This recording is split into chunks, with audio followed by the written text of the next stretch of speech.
Chapter 211. Note: after advancing to Weapon Master, Legendary, the Knight, Extraordinary, class panel will be overwritten. Yes. Class transition begins. Continuing transformation. Ding. Class transition successful to Weapon Master, Legendary. Increases Constitution by 5, Strength by 5, Agility by 5, and Spirit by 3. Ding. The host now has a Legendary class panel for the first time. The total number of class panels increases by 1, and the current maximum number of class panels is 5. Gain the Weapon Master, Legendary, Exclusive Talent, Primary Weapon Mastery, Passive.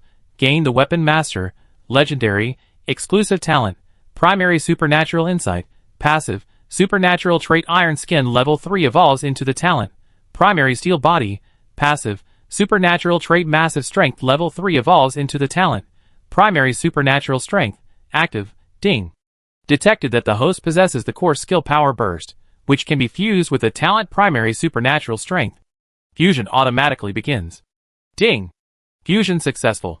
Talent, Primary Supernatural Strength, Active, upgraded to Talent, Intermediate Supernatural Strength, Active. After entering the Weapon Master realm, Ryan seemed to have broken free from the deeper shackles that had previously bound him. Now, Ryan could feel the excitement and joy in every cell of his body, a surge of power coursing through him. The original Knight, Supernatural, profile had disappeared, replaced by the Weapon Master, Legendary, profile. The entire panel glowed with a distinct blue light, a stark contrast to the green glow of the Knight, Extraordinary, class panel. The relentless stream of system notifications made Ryan almost dizzy. But every attribute displayed required careful scrutiny, so Ryan carefully read through them one by one. Swish. Except for Spirit, which only increased by 3 points, every other attribute increased by 5 points. No wonder he felt so full of strength and vitality. The upper limit of the panel increased by 1, reaching 5, April 5th. Seeing this, Ryan couldn't help but get excited. This meant that once he chose his new class, his strength would increase significantly again. Next were the 2 exclusive talents for the Weapon Master, Legendary. Ryan focused his attention again on the Weapon Master, Legendary, class panel. Strangely, he didn't find the 4 talents that the system had just prompted on the class panel. After searching for a while, Ryan finally found the descriptions of these 4 talents on the homepage, below the attribute column. Name, Ryan Kalin. Occupation, Weapon Master, Legendary, Level 1, 0/100/Sorcerer Apprentice, Extraordinary, Level 6, 11 out of 3000, /Beast Tamer, Extraordinary, Level 5, 102/2000, /Armorsmith Level 6, 211/3000, Constitution, 27. Strength, 27. Agility, 28. Spirit, 31. Attribute points remaining, 5. Skill points remaining, 0. Below the panel title, above the skill icons, are several lines of small text: Weapon Master, Legendary, Exclusive Talent, Primary Weapon Mastery, Passive, Primary Weapon Mastery, Passive, Effect. Weapon Masters possess a natural familiarity with all weapons, granting them the effect of Level 1 expertise when wielding any weapon. Note: Hammer Mastery Level 3 remains unchanged. Weapon Master, Legendary, Exclusive Talent, Primary Supernatural Insight, Passive, Primary Supernatural Insight, Passive, Effect. The Weapon Master masters a wide range of combat skills with ease, increasing the speed at which they learn any supernatural combat skill by an additional 30%. Talent, Primary Steel Body, Passive, Primary Steel Body, Passive, Effect. The skin on the body constantly interacts with the surrounding metal elements, significantly enhancing its defense. Note: the effect of Steel Body is positively correlated with Spirit. Talent, Intermediate Massive Strength, Active, Intermediate Massive Strength, Active, Effect. Upon use, strength increases by up to 200%. Note: duration is positively correlated with Constitution. Note: the increase can be adjusted between 1% and 200%. Note: all talents cannot be upgraded using skill points. Ryan looked at the 2 exclusive talents of the Weapon Master and pondered. Perhaps these 2 additional exclusive talents are the reason why the Weapon Master was recognized as a legendary class by the system. It's very likely that if he changed his class to Grand Knight, these 2 talents wouldn't have appeared. Also, he seemed to understand why the Weapon Master, like the full-fledged wizard, was a legendary class. Because this class has extremely high growth potential. A 30% increase in the speed of learning extraordinary combat skills. What a concept! In other words, as time passed, as long as Ryan continued to learn and improve his combat skills, his means of dealing with enemies would increase. Ryan had already made up his mind. Next, if he came across another good extraordinary combat skill, he would definitely take it all. Of course, there was no rush. He still had one extraordinary archery technique to learn, the Blood Rage archery from the bloody archer Phil Kratz. But then another problem struck Ryan. For him, learning these extraordinary feats was naturally much easier than for others, but the problem was that different combat techniques required different weapons to perform. That was a problem. He needed to prepare a lot of weapons. For no reason, Ryan's mind suddenly flashed back to the image of a female warrior in Peking opera from his past life, with 4 different colored flags behind her back. He, on the other hand, had switched to 4 different weapons. No, in the future, 4 definitely wouldn't be enough, maybe 6. Ryan was speechless. If that were the case, the look would be absolutely stunning. Of course, there was another solution: to arrange a team of knights and squires, each holding a different type of weapon for him. But this display seemed a bit too grand and too eye-catching. After a moment's thought, unable to come up with a good solution, Ryan shook his head slightly and continued to look down. He saw that the 2 extraordinary traits of the knight level had actually been transformed into talents. This made Ryan secretly happy. The advanced potion he had taken at the time must have been of high quality, otherwise, he might not have the steel body talent now. The last talent, and the only one that reached the intermediate level, was the result of the system's fusion of massive strength and power burst. Just as Ryan was about to continue his inspection, there was a knock on the door. Knock, knock. Baron, Major Marika and Miss Veronica are already waiting for you in the dining room for dinner, the servant outside reported. Ryan glanced at the clock. It was already 7 in the evening. Okay. I'll be right there. Happy events bring joy. During dinner, both Marika and Veronica could sense the joy in Ryan's brows. The 2 women exchanged a puzzled glance, their minds tangled for a moment. Could it be because of the defeat of the Poseidon cult and the pirates?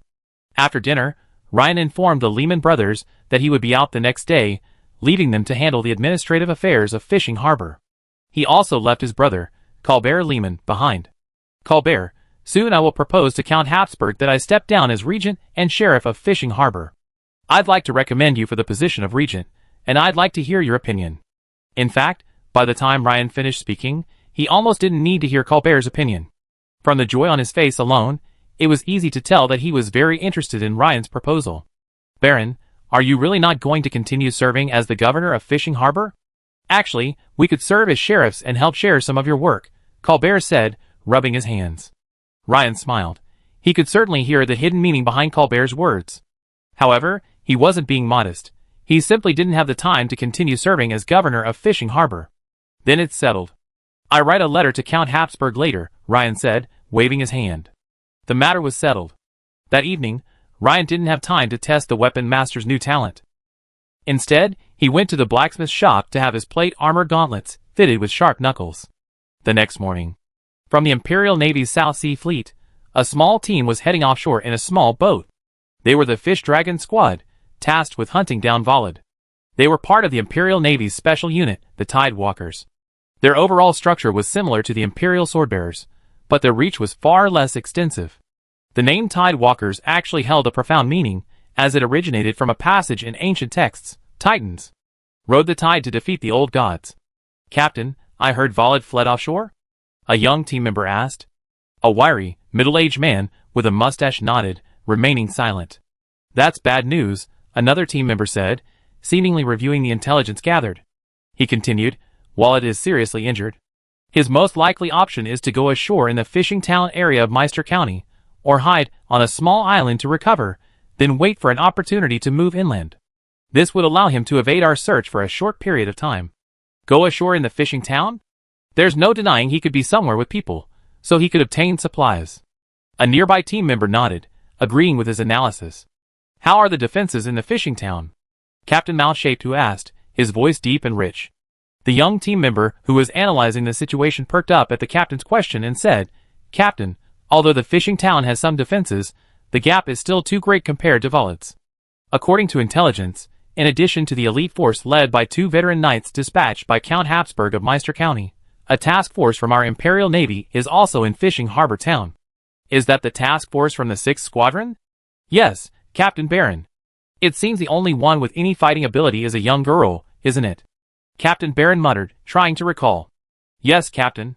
The strongest fighter in the task force is Veronica, an 18-year-old girl. She's Master Ineas's apprentice, a level 3 wizard apprentice specializing in bird transformation. Specialize in what? Bird transformation? 18 years old? Little girl? The 6th Squadron is truly bold. I wonder which general gave this order. Speechless. The young men behind Baron couldn't help but exchange glances and whisper. Well, you can't blame the 6th Squadron. They originally sent this team to gather intelligence, not to participate in direct combat, the young man who had just conducted the analysis casually explained. A level 3 wizard apprentice specializing in bird transformation? Even though she's a level 3 wizard apprentice, she hardly has much combat power. Captain Baron frowned upon hearing this, shook his head slightly, and sighed. Let's hope Valid doesn't attack the fishing port town directly. This time, they were careless, and were deceived by Valid's water clones. They almost reached the open sea before realizing they had been chasing a single clone. Because it was a water-based clone technique, its duration in seawater was particularly long and its effectiveness was exceptionally good, effectively deceiving almost everyone. Baron recalled the situation. The young analyst flipped through the information and found the last few pages. He seemed to see something interesting, and immediately raised his brow. Hey, Captain, I checked the latest intelligence. The governor of Fishing Port Town is a baron named Ryan. He seems quite powerful. Perhaps he can hold his own. What kind of power? Baron asked, turning to his team with a hint of confusion. This, it says Peak Knight. Peak Knight? Captain Baron glanced at his team in surprise.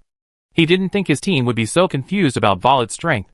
After all, several captains of Tier 6 Navy ships had died at his hands. Which of these captains isn't a top-tier knight? And they're all battle-hardened. Captain Baron, this Baron Ryan seems a little special. His intelligence contains a classified piece of information, stating he achieved first place in the Munster Province's canonization assessment during the winter batch of 2334 Imperial Calendar. First place? Several young men glanced sideways at the teammate who was conducting the analysis. That's a bit hard to say, Baron pondered.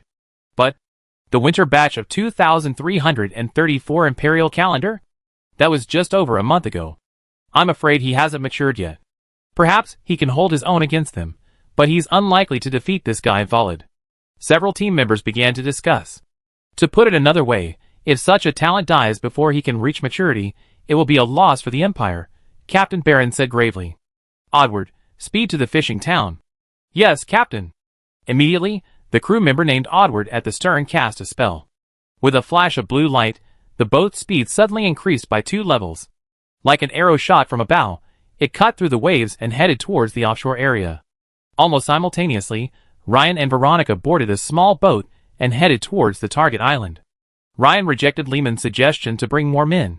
He chose to bring 2 quasi-night guards, firstly because the fishing town's defenses were already insufficient, and secondly, because fewer people could sometimes facilitate operations. So, this time, Ryan had Marika select 2 members of the Naval Task Force who were skilled in boat handling. Since it was a mission, Veronica changed into her loose, pale blue wizard robes, which concealed her beautiful figure. As they approached the island, Ryan and his group could see a number of stilt houses on the distant shore. A number of humanoid creatures could be seen wandering, seemingly fishing. Ryan took a closer look. They were likely Blackgill Murlocs. Compared to the Evilfin Murlocs he had previously killed in Goldhire, these Blackgill Murlocs were a lighter black, their bodies covered in the same dense, smooth scales. However, they were noticeably taller, averaging around 1.6 meters. Furthermore, they seemed a level higher in strength. Overall, these Blackgill Murlocs were a size larger than the Evilfin Murlocs. It seemed as Velan had said before, Blackgill Murlocs were superior in strength to Evilfin Murlocs. As the distance drew closer, the enemy's form became clearer. Its head bore a pair of protruding, watery eyes, and a large, fawn-filled mouth emitting a pungent stench. However, it lacked the prominent dorsal fin of the Evilfin Murlocs. Its hands and feet were webbed, and its weapons were equally varied, primarily inferior weapons like harpoons, spears, and broadswords. Lord Ryan, do we need to find a landing spot clear of Blackgill Murlocs? A member of the task force asked gravely.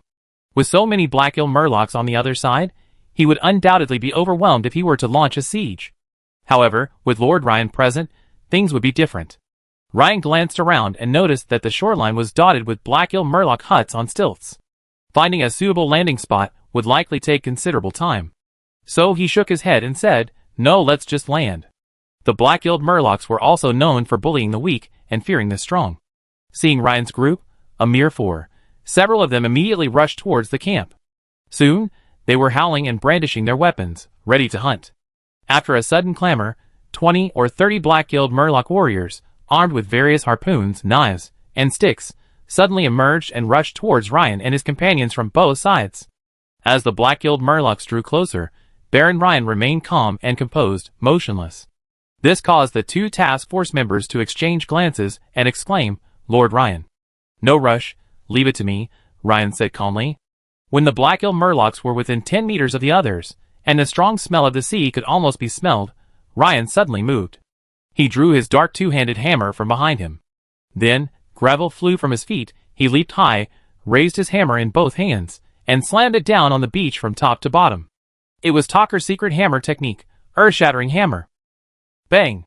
A visible blast of air, mixed with gravel, swept through all the black-gilled murloc warriors in the fan-shaped area ahead at high speed. Bang! Bang! Bang! After the shockwave passed, all the black-gilled murloc warriors stood frozen in place, as if under a spell. The next second, a barrage of explosions echoed from the black-gilled murlocs' bodies. The murlocs, like snakes with their spines torn, collapsed on the beach. With a single strike, Ryan dispatched over 30 black-gilled murloc warriors. Murloc language, Wulul. The black-gilled murlocs in the distance panicked upon seeing this, quickly turning and scattering. So weak. Ryan couldn't help but feel a sense of regret. Unexpectedly, his first battle after advancing to the legendary class of Weapon Master would be against these black-gilled murlocs. It really felt like overkill. Although these black-gilled murlocs were a notch above the level of the Evilfin murlocs, and even among them were 2 or 3 powerful individuals reaching the quasi-knight level, however, compared to Ryan 6 months ago, his strength had vastly improved. "Just wait here for us, the murlocs probably won't be returning. If anything unexpected happens, you can evacuate immediately. We fire a signal flare after we're done." Ryan turned and addressed the 2 stunned task force members standing nearby. Good lord. The task force members seemed still dazed, staring blankly at the shockwave trail stretching dozens of meters across the beach, shaving off dozens of centimeters of sand within its radius. Veronica's pretty face curled slightly, a smile she couldn't suppress. Her beautiful eyes repeatedly examined Ryan, a dazzling glint in their gaze. But Ryan didn't notice this. At that moment, he was focused on the system notification. "Your Talker hammer skill has been upgraded, adding 27 experience points. You have fought a battle, adding 7 experience points to the Weapon Master, Legendary, class." Clearly, compared to the previous night, Transcendent, the Weapon Master, Legendary, class gained much less experience. After a moment's reflection, Ryan felt that this might be related to the black-gilled murloc's weakness. Legendary level players should kill Transcendent level players to gain significant experience points. Killing those below Transcendent would significantly reduce their experience points. At that moment, a large white seagull cried out from the sky, swooping down quickly, flapping its wings, and landing on Veronica's right arm. A few seconds later, Veronica turned her head to Ryan with a look of surprise and said, "Sir Ryan, Major Marika just sent an urgent message saying they've received the latest intelligence from the fleet. One of the high-ranking pirates they're pursuing, the leader of the Black Sail Pirates, Volodymyr Naharu, nicknamed Skull Crusher, may not have fled to the open sea, but rather to the nearshore area. Major Marika told us to be extremely cautious, and that it would be best to return to the fishing port immediately. As for Fishing Port Town, rest assured, she's already spoken with Lehman Brothers and has beefed up their defenses. Patrols are currently in place 24/7. Leader of the Black Sail Pirates?" Ryan was stunned. Wasn't that the pirate group that Phil Kratz, the bloody shooter, belonged to? Last time, it was Phil Kratz, the deputy captain. Is he the captain now? What a connection. However, he quickly recovered and nodded, saying, "Yes, Major Marika is very attentive. By the way, Miss Veronica, do you know this captain of the Black Sail Pirates?" Veronica nodded, her face solemn as she introduced, "Yes, I've heard some of the deeds of this man nicknamed Skull Crusher. For example, he once killed 3 captains of level 6 patrol ships of the South China Sea Fleet. These 3 captains were all naval colonels, and their strength had reached the level of peak knights, but they all died at his hands. And he's not just a senior Grand Knight, but also a senior level 3 wizard apprentice, just one step away from becoming a full-fledged wizard. He's extremely difficult to deal with. So, although this Skull Crusher, he's already on the Imperial Navy's wanted list, but relying on the numerous islands scattered in the nearby waters, he's constantly playing hide-and-seek with the South Sea Fleet, so for the time being, they're unable to do anything about him. But soon, Veronica's furrowed brows softened. She turned to Ryan and said with a smile, "But it can't be such a coincidence. Sir Ryan, with such a long coastline, the chances of us running into them are incredibly small.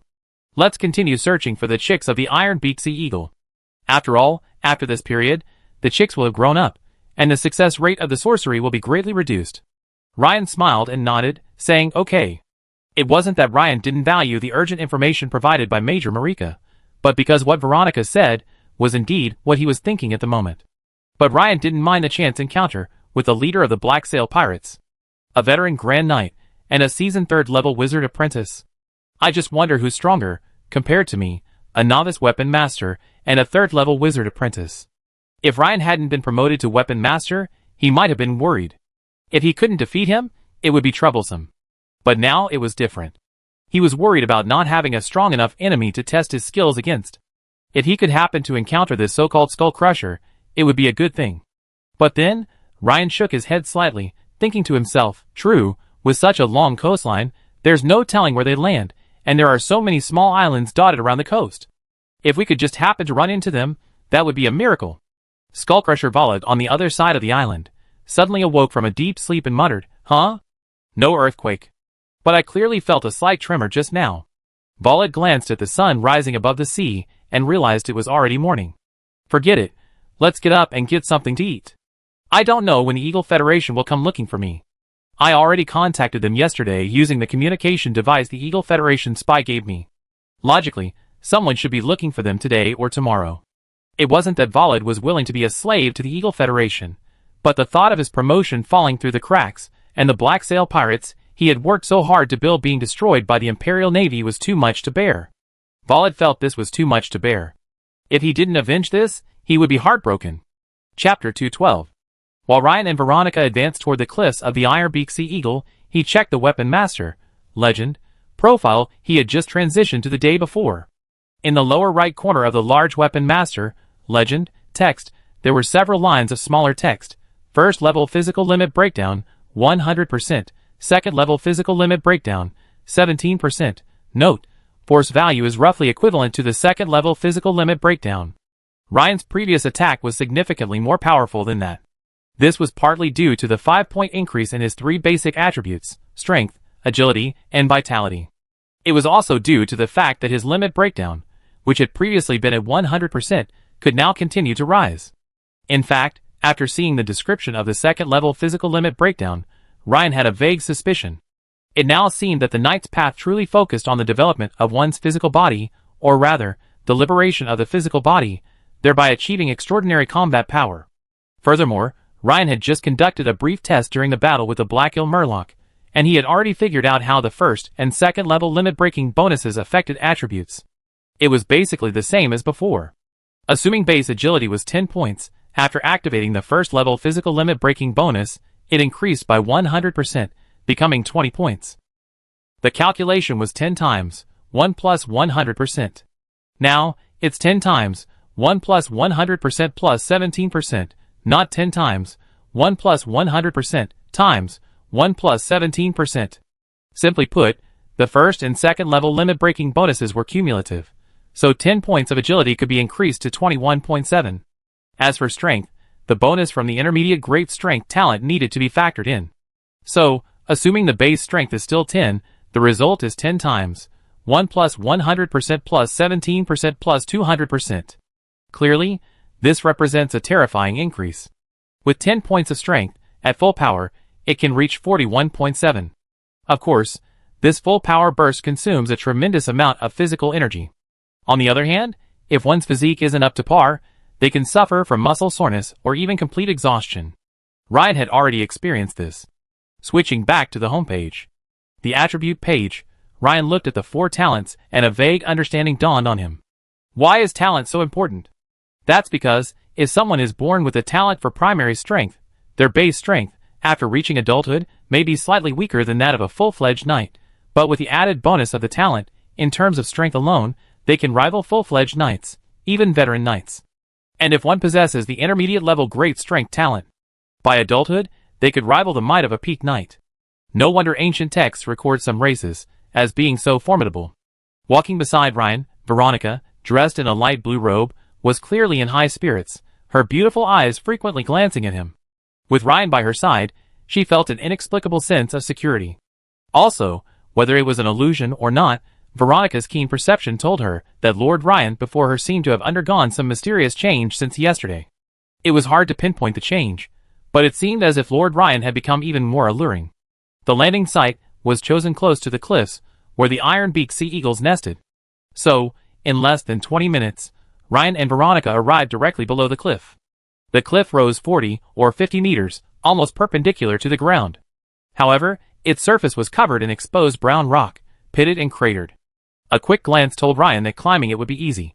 Several massive iron-beaked sea eagles soaring above the cliff seemed to have sensed their uninvited guests, and began circling in the sky, surveying Ryan and his companions.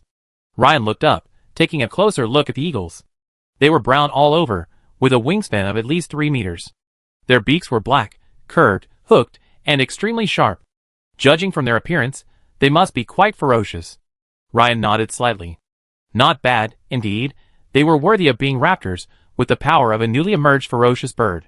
He could capture a young bird as his third pet, and slowly train it. Miss Veronica, what can I do for you? Ryan asked. Sir Ryan, I have Big White attract the iron-beaked sea eagle's attention. Then, I need you to climb up the cliff and capture a few of its chicks. I only need 3 chicks. Once you come down, I cast a mist spell. With the help of the mist, we can safely leave this place. Veronica was clearly experienced, making arrangements in an orderly manner. By the way, Sir Ryan, the iron-beaked sea eagle's beak is incredibly powerful. If it were to latch onto an animal with its sharp claws, a single peck would crack its skull. Although they may not pose any threat to you, please be careful. Veronica could have accomplished this on her own once they arrived, but she was still looking forward to some interaction with Ryan. Okay, Miss Veronica, Ryan nodded. Veronica needed 3, plus 1 for himself, meaning he would have to take at least 4 chicks. Sir Ryan, if you're ready, I send Big White. Okay. Big White, a giant white owl shrouded in a film of pale blue water, flapped its wings and flew toward the cliff face at Veronica's command, immediately challenging the iron-beaked sea eagles. In just a few seconds, Big White was circling and battling with 4 or 5 other iron-beaked sea eagles in midair, feathers flying. Ryan knew the time was almost right, and he quickly dodged and began to climb the cliff face. After a few quick strides, Ryan arrived at an iron-beaked sea eagle nest. Inside, 2 fluffy sea eagle chicks chirped. One seemed barely hatched, its eyes barely open. 2 per nest? After a moment's thought, Ryan didn't choose to take all the eggs. Instead, he picked the younger chick and headed for the second nest. Huh? These aren't sea eagle eggs, are they? In the second nest, Ryan stared in wonder at the large purple egg, a stark contrast in color and size to the shattered eggshell nearby. And as the battle between Great White and the iron-beaked sea eagle began, the iron-beaked sea eagle's cry, sharp and high-pitched, carried far and wide. Meanwhile, on the other side of the island, Skullcrusher Volid was roasting a large fish by a campfire. Hearing the faint cries of an iron-beaked sea eagle, Volid narrowed his eyes and listened carefully. Huh? Sounds like the cry of some kind of eagle. Judging from the intensity and rapidity of the calls, is it a battle? Volid frowned and immediately stood up from under the tree, pacing back and forth in the palm grove, pondering. Eagles have few natural enemies. Could it be that someone is fighting them to make such a cry? No, I have to go and see. If it's really from the Imperial Navy or a land-based pursuit team, then I'm in trouble. Volid gathered up the grilled fish and shoveled his foot. A violent gust of gravel extinguished the campfire. He turned and scurried towards the direction of the sea eagle's cries. A few minutes later, Volid arrived near the cliff face, just below where the giant white owl and the iron-beaked sea eagle were fighting. Huh, this owl? Is this bird transformation? Volid muttered, his pupils constricting as he looked up. At the same time, he saw a beautiful girl in a light blue robe and a young man in knight's plate armor, holding 4 or 5 chicks and a purple egg. At this moment, the young man in plate armor was rapidly approaching the girl. Huh? High-ranking knight's plate armor? Looks like the scion of a noble. Volod squinted his eyes, and carefully examined the noble emblem on Ryan's breastplate, guessing who he was. Volod quickly focused his attention on the girl. The sea breeze blew past, and the girl's soft robe outlined her beautiful curves. Volod immediately licked his slightly chapped lips. When he was the leader of the Black Sail Pirates, Volod naturally had no shortage of women. But things were different now.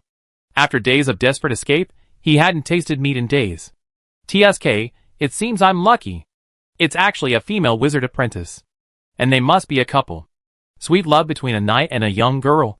I just can't help but want to ruin it. As a senior third-level wizard apprentice and a senior great knight, Volod naturally discovered Veronica's true identity as a wizard apprentice quickly, which intrigued him even more. He also instantly imagined their relationship. The young knight must have accompanied the young girl to capture the chicks of the Iron-beaked Sea Eagle. As a knight and a wizard apprentice, their safety wasn't a concern in this coastal area. So he searched and found no one else around. What a pity, you two were unlucky enough to run into me. A smug smile flickered across Volod's sinister face. Break the boy's spine, then let him watch as he ravaged the girl. The thought of this scene instantly stirred within Volod. He immediately cast a water mirror spell, shrouding his form beneath a strange layer of water. From the side, Volod's entire form suddenly vanished. The water mirror's effect obscured his presence, but revealed the image behind it. The effect of this water mirror spell was very similar to the renowned invisibility technique. Although Volod saw only a young elite knight, he still intended to employ a sneak attack, aiming for a decisive victory. Only Volod could pull off a surprise attack on a young knight, with the strength of a seasoned grand knight. He planned to sneak up on him from behind, severing his spine with a single blow. That would leave him wailing and struggling on the ground. Although the girl was a wizard apprentice, she would undoubtedly be shocked, and he should be able to resolve the battle in seconds. Otherwise, the combined power of a knight and a wizard apprentice would still cause him some delay, creating some uncertainty. He never forgot that he was still being pursued by the Imperial Navy. The next second, Volod, wielding his skull hammer, kicked off with a powerful kick, charging directly behind Ryan. From the side, a distorted, transparent figure flashed and appeared behind Ryan. Instantly, his level 3 danger perception gave Ryan a frantic warning. Since Veronica was in front of Ryan, the attack was coming from behind him. Therefore, Ryan made a split-second decision. He couldn't dodge the opponent's attack. He could only withstand it. Ryan spun around, and with a crack, his sharp knuckle shot out, his hands clasped together in front of his chest. At that moment, a few meters in front of Ryan, a flash of light and shadow appeared. Suddenly, a sinister man wielding a skull-shaped warhammer suddenly appeared from nowhere. And just as the man appeared, the opponent's attack followed. Dang! Ryan used the sharp knuckles on his plate armor gauntlet to block the blow, but in his haste, he had no time to exert force. Like a cannonball, he was instantly sent flying 7 or 8 meters, slamming heavily into the cliff wall behind him. Boom! Dust flew up from the cliff face. It was obvious that Ryan had been blasted into the cliff face. Wow, quick reaction. Unfortunately, the outcome won't change. Werlid expressed a slight surprise that Ryan had reacted quickly enough to his surprise attack and turned to block it. But after his strike landed, he knew the outcome was sealed. Even a great knight would be seriously injured by his surprise attack, let alone this young man. Veronica, standing nearby, let out a scream. Then, frantically, she cast a water barrier to protect herself, then reached into her pockets to pull something out. After his successful strike, Werlid stopped rushing to attack. Instead, he took a closer look at the beautiful girl before him with interest. The panicked expression on the girl's face filled Werlid with a strange sense of pleasure. Don't move. Take your hand out, Volod said, raising the white skull hammer in his hand. At this moment, Veronica glanced at the white skull hammer in the other's hand, as if a thought occurred to her. With a trembling white finger, she pointed at Volod and said, You are the leader of the Bloodsail Pirates, Skullcrusher Volod. Hearing the girl's words, Volod was visibly stunned and immediately glanced at her with a hint of surprise. Huh, you actually know me? Volod took a closer look at the girl before him. She was wearing a light blue wizard robe. Furthermore, her bird seemed familiar. He vaguely guessed her background and said in a deep voice, You are from the Imperial Navy. Before Veronica could reply, Volod saw the answer he was looking for from the girl's surprised look. This made Volod's smile grow even brighter. This was truly fascinating. The Imperial Navy had just pursued him like a lost dog, but unexpectedly, he had found a young girl from the Imperial Navy who could perfectly quench his vengeance. But the next second, Volod's smile faltered. He sensed something was amiss. He immediately turned his head to look. Volad's eyes widened, his expression filled with disbelief at the scene before him. Over on the cliff, after the smoke and dust cleared, the young knight, who was supposed to be embedded in the cliff face, was gone. This gave him a sudden warning. The next second, a powerful gust of wind struck him from behind, and a figure, raising a double-handed warhammer, came crashing down at him. Warlord immediately spun to block. Clang! The sharp sound of hard objects clashing rang out. Warlord firmly caught Ryan's blow. Although Ryan hadn't fully utilized his intermediate-level strength talent, he was still exerting at least 80% of his power at that moment, and yet, Warlord had firmly caught the blow. Ryan's pupils shrank. As expected of the leader of the Black Sail Pirates, he was formidable, even surpassing Brigadier General Perix of the rebels. Warlord was even more astonished than Ryan. How could it be possible that a veteran Grand Knight, using a sneak attack against a knight, could remain unscathed? What the hell? Ryan had just been sent flying by Warlord's blow, and it wasn't because his danger perception had failed. Having received a warning, Ryan was mentally prepared, his muscles tensed as he took the opponent's near full-strength sneak attack. Otherwise, any other Grand Knight, caught in Volad's sneak attack in that situation, would have been severely injured. At this point, Ryan, aside from a large dent in the water-filmed steel armor on his arm, was virtually unscathed thanks to his natural steel body. Their minds raced, but the battle on the scene intensified. Ryan used the momentum to leap upward, swinging the black pighead hammer once again, unleashing a powerful leaping attack. Warlord's eyes lit up with even greater surprise. He'd expected the shockwave from his previous block to send Ryan flying several meters, but he hadn't anticipated the impact of the hammer-on-hammer collision, absorbing the shockwave almost instantly and launching another attack. Dang!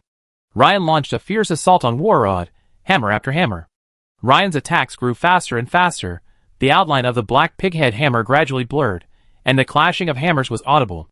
They were so fast they almost formed a single line. Veronica, watching from the side, had beautiful eyes that widened, her cherry lips practically enough to fit an apple. This. According to the intelligence, Volod is a senior Grand Knight and a senior third-level wizard apprentice. One who's almost become a full-fledged wizard. But judging by the battle, Lord Ryan is not inferior to him at all, and even has a slight advantage. Veronica felt a little dizzy watching this scene. After dozens of blows, Volod began to grow increasingly agitated. As the leader of the Black Sail Pirates, he considered himself humiliated to be forced to this extent by a youth so much younger than him. This situation must change. With a loud roar, the white bone hammer in his right hand suddenly vibrated violently, making a sound similar to a rattlesnake's tail shaking. High-frequency vibration. Ryan's eyes narrowed, knowing that the other party must be performing some secret technique, perhaps even a profound one. But he was not intimidated. He also used the Talker Hammer technique, Earth-splitting hammer, to meet the other party's ultimate weapon head-on. Clang! Like a thunderclap. Not only were both men set flying, their hands unable to hold the violently vibrating hammers. And so, two hammers, one large, one small, one white, one black, flew dozens of meters away simultaneously. This delighted Volod, and a smile immediately appeared on his face. Boy, you're done. Without your weapon, wait and see how I deal with you. Warlord quickly drew his secondary weapon from his waist. A palm-length, pale silver dagger, while Ryan drew his two-handed great sword from his back. Warlord smiled. While it was rare for someone like Ryan to carry two heavy weapons, normally, one was their primary weapon. He had already experienced Ryan's two-handed warhammer. With its power and mastery, he knew it must be Ryan's primary weapon. Clearly, this great sword was most likely his secondary weapon, and as a secondary weapon, the mastery level would inevitably drop by a level, or even two. So, he wasn't worried about the upcoming battle. But the next moment, Volod's expression froze. After receiving a slash from Ryan, Volod felt a slight numbness in his right hand, which held the dagger. How could this be possible? An expert knows the difference with just one strike. How could the opponent be so proficient with a great sword? In fact, for Ryan, the difference in combat effectiveness between using a great sword and a two-handed warhammer was similar. But Volod's dagger was a whole level lower than his one-handed warhammer.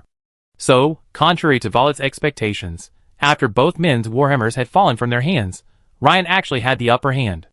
So Ryan, with his great sword, chased Volod with swift slashes, while Volod could only use his dagger, carefully blocking Ryan's great sword blows, and then flew back until he reached the rock face. Veronica was stunned. She had completely loosened her grip on the Water-Grave sorcery scroll.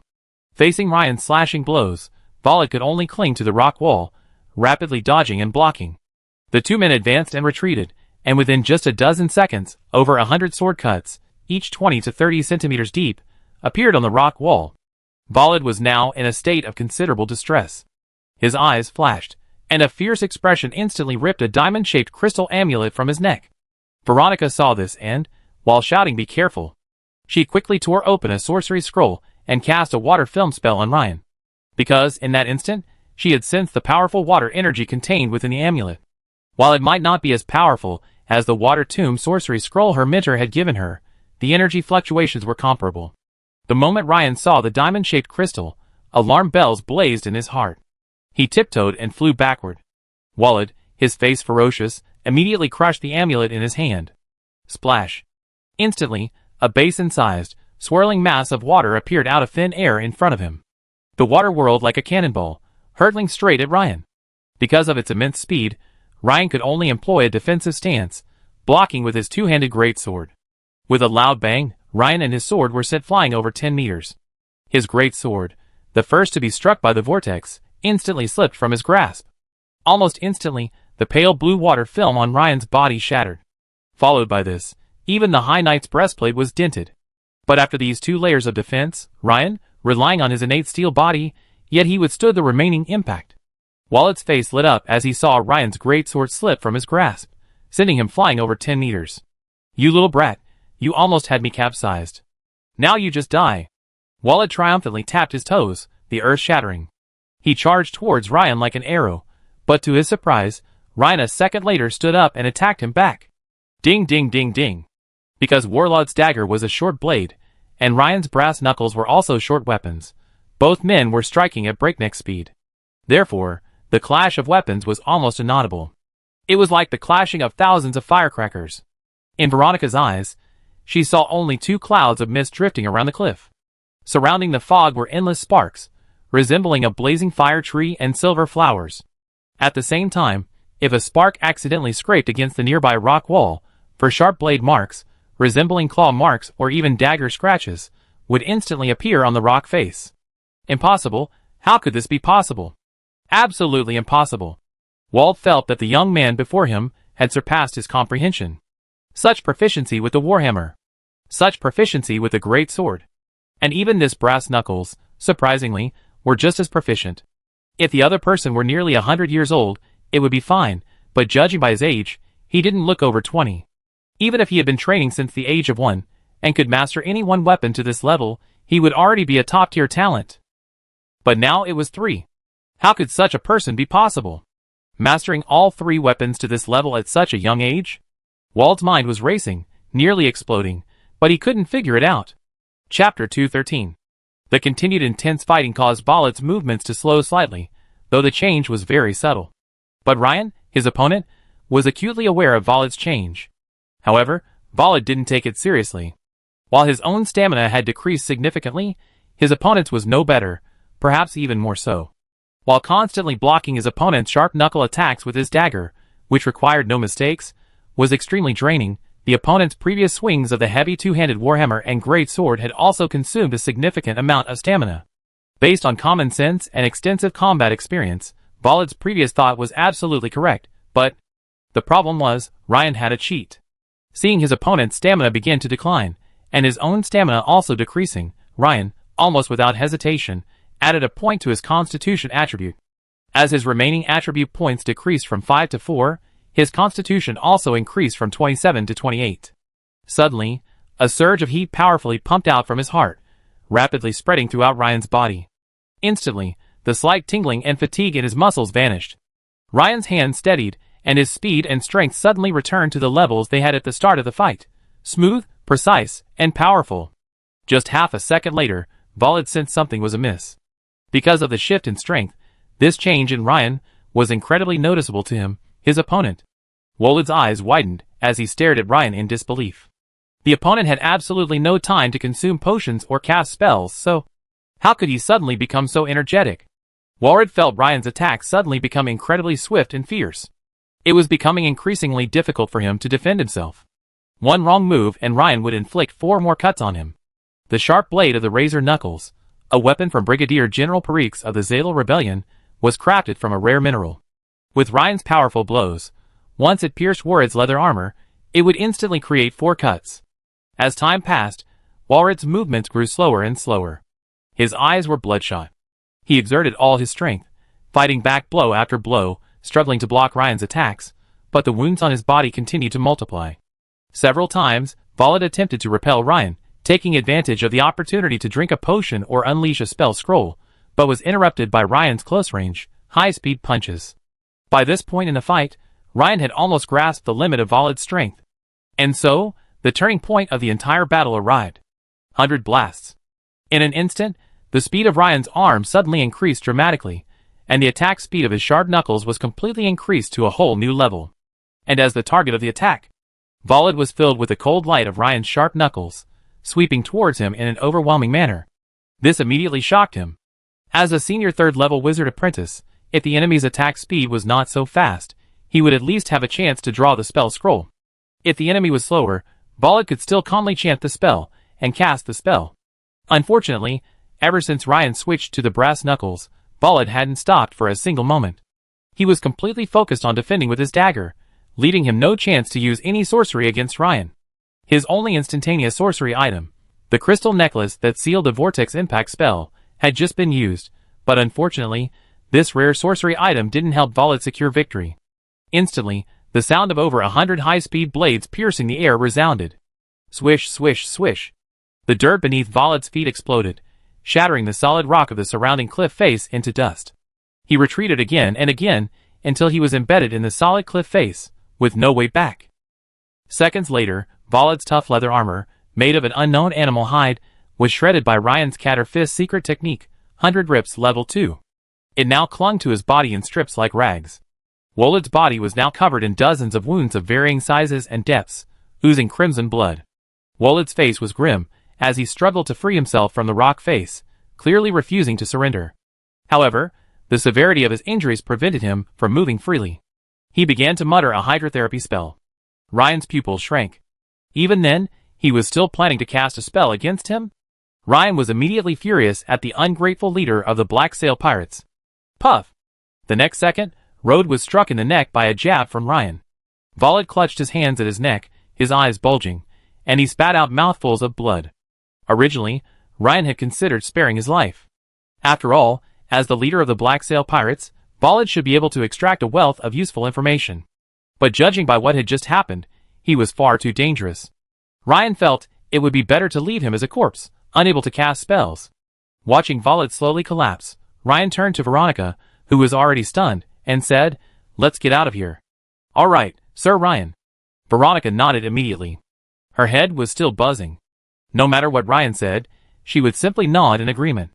As for why Ryan was so anxious to leave, it was mainly because the noise from the fight between him and Volred had been too loud. Secondly, the smell of blood on him might cause unnecessary trouble. Therefore, for safety's sake, it would be best to leave this place first. After all, he and Veronica had successfully completed their mission on this island. As for the spoils, he planned to return to the fishing port and search for Volred. The Ironbeak Sea Eagles, who had been battling the giant white owl, had now moved far away from Ryan and circled high above the cliff, not daring to descend. Perhaps sensing the immense strength of the two humans, who had just engaged in battle below, their bestial instincts prevented them from approaching. Dubai, on the other hand, chirped triumphantly. After Ryan had killed Volred, he proactively snatched up Ryan's falling great sword with his right paw, while his left paw grabbed Ryan's pig-headed hammer. In Dubai's beak, he still held the white bone hammer from Volred, which had also fallen to the side. He flapped his wings and glided a short distance to Veronica's side to claim the credit. This made Veronica laugh. She patted Dubai's head and said, "You're quite clever." Seeing nothing was left out, Ryan grabbed Voled's still bleeding body and quickly headed towards the boat. Veronica, beside him, quickly followed, clutching the 4 chicks and the large purple egg. When Ryan and Veronica reached the landing point, 2 members of the task force, who had been stationed near the boat, stared in shock at the bleeding corpse Ryan held in his hands. After 2 full seconds of stunned silence, they quickly trotted over and took Voled's body. "Lord Ryan, what happened?" A member of the task force asked in shock, glancing at the high-grade plate armor worn by Ryan, now riddled with dents and dents. He knew the strength of Baron Ryan before him. To have inflicted so much damage on his expensive armor meant his enemy must be exceptionally strong. Before Ryan could reply, Veronica, standing nearby, replied, "We were just attacked by a surprise attack from Skullcrusher Volid, leader of the Black Sail Pirates, but Lord Ryan counterattacked and killed him." After hearing Veronica's words, the two task force members shuddered slightly, as if struck by lightning. They stood there for a moment, then exchanged glances, as if trying to verify what they had just heard. Of course, they had heard of Skullcrusher Volid. This time, their mission was to serve as a task force in Mayes County, investigating the Poseidon cult and pirate strongholds. They had thoroughly read the relevant information. The leader of the Black Sail Pirates was a veteran Grand Knight and a senior third-level wizard apprentice. But even with such formidable strength, he was effectively defeated by Baron Lay. "Hey, what are you two standing there for? Hurry up and start the boat," Veronica urged the two stunned task force members. "Be fine, Miss Veronica." Thinking of the potential dangers ahead, the two boarded the small boat and immediately maneuvered it, speeding back towards the fishing port. 1 hour ago, the Fish Dragon squad had just arrived in the fishing port. After meeting with Lieutenant Mariko of the Naval Task Force, Captain Barron quickly learned that the task force's highest-ranking member, Veronica, a level 3 wizard apprentice, and Ryan, the current governor of Fishing Harbor, had both traveled to a distant island to capture Ironbeak Sea Eagle chicks. Instantly, his expression darkened, and he rebuked, "This is sheer nonsense. With these two gone, Fishing Harbor's remaining defenses are rendered useless. If Volid truly lands in Fishing Harbor, no one here will be able to stop him." "Well, Captain Barron, we did make a fairly thorough and careful deployment," Major Marika explained. The Lehman brothers, standing nearby, looked displeased. This supposed captain clearly didn't take them seriously. However, the Lehman brothers weren't fools, and they wouldn't contradict this iron-blooded middle-aged man outright. From his powerful aura alone, they knew Captain Barron must be a battle-hardened expert in the Imperial Navy. At this moment, a member of the Ichthyosaur squad entered with a solemn expression and said in a deep voice, "Captain, my Albatross just reported that there's a fighting going on that island with the Ironbeak Sea Eagles. It seems to be quite intense." Captain Barron glanced at his member in surprise. Major Marika's face paled, and she immediately thought of a scenario. Could it be that Ryan and Veronica had truly encountered Skullcrusher Volid? Oh my god! Can such a low-probability event even be encountered? The Lehman brothers exchanged a quick glance, their expressions calm. They didn't share the anxiety and worry of the Ichthyosaur squad and Marika, and seemed to possess a mysterious confidence in Ryan. Actually, this was because, in the past, the two brothers had been summoned by Ryan to spar several times. In 2-on-1 situations, the fully armed brothers had been beaten to a pulp. And that was when Ryan was unarmed. So, they didn't think the situation on the island was as dire as the people in front of them imagined. "Let's go leave now." Captain Barron thought for a moment and immediately decided.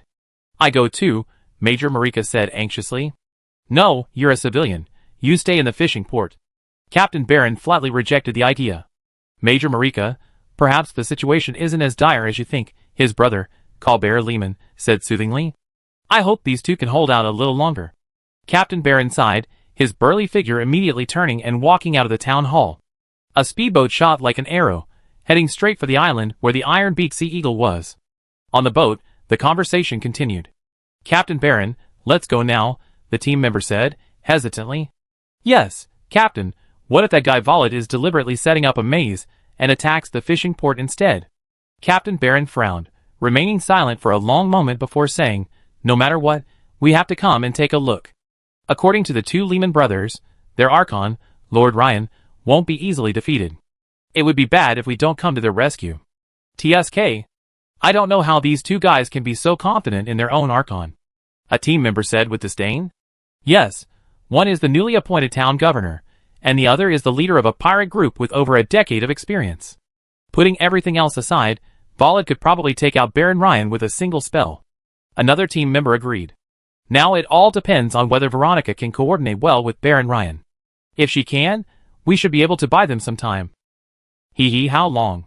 Even if we use spells to speed up, it'd take at least 20 minutes to reach the island, plus the time we just wasted. Half an hour? Do you think the two of them can last that long?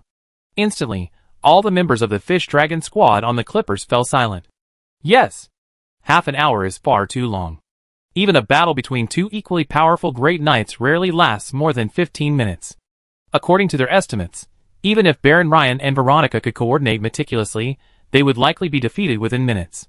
The only possible glimmer of hope was if Veronica, a third-level wizard apprentice, could use a magic scroll to cause considerable trouble for Volod, and then the two could escape separately.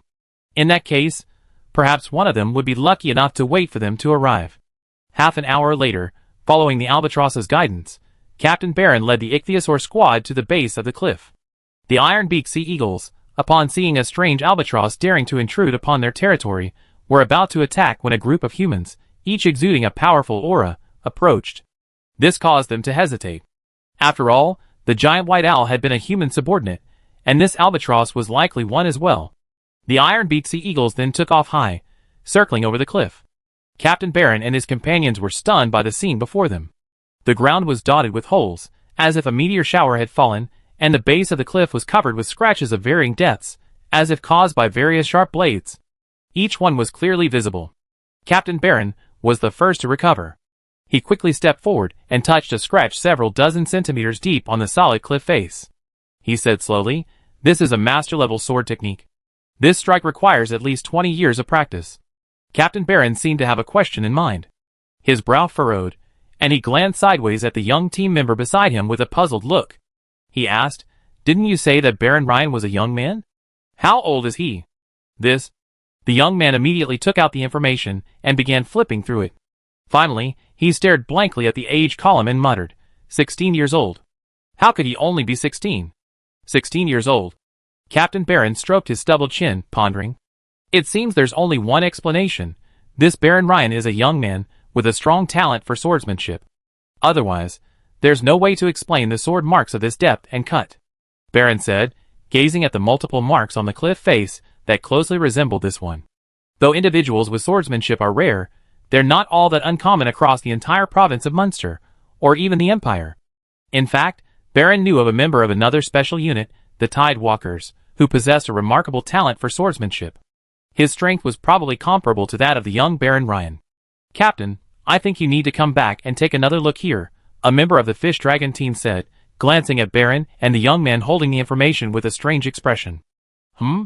Seeing the team member's expression, Baron suddenly felt something was wrong. Could something new be happening? Baron followed the team member and continued along the rock face for more than 20 meters.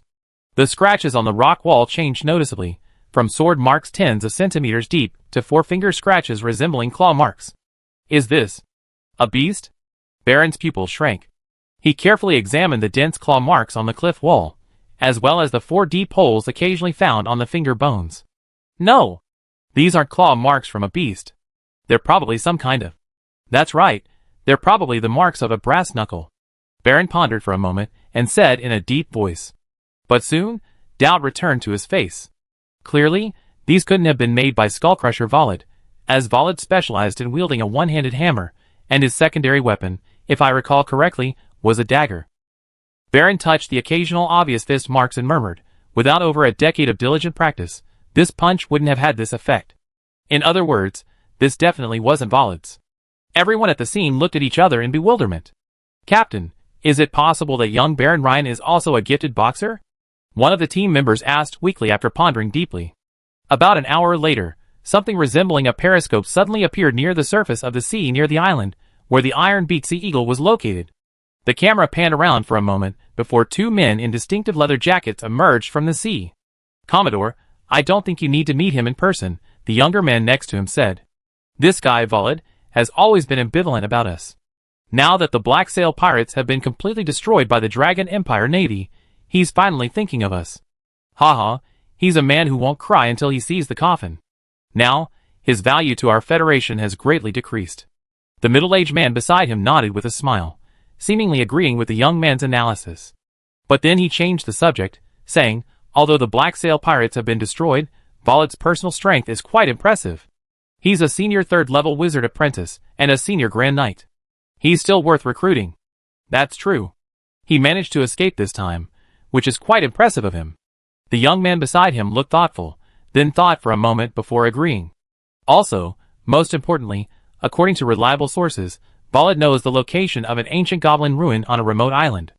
It's very likely that within that ruin lies the power plant solution that our Eagle Federation has been unable to conquer. So, that's why I came here in person. The middle-aged man revealed a crucial piece of information. I see. The young man's face was visibly surprised upon hearing this news.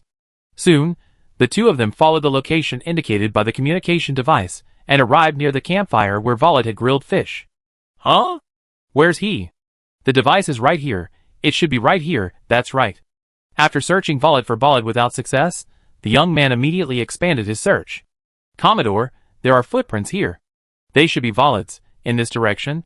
Following Volod's footprints, the two of them quickly found themselves near the cliff. The two men exchanged bewilderment as they gazed at the scene before them, which resembled a small war. After surveying the scene, the young man pointed to a spot on the ground marked with scattered footprints and said, "Sir, these are likely Imperial Navy pursuit personnel. They discovered Volod before us. These footprints are proof of their presence." The middle-aged man nodded, confirming the young man's assessment. Encouraged by his superior's approval, the young man continued his analysis. There are multiple two-handed sword strikes on the cliff over there. This suggests there's a master swordsman among the Imperial search team. And on this cliff, there are multiple claw-like marks, suggesting another near master. Also, there are dagger scratches on the cliff, but no hammer marks, the kind Volod was known for. This is very strange. As the young man spoke, he resumed his search and finally found traces of a heavy hammer striking the ground. Found it. Here it is. This is the mark of a skull hammer. Hey, this is the mark of a two-handed hammer. The young man exclaimed happily. I see. This is a 3-on-1 situation. Chapter 214. Sir, it appears Volod has been defeated. The young man bent down and picked up several long pieces of leather armor from a cliff face with a human-shaped indentation. The Federation Brigadier General carefully examined the armor fragments in the young man's hand, then looked down at the large pool of blood on the ground and nodded. Indeed, and there's a high probability he didn't escape. Judging from the footprints and the traces of the battle, there must have been 3 master-level sword, hammer, and brass-knuckle warriors besieging Volod. The footprints over there must have been wizard apprentices assisting the Dragon Empire's pursuit. The young man pondered for a moment, as if considering his own perspective, and said, indeed, in this situation, no matter how strong Volod is, he will undoubtedly be defeated. The Dragon Empire Navy is quite generous, sending such a powerful team to deal with Volod. But in that case, sir, what about the location of the ancient ruins that Volod controls? The middle-aged man's face froze, and after a moment's thought, he said, although the Federation does not currently want to directly confront the Empire, the ruins that Volod controls are of great significance to us. At the very least, this ancient ruin must not fall into the hands of the Empire. Jonistan, contact the higher-ups, and have them coordinate with the Leviathan team, have them dispatched to track down this Imperial Navy pursuit team. If I'm not mistaken, a team of this strength is most likely from the Dragon Empire's special unit, the Tide Walkers. Also, mobilize other nearby forces to investigate. This area should belong to the Dragon Empire's Meister County, right? Contact the Zalo rebels, and have them investigate this matter. Orders flowed out in a measured and orderly fashion from the Union Brigadier General's mouth. The young man named Johnston's eyes lit up slightly upon hearing about the Leviathan squad. Yes, sir. This is Meister County. The Zalo rebels told me before that they've established a new base here. I contact them immediately, and have them coordinate the operation. The Union Brigadier General nodded and said, well, if Volod is being held nearby, have the Zalo rebels extract relevant information from him, and then eliminate him immediately. If he's dead, then investigate the interrogation records and Volod's belongings. If Volod is taken away by the Imperial Navy's special unit, then let the Leviathan squad handle the rest. A very thorough plan, sir. The young man agreed with a smile. After Ryan boarded the boat, the giant white owl, Dubai, presented him with the pig-headed hammer and the shimmering great sword, each in its left and right claws, as if to claim credit. Watching Dubai flatter him with such smugness, Veronica couldn't help but laugh. Even animals with heightened intelligence still admire the strong. Veronica, however, took the skull hammer from Dubai's mouth and took it in her hands, examining it with curiosity.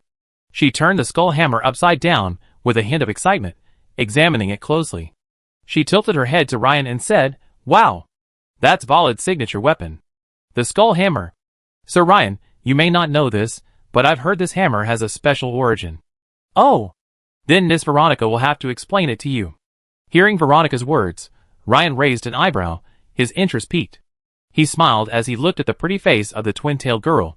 He had just glanced at the skull hammer in her hand. The hammer consisted of 2 parts. The handle was a pale silver with a metallic sheen, likely made of some rare metal. The front part of the hammer was white, with oval protrusions and depressions. Upon closer inspection, it was revealed to be a shrunken, hardened human skull. Perhaps this is why the hammer was named the Skull Hammer. The weapon was the Skull Hammer, and its nickname was the Skull Crusher. Ryan thought about it, and couldn't help but smile. A warhammer made of skulls, used to smash the enemy's skulls. Interesting, but it seems rather barbaric. What Veronica said next confirmed Ryan's suspicions. "Sir Ryan, you're welcome." Veronica smiled and began to introduce. This skull hammer is said to be a ritual tool from an indigenous tribe on an island. As you know, the skull is generally the hardest part of an animal. After being compressed by the magic of the indigenous shamans, its hardness reaches a terrifying level, surpassing that of ordinary steel. It's arguably even harder than most rare metals. Furthermore, after years of rituals and ceremonies, such a magical artifact has become, in a sense, a rare artifact imbued with the power of faith. "I see." Ryan nodded. He hadn't expected this skull hammer to be a ritual implement. It had quite a history. So, this skull hammer was indeed quite unusual. Just when he collected the pighead hammer, Ryan had noticed that the hammerhead, made of hardened adamantium, had shown some wear and tear after the intense battle. But this skull hammer seemed completely unscathed. After playing with it with interest for a while, Veronica handed the bone hammer to Ryan, smiling. "Sir Ryan, you can keep this trophy well. It will be a testament to your bravery." "Thank you, Miss Veronica, for your compliment." Hearing the twin-tailed girl's words, Ryan also smiled and accepted the hammer. But the moment Ryan grasped the skull hammer, he was taken aback. Ding! The host has been detected to have obtained the skull hammer rare item, triggering a special advanced class change. Warhammer Wizard, Legendary. Prerequisites for the Warhammer Wizard, Legendary, promotion are 1. Regular wizard of any class. 2. Any hammer type extraordinary rare item. 3. Any hammer type extraordinary combat skill at level 12 or higher. 4. Physical level 2 breakthrough of 30% or higher. If these conditions are not met, the Warhammer Wizard, Legendary, promotion has failed. Huh? Looking at the system notification that suddenly popped up, Ryan's attention was immediately drawn to the word Legendary. This must be the 4th Legendary class panel he triggered. Considering the power of the Weapon Master Legendary class, Ryan couldn't help but feel excited. "Sir Ryan, what's wrong with you?" Veronica asked, noticing Ryan's dazed look. "Oh, nothing. I just think what you just said is true. This warhammer must be a sacrificial tool from some indigenous tribe. I sense a savage aura," Ryan said with a smile, changing the subject. However, after carefully reading the system prompt several times, Ryan had a sudden realization. In the previous prompt for the Wizard, Legendary, class change, he had noticed that the Wizard class panel itself was a Legendary class panel. So, this special class based on the Wizard, Legendary, the Warhammer Wizard. As you can imagine, the power of this special class might even surpass that of a typical Legendary class. To make a simple analogy, it's like the Knight, Transcendent, class panel and the Grand Knight, Transcendent, class panel. Although both are Transcendent classes, the Grand Knight, Transcendent, class panel is clearly much stronger than the Knight, Transcendent, class panel. A reasonable inference is that if the Knight, Transcendent, class panel is in the middle tier among Transcendent classes, then the Grand Knight, Transcendent, class panel is likely the ceiling of Transcendent classes. Similarly, if the Wizard, Legendary, class panel is considered mid-level among Legendary classes, then the Warhammer Wizard, a unique class, is likely at the top of the Legendary spectrum. And judging by the prerequisites for the job transfer, my previous Weapon Master, Legendary, class should be considered a special job transfer to the Grand Knight. So, judging by this, the Weapon Master, Legendary, class panel can only be considered a beginner Legendary class. Of course, it might be similar to the full Wizard, Legendary, but it's highly likely not to be as good as this Warhammer Wizard, Legendary. However, after a moment's reflection, Ryan calmed his excitement. He was still some distance away from becoming a full-fledged wizard, and he still lacked the crucial first-level defensive sorcery. At this stage, his most practical goal was to first explore the combat power of the Legendary Weapon Master class. Perhaps, once he officially joined the Sword Bearers, he might have more options on the wizarding path. Thinking of this, Ryan remembered that the battle had been so intense that he hadn't checked the system prompts. Ryan scrolled up and saw the system notification from the previous battle. Your Giant Bear swordsmanship skill has been upgraded, adding 998 experience points. Your Talker hammersmanship skill has been upgraded, adding 1042 experience points. Your Catter fistmanship skill has been upgraded, adding 1233 experience points. You have experienced a battle, and your Weapon Master, Legendary, experience points have been increased by 377. Note: the above skill experience points have been enhanced by the exclusive talent, Primary Transcendental Enlightenment, which increases by 30%. Congratulations, your Weapon Master, Legendary, class level has been increased. Congratulations, the host has upgraded any legendary class to level 2, unlocking gold skill points. Note: gold skill points can be combined from 3 skill points or earned by defeating powerful enemies. Weapon Master, Legendary, has been directly upgraded by 1 level, gaining 1 more attribute point and 1 more skill point, restoring the remaining attribute points to 5, and the remaining skill point has also increased from 0 to 1. At the same time, Ryan was pleasantly surprised to find that the Weapon Master, Legend, profession level had reached LV2, 284/300, and was almost about to be upgraded to LV3.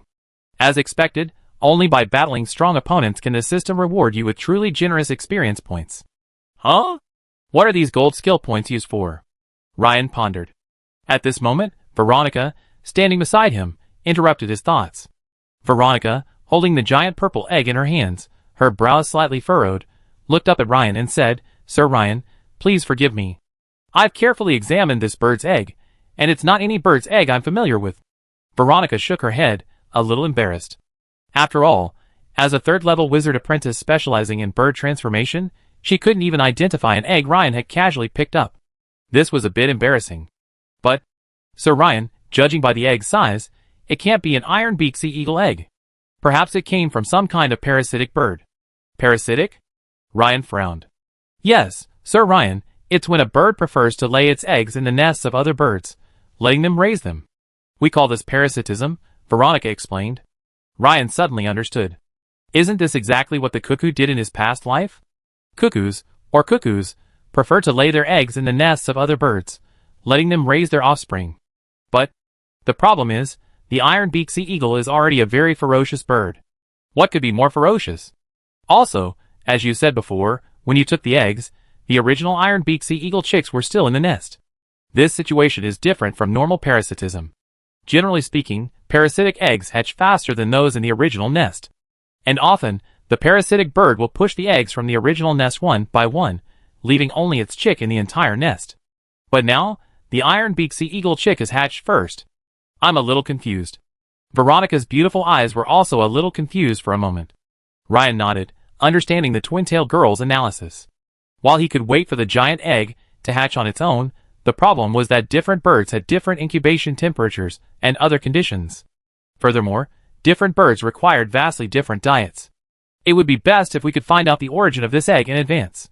Suddenly, Veronica seemed to have a thought, her eyes brightening. She said, "But, Mr. Ryan, if you don't mind, I will record the details of this egg and send it to my mentor, Master Aeneas, for consultation. I think my mentor should be able to help you resolve this question." "Of course, Miss Veronica, I trouble you then," Ryan said with a slight smile. "You're welcome. Wait a moment, I record it with the image stone." The twin-tailed girl quickly pulled a pebble-shaped stone emitting a faint blue glow from her waist pouch. She softly chanted a spell, and soon the blue pebble flickered, a faint light covering the dome, completing the recording. After placing the image stone in a small bag, Veronica summoned a white seagull and tied the bag around its neck. Soon, the white seagull soared into the sky. When Ryan and his 4 companions appeared in the waters near the fishing port dock, Major Marika, Lehman Brothers, and the others quickly received the news and met them at the dock. When they saw Ryan and Veronica safe and sound on the boat, they were overjoyed. Major Marika, in particular, was so impressed that, as she helped Veronica, the first to disembark, she exclaimed, "I'm so glad you're all right. The Navy's Yulong Squadron just came over, and said you might have encountered the Black Sail Pirates leader Volid. It seems their intelligence isn't very good either. I've been worrying for nothing." But then, Major Marika froze. Her beautiful eyes widened, her cherry lips gradually opened into an O shape, and the words on her lips faltered. As Ryan disembarked, Marika saw clearly that Ryan's bright silver, water-filmed steel high-level knight's suit was now visibly cracked and deformed in several places. The knight's armor was even stained with traces of blood, a stark contrast to the gleaming appearance it had displayed when they set out that morning. Clearly, Ryan had just been in a fierce battle. The Navy's Yulong Squadron's judgment was correct. But If they had indeed encountered Volod, how could Ryan and Veronica have returned safely? Marika was momentarily bewildered, unable to comprehend the question. But soon, she had the answer. She saw the two members of the task force, who had accompanied Ryan, panting and struggling as they carried a heavy corpse from the back of the boat. Marika's beautiful eyes flickered back and forth between the corpse and Ryan. Finally, she tried to calm her excitement and asked in a calm tone, "Sir Ryan, this is Major Marika, as you think, this is the leader of the Black Sail Pirates, Skullcrusher Volod." Veronica, standing nearby, saw the usually calm and composed Major Marika's rare loss of composure and couldn't help but chuckle, covering her mouth. As soon as she finished speaking, the surroundings fell silent. Even the Lehman brothers stared at Volod's corpse with wide eyes, marveling. Just before, after the Yulung squad had left, they had learned from Major Marika the details of the Black Sail Pirates' leader. Volod the Skullcrusher, who had roamed the seas for over a decade, was actually a senior Grand Knight and a senior third-level wizard apprentice. At that moment, upon hearing that the other party was a senior Grand Knight, the Lehman brothers lost their composure. They exchanged a look of bewilderment, realizing that something serious had happened. After all, no matter how impressive the Baron was, he was only a peak-level knight. As for the enemy, a new Grand Knight, they still had confidence in Ryan. After all, even if they couldn't defeat him, with the help of Miss Veronica, the wizard apprentice, at least the two of them could escape without a problem. But the problem now was that the enemy was a senior Grand Knight and a third-level wizard apprentice. That was a serious problem. If they couldn't defeat him, they probably wouldn't be able to escape. But now, such a powerful guy had actually fallen at the feet of the Baron. The two of them were a little confused for a moment. "Anyone help?" Marika asked cautiously. "Yes, I cast a water film spell on Lord Ryan." The twin-tailed girl beside them quickly raised her hand and said sweetly, "Just a water film spell?" Major Marika rolled her eyes at Veronica and asked again. Of course, she knew about water film, a mere entry-level spell. The defensive effect it provided. Well, if it were a battle between knights, it would be quite impressive. But if it were a fight between great knights, it would be quite useless. If it were a fight with someone of Volod's level, then it would be better than nothing. Well, the rest, mainly because I didn't have time to rush. The girl swung her twin ponytails, looking a little embarrassed by the onlookers, and lowered her head. However, Veronica quickly realized that any other wizard apprentice wouldn't be able to intervene in the fight between Ryan and Volod. The two men moved so quickly that she was holding the water grave spell scroll, but she was worried about accidental injury, and hadn't been able to use it. So, after figuring this out, the girl quickly raised her head and excitedly began to recount. The battle between Lord Ryan and Volod was incredibly quick. Quickly, after Veronica's vivid description, the scene of Ryan's battle against Skullcrusher Volod came alive before his eyes. Major Marika and the Lehman brothers kept their gazes fixed on Ryan. Ryan, standing aside, was speechless. The gaze from the beautiful Major Marika filled him with a sense of pride. But the constant glances from the two burly men, the Lehman brothers, were also indescribable. So Ryan coughed and interrupted, "Let's go back to the town hall." After returning to his room, Ryan continued to ponder the matter of the gold skill points. Although the system didn't specify what gold skill points could be used for, judging from their source, Ryan suspected they were for special skills or late-game skill upgrades. However, this was just his guess. He wouldn't know for sure until he needed them. Ryan rested briefly before quickly reviewing the previous battle. After all, only by constantly summarizing and improving can one maintain progress. What impressed Ryan most about Volod was the crystal necklace he used. It was clearly a magical item, encapsulating a powerful sorcery. If Ryan hadn't possessed the triple protection of Veronica's water film, advanced knight plate armor, and his own innate steel body, that blow would have inflicted heavy damage on Ryan, and the battle's outcome could have been reversed. Furthermore, when Volod engaged him with the dagger in hand, his repeated attempts to distance himself were clearly intended to allow him to cast his spell. It seems that Volod underestimated himself by not enchanting himself with defensive magic beforehand. Otherwise, he should have been already possessing the effects of defensive magic. But could it be that the magic released during the opponent's sneak attack didn't stack with his own defensive magic? Ryan couldn't help but speculate. After thinking about it, Ryan shook his head slightly. This point wasn't important. What was important was that in future battles with enemies, like these senior wizard apprentices, one must keep a close distance, minimizing the time and space for them to cast magic. Therefore, the Catter Fist, with its fastest attack speed and highest frequency, should be the best choice. Also, the high frequency, oscillating hammer strike that Volod unleashed with one hand must be some kind of secret technique. This was the second time he had seen a secret technique. The first time was during his battle with Brigadier General Perix of the Zalal Rebellion. The power of a secret technique clearly surpassed that of a secret technique. With Hammer Mastery Level 3, he had unleashed the power of his secret technique, Earth-Shattering Hammer, almost to its fullest potential. However, in battle, he was still slightly disadvantaged. If anyone else had used a secret technique to counter a secret technique, they would likely have suffered a crushing defeat.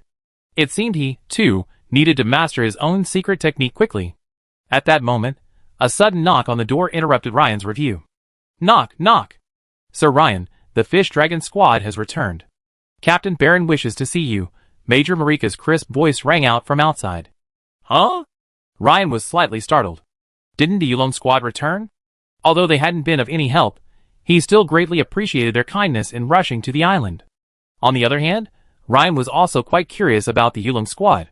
Just now, when disembarking, Major Marika briefly mentioned the Yulong Squad, but apparently because it involved confidential information, she didn't elaborate, only giving a general idea that it seemed to be a special unit of the Navy. Now, with the opportunity to see the Yulong Squad up close, Ryan was very interested in meeting them. Major Marika, I'll be right over. Chapter 215. The moment Ryan laid eyes on Captain Barron, he knew he was a Grand Knight. His muscles were muscular, his steps were rhythmic, and his breathing was steady and powerful. He felt as if he were facing a volcano about to erupt, filled with danger and a surge of power. Ryan was absolutely certain that Captain Barron's strength surpassed even that of Volod. He was at least a veteran Grand Knight. No, quite possibly a peak Grand Knight. Still, Ryan was still a little surprised. He had originally assumed that the captain of the Yulong Squad, a special unit of the Navy, would most likely be a certified wizard. But he hadn't expected him to be a Grand Knight. Were certified wizards really that rare? At least so far, he hadn't encountered one. Or was there some other reason? Captain Barron, this is Baron Ryan, the governor of Fishing Harbor Town, Major Marika introduced. Baron Ryan, this is Captain Barron of the Marines Fish Dragon Squad. Captain Barron, hello, Ryan said with a slight bow. At this moment, Captain Barron's voice rang out like the sound of rocks rubbing against each other. Baron Ryan, hello.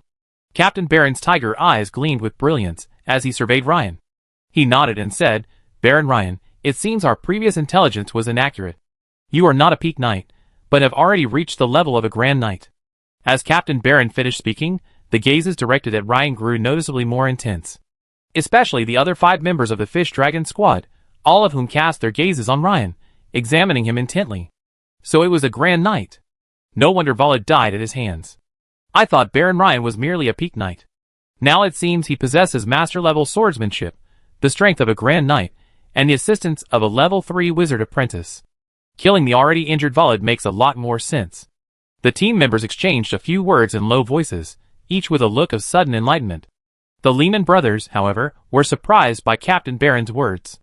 They were certain that just a few days ago, when Lord Ryan challenged them to a sparring match, while their combined strength didn't hold out for long, their impressions at the time suggested Lord Ryan hadn't yet reached the level of a Grand Knight.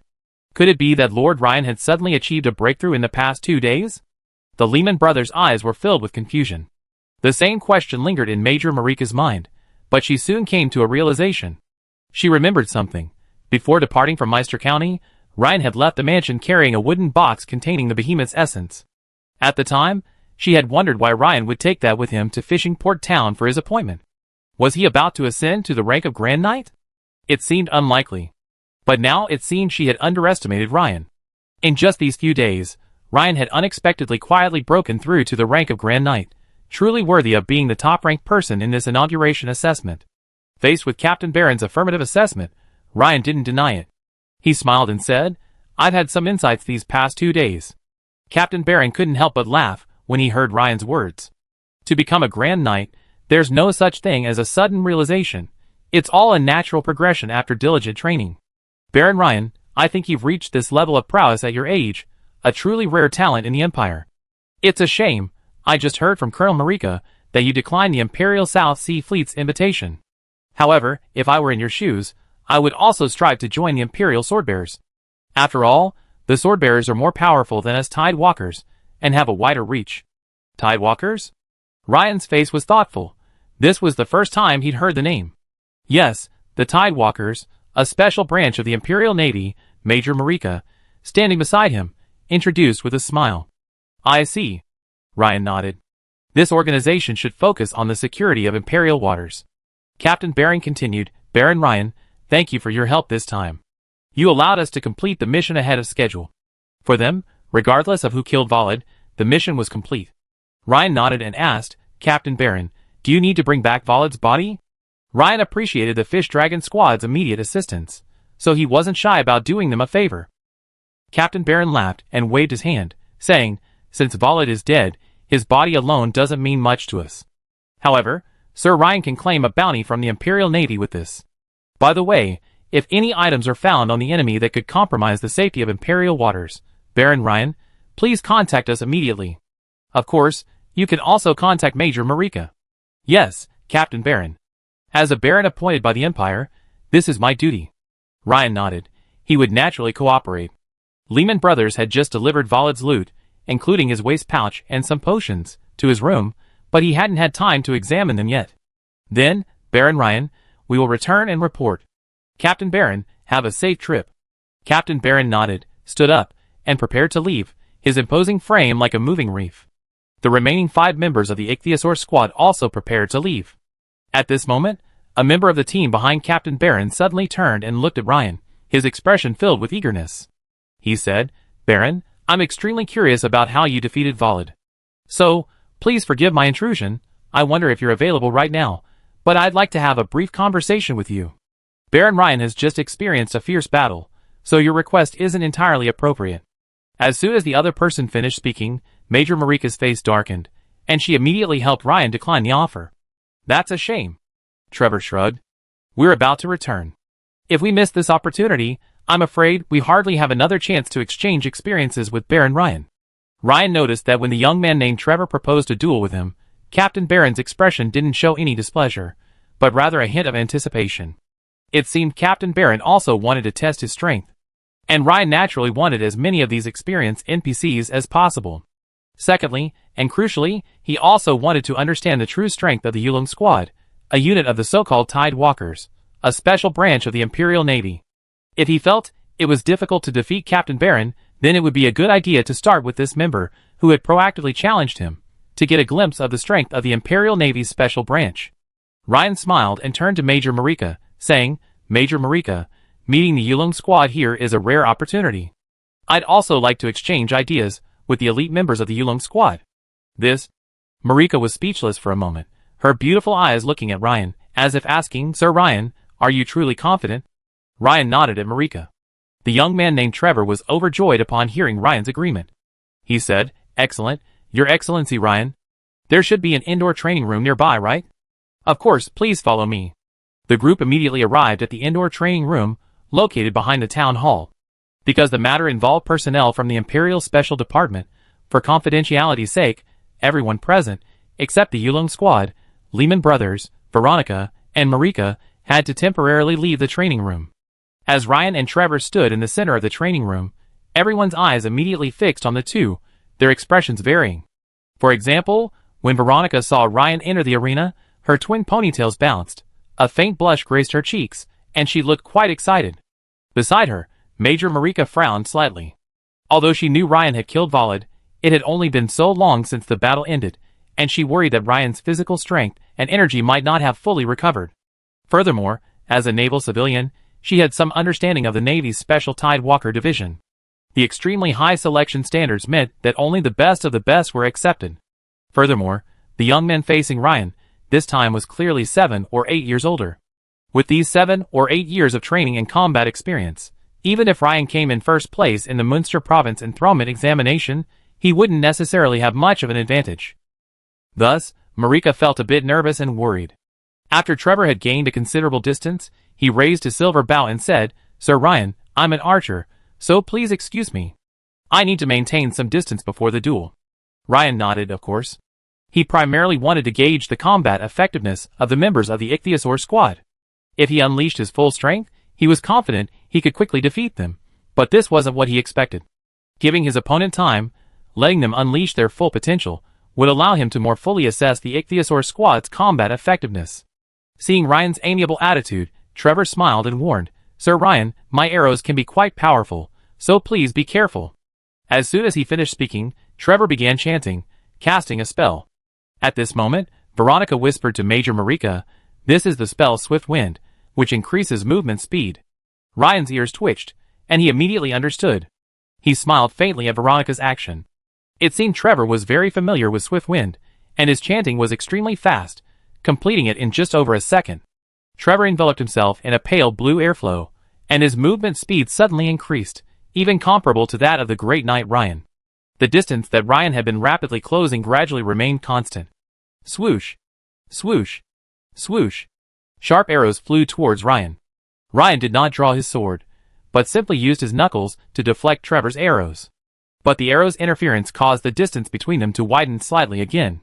At this moment, Trevor stood still, reciting another incantation silently. The next second, a sharp arrow, tinged with a faint white light, shot straight at Ryan. Originally, Ryan intended to draw the great sword at his back and cut off the arrow. But a sudden change of mind forced him to abandon the idea, instead slightly sidestepping. The arrow grazed Ryan's side and struck a steel shield mounted on the training room wall. With a loud crack, a large hole was suddenly pierced through the shield. At the sight of this power, Ryan raised his eyebrows. He knew that this was the combined power of some kind of sorcery combined with the opponent's mastery of archery. In terms of power, these arrows were comparable to the power of a peak knight's secret technique. As the battle continued, Ryan soon heard the name of the enemy's sorcery, sharpening, from the whispers of Veronica and Marika. Trevor shot arrows, each imbued with the sorcery sharpening, towards Ryan. Although the enemy's arrows occasionally laced with sharpening, Ryan repeatedly knocked them away. Even those imbued with sharpening were directly severed by Ryan's great sword. 3 minutes passed. Still, there was no winner. The other members of the Yulong squad watched the scene with a flicker of eyes, their thoughts mixed. However, Captain Barron's expression was distorted. He could clearly see that Ryan wasn't exerting his full strength, as he maintained a nearly constant distance from Trevor, as if deliberately allowing Trevor to loosen up. At this moment, he suddenly called out, "Trevor, stop!" Trevor, upon hearing his captain's words, immediately stopped, but already sweating profusely, he looked at Captain Barron with a puzzled expression. After all, the outcome was still undecided. "Trevor, can't you see? Baron Ryan is holding back." At this moment, the others' gazes flicked back and forth between the two men. Sure enough, Ryan's forehead was bare of sweat, while Trevor, by contrast, was drenched in sweat. Also, except for the initial period when Ryan closed the distance, he remained largely stationary, as evidenced by the footprints on the ground. This made Trevor look at Ryan with gratitude and say, "Thank you, Lord Ryan, for your guidance." He felt that Ryan was deliberately trying to save him some face, but in reality, Ryan had his own agenda. The battle with Trevor had already given Ryan a vague understanding. The opponent was an archer, and the spells he used, whether it was the swift wind that increased movement speed or the sharpness that increased arrow power, were perfectly suited to the archer's role. Simply put, the spells he used were closely integrated with him and his extraordinary combat skills. However, in contrast, with the exception of the spell High Temperature Stance, which relatively well integrated with his extraordinary combat skills, other spells, such as Scorching Touch, were difficult to combine with extraordinary combat skills. From this perspective, compared to fire magic, metal magic might be more easily integrated with his transcendental combat skills, thereby enhancing his combat effectiveness and making it more suitable for his current weapon master, transcendental, class. For example, once he learns sharpness, he can use it on his glimmering great sword or his bladed brass knuckles, further enhancing his combat effectiveness. Ryan glanced at the system notification. "Your giant bear sword skill has been upgraded, adding 233 XP. Your Catter Fist skill has been upgraded, adding 348 XP. You have fought a battle, adding 63 Weapon Master, Legendary, XP. Note, this skill experience already benefits from the 30% bonus from the exclusive talent, Primary Transcendental Enlightenment. Congratulations, your Weapon Master, Legendary, class level has been upgraded." Since Weapon Master, Legendary, was already close to leveling up, this match boosted him directly to level 3, 45/500. This also allowed Ryan to gain another attribute point and 1 skill point, bringing his remaining attribute points to 6 and his remaining skill points to 2. At this moment, another young man from the Fish Dragon team, holding a short staff, approached Ryan and said with a smile, "Baron Ryan, my name is Nathaniel. After watching your wonderful match with Trevor, I'd really like to discuss something with you. Of course. Ryan nodded immediately, agreeing. After all, once the Fish Dragon team returned, there would be no such good opportunity for communication. But, Sir Ryan, do you need to rest first? Nathaniel thought Ryan should still have some strength left, but after just a few minutes of intense fighting, he doubted that Ryan hadn't been significantly exhausted. Secondly, even if he won, the victory would be greatly discounted. No need. I've always had good stamina, so we can get started right away, Ryan said. Major Marika blushed slightly as he finished his words, and mentally spat. Although she had been busy with civilian work in the Navy and hadn't yet married, she was already familiar with certain matters and double entendres. The girl with the twin tails, on the other hand, was focused on whether Ryan could still easily win this time. After all, this Nathaniel was a relatively pure third-level wizard apprentice, and his fighting style was more wizard-like. She was a little worried that Ryan didn't have much experience dealing with this kind of foe. Nathaniel, seemingly feeling a bit embarrassed about his team's repeated battles with Ryan, introduced himself. Sir Ryan, I am a third-level wizard apprentice. My magical attacks are quite powerful. I hope you won't take them head-on.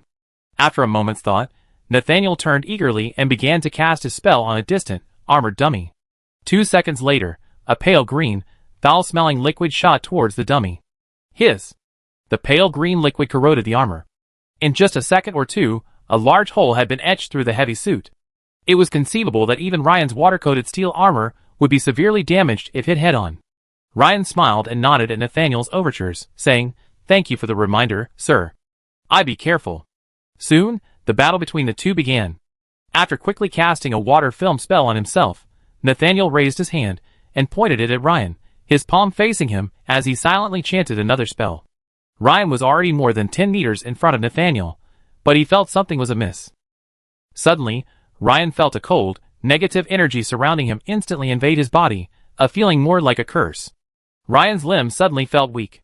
Soon, he heard Veronica whisper to Marika, "This is a weakness spell." Nathaniel's face lit up, and he quickly retreated, pulling something from his pocket. Although Ryan was more interested in trying out a different type of opponent, he didn't want to lose. Therefore, Ryan planned to add points to test whether he could offset this negative energy. Just as Ryan was about to add points, a member of the Yulong team, with a serious expression, quickly walked over to Captain Baron and whispered something in his ear. Captain Baron's face immediately changed. It seemed as if something important had happened. Captain Baron suddenly said, "Baron Ryan, Nathaniel, let's end this competition here. We have an urgent mission and need to depart immediately." Ryan immediately stopped adding points, and Nathaniel beside him also stopped casting his magic.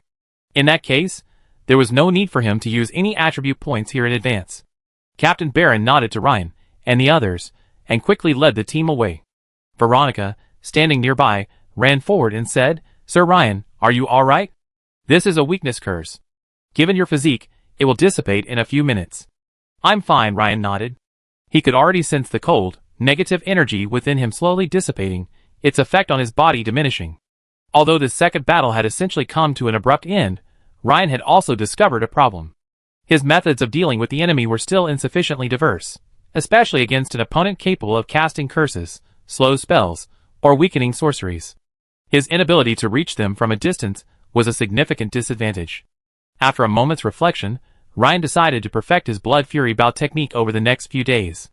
Now that he possessed the talent for primary transcendental comprehension, which increased his learning speed by 30%, he believed his mastery of the technique would be even faster than before. Chapter 216. At this moment, Ryan suddenly thought of a question. He turned to Veronica beside him and asked, "Miss Veronica, were the spells performed by the two members of the Fish Dragon team just now all from the Navy's Special Item Exchange catalog?" "Indeed, Your Excellency Ryan, these two must be wizard apprentices trained by the Imperial Navy. They are quite different from wizards from a school like me who study under a mentor. Their spells are all exchanged from the Special Item catalog." Veronica recalled the impression the two had made on her, and said with certainty, "In other words, if they have mission evaluation medals and merit points, they can exchange them for the spell models they want." Ryan asked again. "Yes, that's right," Veronica replied immediately. "The spell used by the archer named Trevor just now, I heard you say, was sharpening. Is that supposed to be metal magic?" Ryan faintly sensed the mysterious pale silver energy particle fluctuations at that moment. "Your perception is very sharp, Lord Ryan. It's indeed the metal-based sharpening technique. Unfortunately, I don't know this spell, Veronica said with a hint of regret. Just now, she thought, if she had mastered the sharpening technique, she would have been able to cast and bless Lord Ryan's weapon during the previous battle between Ryan and Valid. So, Veronica decided that after returning, she would ask her mentor, Master Aeneas, if she could learn the sharpening technique. Although she didn't have an affinity for metal, it didn't hinder her from learning it. It would simply be slightly less effective. But once she learns it, she'd be able to provide Sir Ryan with a significant damage boost in battle. Ryan nodded, his eyes flickering slightly. Since she's joined the Imperial Navy's Special Division, the Tide Walkers, she can exchange for the metal-based magic sharpness by completing special missions. Then, once she joins the more powerful Imperial Swordbearers, she'd be able to exchange for even more metal-based magic. Joining the Imperial Swordbearers will be crucial to her future strength gains. It seems she needs to prepare well. Perhaps she should ask someone about the Swordbearer assessment. Just as everyone left the training room, suddenly, a loud roar echoed faintly from the faraway sky. By the time the voice reached everyone, it was already very faint, but it was clearly human. Perhaps because the roar was so concentrated, even though it traveled a considerable distance, everyone present could still hear it clearly. Instantly, everyone, including Ryan, looked up in the direction of the sound. That direction was toward the sea. Crucially, everyone was familiar with the sound. This sound, like the rubbing of rocks, belonged to Baron, the captain of the Fish Dragon Squad. Moreover, he could sense that Baron was furious. The others present immediately exchanged glances, their expressions changing. Clearly, the Fish Dragon Squad had encountered a formidable enemy. And judging from the direction and distance of the sound, it must be offshore, not far from their fishing port town. At this point, everyone's attention once again focused on Ryan. Not only was Ryan the governor of the fishing port town, but he was also the most powerful of the group present. Sir Ryan, Major Marika said with a worried look on her face, but she stopped herself short as a thought struck her. She had originally intended to suggest rescuing the Yulong Squadron, but she quickly realized a problem. The Yulong Squadron, a unit of the Navy's Special Warfare Division, was finding the enemy difficult to deal with. So, did she truly possess the capability to rescue them? Perhaps, from a safety perspective, her first choice should be retreat, not rescue. However, Ryan didn't hesitate. After a brief moment's deliberation, he said, Miss Veronica, please send your white seagulls for an immediate high-altitude reconnaissance. Besides, time is running out, so I go ahead. Wait, Sir Ryan, I go with you. Veronica wasn't afraid at all. Instead, she felt a faint excitement. As if thinking of fighting alongside Ryan again, her twin ponytails tossed energetically, and her fair cheeks flushed even more. Faced with Veronica's offer, Ryan thought for a moment and agreed.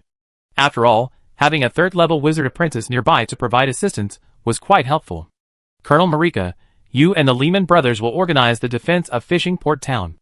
If evacuation is necessary, Miss Veronica's white seagull will notify you in advance. Yes, Baron. The Lehman brothers responded crisply. To them, Ryan's orders were simply to be carried out. Very well, Your Excellency Ryan, please be sure to stay safe, both of you, Major Marika agreed, but a look of worry crossed her face. However, Marika understood that she was merely a civilian naval officer. Even if she was worried, she should defer to Ryan and Veronica, who had the greater say in how to fight. As Ryan and Veronica boarded the boat, a white seagull, sent for reconnaissance, had already descended from the sky. Veronica stared at the white seagull for a few seconds, her rosy face suddenly turning a pale shade. She said, Sir Ryan, the Ichthyosaur squad is currently engaged in combat with 3 large sea beasts. Also, from the white seagull's description, it seems someone is controlling these sea beasts. Huh? Someone's actually controlling them. Ryan raised an eyebrow. The combination of large sea beasts and humans was undoubtedly incredibly powerful. At that moment, a white albatross with a wingspan of several meters flew in from a distance at high speed. Upon spotting Veronica, it immediately circled and landed. Ryan had seen this albatross before. It was the pet of a member of the Ichthyosaur squad. Soon, more detailed intelligence arrived from Albatross. Sir Ryan, we've received word from the Fish Dragon squad that they've been ambushed by a special combat team from the Eagle Federation. Captain Baron, tell us to evacuate Fishing Harbor Town immediately. They won't be able to hold out for long. Eagle Federation? Ryan was astonished. This is Imperial territory. Could it be that the Eagle Federation is going to war with the Empire? Yes, Sir Ryan, The twin-tailed girl's pretty face was a mixture of worry and excitement. After a moment's thought, Ryan tilted his head and smiled at her, saying, Ms. Veronica, are you afraid? Of course not. I feel safe with Sir Ryan. The girl's eyes sparkled as she spoke. Then let's go! Have White Seagull contact Major Marika and have them organize a retreat. As for the Eagle Federation's special combat team, I'm very interested. Yeah. Seeing Ryan still intending to go, the twin-tailed girl clenched her fists, her face lit with excitement. Ryan glanced at the girl and couldn't help but laugh. Veronica gave him the impression of a gamer from his past life, a novice but game-loving girl with a strong addiction but limited skill. Climbing the ranks with someone like that would be difficult. After a moment's thought, Ryan focused his attention on the system panel. Since he was facing a potentially formidable foe, there was no point saving his 2 skill points. A gigantic sea beast? Of course, he couldn't put points into Cat or Fist. Against such a large, even extraordinarily large, sea beast, a two-handed weapon would be enough to inflict sufficient damage. After a brief moment of deliberation, Ryan decided to put some points into Talker Hammer. Although his giant bear swordsmanship now boasts the Weapon Master, Legendary, Exclusive Talent, Primary Weapon Mastery, Passive, making it slightly more powerful, the Pig's Head Hammer, with its Hammer Mastery Level 3, remains Talker's most devastating supernatural skill. Thus, with the remaining skill point reduced from 2 to 1, Talker's hammer skill advanced from level 10 to level 11.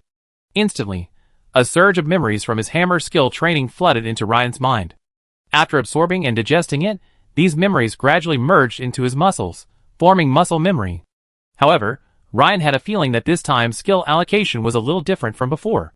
Indistinctly, his hammering proficiency seemed to have broken through a thin layer of paper. He had a different understanding of the Talker Hammer technique. In particular, his original secret technique, Rising Dragon Hammer, had become more closely integrated with his use of the Force. Just as Ryan regained consciousness, 2 system notifications suddenly appeared. Congratulations, your Talker Hammer technique, Rising Dragon Hammer, has been promoted to the Quasi-Ultimate Technique, Rising Dragon Hammer. After being promoted to Quasi-Ultimate Technique, will the skill name be changed? Quasi-Ultimate Technique? Immediately, Ryan was delighted and surprised to see that the secret technique, Rising Dragon Hammer, icon that had previously appeared above the Talker Hammer technique on the Weapon Master, Legend, panel had slightly changed.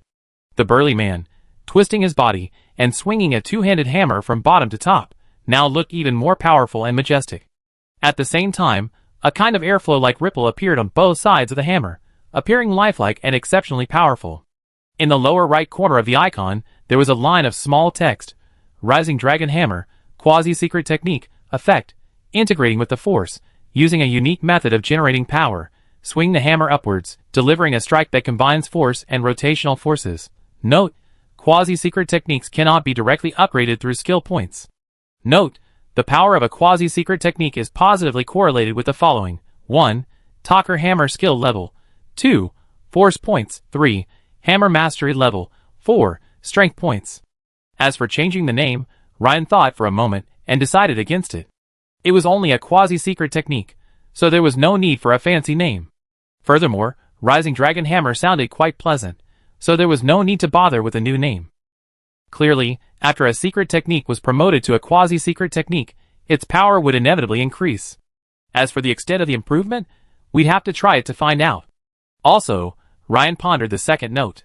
The power of the quasi-ultimate skill is positively correlated with the following. 1. The level of the Talker Hammer skill. Since I need to further increase the power, I still have a few skill points, so I might as well add them. After all, my hammer secret technique is more than just one move. So Ryan quickly made up his mind. As the remaining skill points dropped from 1 to 0, Talker Hammer advanced from level 11 to level 12. Instantly, a flood of memories from his hammer training flooded into Ryan's mind. When Ryan regained consciousness, 2 system notifications quietly appeared. Congratulations, your Talker Hammer exclusive secret skill, Earthshatter, has been promoted to Quasi-Ultimate Skill, Earthshatter. After being promoted to Quasi-Ultimate Skill, do you want to change the skill name? Sure enough, on Ryan's Weapon Master, Legend, panel, the secret skill Earthshatter icon, which had previously been located above Talker Hammer, had slightly changed. The burly man, holding a two-handed hammer high and pounding the ground from top to bottom, now appeared even more muscular. Simultaneously, a fan-shaped shattering zone appeared in front of the hammer. Above the ground, floating debris of varying sizes looked incredibly powerful. In the lower right corner of the icon, there was a line of small text, Earthshatter, Quasi-Ultimate Skill, effect, harnessing the force, using a unique power generation method, swing the hammer from top to bottom, striking the ground with a blow that packs multiple concussive forces. Note: quasi-ultimate skills cannot be directly upgraded through skill points. Note: the power of a quasi-ultimate skill is directly correlated with the following: 1. Talker Hammer skill level. 2. Force value. 3. Hammer mastery level. 4. Strength value. Similarly, Ryan chose not to change the skill name. It remained Earthshatter Hammer. After both hammer techniques were elevated to quasi-ultimate, he could clearly feel his understanding of the art further deepened, seemingly close to true mastery.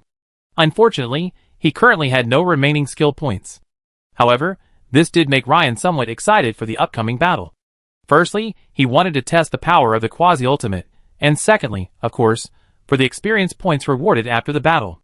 Off to the side of the ship, Veronica, watching Ryan, who had been lost in thought, suddenly smiled slightly, her expression hinting at an eagerness to try. This left Veronica stunned. Facing battle, he showed no fear, but rather a yearning for it. Sir Ryan truly possessed the potential necessary for a top-tier powerhouse. When the two arrived at the scene, they saw from afar 5 enormous, red and white striped, serpentine sea beasts, 4 small and 1 large, forming a siege, attacking the ichthyosaur team on the coral reef. Even the smaller serpentine sea beasts stood over 3 meters tall above the surface, and the larger ones reached a whopping 5 meters. A ring of spikes formed the lower edge of their heads and necks, connected by a thin membrane that stretched between them, giving the appearance of an umbrella covering their heads. This is a thornback sea snake. The venom of a thornback sea snake is highly toxic, and its melee combat abilities are also formidable. Its overall strength rivals that of a great knight. As for that giant thornback sea snake, Veronica said quickly. Having experienced so many battles, Ryan took in the entire battle with just a few glances. If the ichthyosaur squad was formed around Captain Baron, a peak-level Grand Knight, as its core, the opposing team was the exact opposite. The opposing team appeared to be a combat team centered around a single, official wizard. The remaining 4 were Grand Knights, one wielding a sword and shield to protect him, while the other 3, each wielding a variety of weapons, controlled serpentine sea beasts to attack Baron. The opposing serpentine sea beasts possessed venomous spitting abilities and considerable melee attack power. Based on the combination, it was difficult to discern which was superior. However, judging by the situation on the scene, it seemed that Baron, the core of the team, was being restrained by the opposing wizard. As captain, Baron was currently swiftly fending off attacks from the serpentine sea beasts from 3 directions. However, the situation was already precarious. One member of the ichthyosaur squad lay on the coral reef, seemingly incapacitated. Although Captain Baron was shimmering with a myriad of magical light, his speed and strength were elevated to an extremely high level. However, the 3 serpentine sea beasts were quite powerful, and a magical aura constantly emanated from them. It was unclear whether this was due to the blessing of the others nearby, or the inherent innate abilities of these large sea beasts. Furthermore, the serpentine sea beasts also had great knights on their backs, assisting in the battle. More importantly, Ryan keenly noticed that Captain Baron's mouth was oozing a trickle of bright red blood. Furthermore, he would occasionally pause briefly during the battle, his face showing signs of pain. This quickly led Ryan to realize that this was most likely related to the black-robed figure on the back of the largest serpentine sea beast, wielding a dagger and occasionally chanting spells. In other words, the key to breaking the deadlock and the entire battle lies in the black-robed figure. At this moment, a knight armed with a sword and shield was stationed beside the black-robed figure, seemingly to prevent Captain Baron's rapid advance. Seeing the sudden appearance of Ryan and Veronica, the members of the Ulam squad all looked puzzled. Trevor, the archer, immediately turned to another member of the team. What's going on? Didn't you tell them to evacuate? We can't hold out much longer. If it weren't for the nearby fishing town, we could have retreated long ago, and Bastos wouldn't have been seriously injured. The member, clearly aggrieved, said, My albatross just told me it's been notified. I think it's Baron Ryan who's coming. Although Trevor had a good impression of Ryan, he couldn't help but feel a little angry. This young man is so impulsive. He doesn't even know we're competing with him. That's just a one-on-one fight. Fighting a small group like this is completely different. Sir Ryan, what do we do now? Let's stop here.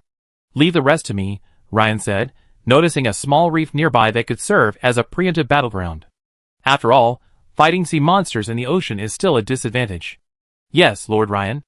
At this moment, Veronica chanted a certain magical spell.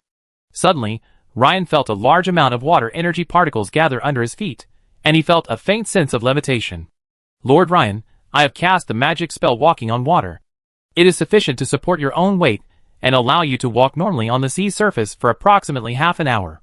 This made Ryan's face light up. He had been planning to lure his opponent to a nearby island for a fight, but now it seemed unnecessary. The battlefield now offered many more options. Veronica continued, by the way, Sir Ryan. If you decide to cast a spell, be careful. It's best not to affect the area beneath your feet. Otherwise, the water walk spell I cast for you will be negated or become unstable. Ryan nodded at Veronica's reminder. He understood the point. Simply put, he couldn't cast the high-temperature field spell during battle, as it would cover the soles of his feet, affecting the stability of the water walk spell. However, he could cast Burning Touch or Blazing Light, followed by another flash of pale blue magical light. A thin film of water instantly formed around Ryan. He was quite familiar with this magic. It was a water-based magic, the water film, which provided some defense. Thank you, Miss Veronica. Leave it to me now. Ryan nodded, smiling at Veronica. Sir Ryan, please be safe. If all else fails, I have a scroll of official magic my mentor gave me. Okay. Ryan said nothing more, stepping toward the side of the ship and standing on the surface of the sea. Of course, the Eagle Federation members also saw Ryan and Veronica appear. A black-robed figure glanced at the two and murmured, "Is this the local defense force of the Dragon Empire? A third-level wizard apprentice and a knight? No, it seems like a grand knight. Hoffman, take care of these two destabilizing factors. As you command, Lord Neru." The great knight, sword and shield in hand, quickly controlled the thornback sea serpent beneath his crotch, charging at high speed towards Ryan. The black-robed figure named Neru's energy fluctuations clearly exceeded the limits of a third-level wizard apprentice, but his gaze remained fixed on Baron, who was engaged in a swift battle. As the third-ranked member of the Leviathan team, he was the first to arrive after receiving the message from the Federation Navy. He happened to be gathering materials nearby. Shortly after arriving, he discovered the traces of the Dragon Empire's battle squad, and the battle suddenly erupted. The opposing squad leader, a peak-level Great Knight, proved a formidable opponent after being blessed by the other team members' buffs. Even he had to struggle to subdue him. Neru glanced at the cursed blade, emitting a faint black glow, and felt a surge of pride. If he hadn't been able to restrain the opponent's peak Grand Knight, the others in the Leviathan team might not have been able to defeat him. Just now, he relied on the cursed blade in his hand to cast 3 curses on the opponent: the Curse of Weakness, the Curse of Pain, and the Curse of Cold Heart. This completely disabled the opponent's full potential. Now, the balance of victory was tilting towards him. In a few minutes, the opponent's strength would gradually be exhausted. Neru observed for a moment, then shifted his gaze to Ryan and Veronica in the distance. As a gentle incantation rang out, Neru used the dagger, emitting a dark glow, to gently cut his fingers twice. As blood spurted out, a strange wave suddenly struck Veronica in the distance. A second later, another inexplicable wave struck Ryan. After the spell was completed, Neru's face paled slightly, but a smile played on his lips. Now, Hoffman should be able to easily defeat him. The unstable factor was about to be eliminated. Suddenly, Veronica, who was beside Ryan, clutched her chest with her hand, her face darkening.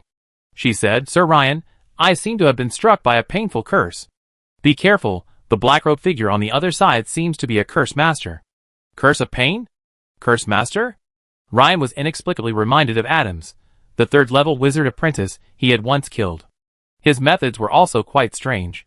Of course, the man before him was a full-fledged wizard, and by comparison, his strength was far greater. But Ryan felt no fear at this moment, for his current strength was far greater than it had been then. It was only after hearing that the other party was a curse master that Ryan became more cautious. But the next second, Ryan felt a sudden surge of negative energy around him, instantly invading his body. This effect. Is this a weakness curse? Ryan immediately realized it. After all, he had just experienced this spell not long ago.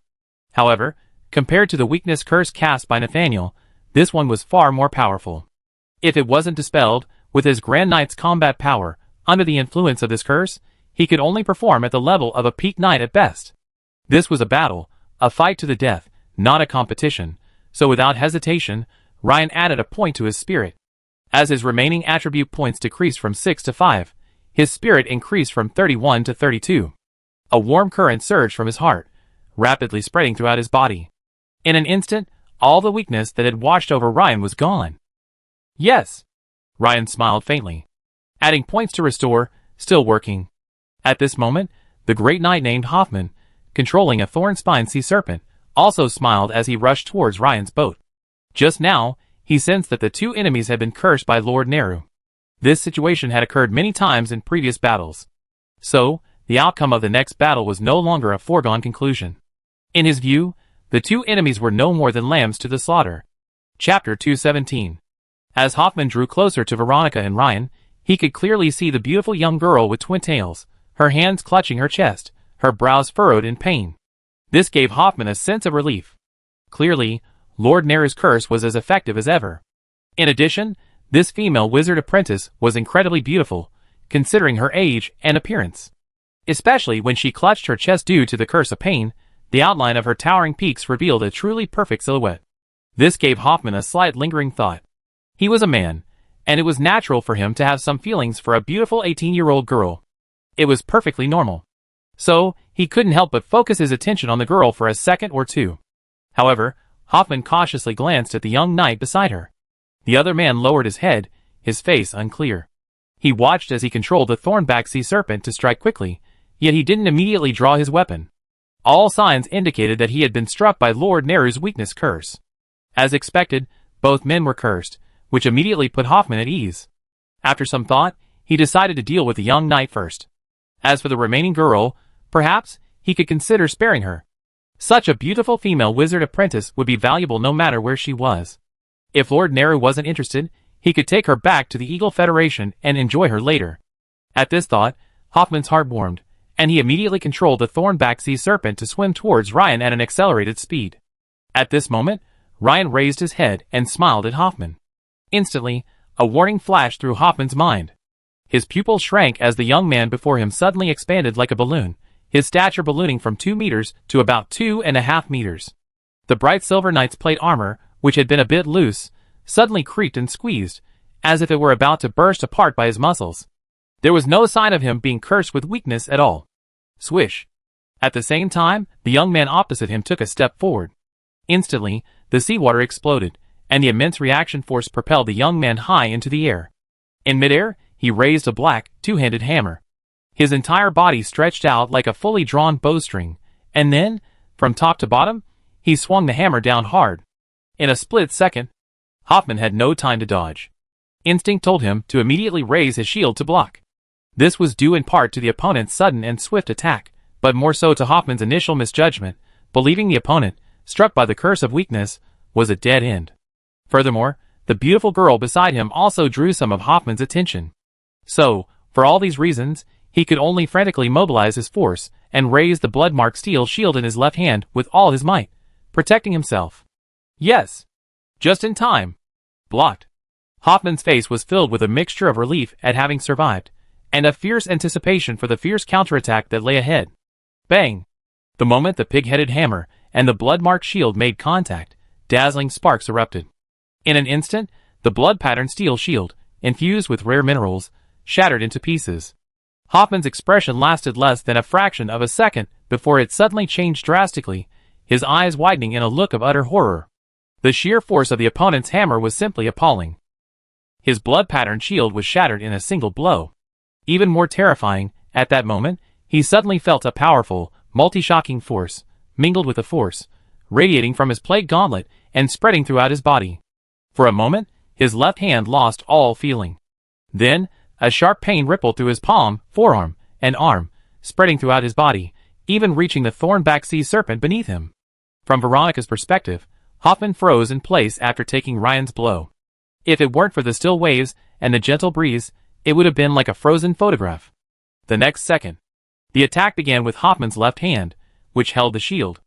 It suddenly exploded, followed by the rupture of his forearm, the shattering of his shoulder armor, and then a series of crackling sounds echoed from deep within Hoffman's body.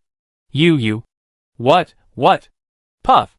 Hoffman's eyes bulged, and he spat out a mouthful of a crimson mixture mingled with his internal organs, a look of disbelief on his face. How could you not be affected by the curse of weakness? Hoffman, like a dead snake with its spine torn out, slumped limply against the thorn-spined sea serpent, managed to ask this question before expiring. Unfortunately, Ryan didn't answer his dying question. Lost balance, Hoffman's eyes widened as he slid swiftly from the thornback sea snakes back into the sea, dying with his eyes wide open. The thornback sea snake, which had been about to spit venom, was interrupted by the multiple concussive forces of Ryan's quasi-ultimate move. The thornback sea snake, having just recovered from its paralysis, stared at Ryan with its wide, serpentine eyes, as if it had seen a natural enemy. It was filled with fear. The umbrella-like spines on its neck, once spread out, now retracted like an umbrella, clinging to its neck. This was a sign of fear, terror, and weakness. But a dark hammer flashed by, instantly shattering a bloody hole in the top of the thornback sea snake's head. The terrified thornback sea snake was sent to join its master by Ryan's pig-headed hammer in a single blow. The thornback sea snake instantly expired, its body, which had been standing tall above the surface, tumbling limply.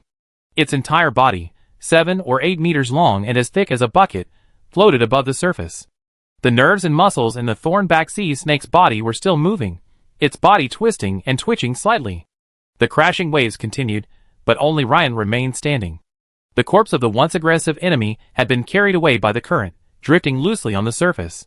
The twin-tailed girl standing on the nearby boat, though pale with pain, her entire mental state was completely different. Just like the cancer-fighting girl in her past life, her face was in pain, but her eyes gleamed with light. Her beautiful eyes fixed on Ryan's burly figure, their watery irises filled with surprise, admiration, love, sighing, and adoration. If one hadn't seen those watery eyes in person, it would be hard to imagine how a single glance could convey so much meaning. Ryan, on the other hand, shook the dark pighead hammer in his hand. He stood on the sea, savoring the near-ultimate earth-splitting hammer he had just unleashed.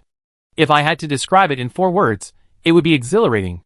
That hammer strike seemed to unleash a certain spiritual force, a combination of the force and exquisite technique. He could sense a strange force emanating from his hammer, which, upon impacting the opponent's shield, rippled through his body, wreaking havoc. This strange force must hold the secret of the true essence. Perhaps, a normal quasi-ultimate move wouldn't be as powerful as the hammer strike Ryan had just used.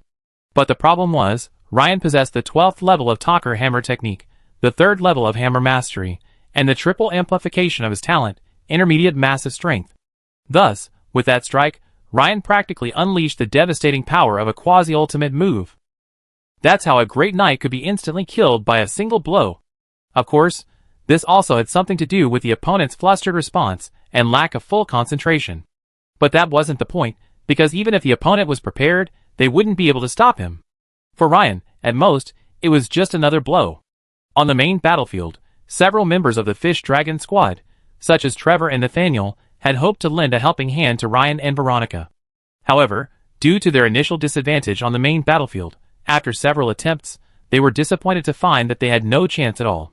However, Captain Baron, upon noticing that the Great Knight, who had been guarding the opposing black-robed wizard, had quickly fled, controlling the thornback sea serpent, seized the opportunity, mustering his remaining strength and suddenly bursting forth to attack the opposing wizard. Unfortunately, Captain Baron's outburst was quickly extinguished by the opposing wizard's magical attack.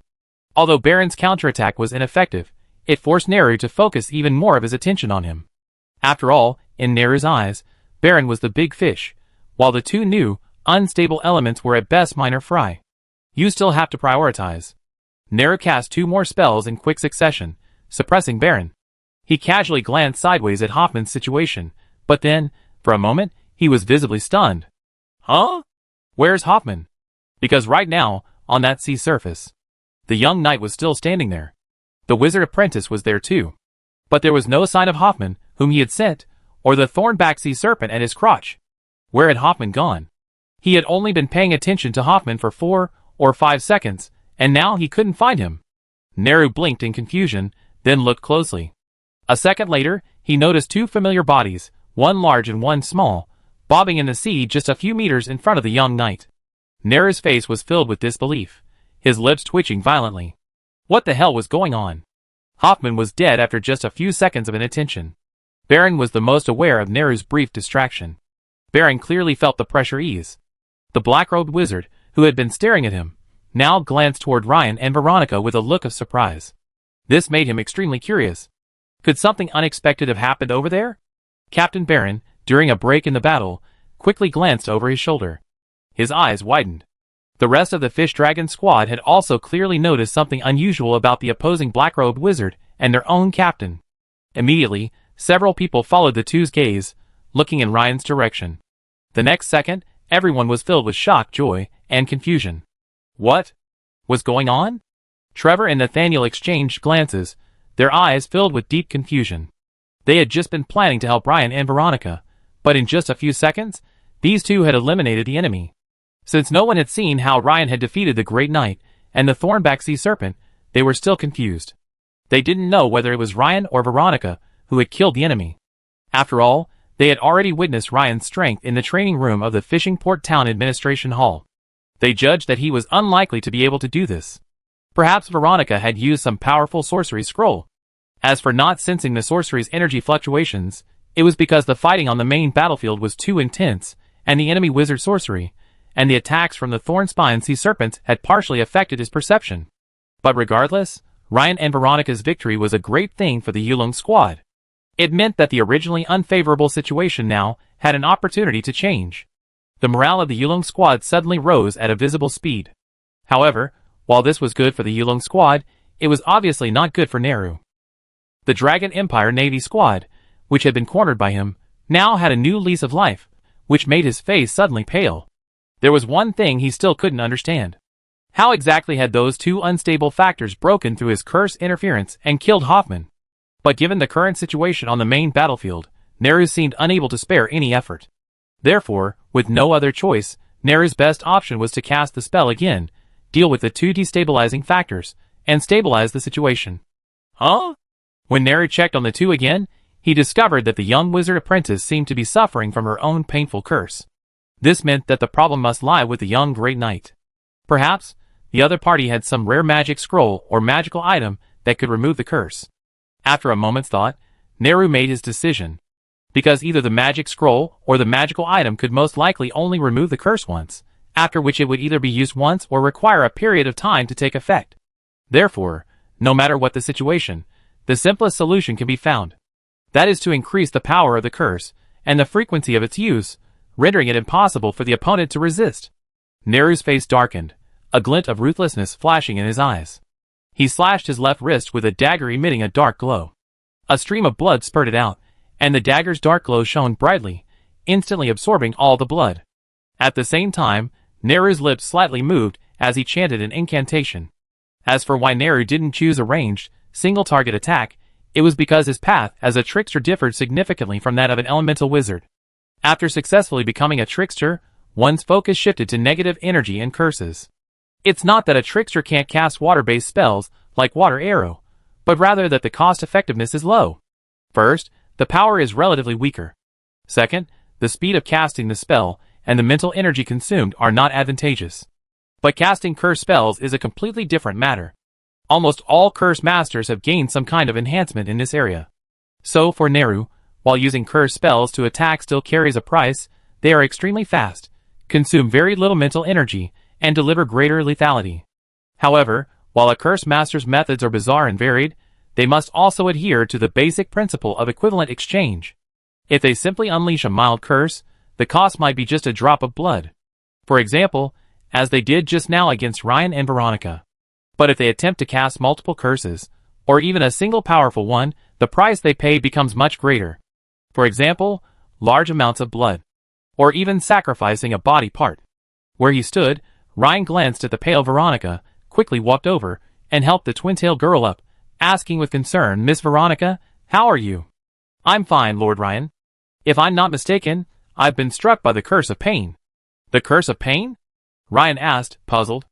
It seemed he'd just been struck by the curse of weakness. The curse of pain was clearly a separate curse. Indeed, those struck by the curse of pain experience constant, intense pain. "Lord Ryan, I probably won't be able to help in the upcoming battle. The curse of pain cast by a proper wizard will significantly affect my ability to concentrate on casting spells. I currently don't have a good solution for this. However, rest assured, if I stay here quietly, the curse of pain will have much less effect on me. I recover naturally over time." "Affecting my casting? Will staying still reduce the pain?" Ryan asked, puzzled. After all, the curse he'd just been struck by wasn't a curse of pain, but a curse of weakness. It seemed the other cursor used different curses on different enemies. The curse he cast on Veronica, the wizard apprentice, was a curse of pain. If Veronica couldn't dispel it, it would be equivalent to destroying the combat effectiveness of a third-level wizard apprentice. The spell he cast on himself, the Grand Knight, was a spell of weakness. If he couldn't dispel it, his combat effectiveness would instantly drop from Grand Knight to Knight, greatly reducing his threat. But it was clear that the other party could inflict 2 different curses on one person. Or even more than 2, perhaps 3 or even more. Yes, Lord Ryan. Ryan nodded, beginning to understand. He immediately turned to look at Captain Baron of the Fish Dragon Squad, who was rapidly moving across the main battlefield in the distance. The pressure on the other party must be intense at this moment. Miss Veronica, rest a while in the boat. I go support Captain Baron. Lord Ryan, please be careful. The Curse Master's attacks are extremely difficult to resist, and their power should not be underestimated.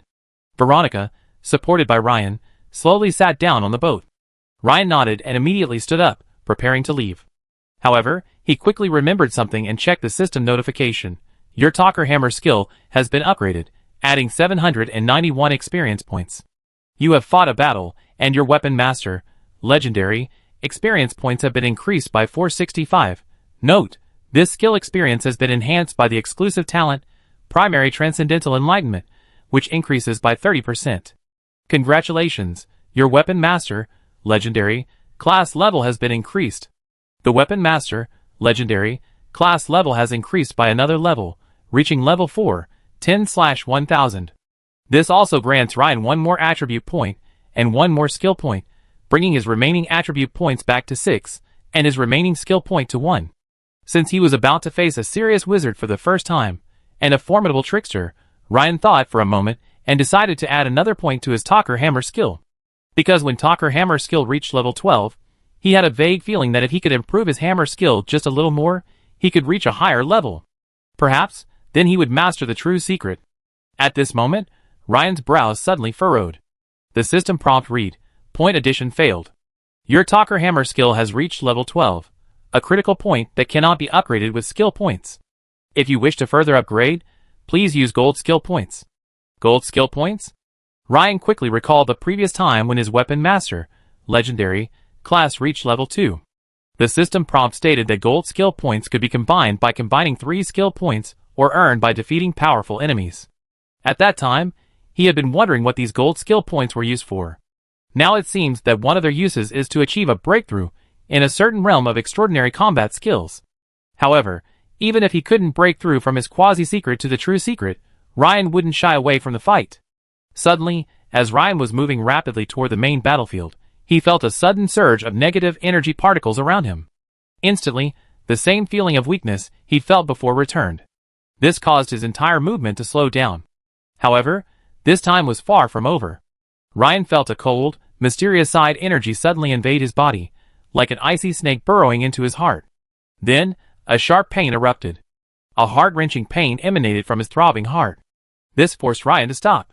But the negative energy surrounding him gathered once more, rushing towards him, attaching itself to his fascia, muscles, and joints.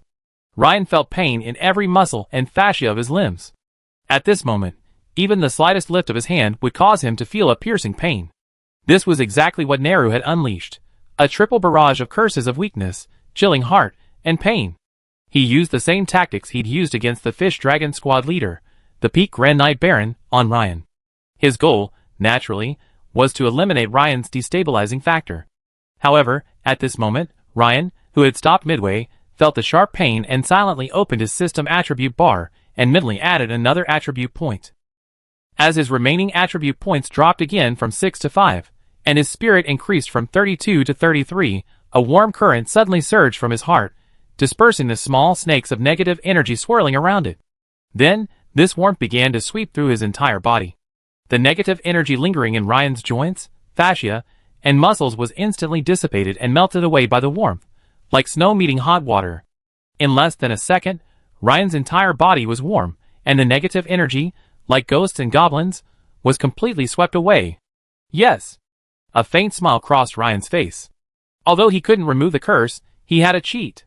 Chapter 218. After expending a significant amount of blood and inflicting a 3-hit curse on Ryan, Neru immediately refocused his attention on the Ichthyosaur squad.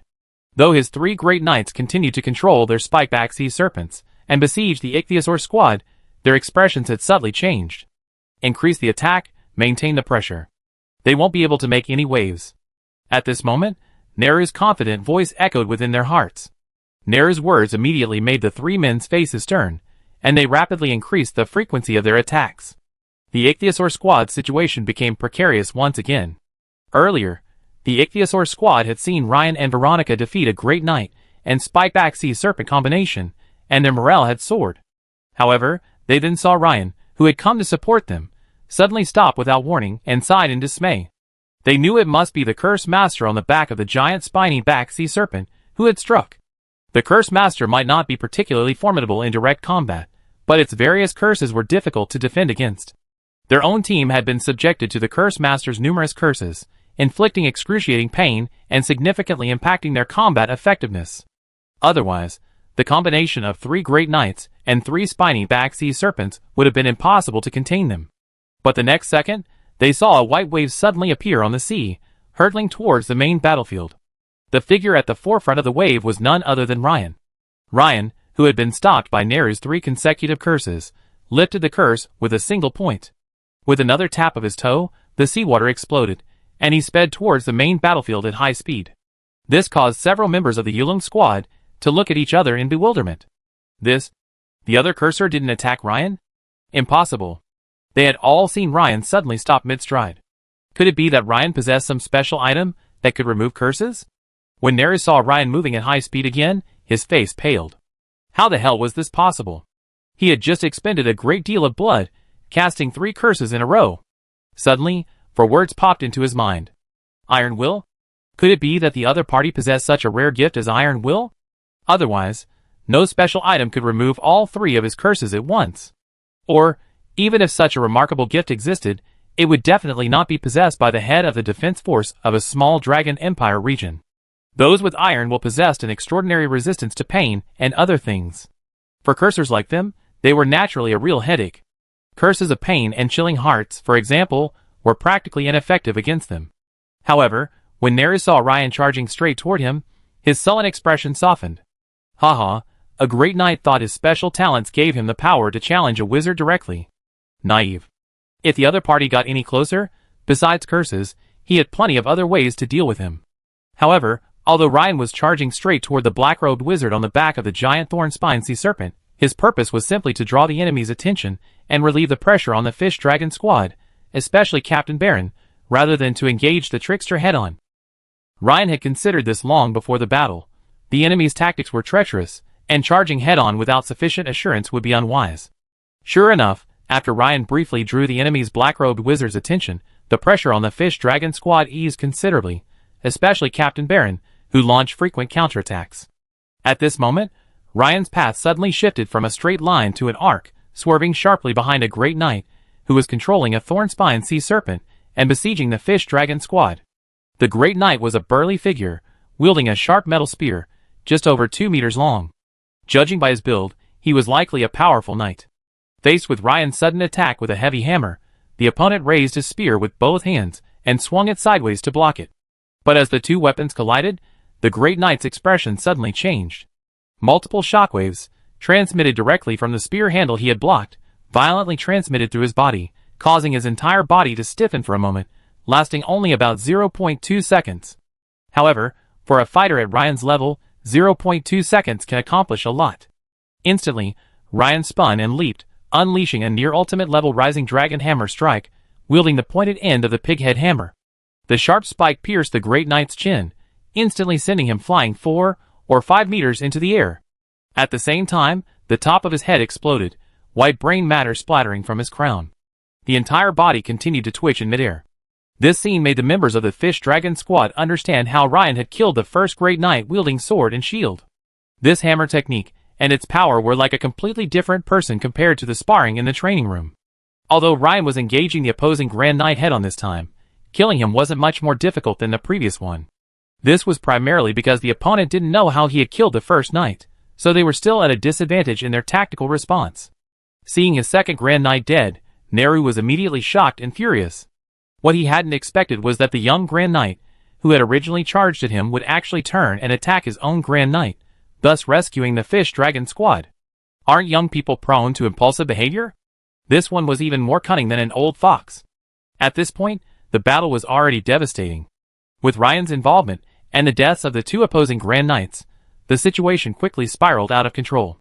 The Fish Dragon squad quickly escaped, while Captain Baron now rushed towards the trickster, the direction of the giant spikeback sea serpent.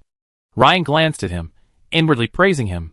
Baron's tactical awareness was exceptional, worthy of being the leader of the Imperial Navy's Special Combat Squad.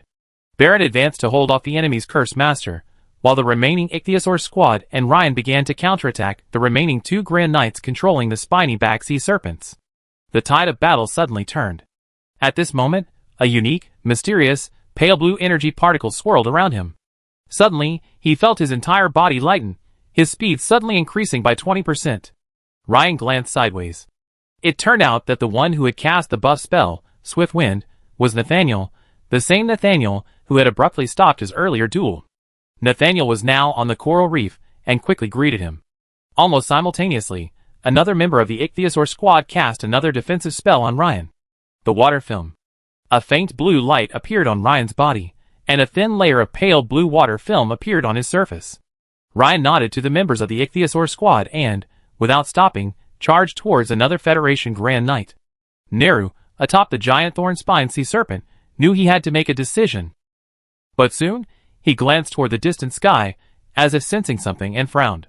Then, the giant thorn-spined sea serpent beneath him took a deep breath, and a cloud of corrosive liquid erupted. This forced the Ichthyosaur squad and Ryan to halt their attack and quickly dodge.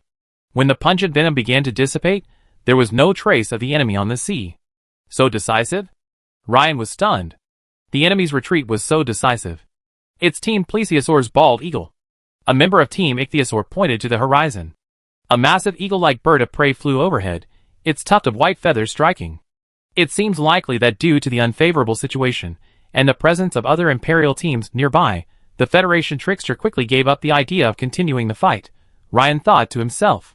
As the battle ended, the curse cast upon everyone by the opposing trickster began to dissipate over time. Team Ichthyosaur quickly treated their severely injured member with a combination of hydrotherapy and healing potions, quickly stabilizing his condition. Veronica, after the painful curse gradually dissipated, arrived at the coral reef. At this moment, Captain Baron approached. He wiped the blood from his mouth and looked at Ryan seriously, saying, "Baron Ryan, thank you for your assistance. Without it, our team would have suffered heavy losses this time. Captain Baron, you're too polite. Protecting the sea borders isn't just the responsibility of the Imperial Navy. As the governor of the Imperial Fishing Port, I also have a responsibility." Several other members of the Yulong squad also stepped forward to express their gratitude to Ryan. The Yulong squad's attitude at this moment was far more enthusiastic than it had been previously in the fishing port. Nathaniel, in particular, smiled self-deprecatingly and said, "Baron Ryan, it turns out you haven't been able to demonstrate your true strength in the competition. It was truly presumptuous of me to challenge you before." "No, Nathaniel, I'm not. I still welcome your challenge," Ryan said sincerely. "Competitions can gain experience, thereby improving the class panel level." Ryan's words were naturally sincere. But to the members of the Fish Dragon squad, listening to Ryan's words, they felt that Baron Ryan, despite his youth, possessed none of the arrogance of youth. His temper and personality were surprisingly good, and he was very easy to talk to. Soon, several of them smiled and expressed their goodwill.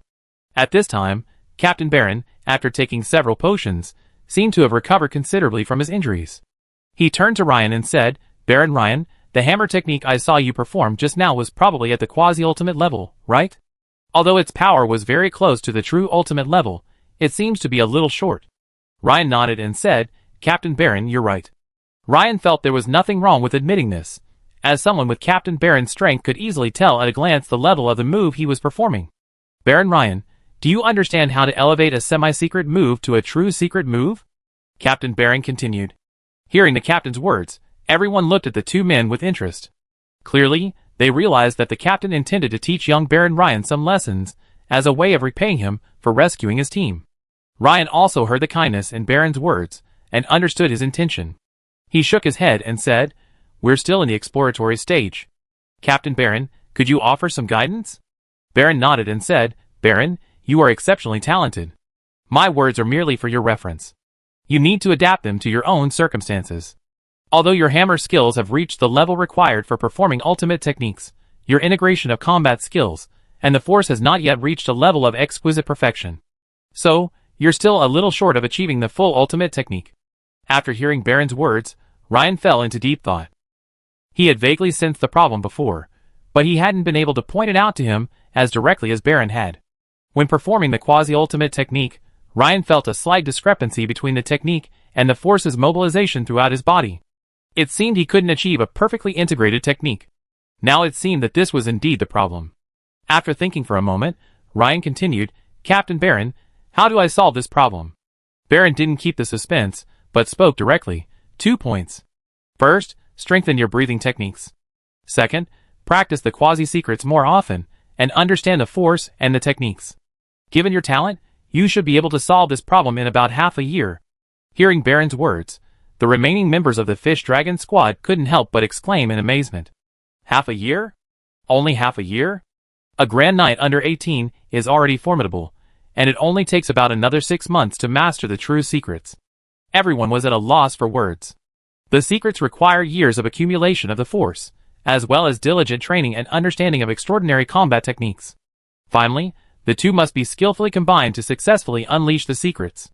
In their opinion, a Grand Knight capable of unleashing the secrets, even in the specialized Tide Walkers, would be at least in their 20s, or even close to 30. In reality, most were in their early 30s. Breathwork? Ryan couldn't help but fall into deep thought. It's been quite a while since he'd leveled up his Bear King breathing technique, and it's still stuck at level 9. Since he can't add skill points to the level 12 Talker Hammer technique, Ryan plans to use those few skill points later to first apply to Bear King breathing technique to see the results. As for the time frame, it shouldn't take more than half a year. Thank you, Captain Baron, for your guidance. Although Ryan knew Baron's overtures were due to his recent rescue, he still expressed his gratitude from the bottom of his heart.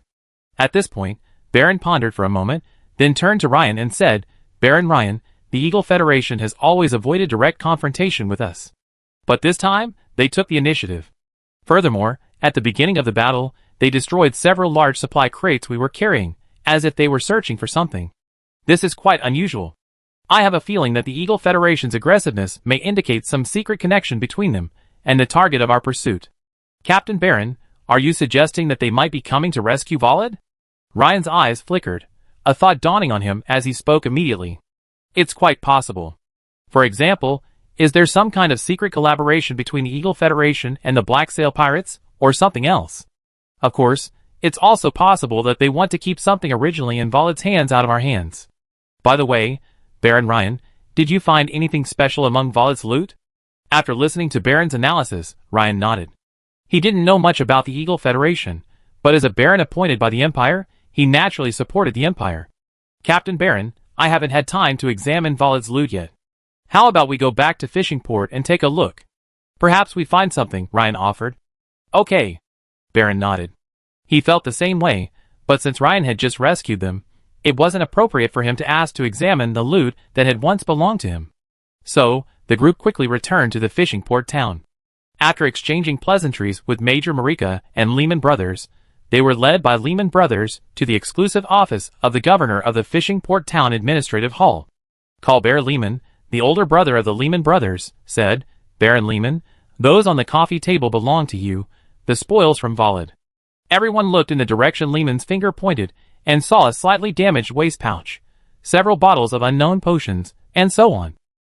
Actually, the other party still had some potions on him, but they were all shattered and spilled, Colbert Lehman added. Lehman nodded. He had expected this. He had used the secret Catter Fist technique, 100 Rifts level 2, to kill Volid. The fact that these items had survived was impressive. It's probably not potions. It's probably a secret letter or some special item, Captain Baron reminded them.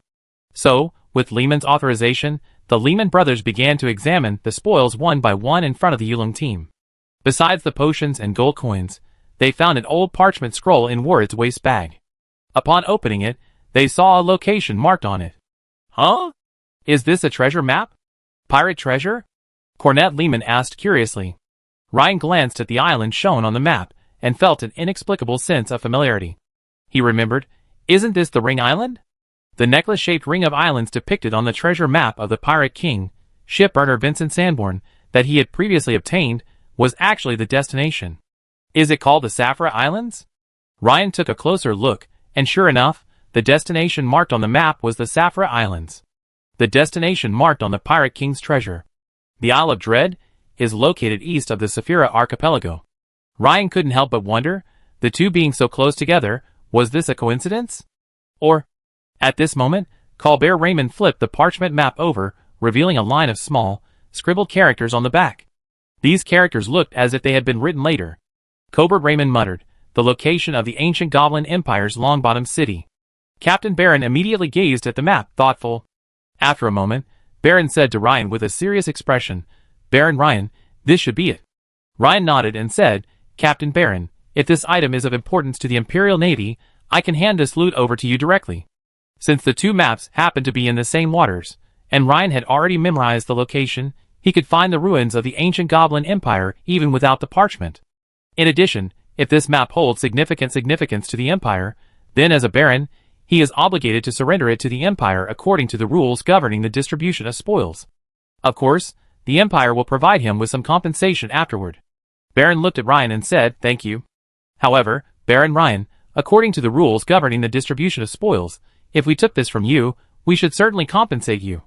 Baron Ryan, you possess considerable talent in combat. I have a piece of trophy I acquired earlier, a remarkable sword and shield technique. If you're interested, I'd like to offer this as compensation for the map. Ryan laughed immediately upon hearing this. He hadn't expected Captain Barron to be such a discerning person.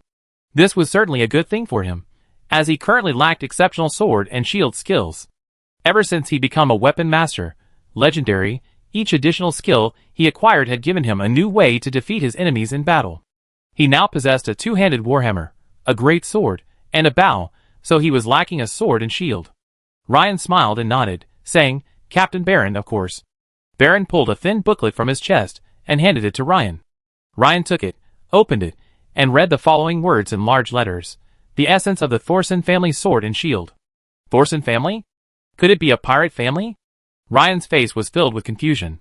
However, as he continued reading, Ryan quickly realized that this family wasn't a pirate family, nor was it even remotely related to pirates. In reality, the Thorson family was a fallen noble family. The last heir was killed in a pirate raid while on a merchant ship, and this artifact subsequently passed into the hands of a pirate group. Eventually, it fell into the hands of Captain Barron, who secured it. After a moment's reflection, Ryan decided to postpone learning this extraordinary combat skill.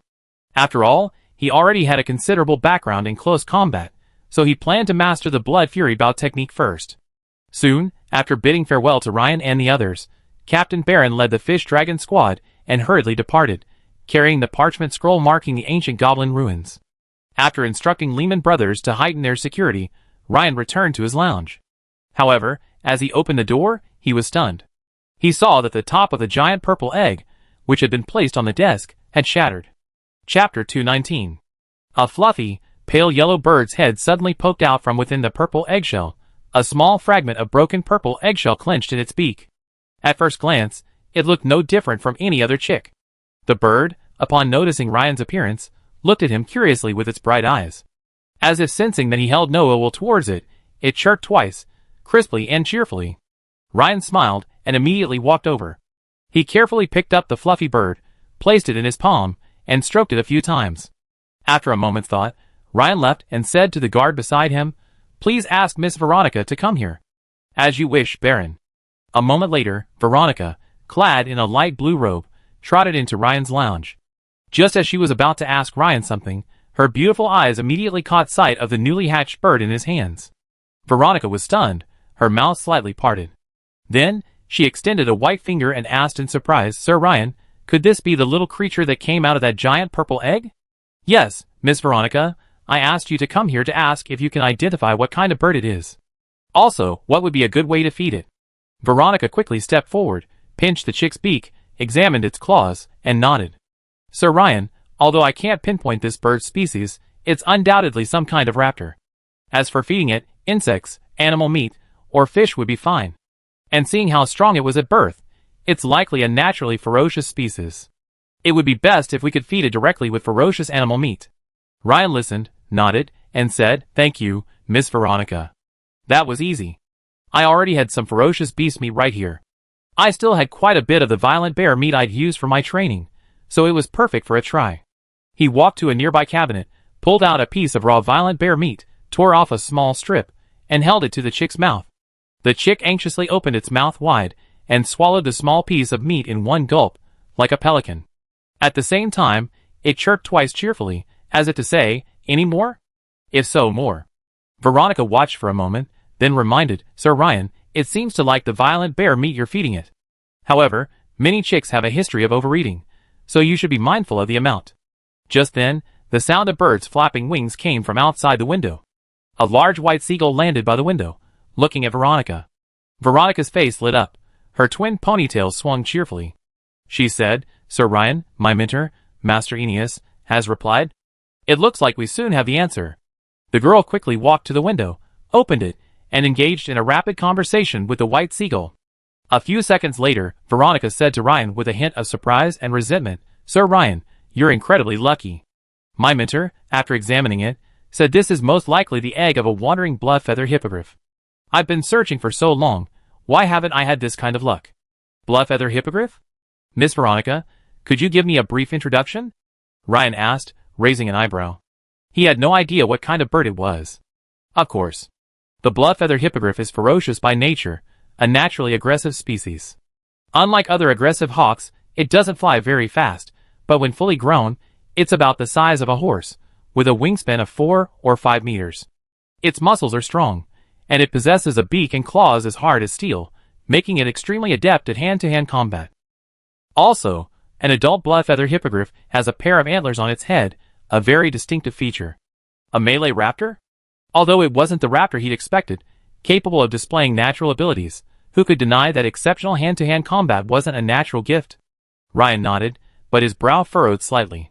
He asked, "Then, Miss Veronica, why did the blood-feather hippogriff's eggs appear in the iron-beaked sea eagle's nest?" That's what I was thinking."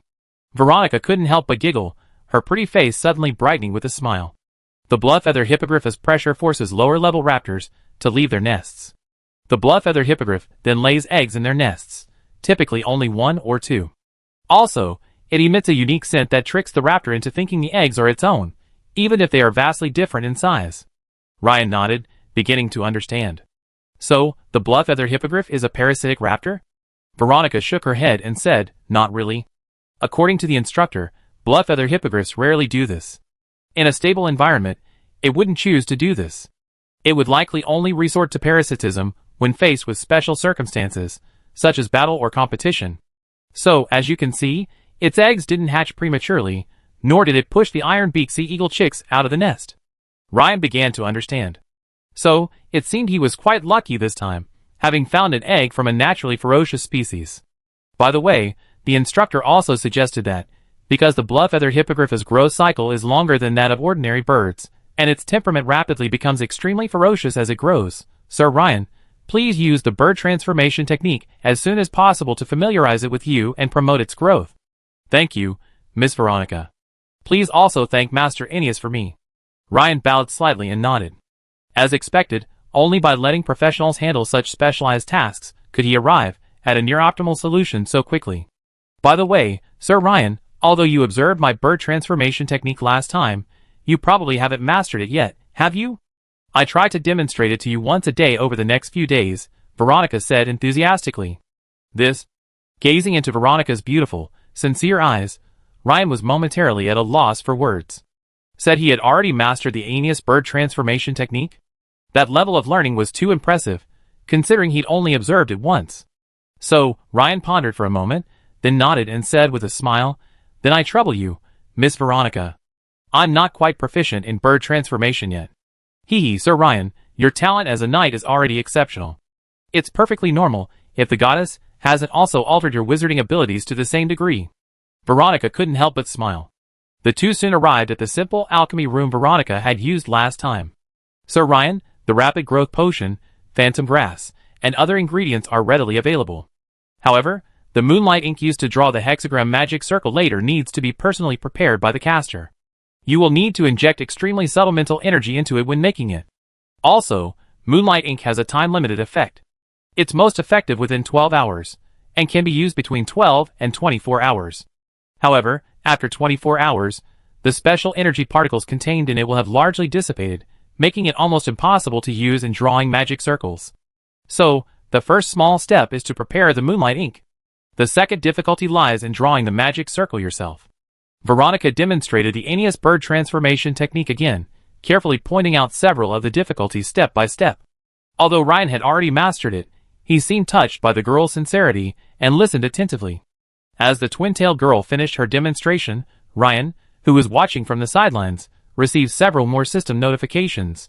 You have focused on observing the Aeneas bird transformation technique, and your understanding of it has improved. Your Aeneas bird transformation skill has been upgraded, with 54 XP added. You have focused on the Aeneas bird transformation technique, and your Wizard Apprentice, Transcendent, experience has increased by 132. Congratulations! Your Aeneas bird transformation skill has been upgraded to level 2. After gaining another 54 XP points, Ryan's Aeneas bird transformation technique instantly advanced from level 1, 69 out of 100, to level 2, 23,300. Scattered fragments of memories of the Aeneas bird transformation technique began to flood Ryan's mind, and he quickly absorbed and mastered them. "Sir Ryan, just watching won't do. Why don't you give it a try?" the twin-tailed girl said, wiping the fine beads of sweat from her forehead. After some thought, Ryan felt that after 2 attempts, and with Veronica's careful instruction, it shouldn't be too much of a stretch to think he could complete some of the steps. So Ryan nodded and said, "Of course, Miss Veronica, I give it a try." "Of course, Sir Ryan, you can try first." Veronica smiled and stepped aside. She wanted to see how much Ryan had mastered. Perhaps, after failing 7 or 8 times, he should be able to manage to mix the Moonlight Ink. Veronica thought so. 5 minutes later. Looking at the faintly fluorescent Moonlight Ink in Ryan's hand, which had succeeded once, Veronica was stunned for a moment and said, "Sir Ryan, very good. You've overcome the first hurdle." 10 minutes later. Veronica stared at the brand new magic circle on the ground, nearly identical to the one she had drawn. For a moment, her beautiful eyes widened, her lips slightly parted. She thought, perhaps, she should take back what she had said before. It seemed the goddess had truly bestowed upon Lord Ryan a wizarding talent as exceptional as his knightly talent. Placing the blood-feather hippogriff chick on the cushion in the center of the magic circle, Ryan grasped the potion and began to chant the incantation. A system notification sounded, signaling the successful enchantment. You have performed the Aeneas bird transformation spell, increasing your comprehension. Your Aeneas bird transformation skill has been upgraded, adding 142 experience points. You have focused on Aeneas bird transformation, adding 278 Wizard Apprentice, superb, experience points. Ryan, however, clearly sensed a strange connection between him and the blood-feather hippogriff chick. This wasn't due to the effects of the bird transformation technique. It seemed that his use of the technique had caused the system to deem him and the chick to have established a pet relationship. Sure enough, the system displayed the following message: "Ding! Host has contracted a dire beast for the first time. Current number of contracted pets, 3/3, ding. Host has triggered the core event for the Beast Tamer, legendary, class change. Contracted a dire beast. Prerequisites for the Beast Tamer, legendary, promotion are 1. Beast Tamer, transcendent, level 5 or higher. 2. Spiritual power 24 or higher. 3. Own 3 or more dire beasts as pets. 4.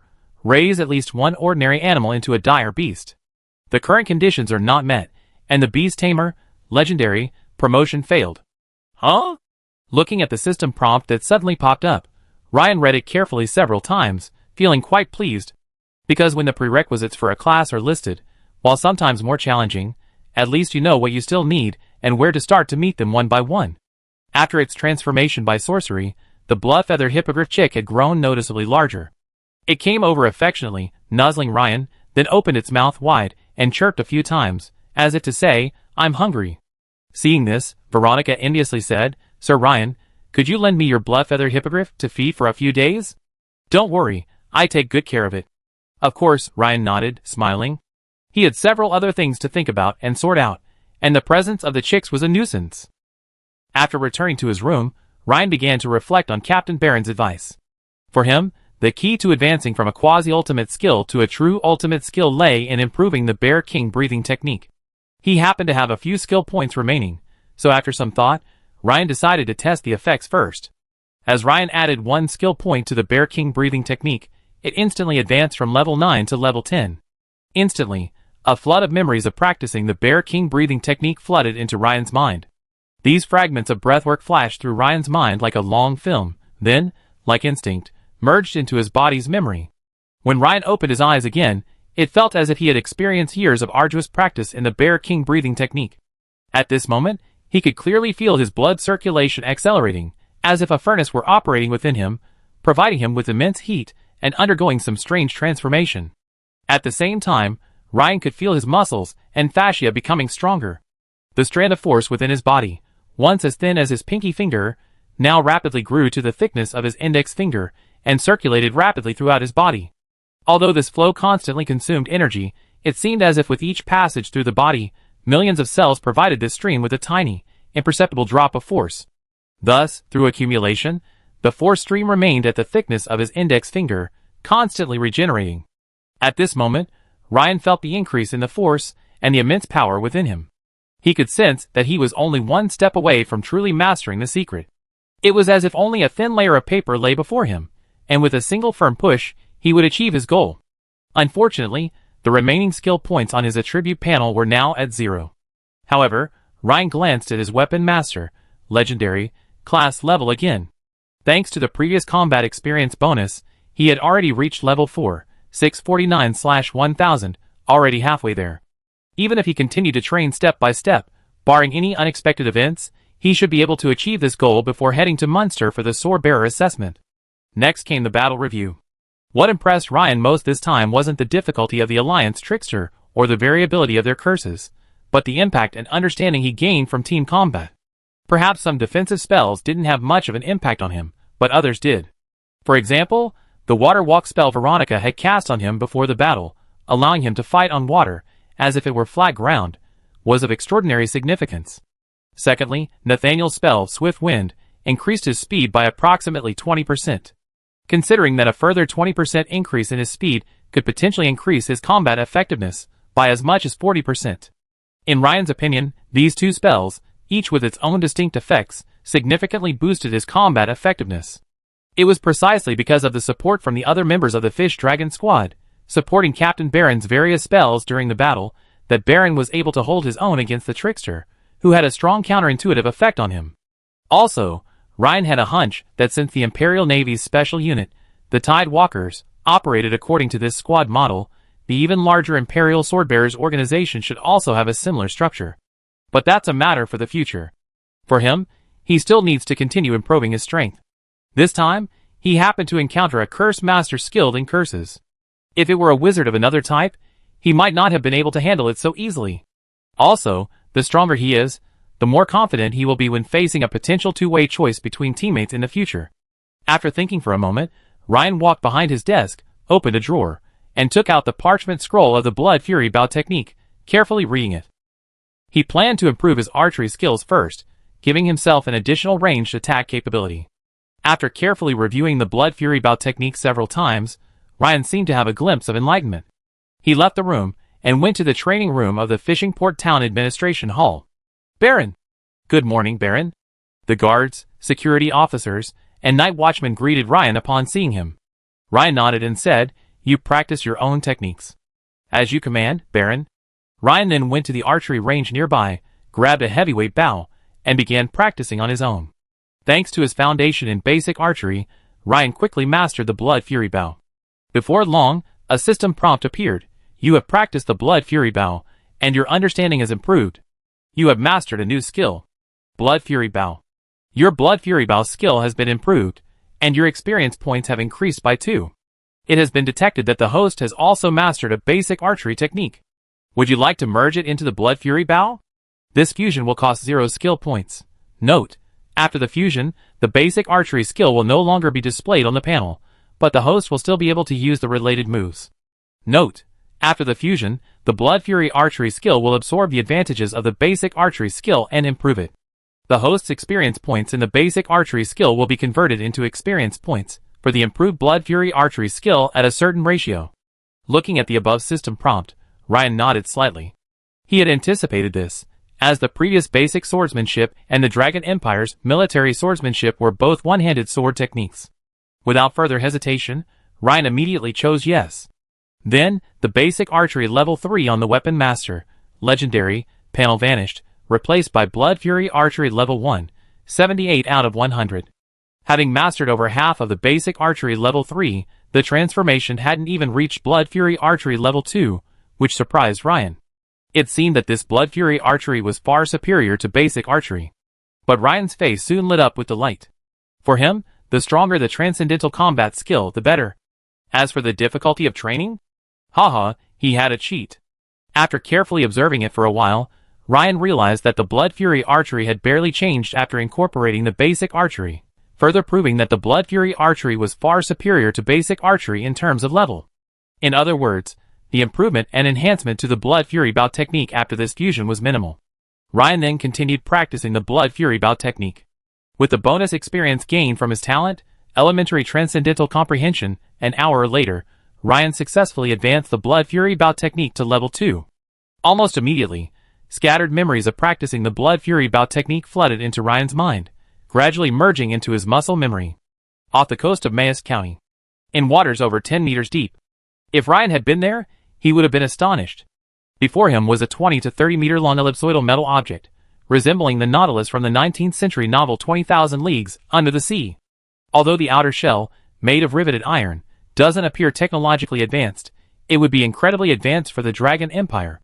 Inside the submersible, the Federation Brigadier General was speaking to the young man Joni Stan. Joni Stan, is there any confirmed information regarding Volad's map of the ancient Goblin Empire ruins? Have you contacted the Zalo rebels? Have you received any feedback? Well, Brigadier General, I contacted the rebels half a day ago, but strangely, after all this time, there's been no response from them. Joni Stan frowned. These rebels usually ask for aid more than anyone else, but now, when we really need them, we can't contact them, the Federation Brigadier General said angrily. Mr. Nehru of the Leviathan Squad has requested intelligence regarding Fishing Port Town.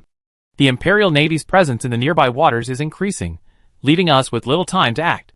If no further news arrives, send a message to Mr. Nehru, asking him to abandon his plan to attack Fishing Port Town. However, we must continue investigating the young Grand Knight of the Dragon Empire, who possesses the rare gift of Iron Will, which he mentioned. Individuals with such special talents pose a potential threat to our Federation, so we must nip them in the bud whenever possible. The middle-aged man's expression froze, and after a moment's reflection, he spoke. As you command, Brigadier General Joni Stan said, bowing slightly. At this moment, an officer in a light blue uniform approached Joni Stan, whispered a few words, and handed him something. Hey, Brigadier General, as soon as you mentioned the Zalo rebels, news of them arrived, Joni Stan said to the middle-aged man, with a smile, taking the document. What did they say? Well, let me see. Joni Stan quickly opened the document, and read it at a glance. Less than a minute later, he said with a hint of surprise, Brigadier General, it turns out that the Zalo rebel stronghold in Meister County has been destroyed by the Dragon Empire. No wonder there's been no news for so long. Huh? So, the Zalo rebels can't be counted on? The Brigadier General was clearly a little surprised. After all, the rebels were thriving in several other counties of the Dragon Empire's Munster province, and there was no news of their stronghold being taken. Could it be that Meister County's defenses are so strong? Not at all, sir. This intelligence comes from a spy in Meister County, belonging to the Zalo rebels. The intelligence states that their chief in Meister County was killed by a newly appointed Baron of the Dragon Empire named Ryan. Furthermore, the most crucial information we seek about Meister County's coastal defenses concerns Ryan. Oh, what's that? The Brigadier General's interest was clearly piqued. Both the governor and sheriff of Fishing Harbor Town are held by this Imperial Baron named Ryan. So the young man Mr. Nehru is looking for is very likely this Ryan? Brigadier General, if the information from the Zalo rebels is correct, I think it is. The intelligence reports state that this Baron Ryan is nicknamed Baron Hammer, which aligns with Mr. Nehru's description of his age and his preferred weapon, a two-handed warhammer. Joni Stan pondered for a moment and nodded. The Brigadier General paused for a moment and said, then you must convey this information to Mr. Nehru immediately. At the same time, advise him to minimize the noise if he truly intends to attack Fishing Harbor Town and kill Baron Ryan. As you command, Brigadier General. The young man, Joni Stan, slowly stepped back and turned to leave. Now the activities of cults in various places have obviously intensified. Perhaps soon, we and the Dragon Empire will have a common enemy. At least, we can still cooperate with the Empire in some aspects, the Brigadier General murmured in a low voice. Chapter 220. The next morning, Ryan and Cornet Lehman were in the training room early, practicing their newly learned Blood Fury bowman technique. The longbow he held was the one from Bloody Archer Phil. It was approximately 1.6 meters long and made of pure metal. Judging from the material, it was made of the rare mineral magic steel ingot. Ryan had seen magic steel ingot once before in the blacksmith shop within the Habsburg castle, so he quickly recognized it. This special metal possessed exceptional toughness. In a sense, it was a very good material for the bow, but it required extremely high strength from the archer. You have to understand that the majority of a bow's elasticity comes from the bow itself, not the bowstring. The bows used by ordinary people are mostly made of oak, cypress, and other woods. Their strong fiber structure determines the bow's elasticity and stability. However, for a serious knight, the elasticity of these ordinary oak or cypress bows was insufficient. While this point isn't immediately apparent among full-time knights, it becomes fully apparent once they reach senior and peak knighthood. Thus, the vast majority of senior knights wield metal bows crafted from special ore. As long as they possess sufficient physique, the heavy bow's weight and high draw weight are no longer a problem. From another perspective, these advantages can even become advantages. Furthermore, a metal bow can serve as a defensive weapon during sudden close combat. However, for Ryan, this metal bow is merely adequate. After all, his Grand Knight's physique is significantly superior to that of Phil Kratz, the Bloody Archer. While Ryan's current mastery of the Blood Fury bow wasn't at a high level, it was sufficient. Just last night, Ryan had already written 2 letters, one of which was to Baroness Crowley. In the letter, Ryan asked her to help him acquire some magic steel ingots. He planned to add more magic steel ingots upon his return to Mayes County, and reforge the longbow to suit his power level. As for the bowstring, he had discovered a better replacement, a dorsal tendon from a thornback sea serpent. It was slightly elastic and extremely tough, capable of withstanding greater tension than the current bowstring. The other letter was from Ryan to Earl Habsburg, stating that the situation in Fishing Harbor Town had stabilized, and the threats from the Poseidon cult and pirates had been eliminated. He hoped to be allowed to step down. True to his word, Ryan recommended Lehman Brothers as his successor. Finally, Ryan also mentioned that he would soon be taking the Sword Bearer's assessment. Although the Empire would soon officially inform Count Habsburg, Ryan thought it might be better to bring it up first. Since the Lehman brothers excelled in sword and shield combat, making them excellent archery sparring partners, Ryan had arranged for Cornet Lehman, the younger brother, to practice archery with him last night. As for his older brother, Colbert Lehman, he was busy helping Ryan with the government affairs of Fishing Harbor Town, and was unable to leave. With the annihilation of the Poseidon cult and most of the pirates in the waters of Meister County, Fishing Harbor Town has gradually resumed fishing, merchant shipping, and other activities, and government affairs have gradually increased. Ryan wasn't interested in these matters, so he asked the more composed Colbert Lehman to help with them. He, meanwhile, practiced his newly acquired Blood Fury bowman with Cornet as his sparring partner, though Cornet was having a tough time. According to the training, if Cornet could get within 10 meters of Ryan within 5 arrows, Cornet would be considered the winner. Otherwise, Ryan would have achieved his training goal. Cornet, clutching a massive metal tower shield, dodged rapidly left and right in front of Ryan, steadily advancing towards him. Ryan, in turn, drew his silver-gray metal bow, and a training arrow shot out like lightning, piercing Cornet. Instantly, unable to dodge, Cornet's muscles tensed.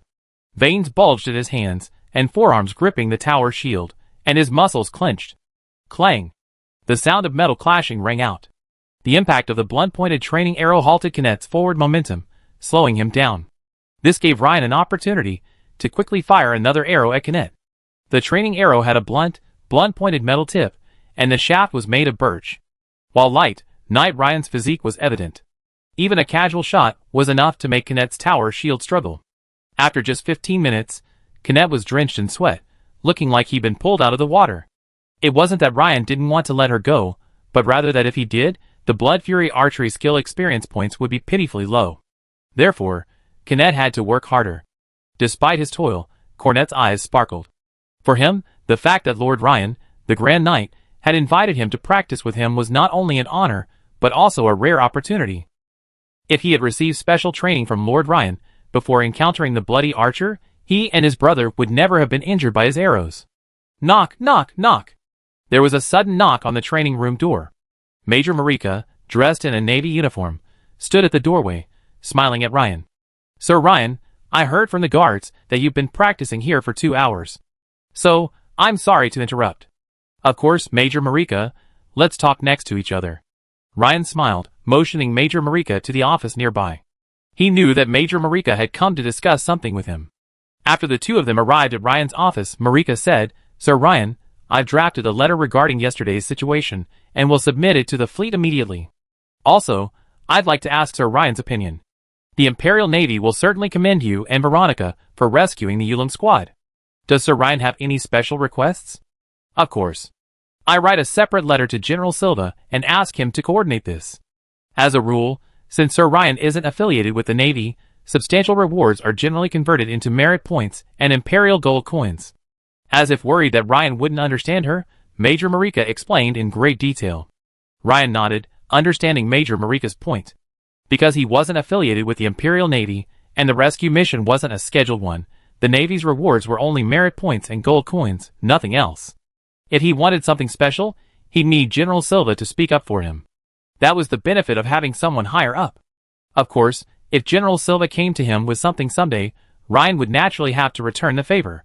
But the problem was, without a reference point, Ryan had no idea how much the Yulong rescue team had contributed, or what it would earn him in return. After all, exaggerating might come across as conceited, while underestimating would only hurt him. However, Ryan glanced at Major Marika beside him, quickly realizing something. He smiled and said, "Major Marika, if possible, I'm quite interested in the metal-based sorcery, sharpening, that Lord Trevor performed earlier. I'm just not sure if my contribution can be exchanged for it. Of course, I also sign a confidentiality agreement as required, and won't disseminate any sorcery awarded by the Imperial Navy." Major Marika pondered for a moment and said, "It should be enough. If it's just for the sharpening sorcery, Lord Ryan's contribution should be sufficient. However, whether this will ultimately succeed depends on the fleet's attitude. Of course, even if it doesn't succeed, Lord Ryan won't suffer any loss. The merit points and Imperial gold coins he's entitled to will be guaranteed," Marika added. "Thank you, Major Marika," Ryan said with a smile and a slight bow. "By the way, Your Excellency, the bounty on Volod has been paid. This is a bank draft for 10,000 Imperial gold coins. Please keep it." Major Marika pulled a palm-sized piece of special paper from her bosom and handed it to Ryan with a smile. "Bank draft?" Ryan took the bank draft, which was emitting subtle energy fluctuations, and examined it carefully. He saw that the paper was made of a special material, seemingly imprinted with some special witchcraft. The heading read Dragon Empire Central Bank Promissory Note. The amount was written, 10,000 Imperial gold coins. 4 weeks left. Cash on presentation. The back of the draft depicted a majestic old man. Major Marika, standing nearby, said, "This is from His Majesty the First Emperor of the Empire. Also, Sir Ryan, this promissory note from the Imperial Central Bank you hold can be exchanged at any bank within the Empire. It's valid for 1 year. If it's overdue, you need to submit it to the Navy for processing, which is quite complicated." "Okay, Major Marika, I exchange it as soon as possible." Ryan nodded with a smile. "Sir Ryan, excuse me for bothering you. I contact the higher-ups first." Major Marika rose gracefully and prepared to leave, leaving behind a graceful figure. At this moment, Ryan suddenly thought of something and said, "Major Marika, I have something to ask. If the enemy from last time was affiliated with the Eagle Federation, then what was the Empire's stance on their intrusion into the Empire's coastal territory?" Marika paused when Ryan asked this question, her pretty face hardening. She turned and said, "Sir Ryan, I asked the intelligence department about this yesterday, but there's no response yet regarding the specifics of the other party. It's likely they're a special unit of the Eagle Federation, similar to the Fish Dragon Squad. But neither the Empire nor the Federation has a good solution for this kind of small-scale infiltration. Judging from the current situation, both the Empire and the Federation are wary of each other.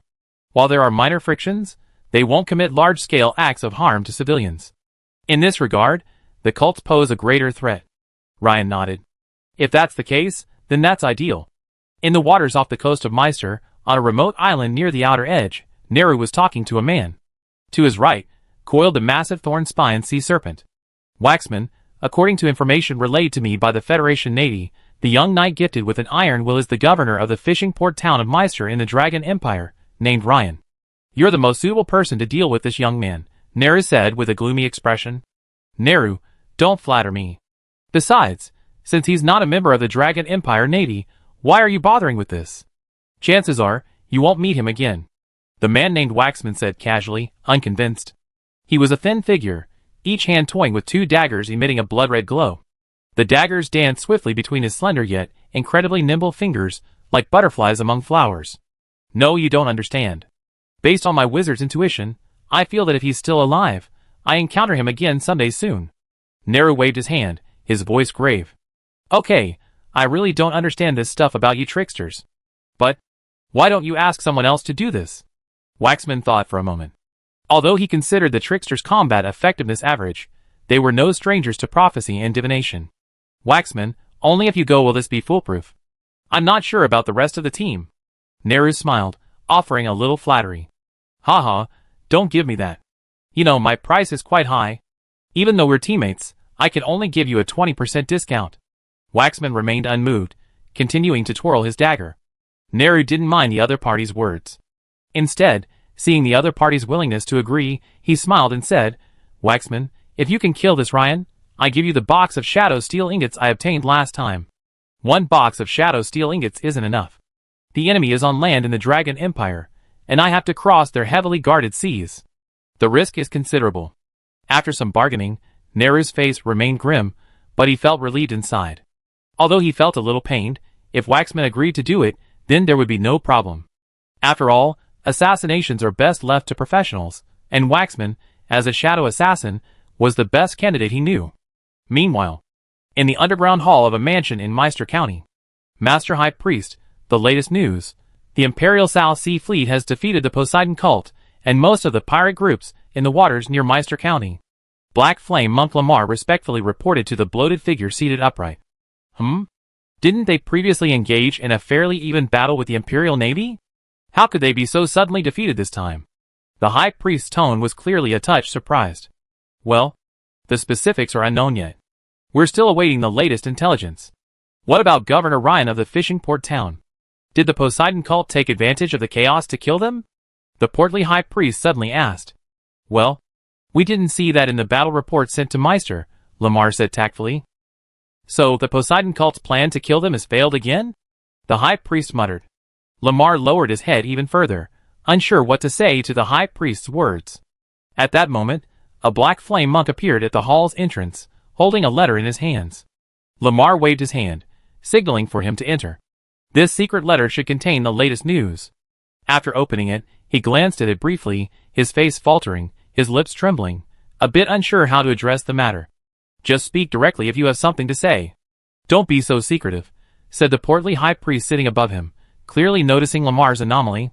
Master High Priest, according to the latest intelligence, it said that it was because Ryan captured the Black Sail Pirates' deputy leader and a special envoy from the cult of Poseidon that the Imperial South Sea Fleet was able to locate the hidden strongholds of the major pirate groups and the cult of Poseidon. What? So, not only did they escape unscathed during their trip to Fishing Port Town, but they actually gained even more merit by annihilating the Poseidon cult and the pirates? The High Priest's narrowed eyes twitched slightly. Could anything be more ridiculous than this? We had originally hoped the Poseidon cult would kill Ryan, but now it seems Ryan, using the Imperial Navy, has directly overthrown the Poseidon cult. This adds another brilliant chapter to their resume. The underground hall fell into a brief silence. No, we can't let Ryan continue to grow like this. At some point, they inevitably attack us. The High Priest, unable to contain himself, left his spacious chair and began pacing the underground hall. Lamar, what do you suggest? Black Flame Monk Lamar thought for a moment and cautiously suggested, well, High Priest, the only surefire way I can think of is to lure him into the next Black Flame ritual and use the ritual's power to destroy him. That's a 100% surefire way to kill him. Several methods flashed through Lamar's mind in that instant, but he quickly rejected them all. None of them guaranteed to kill Ryan. Of course, it could also be because Ryan had overturned so many assassination attempts, making him wary. But using the subtle pressure from Rune, the god of the hunt, during the ritual would certainly kill him. That's one way, but the question is, how can we lure Ryan into the ritual? Also, if the other party discovers something amiss and makes a commotion before the ceremony begins, the ceremony could be interrupted. The officiant's eyes flickered for a moment, and he hesitated. Because only after the ceremony officially begins will the god of the hunt's pressure descend. If the other party discovers something amiss before then, all the efforts will be wasted. Master Efficient, I think Baron Alonso could host a grand aristocratic reception above the ceremony site. 3 days later. The training grounds of the Fishing Port Town Administration Hall. Connect continued to hold the tower shield, dodging swiftly and advancing. Ryan, on the other hand, drew his silver-gray metal bow to full draw, and a training arrow shot straight at Connect like lightning. Instantly, Connect's muscles bulged, his upper body leaned forward, and he held the thick tower shield in front of him. Bang! A sound like the sound of a bell rang out. The blunt-tipped training arrow instantly shattered its wooden shaft. The immense impact halted Connect's forward momentum, tower shield in hand, and he froze for a moment.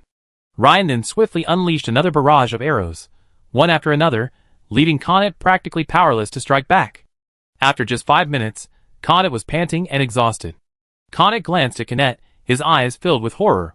He finally understood the astonishing, no terrifying, speed of Lord Connect's progress. From the beginning, he could still fight back and forth, to now, he was practically a sitting duck, and all in just 3 days. In those 3 days, Connect's blood-fury bowmanship had rapidly improved, successfully reaching level 4 this morning, establishing a certain level of long-range combat capability. This level of archery mastery would be sufficient against knight-level foes, but there would still be a gap when it came to dealing with grand knight-level foes. However, his current training target, Connect, was no longer able to keep up with his progress. If Ryan gave Connect a break, he could certainly let him practice with him for a while longer, but the experience points he would gain in blood-fury archery would plummet, and the training would be meaningless. Ryan considered asking Colbert to come along as well. It would be better if the two brothers were together. But after a brief moment of thought, Ryan shook his head slightly. Administrative matters in Fishing Port Town, such as daily patrols, required one person to handle them, so having both brothers serve as sparring partners wasn't appropriate. Besides, while the two of them worked well together, they could only train him up to level 5 in blood fury archery, and it was unlikely they could go any further. For a moment, Ryan seemed to be at a loss for a good solution. Knock, knock.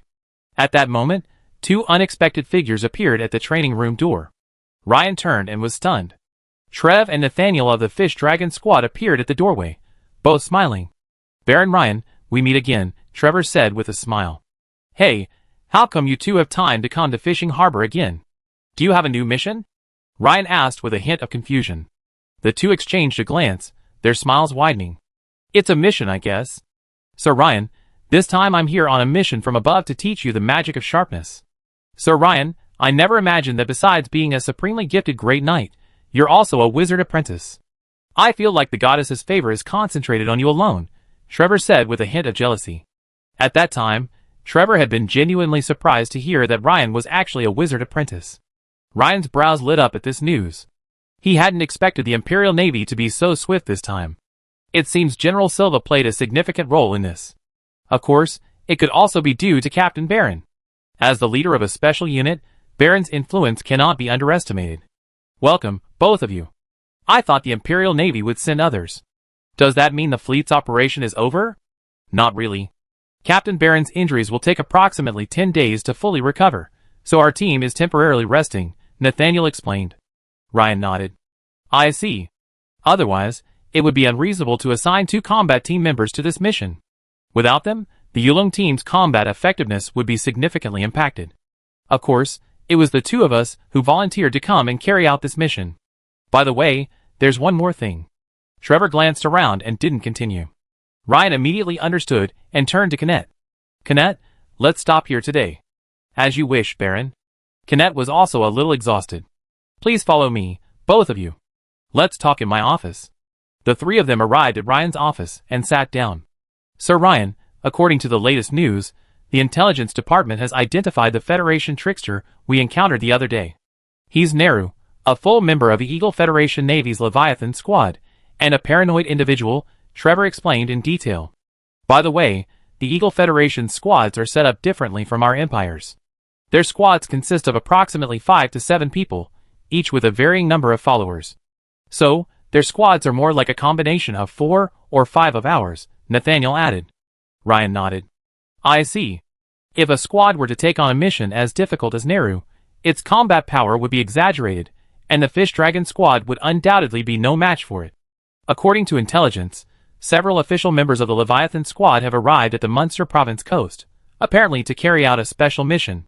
Also, based on divination and Neru's psychological profile, the enemy might seize the opportunity to retaliate against you, Lord Ryan. That's why Captain Barron sent us here first. After hearing this, Ryan finally understood why the two of them had come to the fishing port together. Besides teaching them the magic of sharpening, they also wanted to prevent retaliation. Thank you, both of you. Please also convey my gratitude to Captain Barron. You're so polite, Lord Ryan. By the way, if it's convenient for you, I can teach you the magic of sharpening right now, Trevor said, bowing slightly. Then I trouble you, Lord Trevor. Ryan couldn't help but smile. Chapter 221. At that moment, the clatter of leather boots suddenly echoed outside the door. Ryan listened, his ears twitching slightly. It was Major Marika's footsteps. Knock, knock. Come in. Sure enough, it was Marika, dressed in a slim-fitting navy uniform, who opened the door. Marika was about to say something, but the sight of the two members of the Yulong squadron visibly startled her. But soon, she smiled brightly and said, "It seems the two excellencies of the Yulong squadron are moving much faster than I expected. Excellency Ryan, it seems I don't need to relay the news from the fleet anymore." "Indeed, Major Marika," Ryan said with a smile. "Yours Excellencies, I will not interrupt your conversation for now." Major Marika smiled and turned to leave.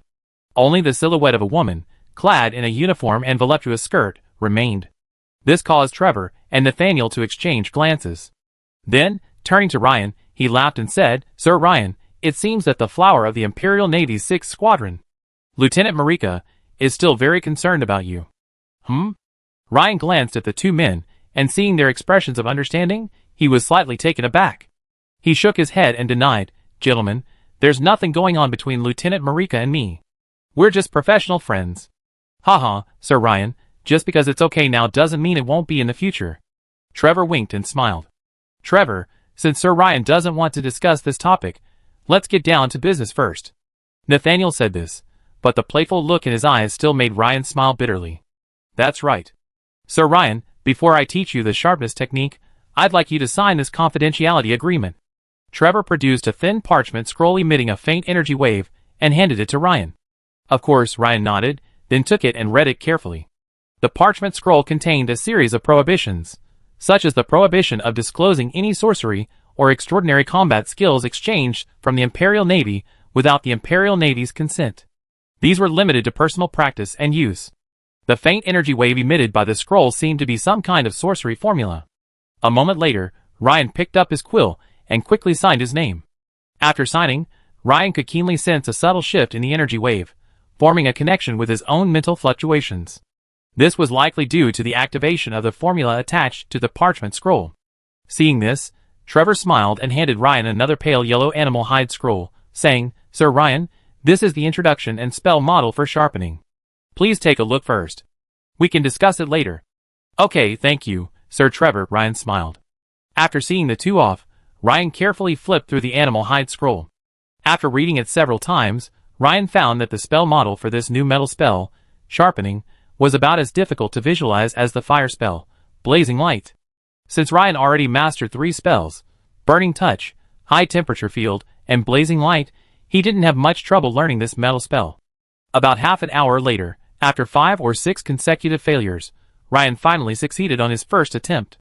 A faint, dazzling silver light suddenly appeared on the surface of the shimmering great sword in Ryan's hand.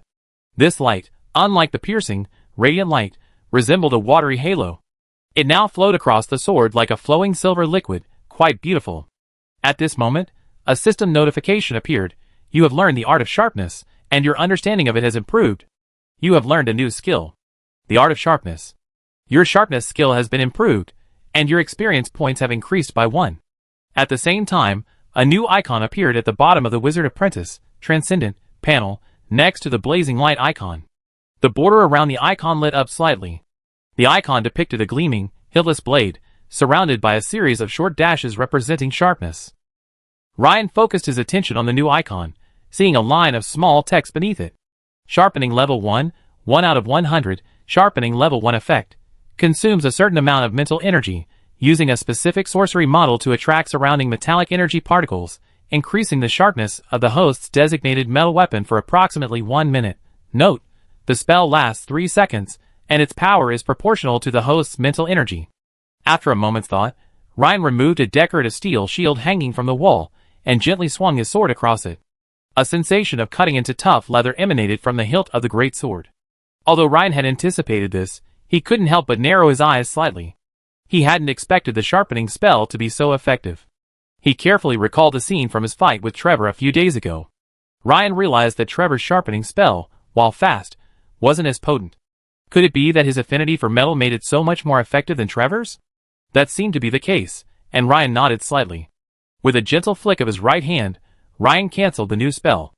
At the same time, he channeled his own Great Knight force into the glimmering great sword, which began to emit a faint fluorescent light.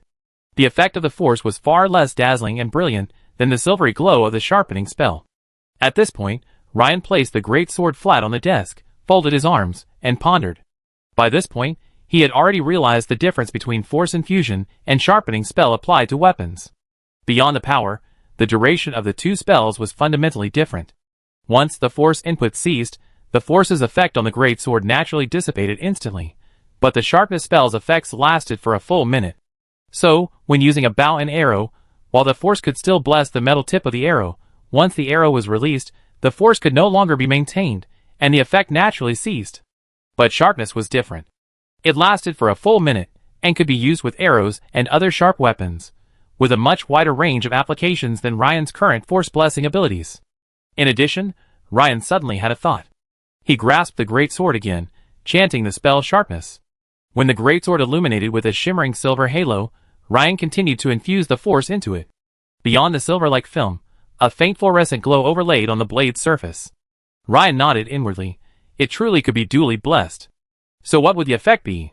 Curiosity piqued, Ryan immediately slashed the great sword, imbued with sharpness and the great knight's force, across the steel shield once again. Suddenly, a sensation like cutting butter emanated from the hilt. Shoo! So sharp. Looking at the smooth cut, as if made by a cutting machine, Ryan's pupil shrank. He hadn't used much force, yet the effect was far beyond his expectations. This made him pause in thought, his eyes flickering. A moment later, there was a knock on the door. "Come in." Trevor appeared at the doorway, smiling. "Sir Ryan, can we begin studying the sharpening technique now? Given the difficulty of the sharpening technique, my initial plan is to divide it into 10 days, with progressive study and practice each day for approximately 2 hours. Of course, Sir Ryan, if there are any issues during this time, we can extend the teaching period. For the time being, I believe I'd be in Fishing Harbor Town." Trevor's words left Ryan slightly stunned. Although Trevor had been polite, suggesting that if 10 days wasn't enough, he could extend the period a few days longer, the problem was that he had already mastered the sharpening technique. As long as he successfully performed it once, the system would indicate that he had mastered the technique. This left Ryan in a dilemma. What might be a good thing for others was a sheer waste of time for him. Of course, he could choose to keep the matter secret and slowly learn the sharpening technique from Trevor, but in that case, as the saying goes, time wasted is life wasted. At this moment, Ryan accidentally noticed the large brown bow Trevor was carrying, and a thought occurred to him. Ryan smiled and said, "Thank you, Sir Trevor. However, regarding the study of the sharpening technique, I would prefer that you combine it with the study of archery. In the previous battle, your arrows, blessed with the sharpening technique, left a deep impression on me." Ryan's words hit a chord with Trevor. After all, no sharpshooter would refuse praise for their archery skills. Trevor's smile blossomed, and he immediately agreed, "Of course, Sir Ryan." Soon, the two arrived at the training room, and Trevor began to draw an arrow with his bow while demonstrating the use of the sorcery sharpening technique. Although Trevor was puzzled by why Ryan's questions were primarily about archery rather than sorcery or sharpness, he readily answered them. Another half-hour passed. At this point, even Trevor, even if he was slow to react, sensed that Ryan seemed more interested in his archery than in sorcery. Thus, Trevor realized that Ryan's primary purpose was to learn how to improve his archery skills. After a moment's hesitation, Trevor said seriously, "Sir Ryan, I can see that you are very interested in archery. If so, perhaps I could teach you some practice techniques over the next few days. These methods are applicable to any archery-related supernatural combat skill." Ryan smiled and nodded immediately, saying, "Lord Trevor, that's perfectly fine. Lord Ryan, what do you think is the most important aspect for an archer to hit a moving object?" Trevor asked seriously. When discussing archery, Trevor became more serious. Trevor's question made Ryan ponder. Clearly, the answer to this question wouldn't be strength or agility, attributes that represent physical fitness. So could it be eyesight? After a moment's thought, Ryan shook his head slightly. While keen vision helps to see distant targets clearly, if the target is a moving object, simply seeing it clearly is clearly not enough. At this moment, a word popped into Ryan's mind. Ryan tentatively replied, "Master Trevor, is it prediction?" Trevor looked at Ryan with admiration and said, "Master Ryan, your wisdom is astonishing. You know, when my archery teacher asked me this question, I pondered it for a long time and answered it incorrectly several times before I finally figured it out. I didn't expect you to get it right the first time. It's prediction. Unlike shooting dead objects, to hit a distant moving target, you must predict its direction and speed in advance. The farther the distance, the more important prediction becomes." Ryan nodded. He understood this. In his past life, there was a saying, "A slight error can lead to a great difference." If the prediction is wrong at the outset, the arrow will deviate by a slight angle. The farther it is shot, the greater the deviation may be measured in meters or even tens of meters. Sir Ryan, from the demonstration just now, I see that you already have a solid foundation in archery, and your physical fitness is very strong in all aspects. Therefore, we can proceed directly to the next training. Let's move on to the first training exercise, coin shooting. Trevor smiled and pulled an imperial gold coin from his pocket. He flicked it with his thumbnail. The glittering coin tumbled through the air, and 2 seconds later, it landed back in Trevor's palm. "Wait a moment. I will flick this coin from 30 meters away. Sir Ryan, you must hit it before it hits the ground. If you achieve a hit rate of over 90%, you will have completed the first training exercise." Ryan nodded. This kind of purely technical training was more to his liking. Clearly, coin shooting didn't require exceptional strength, but it did require exceptional vision and foresight. "Sir Ryan, please pay attention. I'm about to begin," Trevor said, standing still in the distance. Ding! Trevor launched the gold coin into the air. Swoosh! Ryan quickly drew his bow and fired. Unfortunately, he missed the coin on his first try, but the distance between the arrow and the coin wasn't that great. After firing several arrows, Ryan had a vague grasp of the velocity patterns of the coin as it fell from its highest point.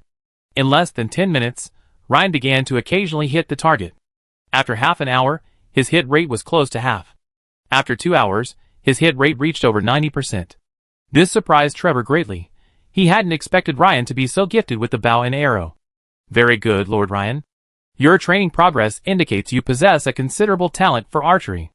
Next, we increase the difficulty. I increased the distance to 50 meters. However, we can rest for a moment. After a moment's thought, Ryan nodded and said, "Okay, Lord Trevor."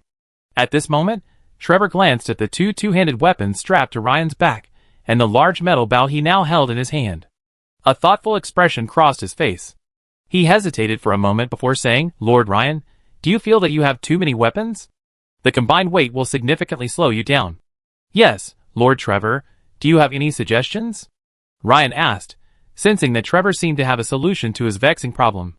He was moved and immediately asked, "I suddenly remembered that last year, we were operating with a squad of sword bearers. Their captain seemed to have used a rare metal-related sorcery that allowed them to transform metal. They transformed a long sword into a metal round shield in just seconds. So I was thinking, if you could learn that sorcery, it might be much more convenient. At least, you only need to carry one two-handed great sword and one two-handed warhammer. If the bowstring problem can be solved, you might even only need to carry the weight of one weapon. Such a sorcery exists?" Ryan was overjoyed after hearing this. He then quickly asked, "Does the Imperial Navy have this sorcery?" After all, the sword-bearer assessment was still over 20 days away. Furthermore, even if he successfully joined, he wouldn't be able to redeem the sorcery so quickly. Considering the Navy's special unit, the Tide Walkers, they need to complete missions of a certain difficulty and receive a mission rating before they can redeem items of the corresponding tier. If the Navy has it, that would be great. Perhaps he could even have a chance to obtain this sorcery.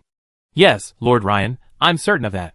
Unfortunately, it's not on the Navy's special item redemption list." "I'm sorry to disappoint you." Trevor shook his head. This left Ryan feeling a little disappointed. "By the way, Lord Ryan, you should be heading to Munster soon for the Sword Bearer Organization's assessment, right?" Trevor asked, changing the subject. "Indeed, Lord Trevor is also interested in the Sword Bearer Organization?" Ryan asked curiously. "Haha, Lord Ryan, I failed the Sword Bearer exam 4 years ago, which led me to join the Imperial Navy's Tide Walkers. Ryan raised an eyebrow. He hadn't expected Trevor to have also tried and failed. But, is the Sword-Bearer exam really that difficult? It shouldn't be. Can a Grand Knight fail? Lord Trevor, could you elaborate? After all, from what I understand, the Sword-Bearer exam shouldn't be that difficult. How could someone like you, a Grand Knight archer, fail? Trevor smiled wryly, and shook his head. Lord Ryan, at that time, I was just a veteran knight. While I had decent archery skills, I couldn't even pass the preliminary exam. Preliminary exam? Huh? Didn't Lord Ryan know about it? Now it was Trevor's turn to be surprised. But he quickly smiled and said, indeed, with your abilities, the preliminary exam isn't a concern. For you, the final exam is crucial. Well, Lord Trevor, if it's convenient, could you please explain the initial and final exams? Hearing Ryan's question, Trevor seemed to understand something. He looked at Ryan with a look of deep surprise, nodded, and said, of course. The Imperial Sword-Bearer Organization's assessment consists of an initial exam and a final exam. Passing the initial exam grants official sword-bearer status, making one a rare talent within the Empire. However, only those who pass the final exam receive intensive training within the Empire, becoming the elite of the elite.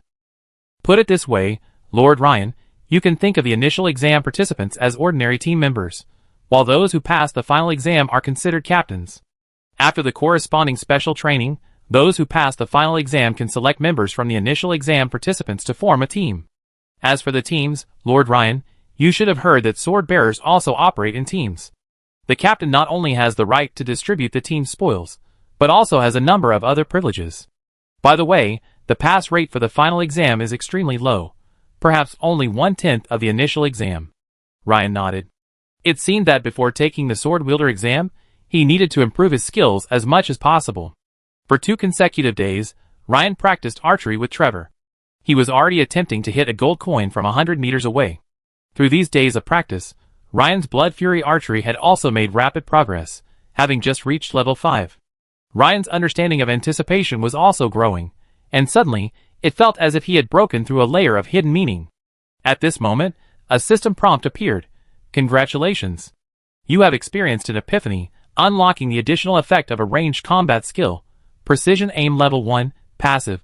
Precision Aim Level 1, Passive, Effect. You gain a preliminary understanding of the enemy's movement trajectory. Based on your understanding of the weapon in hand, you can precisely control the landing point of each strike, slightly reducing the opponent's chance of dodging your attacks. Note: Precision Aim is an additional perk for ranged combat skills, and will automatically unlock once the conditions are met. Ranged perk?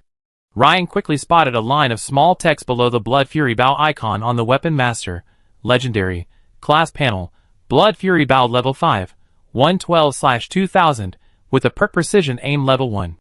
Note: To unlock Precision Level 2 with Blood Fury Bow, the following conditions must be met. 1. Blood Fury Bow Level 7 or higher. 2. Strength 16, Agility 20, and Constitution 18 or higher. On the coast several kilometers from the fishing port town of Meister County, 2 people slowly emerged from the water. The leader was a thin man in leather armor, a blood-red dagger gleaming on either side of his waist. It was Waxman, who had been commissioned by Nehru. A step behind him was a slender woman in a black robe. The 2 emerged from the water, their bodies dry, without a trace of water. If someone had just been diving in the sea, they would have seen that beneath the surface, each of the 2 men was enveloped in a bubble. Zanina, investigate the strength of the fishing town's defenses and locate that Ryan. I think, barring any unexpected events, he's probably in the town's administrative office or patrolling the main streets. Waxman turned his head to the black-robed followers beside him. In fact, Waxman was the regular member of the Leviathan team with the fewest followers. This, of course, was directly related to his fighting style. He was accompanied only by this maid, a relatively rare 3rd-level shadow wizard apprentice, skilled in raven manipulation, shadow curses, and other techniques. Basically, after the female wizard apprentice named Zanina had identified her target, it was time for Waxman to make his move. As you command, sir?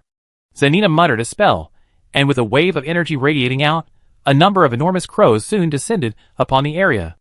These crows looked almost identical to ordinary crows. The only difference was their size, which was noticeably at least twice as large. This was a special type of crow, the storm crow, skilled at flocking. When gathered in sufficient numbers, they could even attack birds of prey. Furthermore, when dispersed, they could track and locate targets. Soon, over 100 storm crows soared into the sky, heading for the fishing port town several kilometers away. Inside the fishing port town. At that moment, a series of cawing cries suddenly echoed from the horizon. Many residents looked up, only to see a black flock of crows suddenly descend upon the horizon. Soon, the crows scattered, seemingly searching for something. At the entrance to the administrative office, 2 guards were chatting idly. Suddenly, one of them pointed toward the rooftop ahead and said, "Hey, Jeff, have you seen that big black bird? It looks like a crow, but it seems much larger than a typical crow." "Yes, it must be a crow, but crows this big are rare." "Hey, there's one here too." "There's one there too." The 2 guards exchanged glances, each seeing a hint of worry in the other's eyes. Something seemed amiss. Chapter 222. After a moment's thought, one of the guards said to his companion, "Jeff, report this to Lady Veronica immediately. She's a master of birds, and should know if there's anything wrong." "Okay, I go right away." The young guard named Jeff, his heart warmed at the thought of the beautiful lady who could control the white seagulls, and he immediately turned and went to report. In fact, the young man didn't need to report. Veronica, Bloodfeather, the Bloodfeather hippogriff chick, and Storm Crow were already engaged in a fight in the open space behind the administrative office. It was Bloodfeather who first noticed the sudden increase in the number of storm crows. Although Bloodfeather was still a chick, as a naturally ferocious species, it had already learned to fly the day before yesterday. So, naturally, it considered the administrative office where its master, Ryan, was located, and even the sky above the fishing port town, as its territory. Upon seeing so many storm crows invading, Bloodfeather attacked one. At first, Veronica didn't notice anything amiss, thinking it was just some crow-like bird, perhaps a mutated one. It wasn't until Bloodfeather had completely defeated a storm crow of similar size that Veronica was surprised to see the crow quickly gather over a dozen storm crows.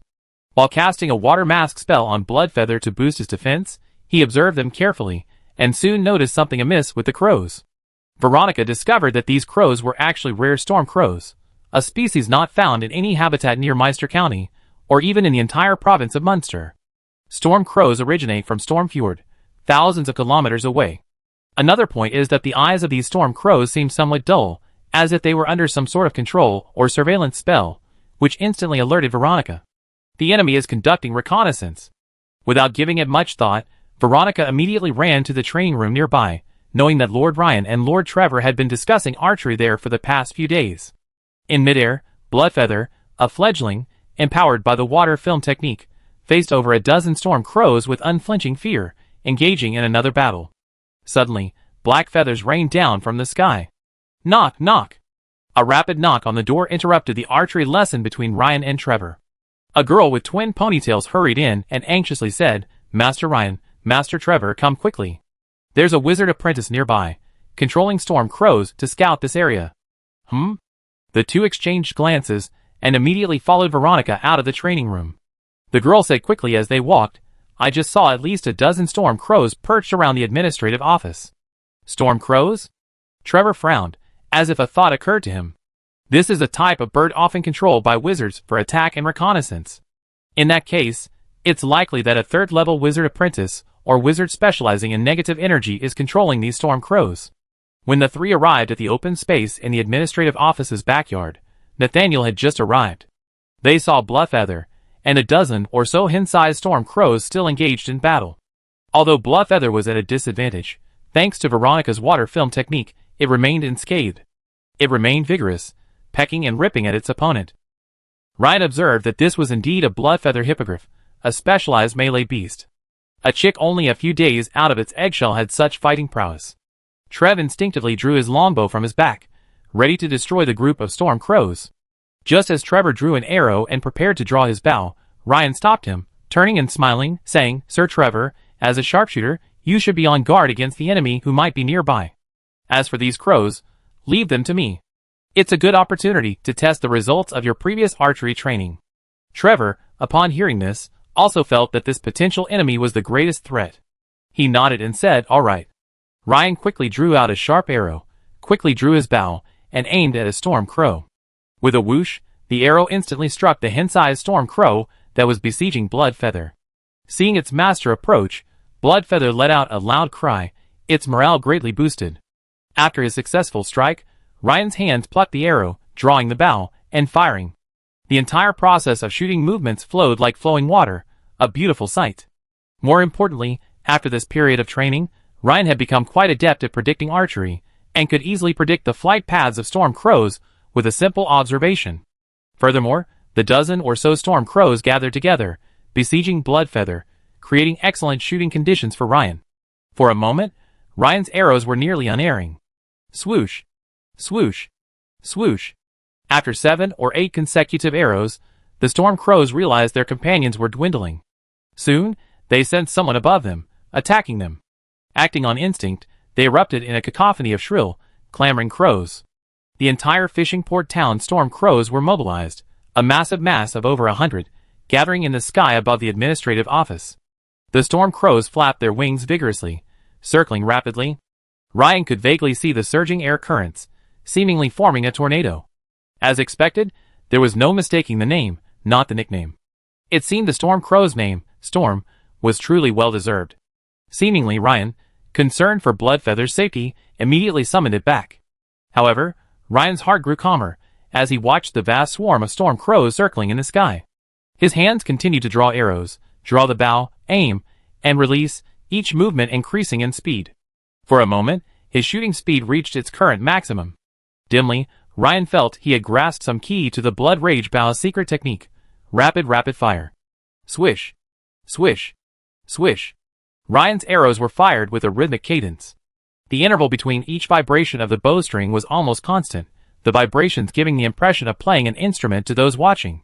Veronica and Nathaniel, who were about to cast a spell, paused their chants and looked at Ryan in surprise. Veronica's pretty face was filled with confusion. She hadn't expected Ryan's archery to be so formidable.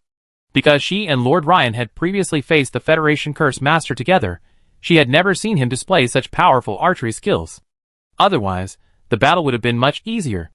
Nathaniel knew that his teammate Trevor had been teaching Ryan archery these days, and he occasionally visited the training room to observe. Therefore, he was even more astonished at the rapid improvement in Ryan's archery skills. Compared to the previous few days, Ryan's archery skills had almost completely improved.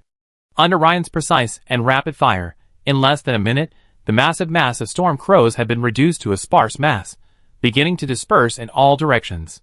As for the tornado that had been about to form, it abruptly came to a halt as the storm crows dispersed. The sky above the fishing port town hall cleared, and the winter sun shone down, making Ryan, holding his long metal bow, look like a pure gold sculpture, gleaming brightly. Around Ryan's position, fallen black feathers, caused by the winds of the storm crows, swirled in the air, forming faint circular patterns that swirled around him. "Excellent shot, Sir Ryan," Trevor exclaimed, giving him a thumbs up. As a sharpshooter, Trevor knew firsthand how difficult it was to achieve Ryan's level of skill.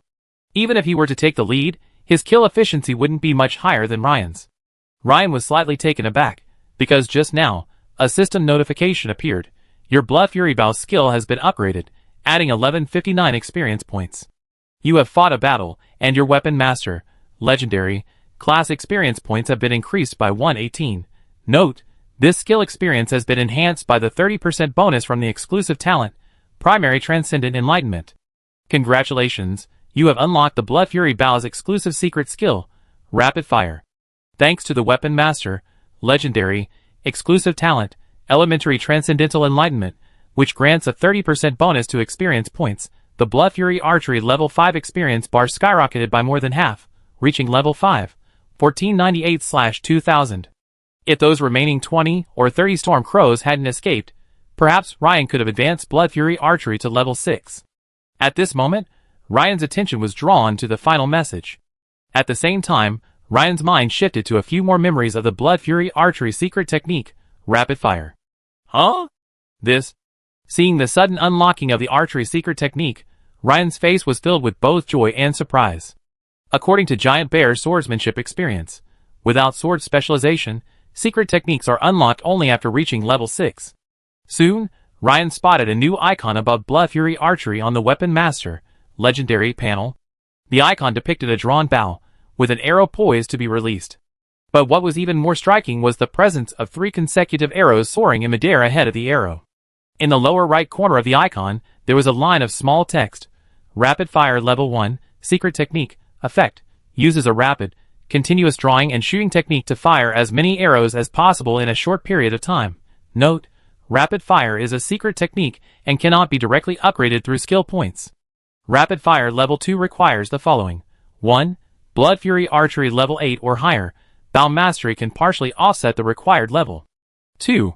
Strength 18 or higher, Agility 22 or higher, and Constitution 16 or higher. Looking at the phrase Bow Mastery can partially offset the required level for archery, Ryan paused and thought. So that's it. No wonder I was able to master the secret technique so early at only level 5 Blood Fury Bow. So the key lies here. This is the true value of the Weapon Master, Legendary, class's exclusive talent, Primary Weapon Mastery. Ryan then had another thought. It seems that, with this exclusive talent, he could master the secret techniques of certain extraordinary combat techniques with other weapons faster and earlier than ordinary people. As 70 or 80 storm crows perished, the black-robed woman, Zanina, several kilometers away, swayed slightly. These slain storm crows were the targets of Zanina's sorcery, Eye of the Crow. Therefore, she was currently experiencing a certain degree of backlash from the sorcery.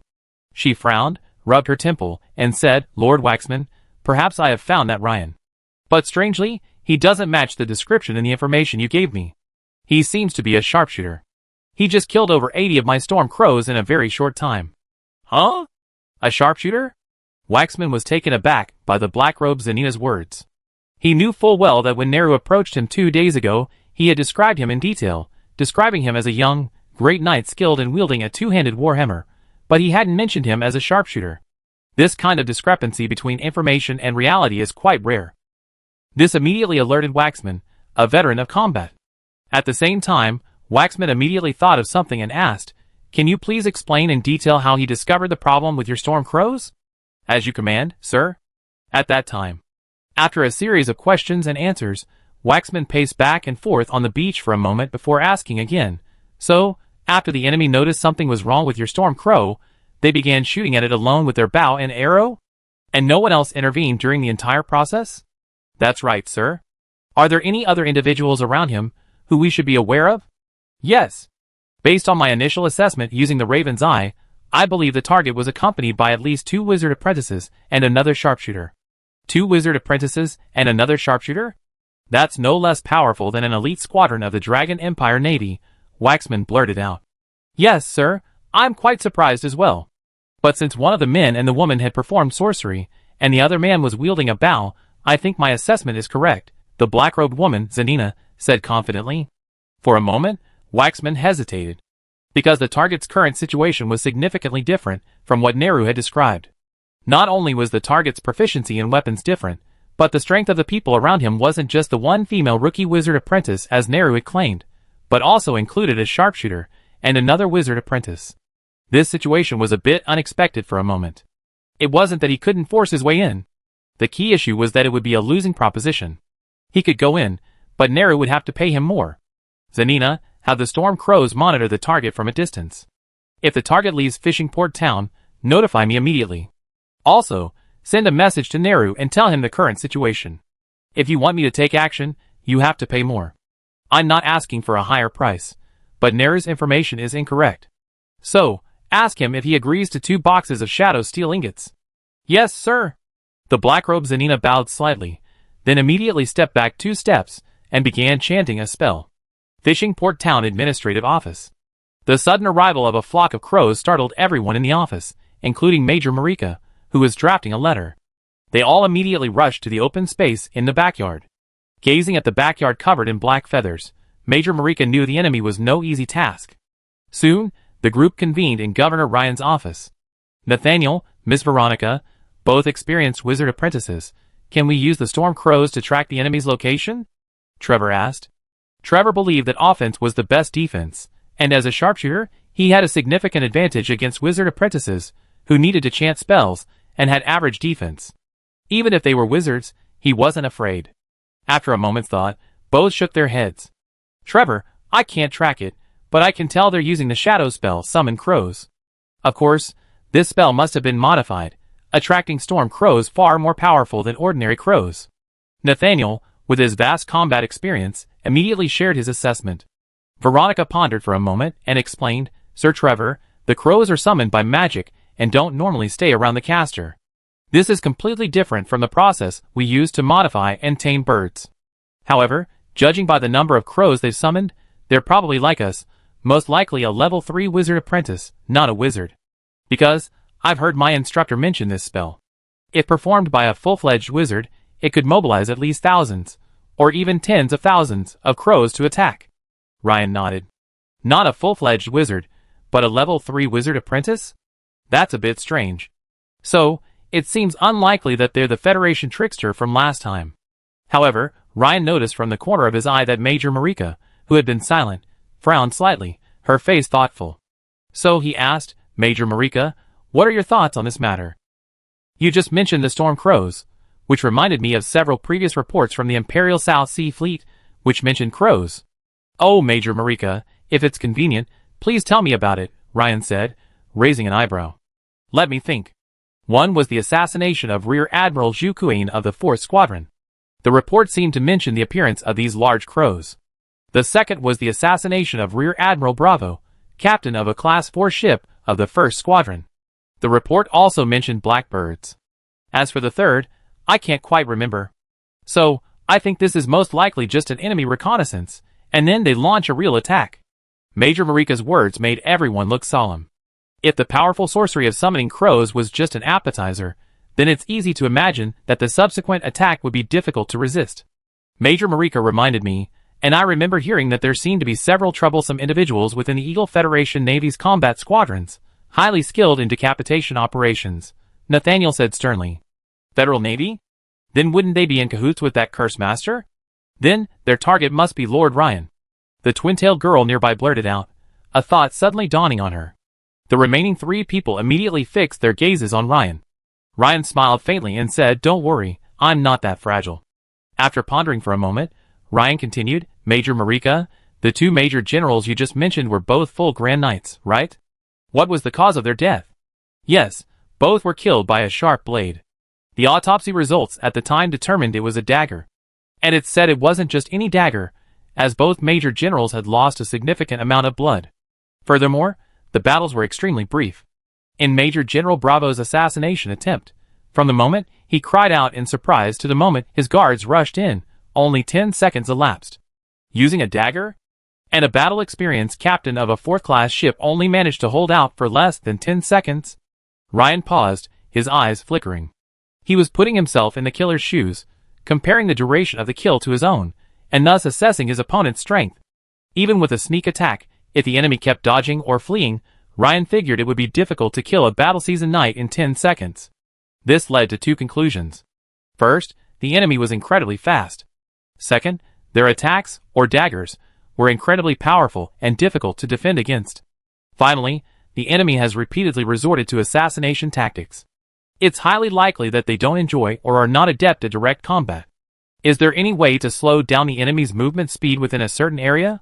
Major Marika, seemingly aware of Ryan's concerns, spoke first. Also, if the enemy's target is Lord Ryan, do you have any items that can improve your defense? Slow down the enemy's movement speed? Trevor paused, his face thoughtful. I don't have any magical items like that, but I do have paralyzing poison for arrows to use against large sea beasts. Lord Ryan, would you like to have some? It's very effective. A single arrow can knock down a bull in seconds, but larger sea beasts will require multiple arrows. The girl with the twin tail said weakly, I've used magical items to improve defense before. That? Double doll, would that be okay? Night.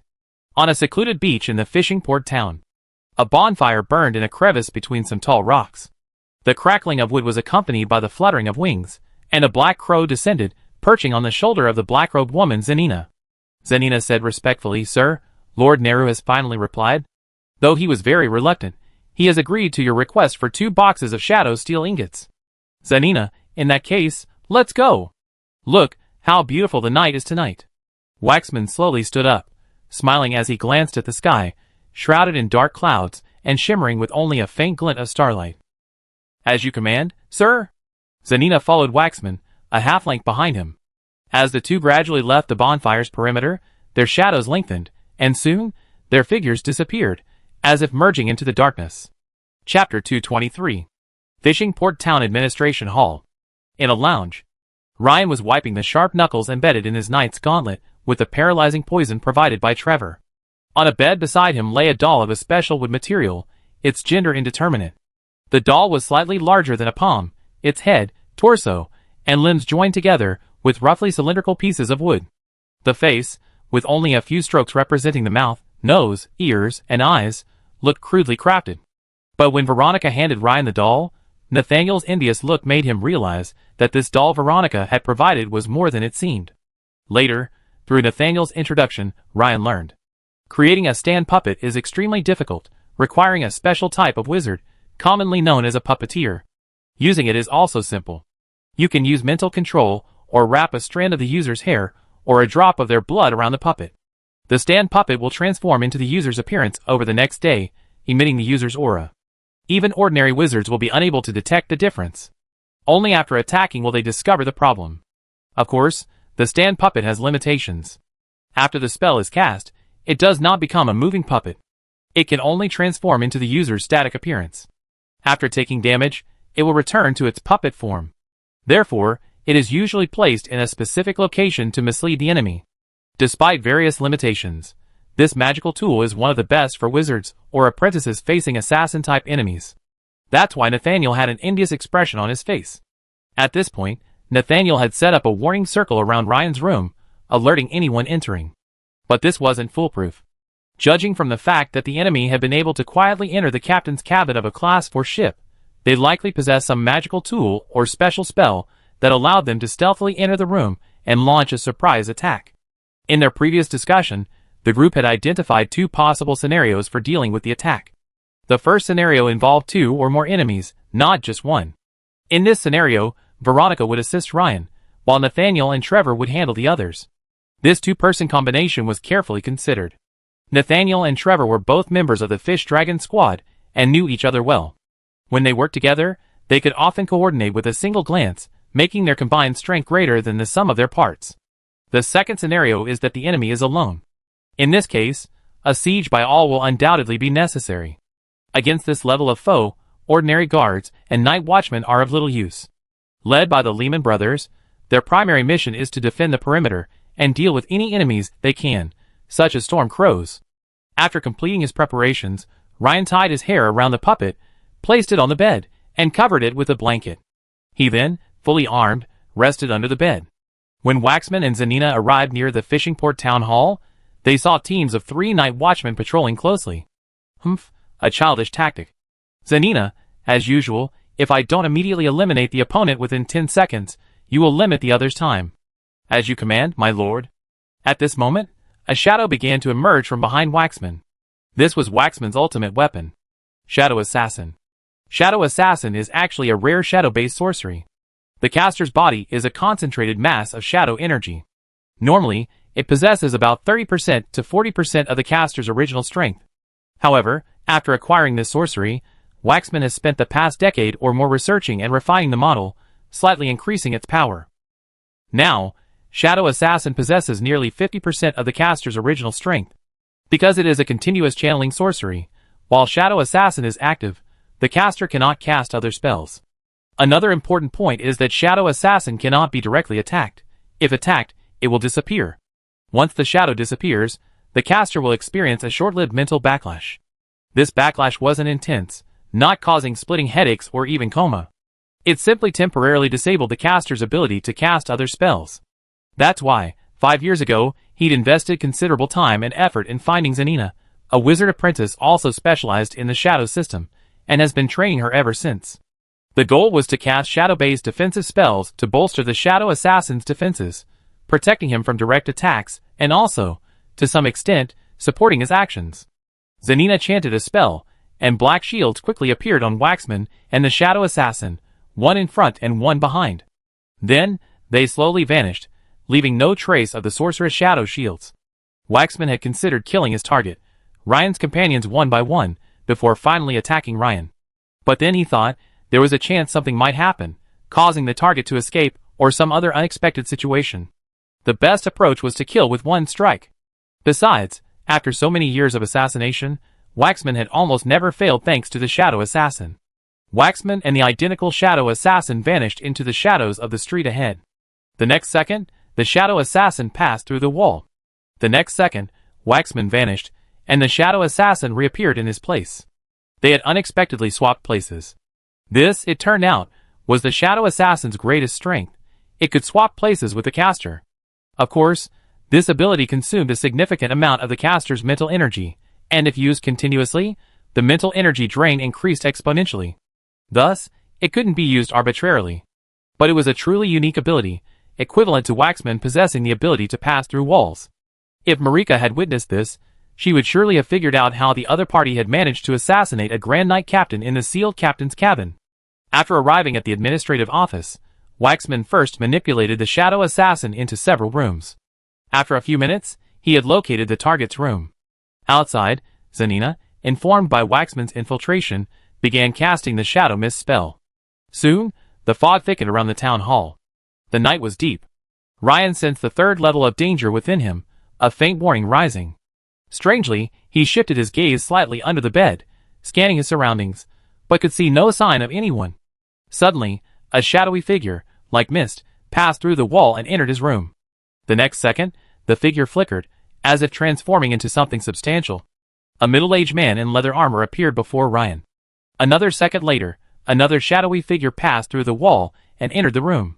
In other words, two identical figures, one imaginary and one real, had now entered Ryan's room.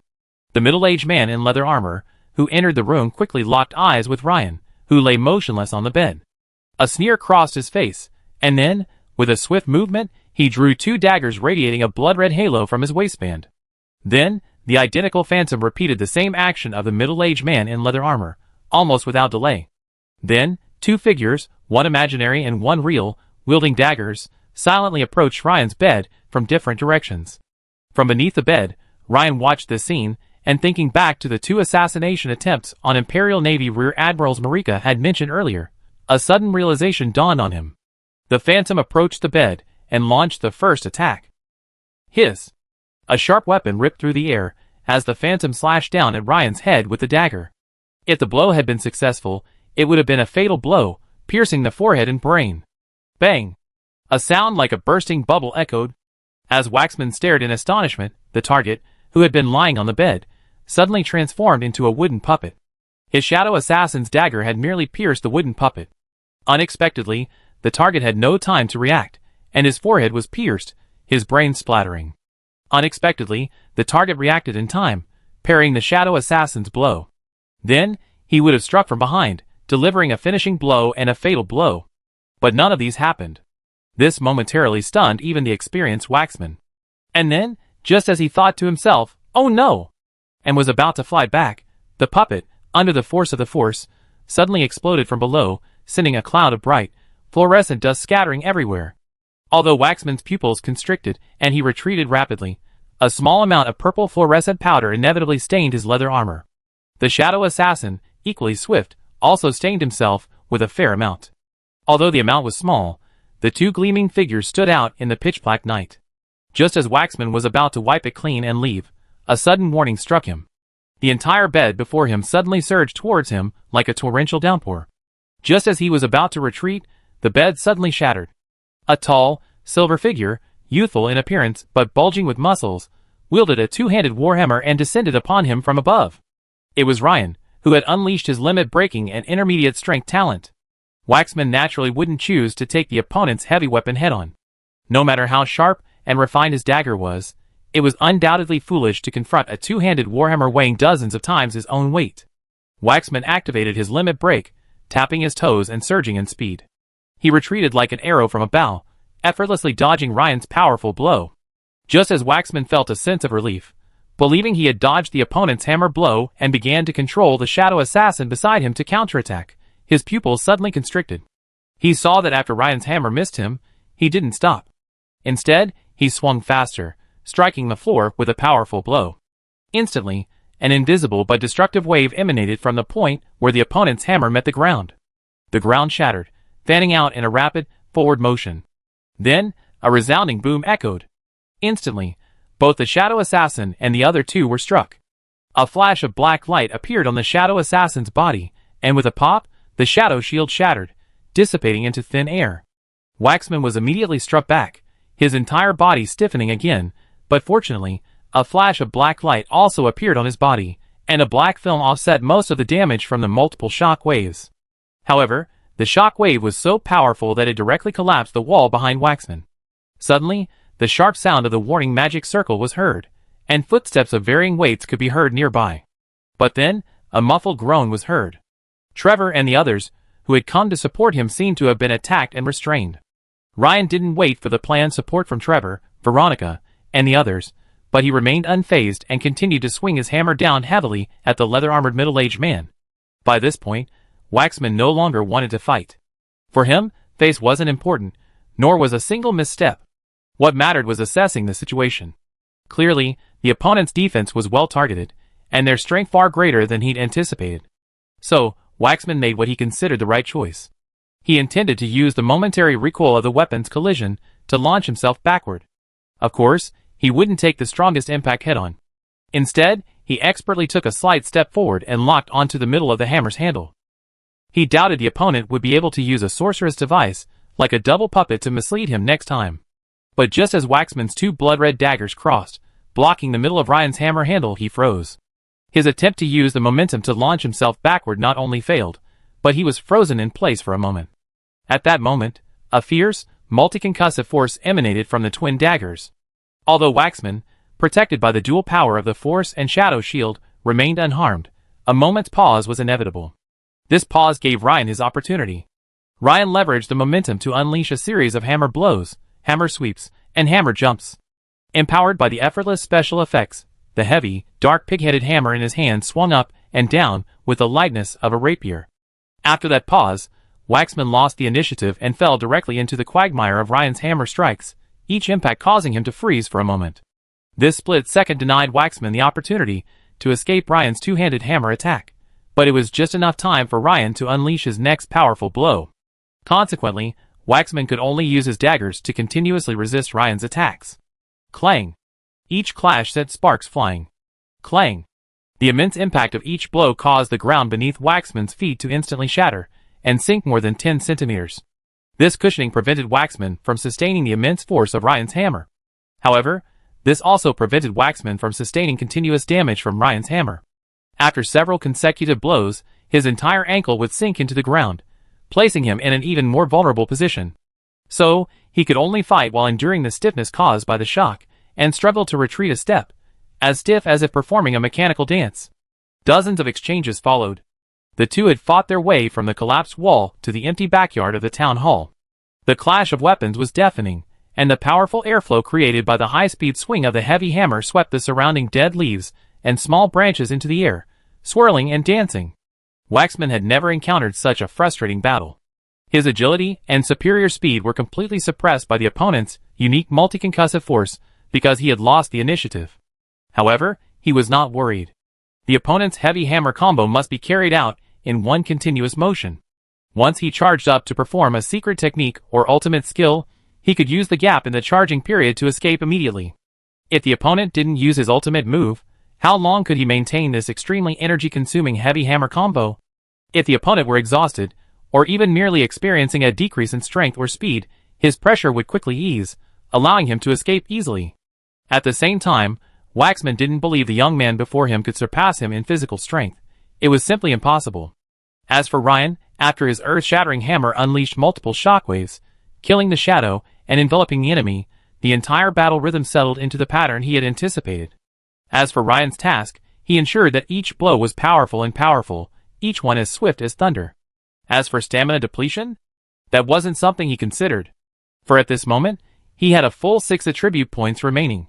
With the battle approaching a minute, Ryan unhesitatingly added a point to his stamina. As his remaining attribute points dropped from 6 to 5, his stamina also increased from 28 to 29. Instantly, a surge of heat powerfully pumped out from his heart, rapidly spreading throughout his body. Instantly, the tingling and fatigue in Ryan's muscles vanished. Each blow from Ryan's two-handed hammer remained as steady, precise, and powerful as it had been at the start of the fight. A minute and a half later, Waxman's eyes began to show clear confusion and surprise. Based on his extensive combat experience, he knew the young man before him would have begun to weaken half a minute ago, signaling a turning point in the battle and allowing him to escape his current passive position. But it had already been a full minute and a half, and each blow from the opponent's hammer was still as powerful and swift as ever. Instead, his physical strength began to wane. This inexplicably irritated Waxman. Had the other party taken drugs early in the morning? That's why he could maintain his current state. A potent stamina potion? Probably not. That only boosts stamina by about 10 to 20%. A demonic blood potion? Obviously not. The effects only last half a minute, so it's usually taken during combat. He clearly hadn't had the chance to take it just now. Waxman thought quickly, but couldn't figure out what potion the other party could have taken that would have such a potent effect. Could it be some new drug from the Dragon Empire? Or was this the other party's true strength? No, that was absolutely impossible. This guy was only a few years old. There was no way he could have such strength. Waxman felt a small regret. He should have prepared the other party to the level of a most dangerous opponent before attacking. He hadn't faced such a predicament in a long time.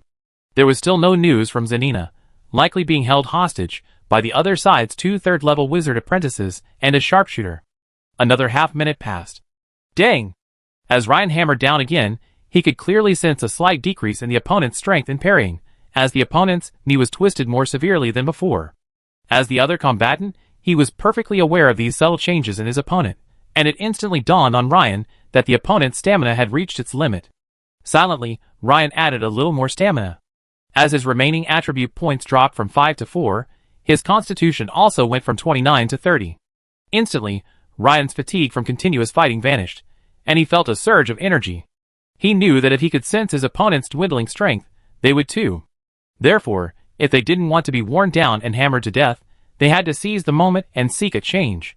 Ryan watched his opponent's every move with piercing eyes, his concentration intense. He continued his torrent of hammer blows. Waxman, on the other hand, was already starting to feel aching from the impact. Even with his exceptional physical fitness, Waxman couldn't withstand hundreds of full-force hammer blows from an opponent of exceptional strength.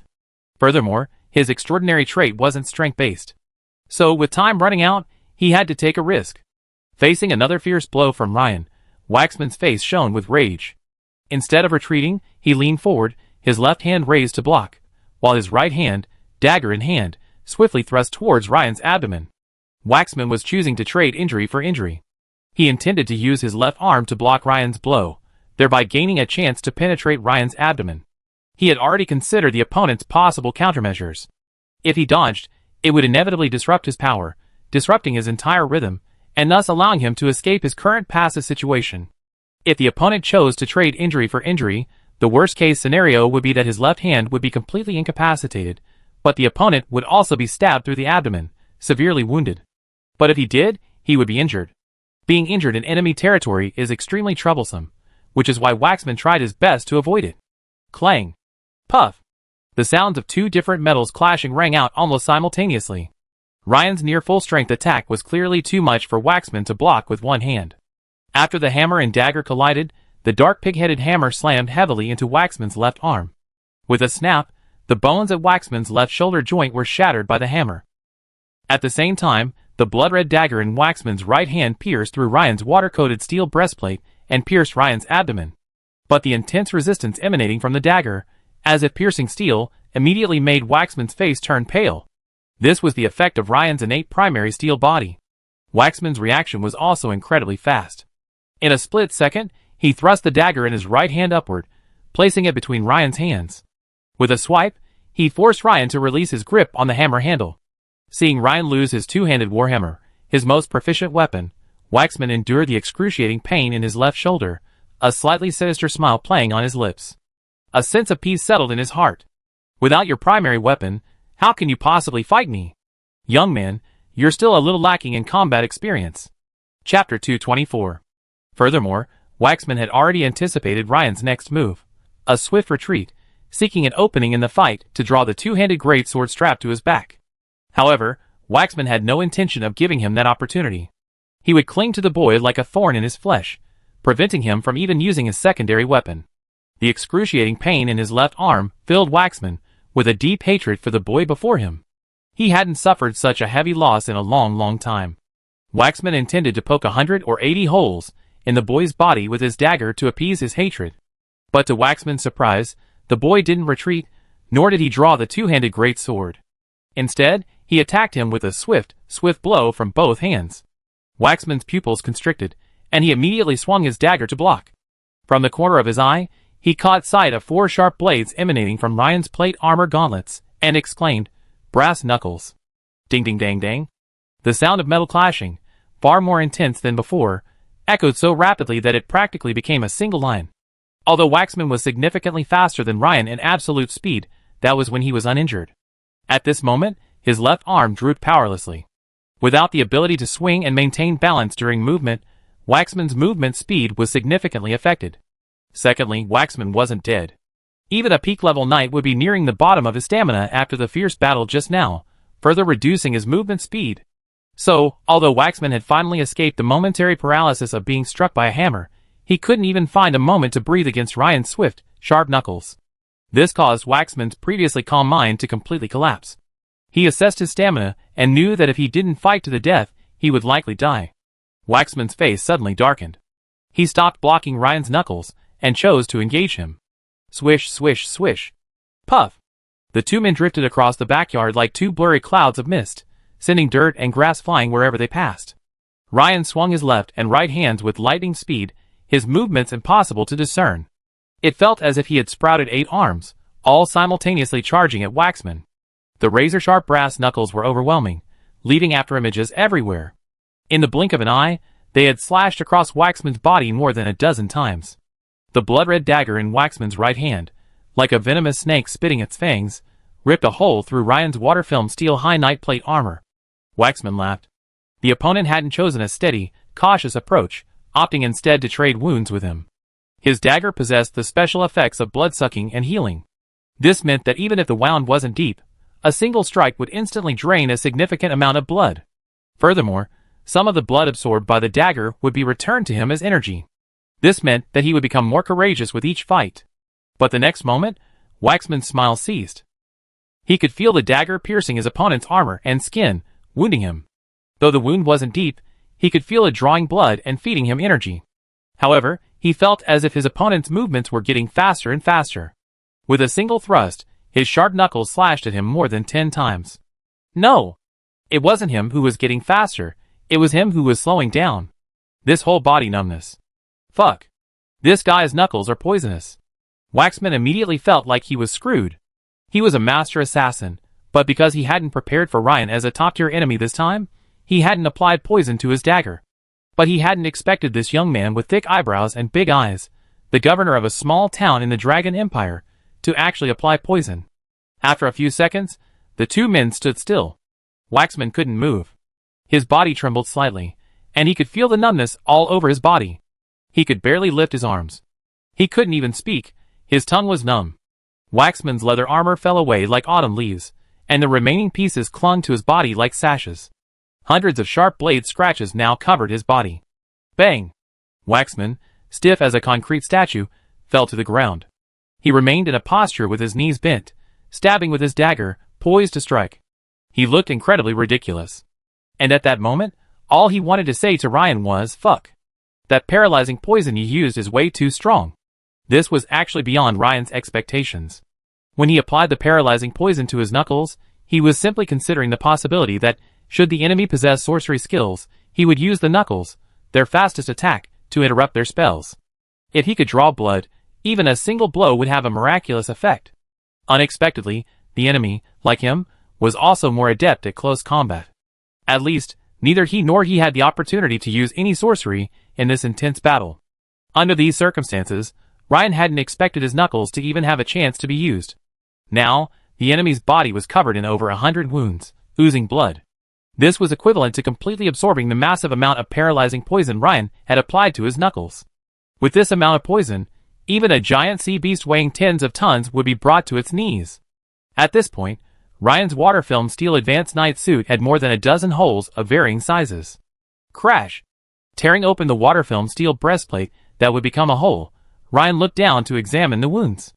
As he expected, despite the numerous wounds, over a dozen or so, they were all shallow. This was due to the dual defenses of the water-film steel plate armor and his innate primary steel ability. The opponent's dagger had only penetrated a centimeter or two, just enough to draw blood. However, Ryan keenly sensed a sense of weakness, akin to excessive blood loss. He glanced at the dagger in the opponent's hand, which glowed with a rich bloody glow, and knew the problem must be with the dagger itself. It seemed to have some special blood-sucking effect. Under Waxman's gaze, Ryan stepped forward, pried open the man's stiffened fingers one by one, and took the two blood-red daggers in his own hands to play with them. After a few casual swings, he felt quite comfortable with them.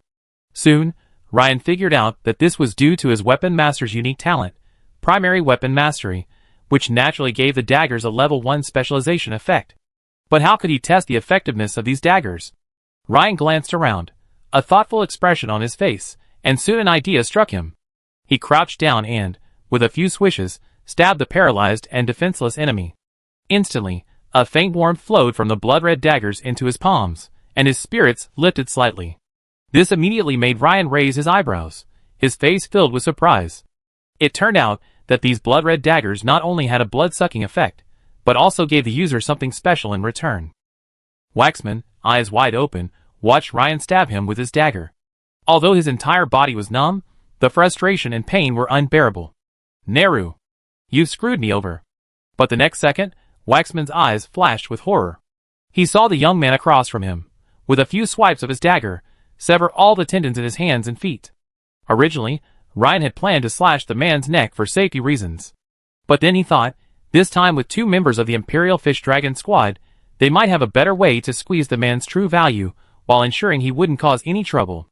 In that case, perhaps, he could even get something good from the Imperial Navy. At this moment, Trevor, Nathaniel, and Veronica rushed in from outside the administrative office, faces etched with anxiety. Seeing the scene in the backyard, they were stunned. The ground in the backyard was riddled with gullies and potholes, a scene of devastation. The once neatly trimmed plants and flowers were reduced to broken branches and leaves. They looked at Ryan in shock, then at the middle-aged man lying motionless on the ground, covered in wounds and in a strange posture. They instantly understood what had happened. Ryan was in a one-on-one fight, and he had simply challenged the opponent. Veronica, seeing the dozen or so red spots on Ryan's naked upper body, couldn't help but cover her mouth, her beautiful eyes widening with a mixture of worry and admiration. Without hesitation, Veronica trotted over and said to Ryan, "Sir Ryan, your injuries require immediate attention." Trevor and Nathaniel exchanged glances and said, "Sir Ryan, I'm truly ashamed. You single-handedly captured the enemy commander, while the three of us failed to capture the third-level wizard apprentice outside." "Oh, only one wizard apprentice outside?" "Yes, Sir Ryan, a relatively rare third-level shadow wizard apprentice. We are almost certain that the other party is the one who controlled the Storm Crow for reconnaissance." "Yes, and a woman," Nathaniel added. Ryan nodded and said, "Thank you for your hard work, Sir Trevor, Sir Nathaniel. I wonder if you can extract any useful information from this person for the Imperial Navy." As they were talking, Major Marika and the Lehman brothers arrived in the backyard. Looking at the ground, which resembled a shower of meteorites, they were momentarily horrified. Seeing that everyone had arrived, Ryan briefly recounted their encounter and his assessment of the enemy. Hearing that the opponent was likely a peak Grand Knight, everyone looked at Ryan with a sense of unease. Major Marika pondered for a moment, then said to Trevor and the others, "Your Excellencies, I believe the most urgent task now is to contact the Navy's Tide Walkers. Based on tonight's battle, this individual is most likely a member of the Federation Navy. Judging by the encounter described by Your Excellency, his strength and status are comparable to Captain Barron. Imagine how the Federation would react if such an important figure fell into our hands." At this point, Major Marika paused. Trevor's eyes lit up, and he asked, "Major Marika, are you saying that the Federation Navy will immediately organize a rescue plan?" Marika nodded and continued, "Very likely. And one thing is certain, the Federation Navy will definitely send personnel here. At the very least, they need to determine whether the person lying on the ground is dead or alive. If they're alive, then a rescue will be organized." Nathaniel nodded and said, "Major Marika, you're right. I immediately contact Captain Barron and the Navy Tide Walker, and have them send a fully strength team. Sir Ryan, let me help you treat your wound first. While hydrotherapy can be used directly, it would be more effective if you clean the wound first."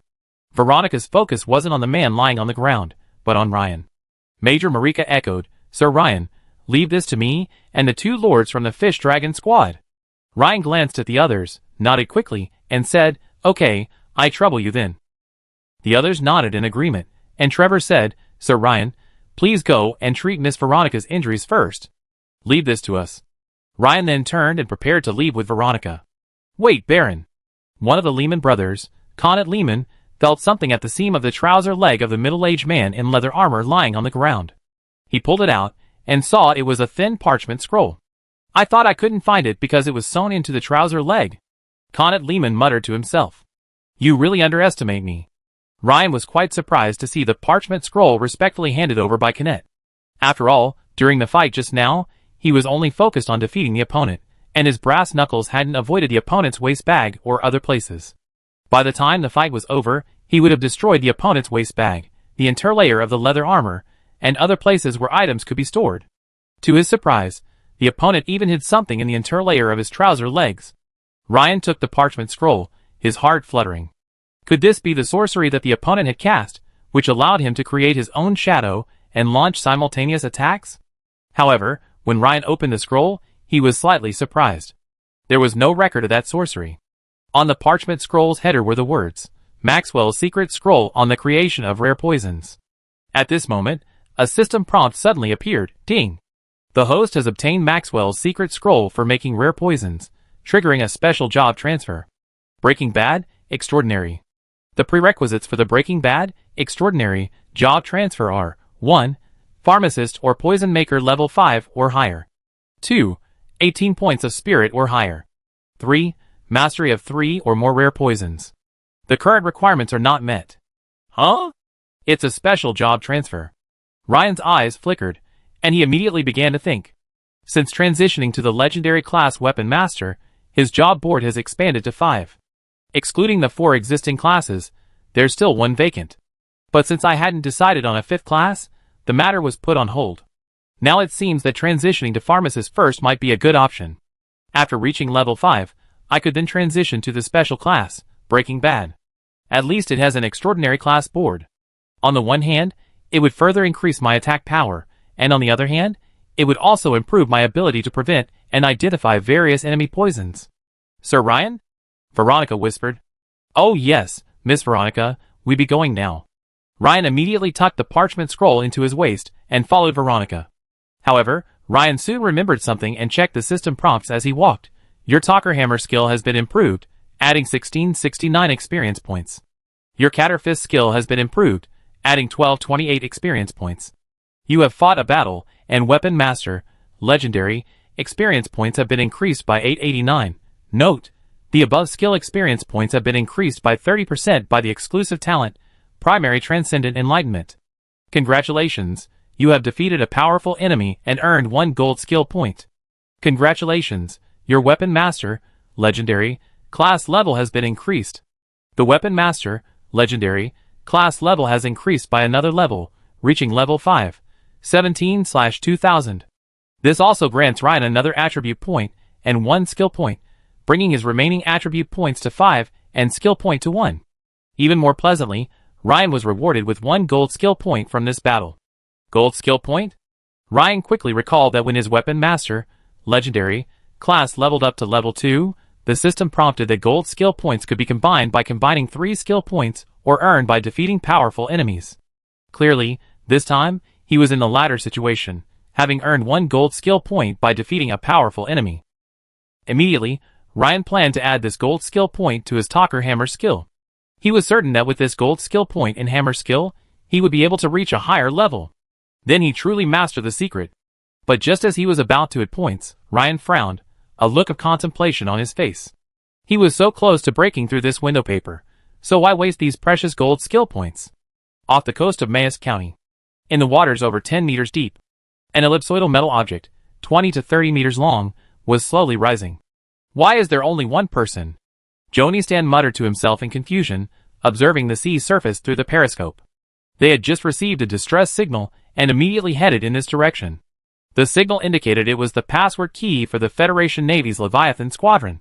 However, the Leviathan team's operations were always carried out by at least 1 regular member and several followers. It was almost impossible for a single person to operate alone. Under the dim starlight, a woman in a black robe could be seen on the surface of the sea not far ahead of the submarine, clutching her abdominal wound with her hand as she ran swiftly. The arrow wound was faintly visible. The metal dome on the submarine's roof creaked open, and 4 soldiers in Federation Navy uniforms quickly climbed out and rushed over. They quickly supported the black-robed woman and immediately carried her into the submarine. Soon, the submarine slowly descended again, disappearing from the surface of the sea. A quarter of an hour later, a male officer arrived to report, saying, "Lord Jonistan, the lady just requested to see you. She said she had something very important to discuss." "Oh, has her injury been treated?" "Yes, she treated it herself because she disliked the fact that we were all men." "It's surprising that a woman could handle such a serious injury on her own," the male officer exclaimed. "Okay, I got it. I'd be right there." Jonistan was still confused. Although they were all affiliated with the Federation Navy, generally speaking, their level wouldn't have any direct contact with the Leviathan squad. Most of the time, they reported to their superiors, and the Navy's higher-ups were responsible for mobilizing the Leviathan squad. He had no idea what they wanted to discuss this time. In the submarine's medical bay. "What? Miss Zanina, you're saying that Lord Waxman of the Leviathan squad is in trouble?" Jonistan was shocked.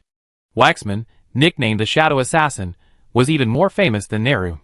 Jonistan, a fellow member of the Federation Navy, had certainly heard of him. "Yes, Your Excellency." "Then, may I ask, is Lord Waxman alive?"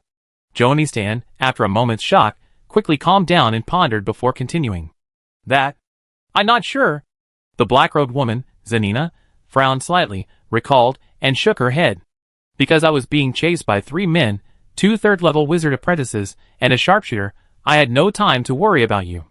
Furthermore, I was following your instructions to lure the others away, leaving him to deal with the target." Jonistan nodded, recalling Zanina's initial appearance with the arrow lodged in her abdomen. Although they were followers of Lord Waxman, they had done their best, and there was nothing wrong with that. "Afterwards, I waited for Master Waxman at the agreed location for a long time, but he didn't show up. I knew something must have happened to him. So, at this point, we can only confirm that Master Waxman is in trouble in Fishing Harbor Town, but we can't be sure of the exact circumstances, right?" Jonistan frowned. "Yes.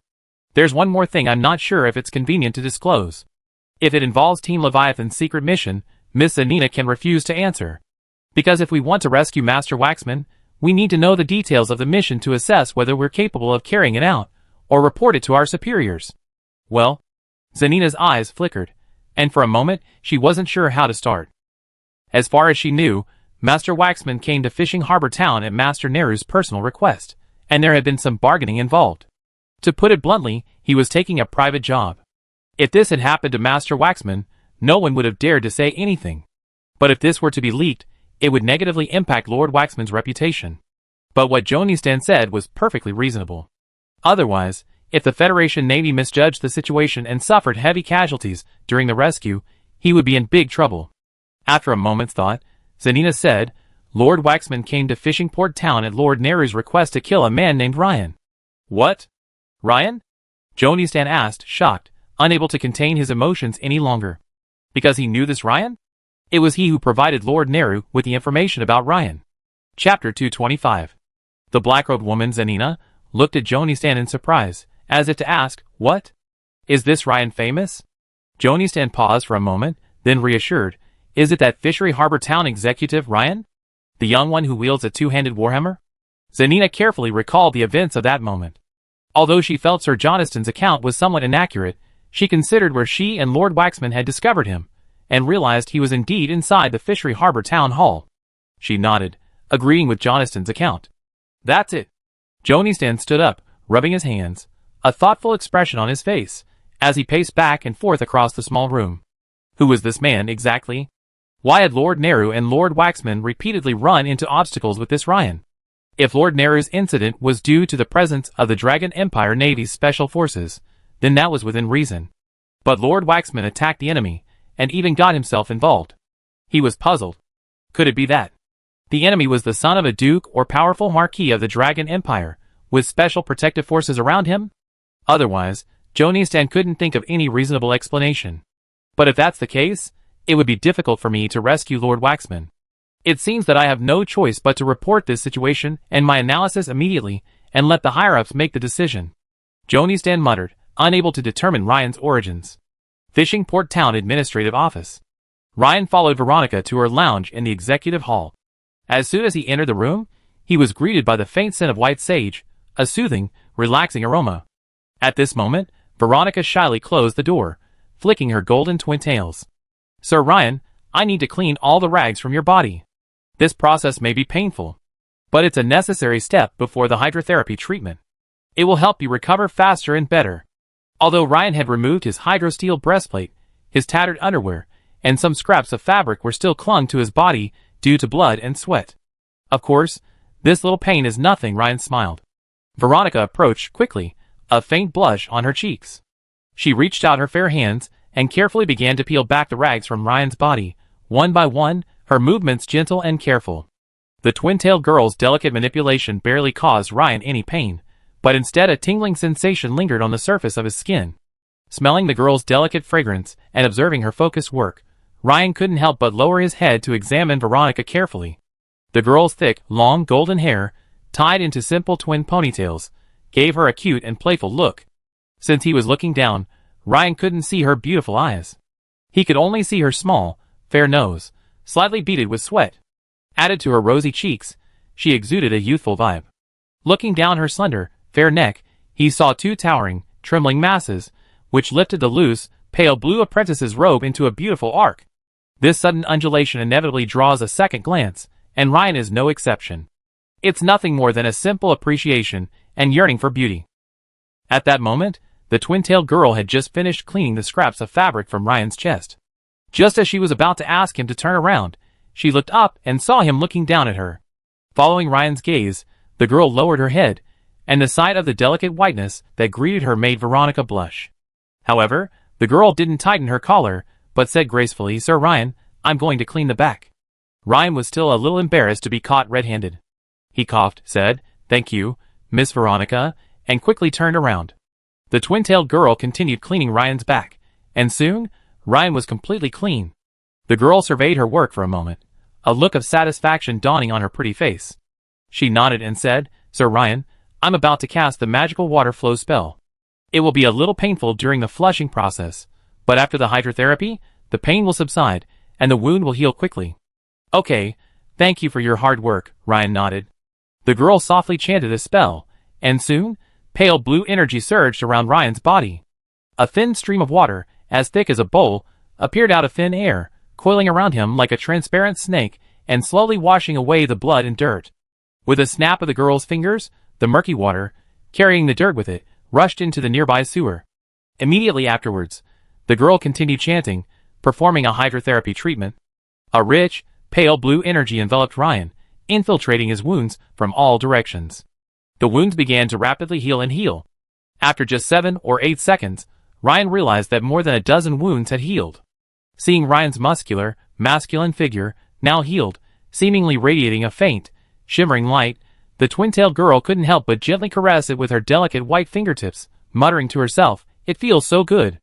Smelling the girl's delicate body so close, and hearing her words clearly revealing her affection, Ryan couldn't help but feel a little distracted. It had been some time since his last close-range encounter with Baroness Crowley, and his physical condition had recently improved. This instinctively led Ryan to gently place his hand on the twin-tailed girl's waist. As the saying goes, a man's head and a woman's waist should not be touched lightly. The twin-tailed girl's body suddenly stiffened, but she didn't show any sign of evasion or rejection. Instead, she raised her head and gazed at Ryan with her large, watery eyes. At this point, no further words were needed. With a gentle push, Ryan pulled the girl into his arms, lowering his head to cover her vibrant red lips. Just as the two were in a state of passionate affection, footsteps suddenly sounded outside the door. Knock, knock. A knock. The twin-tailed girl suddenly fluttered like a startled rabbit, letting out a low cry and leaping from Ryan's arms. Sir Ryan, are you feeling better? Major Marika's voice came from outside the door. Their first intimate encounter came to an abrupt end. The next morning, the dawn broke. Near the outer edge of the waters off the coast of Meister, on a remote island, Neru was enjoying a meal at the entrance of a cave. In front of him, a sizzling iron plate sat on a campfire, roasting a fist-sized, pale golden mollusk similar to an oyster, emitting a tantalizing aroma. Just then, a familiar crow fluttered down. Neru looked and was delighted. It seemed that Waxman had completed the contract. Although he often asked for exorbitant prices, his business skills were undeniable. Not only did he have an extremely high success rate, he almost never procrastinated and quickly secured a full contract.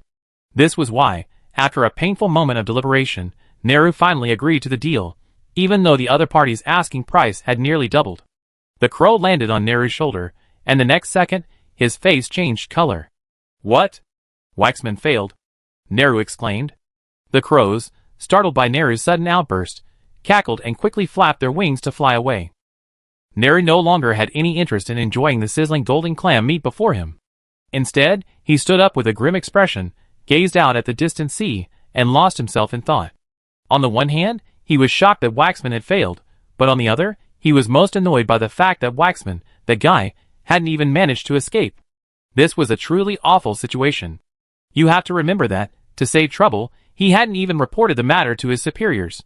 He had simply discussed it with Waxman and the other two before taking action. If Waxman had died, the whole thing would have been much simpler. At most, he would have received a reprimand. But if they weren't dead, the Federation Navy would definitely find a way to rescue them, which would mean the higher-ups would have to clean up their mess. Normally, if a special team like theirs were doing private work and it didn't cause any trouble for the Federation, no one would say anything. But if something went wrong and they couldn't clean it up, that would be a different story. Forget it, it seems I have no choice but to contact the captain immediately. At the same time, a team of 6, wearing robes and varying levels of knightly plate armor, quickly jumped off the boat at the fishing port town dock and headed straight for the town hall. Although these 6 men were dressed differently, their demeanor and sophisticated weaponry made it clear they were extraordinary. Half an hour later, inside the reception room of the fishing port town hall, a group of people, including Ryan, sat around a long conference table. A middle-aged man spoke. "Baron Ryan, Admiral Campbell, commander of the South Sea Fleet, is very impressed to hear that you have most likely apprehended the assassins who assassinated Generals Zhu Qin and Bravo. We are here not only to escort them to the base, but also to ask Baron Ryan for your thoughts." As if concerned that his words weren't clear enough, the other man added, "Your Excellency, the commander specifically instructed me that any reasonable request of yours will be considered. Thank you for the Imperial Navy's commendation. It's my duty. As for the reward, if it's convenient, I've been searching for metal-related sorcery. Currently, I only master the sharpening technique. It would be great if I could learn a new metal-related sorcery." "Metal magic?" The middle-aged man frowned and thought for a moment. "Sir Ryan, metal magic above level 1 is top secret in the Empire, and I don't think anything below that exists. I have to double-check for you when I get back. Do you have any other requests as a backup? If not, it won't force Admiral Campbell to break his promise." The middle-aged man smiled. Ryan smiled and said, "If not, please help me find a dagger-related supernatural combat skill." Ryan had already thought of a backup plan. Last night, Trevor had mentioned that even in the Navy's special item exchange list, metal magic was extremely rare. "Sir Ryan, I've taken note of your alternative plan." The middle-aged man turned to Major Marika and said, "The task force's mission has concluded. According to the fleet's orders, you will return with us shortly." "Huh? Marika and Veronica are leaving?" Ryan couldn't help but feel a sense of surprise and regret. Although he knew this day would eventually come, after all good things must come to an end. The joint operation between the South Sea Fleet and the province of Munster would eventually come to an end. "Okay, Sir Brooks." Major Marika's beautiful eyes glanced at Ryan, then turned to the middle-aged man. Veronica's beautiful eyes lingered on Ryan for several seconds, a hint of reluctance in their gaze. After the meeting, Ryan and the Lehman brothers bid farewell to the escort team, Major Marika, and the others at the entrance of the administrative office. Looking at Veronica's departing back, Ryan felt a little annoyed. Although the two had exchanged contact information, it was unknown how long it would take for them to meet again. After returning to his room, Ryan decided to seriously study the secret technique first, as a distraction. Ryan couldn't help but recall what Baron, the captain of the Fish Dragon squad, had said to him earlier. First, strengthen your breathing techniques, and second, practice more near-secret techniques, contemplating the close integration of the Force and your moves. This is because unleashing secret techniques requires 2 key requirements. First, years of accumulated Force energy to reach the minimum threshold for unleashing secret techniques, and second, a deep understanding and mastery of extraordinary combat techniques. Finally, by skillfully combining the two, one can successfully unleash the secret technique. Now, he felt his words even more deeply. After adding some breathing techniques, Ryan had noticeably increased both the speed and amount of force generated within him. However, this increase in force energy often creates some discontinuity between the previously nearly harmonious two, necessitating readjustment. This was the point of Baron's previous words about practicing more. It was to allow Ryan to carefully contemplate the harmony between the force and his moves. According to Captain Baron's prediction, even if I'm talented, it would take me 6 months to reach the minimum force requirement for performing the ultimate move. That is, if I could reach the requirement earlier by adding some breathing technique points. The rest is a process of constantly fine-tuning my force and moves. In other words, it's very likely that by adding a little more to my breathing technique, I can master the ultimate move without spending any gold skill points.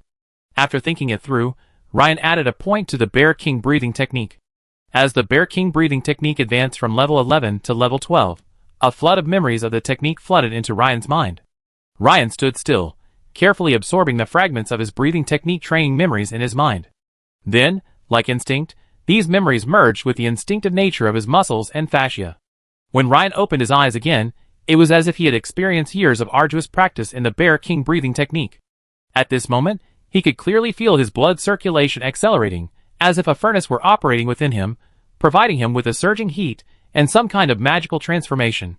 At the same time, the strand of force within him, once the thickness of his index finger, gradually thickened to the thickness of his thumb, circulating faster throughout his body. At this moment, Ryan could clearly feel the increase in his force, the overwhelming power threatening to burst forth from within him. He felt that he had probably met the minimum force requirements for unleashing the ultimate power. Next, he only needed to practice the Talker Hammer technique a bit more, and he should be able to comprehend the true essence of the hammer technique at any moment. Without further hesitation, Ryan left the room and hurried to the backyard. However, he was immediately taken aback. Due to the battle the previous night, the backyard was still under renovation. A group of people were leveling the ground, clearing away rubble and other tasks. After a moment's thought, Ryan turned and left, exiting the administrative office and arriving at the coast near the fishing port. Following the coastline, listening to the crashing waves, Ryan quickly found a slightly secluded stretch of soft sand. Besides the soft, fine sand, a corner of the beach stood a number of gray reefs, resembling those that had battled the raging waves for millennia. The soft surface of the tall reefs had long since weathered and eroded away, leaving behind a smooth marble-like surface of astonishing hardness. Ryan glanced around, making sure no one had noticed this secluded corner of the beach. Then, he drew the dark pighead hammer from his back and began to practice Talker's hammer technique with all his might. Over and over, Ryan unleashed hammer blows, hammer jumps, and hammer sweeps on the sandy shore. Hours passed. Ryan felt his mind becoming increasingly clear, his understanding of hammer techniques deepening and refining. Rising Dragon Hammer. With a flick of his toe, fine sand scatters in all directions. Ryan, like a flash of lightning, charged into the sea, instantly sending the oncoming waves spiraling upwards into a swirling waterspout. At the same time, due to the lack of waves, a gap of more than 10 meters in the water suddenly appeared in front of him. But that wasn't the end yet. Ryan leaped forward, his limbs spread out, and with his hammer raised high, he struck down like a taut bow. Earth-shattering hammer. The waves, which had just surged back, suddenly blasted outward at an even faster speed. Boom! A massive hole in the sea, over 10 meters in diameter, appeared before Ryan. In an instant, Ryan grasped that feeling. That exquisite fusion of the force and hammer technique. Ryan turned and stalked to the edge of a massive, solid reef 3 or 4 meters high. Recalling the feeling, he swung the pighead hammer and unleashed a simple blow. Bang! The dark pighead hammer slammed heavily onto the gray reef, which weighed at least several tons. The next second, crash! The gray reef instantly shattered and collapsed, especially where the hammer struck, shattering into dust. A system notification quietly arrived. Congratulations, you've mastered the basic secret of Talker Hammer, Shockwave. Secret? Shockwave? A smile played on Ryan's lips. Immediately, a delighted Ryan spotted a brand new icon on the Weapon Master, Legend, panel, directly above the two secret techniques of Talker Hammer, Rising Dragon Hammer and Earth Shatter Hammer. This icon was larger, shinier, and more intricate. The icon depicted a hammer, slamming heavily into the ground. Circular lines stretched across the front, seemingly representing the powerful ripples of some kind of vibrating force. In the lower right corner of the icon, small text read, Shockwave, Basic Secret. Effect. Using a unique force technique combining the force with multiple vibrations, swing the hammer, delivering a high-frequency, concussive blow. Note, Shockwave is a special move and cannot be upgraded with skill points. To upgrade Shockwave to an intermediate special move, the following conditions must be met. 1. Talker Hammer Technique Level 14 or higher, Hammer Mastery can partially offset the level requirement. 2. Bear King Breathing Technique Level 14 or higher. 3. Consume 1 gold skill point. Consume 1 gold skill point? Ryan was stunned. At the same time, he felt a little relieved that he had saved this few gold skill points. After all, gold skill points are hard to come by. Gaining them by encountering and defeating powerful enemies is a rare opportunity, and ordinary skill points have a wide range of uses. Combining 3 into 1 gold skill point is too extravagant. Also, Ryan pondered the statement that Hammer Mastery can partially offset the level requirement. Perhaps this is one of the key reasons why the Weapon Master class is classified at the Legendary level. Level 1 specialization in all weapon categories means that learning the secrets of other extraordinary combat skills is much easier for him than for others. To put it another way, given similar conditions, he can master the secrets earlier. This is the true value of the Weapon Master's exclusive talent, Primary Weapon Mastery Passive. When Ryan returned to the Fishing Port Town Administration Hall, Lehman Brothers was already waiting at the door. Seeing the Lehman Brothers' expressions, Ryan couldn't help but feel a slight stir in his heart. He asked, "What happened?" His brother, Colbert Lehman, shook his head, a look of reluctance in his eyes. He said, "Baron, the transfer order signed by Count Habsburg has just arrived. The messenger said that I will take over your fishing town as governor, while Canet will be the sheriff, and you will be transferred to the county seat." "Baron, you..." Ryan was stunned at the news, then laughed. "That's good news. I hope you two can govern the fishing town better and better."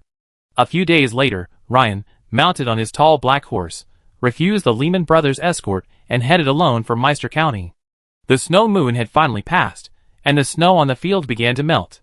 Some green shoots were already eagerly poking out of the soil, ushering in the moon of life.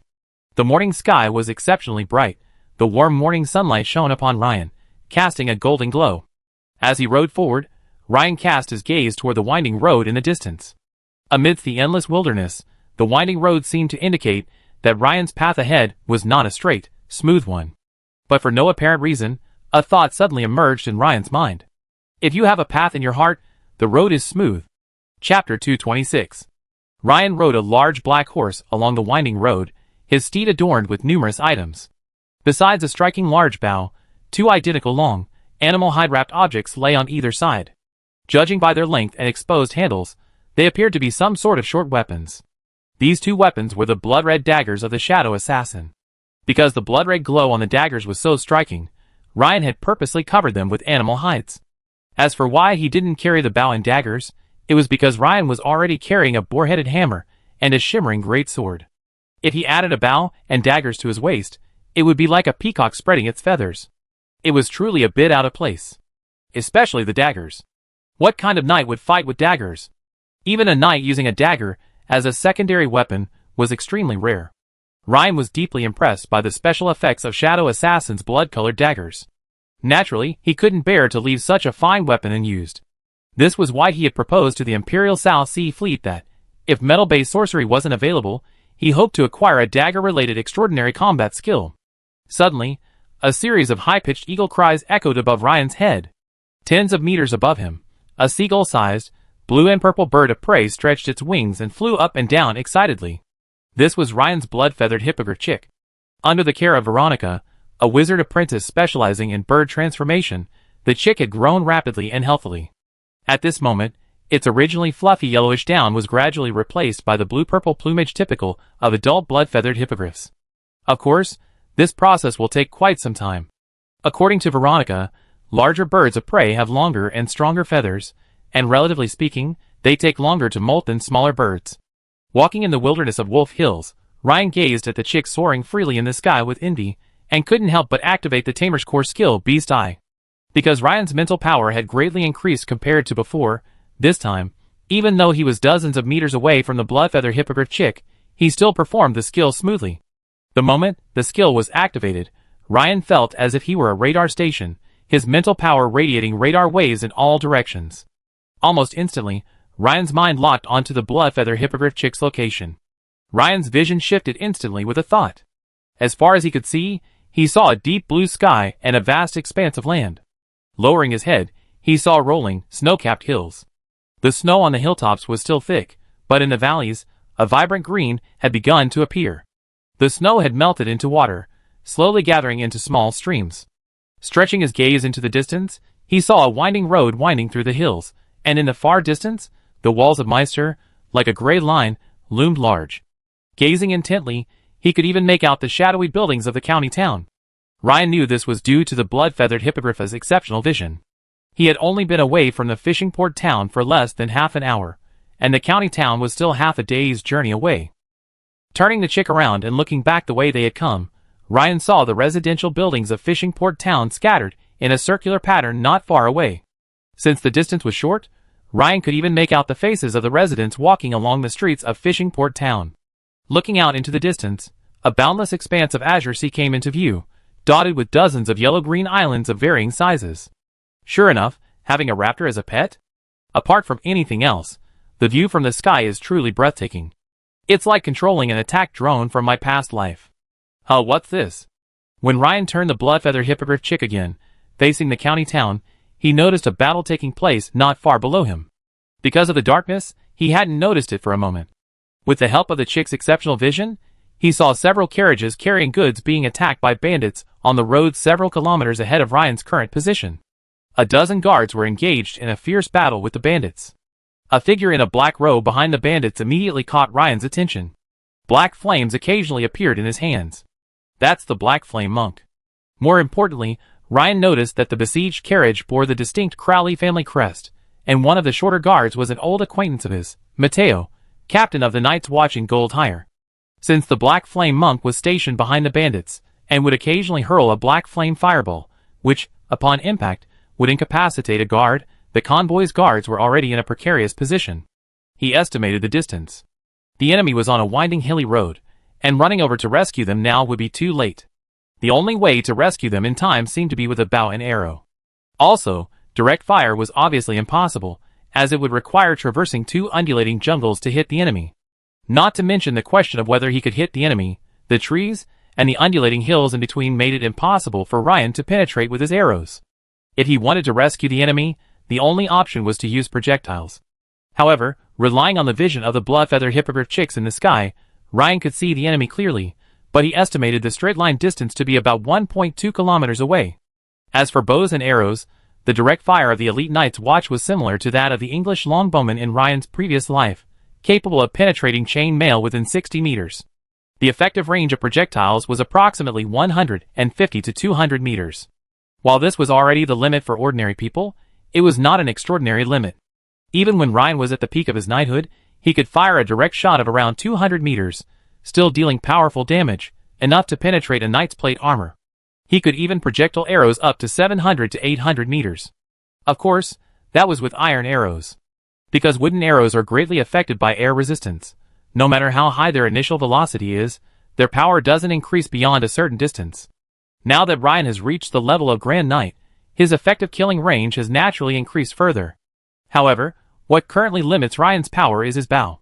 Even though he uses the great bow of Phil, the bloody archer, at full draw, it can only project an arrow about a kilometer. After all, Phil was a seasoned Grand Knight at the time, and lacked the strength to wield a more powerful bow. Furthermore, if projectiles were used, air resistance would significantly reduce the arrow's power. Fortunately, his 2 bags of arrows contained pure steel arrows. Weighing 7 or 8 times heavier than ordinary arrows, the impact of air resistance was relatively less significant than with wooden arrows. But their power would certainly be reduced. Suddenly, an idea struck Ryan, and he thought of a possible solution. He first deactivated his course skill, Beast Eye, then unsheathed the great bow from his black horse, drew a steel arrow, and nocked it. Only then did he softly recite the incantation of the sorcery's sharpness. Soon, a faint silver light shone above the steel arrow's tip. Since the arrow was made entirely of metal, while the effect of sharpness was primarily concentrated at the tip, this silver glow spread throughout the entire length of the arrow. This was the true effect of sharpness. Looking at the pale silver glow, which lasted for a minute, a faint smile played on Ryan's lips. Next, the final point. Ryan needed to get the target to stop for a moment. This was also the most troublesome aspect of ultra-long-range sniping. The arrow's velocity would slow down due to air resistance. Simply put, assuming the arrow's initial velocity was 500 meters per second, it might only be 300 meters per second at a distance of 1 kilometer. Estimating that the arrow would take 2 to 3 seconds to travel 1.2 kilometers. If the target moved during this time, the sniper attack would obviously fail. So, Ryan once again activated his core skill, Beast Eye, controlling the blood-feather hippogriff chick to fly from behind toward the Black Flame Monk's position. As it approached, it let out a crisp, yet raptor-like cry. This caused the Black Flame Monk below, who was casting a Black Flame Fireball, to raise his head in curiosity and pause to observe. At this moment, Ryan released the taut bowstring. Bang! The steel arrow, blessed with the sharpness technique, vanished into the sky like a flash of silver lightning. Ryan raised a brow, realizing that the sharpness technique seemed to be even more effective than he had expected. Normally, when the arrow was fired, there would be a sharp sound of breaking through the air, but this time, there was none. The sharpness technique seemed to have a significant noise-reducing effect on the arrowhead. After a brief thought, Ryan began to understand. Thanks to the mysterious side particles, the roughness of the arrow, especially the tip of the arrowhead, was reduced. As the roughness decreased, the absorption of air molecules was relatively weakened, thus reducing the noise generated. This made his arrows not only more concealable, but also more powerful. No wonder Trevor, the archer of the Fish Dragon squad, had learned the metal-based magic of sharpness, even though his elemental affinity wasn't metal particles. 1 second. 2 seconds. The Black Flame Monk was staring at the strange blue-purple bird in the sky, wondering what kind of bird it was. It seemed like he had never seen one before. At the same time, he was calculating the distance, wondering if he could hit it with his Black Flame Fireball. After all, watching something flying overhead was quite unsettling. Puff! The sound of a sharp blade piercing a watermelon echoed. This strange noise from the rear of the team immediately attracted the attention of many bandits. When they looked back, they saw a group of people frozen in place as if struck by lightning. A scene that stunned them unfolded before them.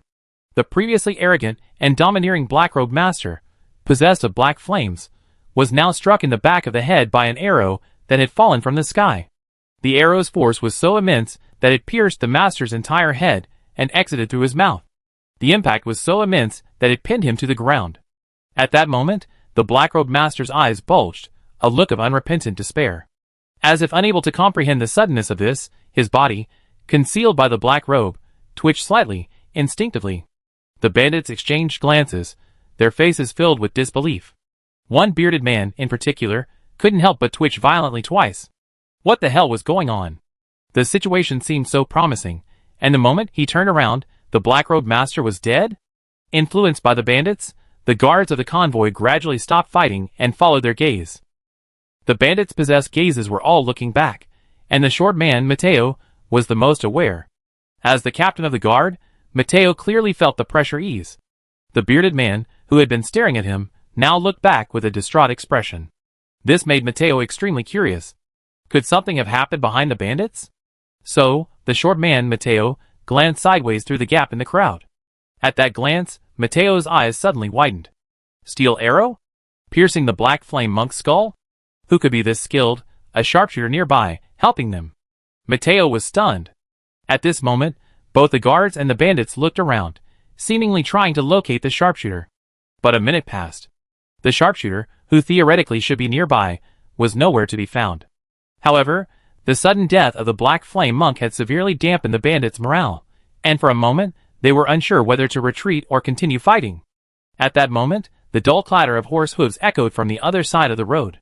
An extremely tall black warhorse, carrying an equally tall, silver-armored knight, sped towards them. The bearded bandit leader, taking one look, felt the impending danger of facing a natural enemy. He immediately shouted, "Retreat!" and was the first to break loose. The short man, Mateo, was overjoyed at the sight of the silver-armored knight. Lord Ryan. As Ryan approached, the bandits quickly scattered. Ryan had no desire to pursue these mere ordinary bandits. He simply rode up to the deceased Black Flame Monk. He examined the flame emblems on the collar and cuffs of his black robe and immediately confirmed he was a Black Flame Monk. At this moment, Mateo glanced at the quiver on the side of Ryan's black horse, then turned to look at the steel arrow lodged in the Black Flame Monk's head. Suddenly, he stared at Ryan with a stunned expression and asked, "Baron, could it be that you shot that arrow just now?" As Ryan approached, Mateo noticed that the arrows in the quiver hanging from the side of the tall black horse were identical in shape to the arrow that had killed the Black Flame Monk. The answer was obvious. The guards approached and took a look, each muttering in surprise. The steel arrow was identical to the one in the quiver. But he hadn't seen this lord anywhere just now. How far away could this arrow have come from? Is this the fighting power of a true knight? In fact, Matteo had many questions at this moment. Wasn't the Lord's forte the greatsword? When did his archery become so proficient? Luckily, Matteo's own strength was a bit weak. If he were stronger, he would have sensed that Ryan was no longer a knight, but had reached the level of a grand knight. In comparison, this would have been even more shocking. Ryan was also surprised by Matteo's appearance in the Clary family convoy. Ryan nodded in response to Matteo's question, not denying it. He smiled faintly and asked, Matteo, how did you end up in the Crowley family's caravan? Baron, remember when you told me to come to the county capital? I considered it carefully, and made the decision some time ago. After resigning from Hamilton and I came to the county capital to see you. But Baroness Crowley, who received me, told me you were serving as governor in Fishing Harbor. Once she knew you had sent her, and that I had previously served as captain of the Night's Watch, she appointed me captain of the caravan's guard. Ryan's face dawned with realization. He had long ago invited Matteo to serve in his new residence in the county capital. Although helping him wouldn't offer the same impressive promotion prospects as those in the imperial government, for those below the transcendental, there was a ceiling to their potential advancement, so it was better for him to join him. After some inquiries, Ryan learned that since the last bandit attack on the county town, the number of bandit groups in Wolf Hill had decreased, and public security around the county town had improved significantly. But the good times didn't last long. Recently, the remaining bandit groups had become active again. Rain gazed at the corpse of the Black Flame monk and pondered. It seems likely that the absence of the Zalo rebels created a power vacuum, allowing the Black Flame Church to exploit this opportunity in Wolf Hill. Although Ryan didn't recognize the other guards, they all came over and bowed respectfully, saying, Good day, Baron. Oh! Have you met me? Yes, my lord. The day you became the guardian knight of the Crowley family, we watched from afar as you and the other two knights sparred. Ryan nodded, then turned to the smaller Matteo and asked, Are you escorting cargo to the county capital? Yes, Baron, this time. Along the way, Ryan pondered a question. Perhaps the legendary class of Weapon Master was more powerful than he had imagined. For example, just now, he had combined the archery skills of the Weapon Master with the abilities of the Beast Tamer, unleashing a power comparable to that of a long-range sniper rifle from his previous life. From a certain perspective, the Weapon Master was like a highly compatible motherboard, capable of plugging in various electrical components like chips, graphics cards, and memory, creating diverse combat capabilities. This was something Ryan hadn't initially anticipated. As his Weapon Master profession becomes proficient in more and more types of weapons, when combined with other professions, it will unleash combat power beyond imagination. However, Ryan hadn't discovered anything yet. The half-day journey was quickly sped chatting with the diminutive Matteo. The county's city gates were clearly visible, and as an imperial baron, Ryan naturally didn't need to be inspected at the gate. The Crowley family convoy, with Matteo's credentials, was easily allowed through by the guards. Since Matteo still had to deliver the goods, Ryan left ahead for the new residence. Thinking of his family and Jennifer, whom he would soon meet, Ryan's heart fluttered. Soon, Ryan saw his parents and sister Mint, whom he hadn't seen for a long time. Ryan, why do I feel like you've grown taller? His mother, Emma, looked at her increasingly tall and imposing son, with a mixture of joy and a touch of worry. Ryan is only 16 now, and he's already almost 2 meters tall. In a few years, that physique. Will he have trouble finding a suitable noblewoman? Mother, I've grown a little taller. Brother, Cookie's injury has finally healed. He's as strong as before, no, even stronger than before, said his sister, Mint, warmly, giving Ryan a big hug. Ryan raised an eyebrow. He had thought Cookie's spinal injury wouldn't heal on its own.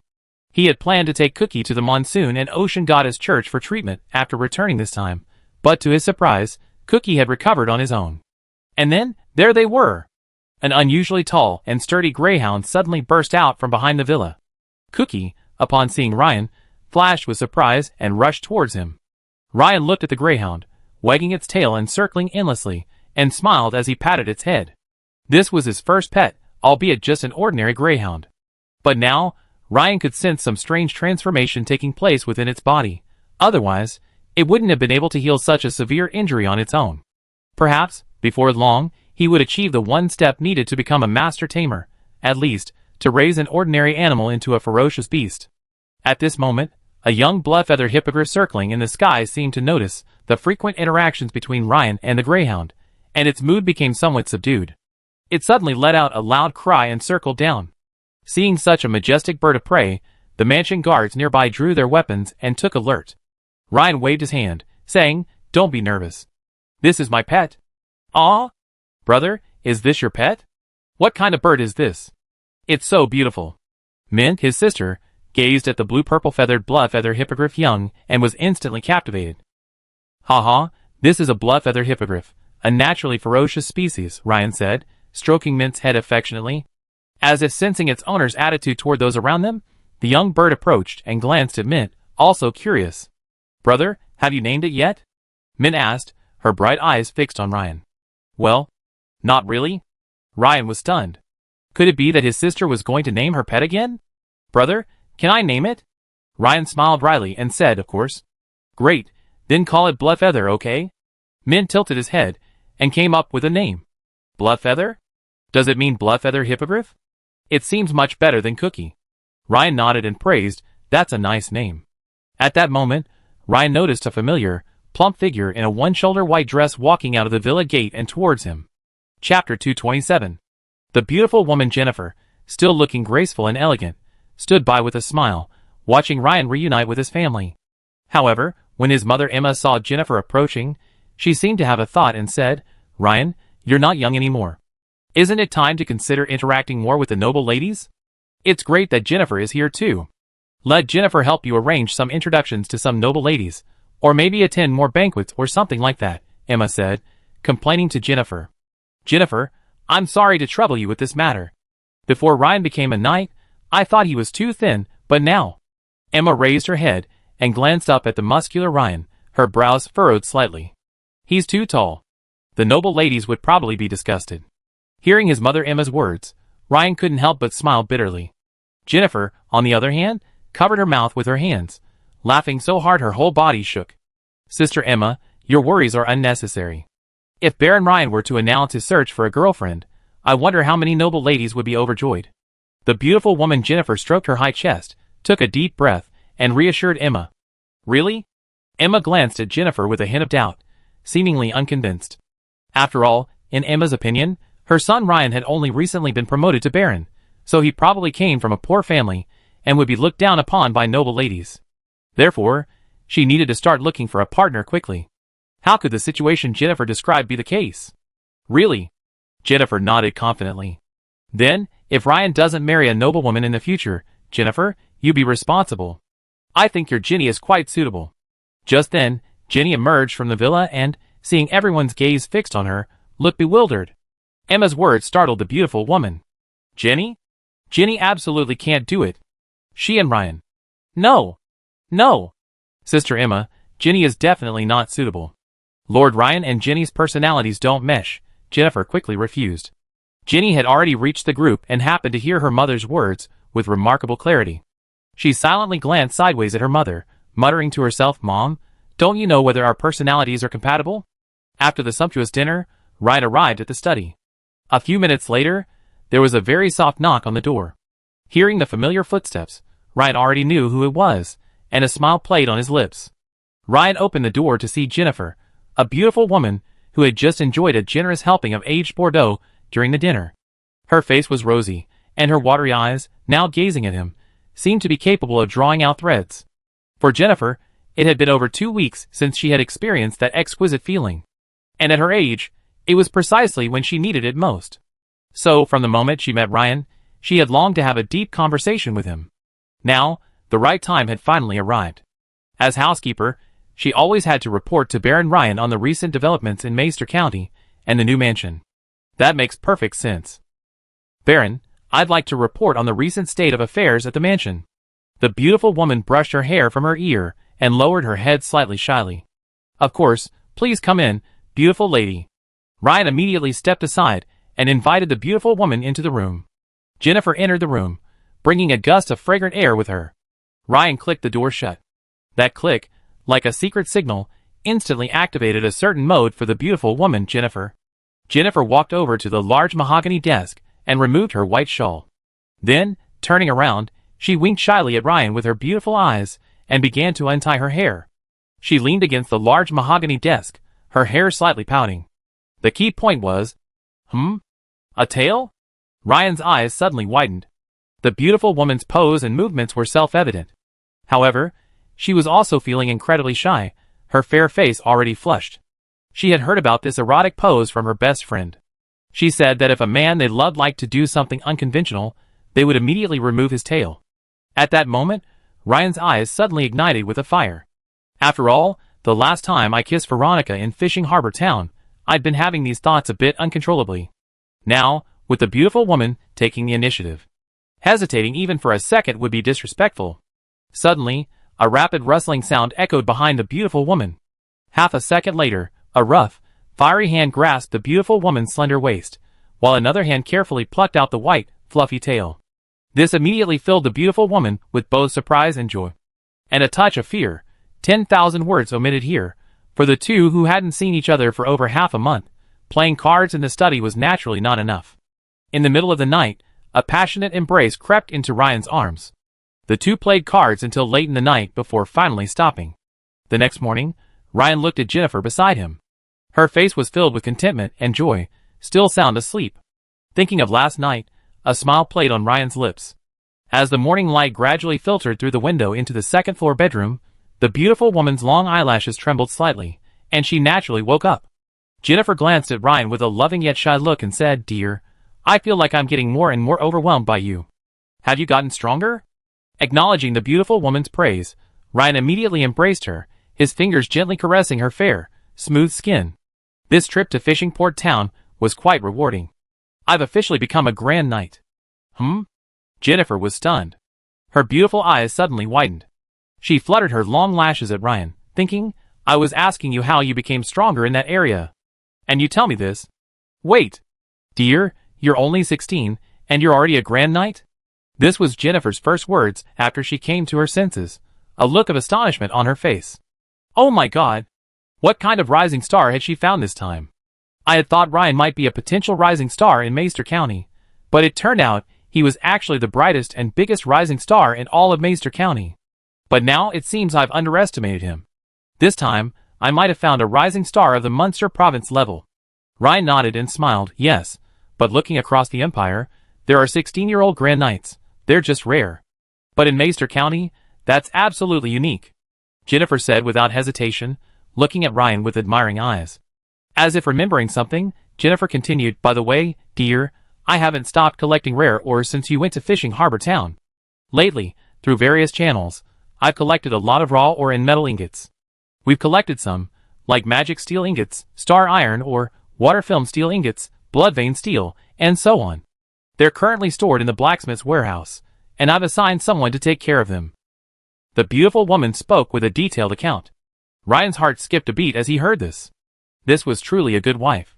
Some of the rare minerals were exactly what he was going to need. Not bad. The beautiful woman was greatly encouraged by Ryan's admiring look. She was about to say something else, but her beautiful red lips quickly stopped her. Naturally, Ryan wanted to reward this capable woman generously. Of course, Ryan had always understood that the pleasures of love between men and women provided a welcome break from the tedium of cultivation, but he absolutely must not indulge in them. Otherwise, as the saying in his previous life said, the land of pleasure becomes a grave for heroes. After breakfast, Ryan boarded a luxurious carriage and headed for the blacksmith's shop. Meanwhile, in Alonzo's study in Maester County, Lamar, dressed in a black robe and a hood, sat across from Alonzo. Lamar spoke directly, Baron Alonzo, I've been asked by the High Priest to invite Ryan to a banquet at Baron Elliot's residence on the second Sunday of this month. Elliot's residence is where the High Priest is, Alonzo asked, puzzled. Lamar nodded, confirming Alonzo's suspicion. He continued, however, Baron, I believe the first issue we need to address is Ryan's current position as governor of the Fishing Port Town. So, is there any way to get him back to Maester County? After a pause, Lamar continued, I've heard he has close ties to the Crowley family. So on my way here, I was thinking, could we start by targeting the Crowley family's assets to force them to seek Ryan's aid? Lamar observed Alonzo's expression as he spoke. He soon noticed that Alonzo's expression became a little strange as he spoke. This caused Lamar to pause in his speech. Baron Alonzo and his butler, Michel, exchanged glances, then looked back at Lamar. This made Lamar even more confused. Could his information be wrong? Lamar looked at Baron Alonzo with a questioning look. Alonzo didn't keep the secret. He coughed and said, Sir Lamar, don't you know? The Ryan you're talking about returned to the county capital yesterday. What? Lamar's eyes widened suddenly, evidently in astonishment. But then, a thought struck Lamar, and a look of both surprise and delight crossed his face. To be more precise, it was more joy than anything else. He hadn't expected this to go so smoothly. It was as if the Black Flame Church and Ryan weren't enemies, but allies, perfectly coordinated. Baron, doesn't that mean our plan is already halfway to success before we even start? All we need to do now is find a way to invite them to the banquet, and we complete the High Priest's plan. However, Alonso didn't agree outright. Instead, he frowned slightly, tapping his fingers lightly on the armrest of his chair as he pondered deeply. After a long pause, Alonso said quietly, Sir Lamar, is the High Priest confident that he can defeat this Ryan during the prayer ceremony? Remember, Baron Norman, even having successfully ascended to the rank of Grand Knight, was still defeated by this Ryan in a bloody duel. Therefore, I believe you should at least assess his strength by the standards of a full Grand Knight, or even a senior Grand Knight. Otherwise, he might even sabotage the Black Flame prayer ceremony. Faced with Alonso's question, Lamar said confidently, Sir, such a possibility is highly unlikely. This time, the High Priest is absolutely certain. After a moment's hesitation, Lamar decided to reveal a little information to Baron Alonso. At that time, the High Priest will leverage the might of the God of the Hunt. Not only will a senior Grand Knight, but even a peak Grand Knight will find it difficult to withstand it. A trace of divine pressure? What a grand gesture! Alonso's face lit up with surprise. Although Alonso didn't know the specific means, he knew that borrowing divine pressure would come at a high price. Hearing this answer, Alonso nodded and said, If the High Priest can somehow borrow a trace of the God of the Hunt during the prayer ritual, then I think this matter shouldn't be a surprise. By the way, Mr. Lamar, perhaps I should share another piece of news with you. This morning, I saw in an official letter from Munster that Baron Ryan, the man we're dealing with, will be taking the Imperial Swordbearer assessment for the Munster province in a few days. Swordbearer? Lamar exclaimed, his face changing. Yes, I was thinking about that. If Ryan isn't eliminated before he takes the Swordbearer test, once he passes and officially joins the Swordbearer organization, I think he most likely choose to target the Black Flame Church first. Lamar shuddered at this news.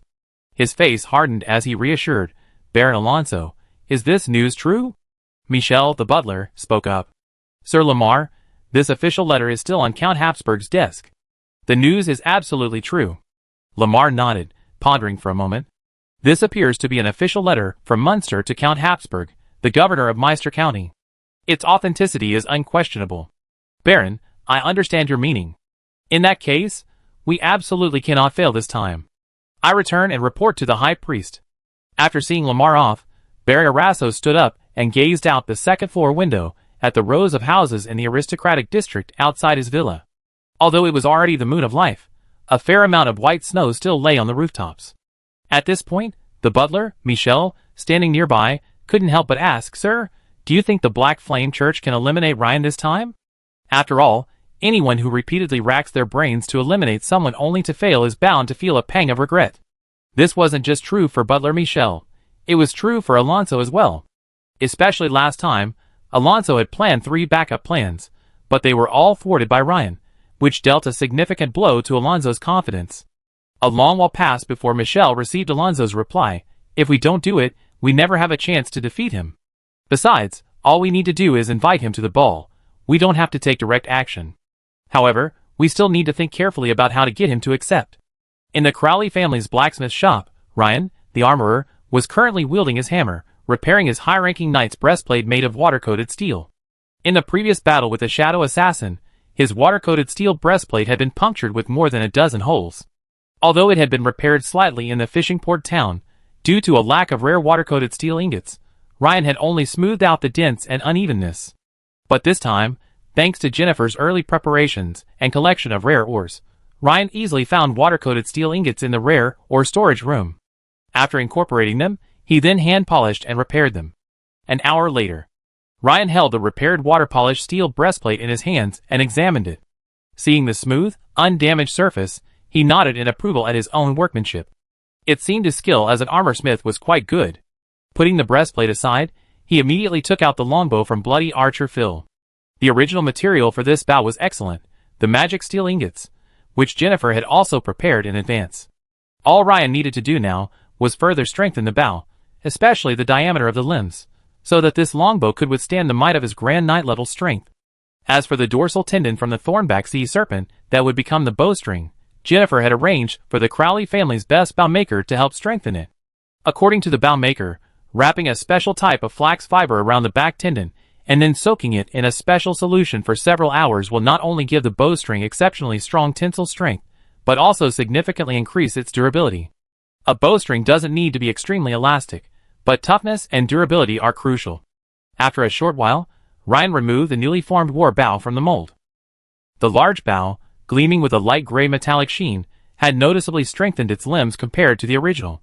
Furthermore, it was slightly longer, reaching 1.8 meters. Also, due to the thicker limbs, its weight had increased by approximately 50%, but for Ryan, this weight was insignificant. When Ryan returned to the mansion, a servant had already placed the finished new bowstring in the study. This delighted Ryan, and he immediately took out the new bowstring and tied it to the bow. Holding his brand new bow, Ryan couldn't help but feel eager to try it out. He went to the training room on the first floor of the mansion. Without using any magic, he simply drew his bow and shot an arrow. With a sharp, piercing sound, a ding rang out, and the steel arrow in Ryan's hand, like a bolt of silver lightning, struck the target. With a loud bang, the thick wooden target exploded, and the steel arrow sank dozens of centimeters into the wall behind it, leaving only the tip trembling. At the same time, Ryan could even hear the servant's exclamations from the other side of the wall. Seeing this power, Ryan nodded in satisfaction. He had just used 70% to 80% of his strength, and yet it had such power. Afterwards, Ryan placed 2 thick iron shields on the target and tested it a few more times. This time, with the protection of 2 iron shields, Ryan, despite his full effort, managed to avoid sending his arrow through the wall. But each strike, reminiscent of the bombardment of sniper bullets from his past life, still made Ryan smile.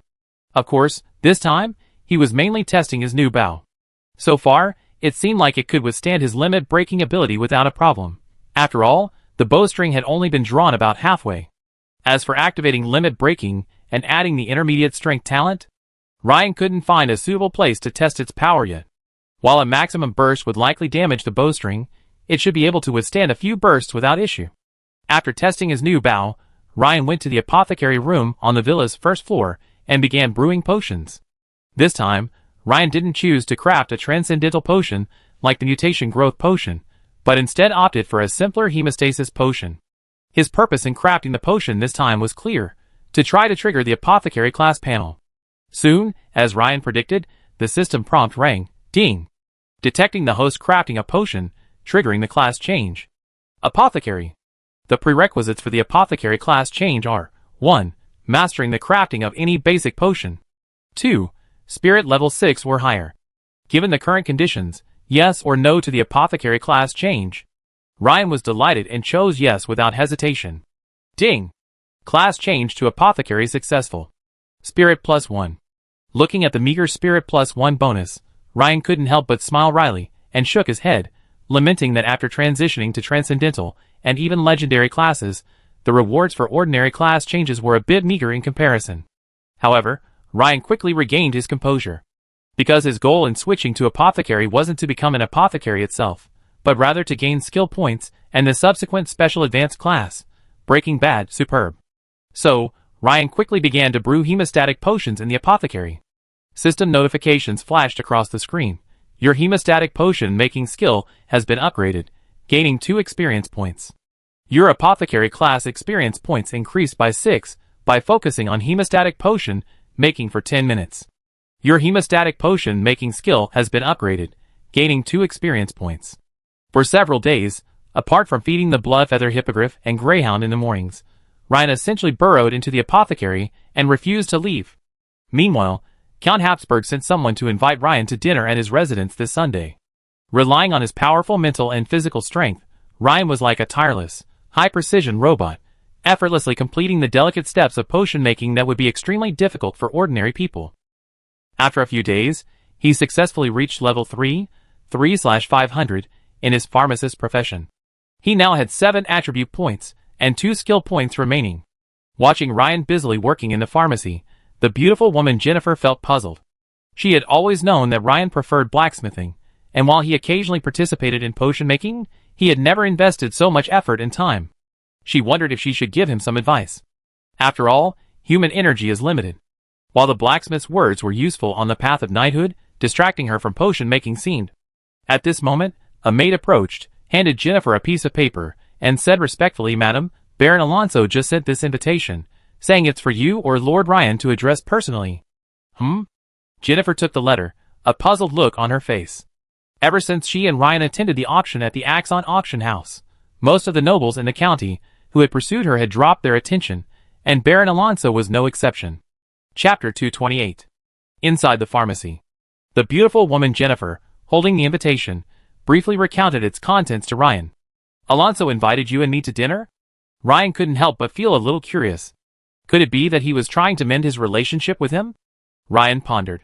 To be honest, he wasn't particularly interested in this matter, as he was about to travel to Munster to take the sword-bearer exam. So, the peddling between nobles at this level in Maester County was meaningless to him now. On the contrary, his time was extremely valuable, as Ryan wanted to upgrade his pharmacist class to level 5 and transition to the Breaking Bad, Transcendent, class panel before leaving for Munster. This would, on the one hand, allow him to quickly acquire sufficient skill points, further enhancing his strength. On the other hand, although the pharmacist class didn't offer him any core skills, he believed that the Transcendent level Breaking Bad class was no simple matter, and would likely provide him with some kind of improvement or benefit. Of course, he could decline Alonso's invitation to the banquet, but Ryan clearly wouldn't refuse an invitation from Count Habsburg, the highest official in Mayes County. After a moment's thought, Ryan said to the beautiful woman Jennifer, "Decline it." Jennifer naturally had no objection and readily said, "Yes, dear." "By the way, what's the theme of this banquet?" Ryan thought for a moment and casually asked. Jennifer flipped through the invitation and glanced at it. "It's about appreciating some paintings from the Eagle Federation." "Appreciating oil paintings?" Ryan looked at the beautiful woman in surprise. The beautiful woman chuckled and explained, "Often, the purpose of gatherings among nobles is to strengthen connections and enhance communication. So sometimes, for example, tasting a newly arrived batch of vintage Bordeaux can be the theme of a banquet." "Well that?" Ryan was speechless. As expected, a noble with a casual demeanor. After hearing the butler Michelle's report that Ryan had declined his invitation, Alonso didn't seem angry or disappointed. Instead, he smiled slightly. "It's just as I expected. However, this time is different. This isn't just my business. There are so many nobles who privately purchased the Black Flame Church's divine blood. Michelle, contact them, and have them send invitations to the banquet to Jennifer over the next few days." "As you wish, Baron." Michelle, upon hearing Alonso's words, suddenly understood. The connections among these nobles were also the reason Alonso felt confident. Because a large portion of the Black Flame Church's divine blood was distributed to nobles of all levels through him. Simply put, a significant number of the nobles in Meister County, through his connection to the Black Flame Church, have formed a vast interest group. In some respects, they can achieve common ground. While he had previously hesitated to do this, as his conflict with Ryan was more personal, this time the High Priest of the Black Flame Church had clearly stated his intention to personally deal with Ryan. So, at this point in time, mobilizing these nobles to jointly pressure Ryan was perfectly acceptable, and would not incur any criticism from the Black Flame Church. Sunday. In the study of Count Habsburg's mansion, Ryan once again met the dignified Count Habsburg, the highest official of the Imperial Mayes County. With his growing strength, Ryan could now vaguely sense that Count Habsburg's prowess seemed comparable to Captain Baron of the Fish Dragon Squad. Similarly, upon seeing Ryan, Count Habsburg couldn't help but let out a soft huh, and then stared at him intently for a long moment.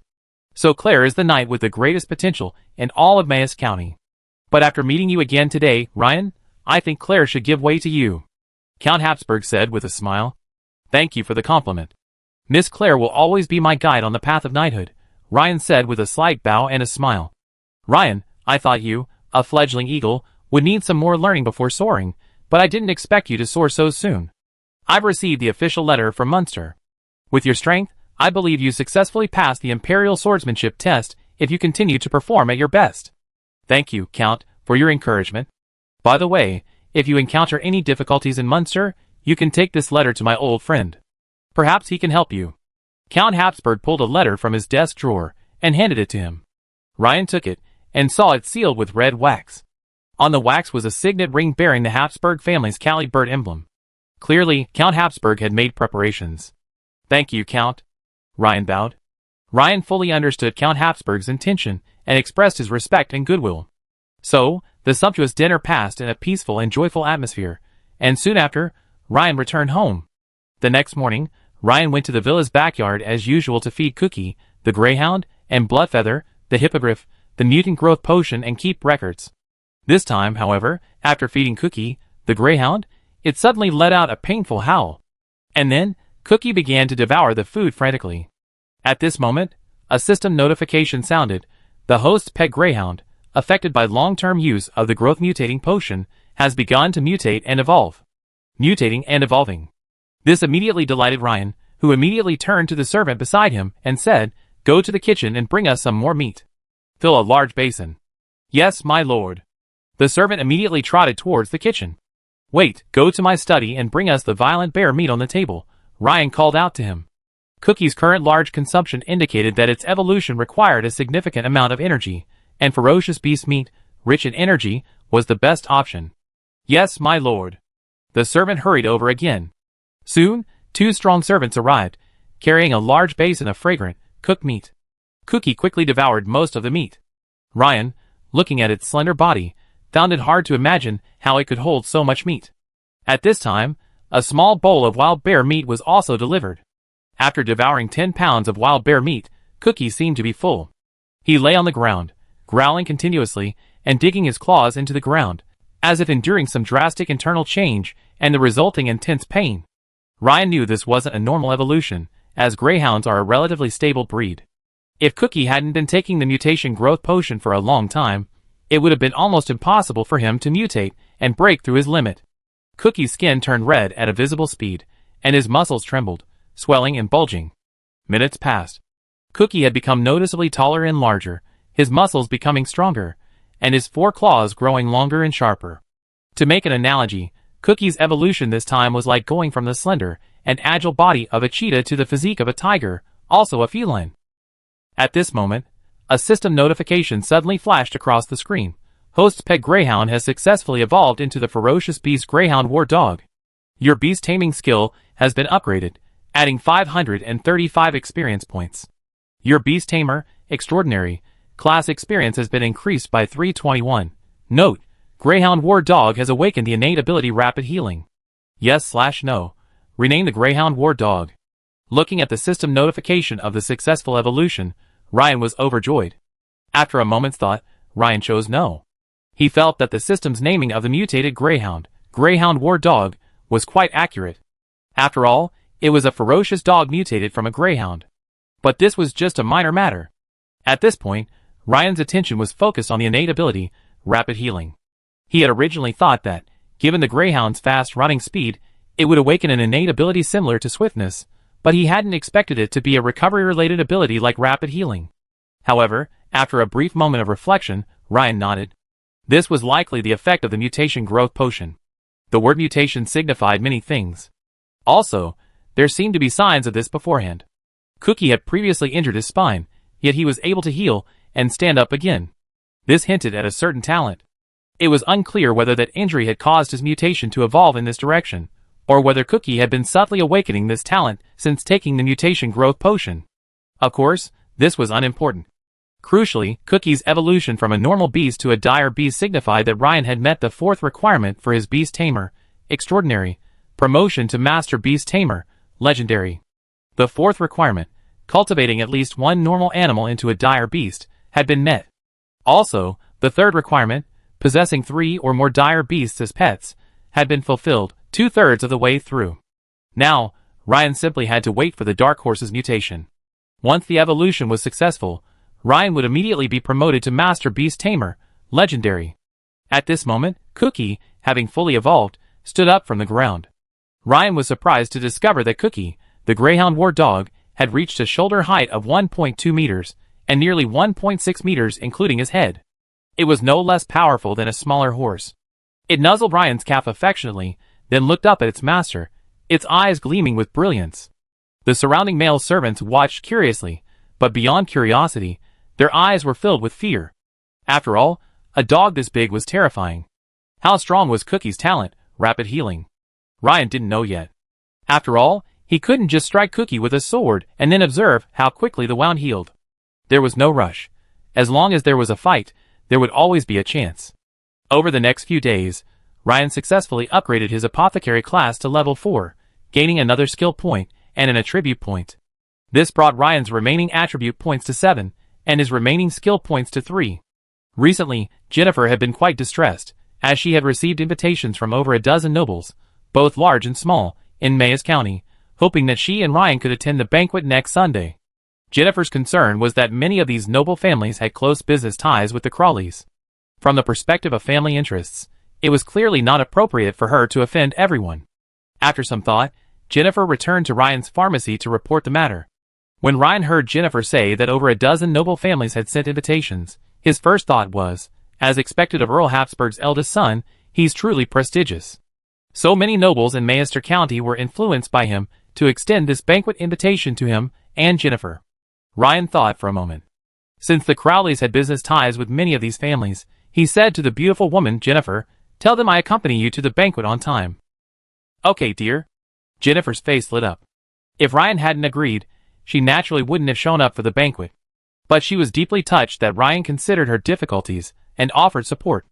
"By the way, do you have the invitations?" "Let me see." Ryan hadn't hesitated for a moment when he sensed something was amiss. Yes, the beautiful woman handed over a stack of invitations of various styles. After quickly flipping through a few, Ryan's face was filled with contemplation. As expected, there was something wrong. Among the dozen or so invitations, several didn't even include Jennifer, but directly invited him to attend. Is it absolutely necessary for me to go? If this was just a normal banquet, intended to show his favor, then inviting Jennifer, their familiar Baroness Crawley, would have been sufficient. But there was a subtle sense of insistence on his presence. This made Ryan feel a little strange. After thinking for a moment, he had his servant fetch the short man Mateo. "Mateo, go to Gold Hire and see Sheriff Hamilton. Inquire as to whether there's any hidden connection between Alonso and these dozen nobles. Have Lord Hamilton give me a quick response."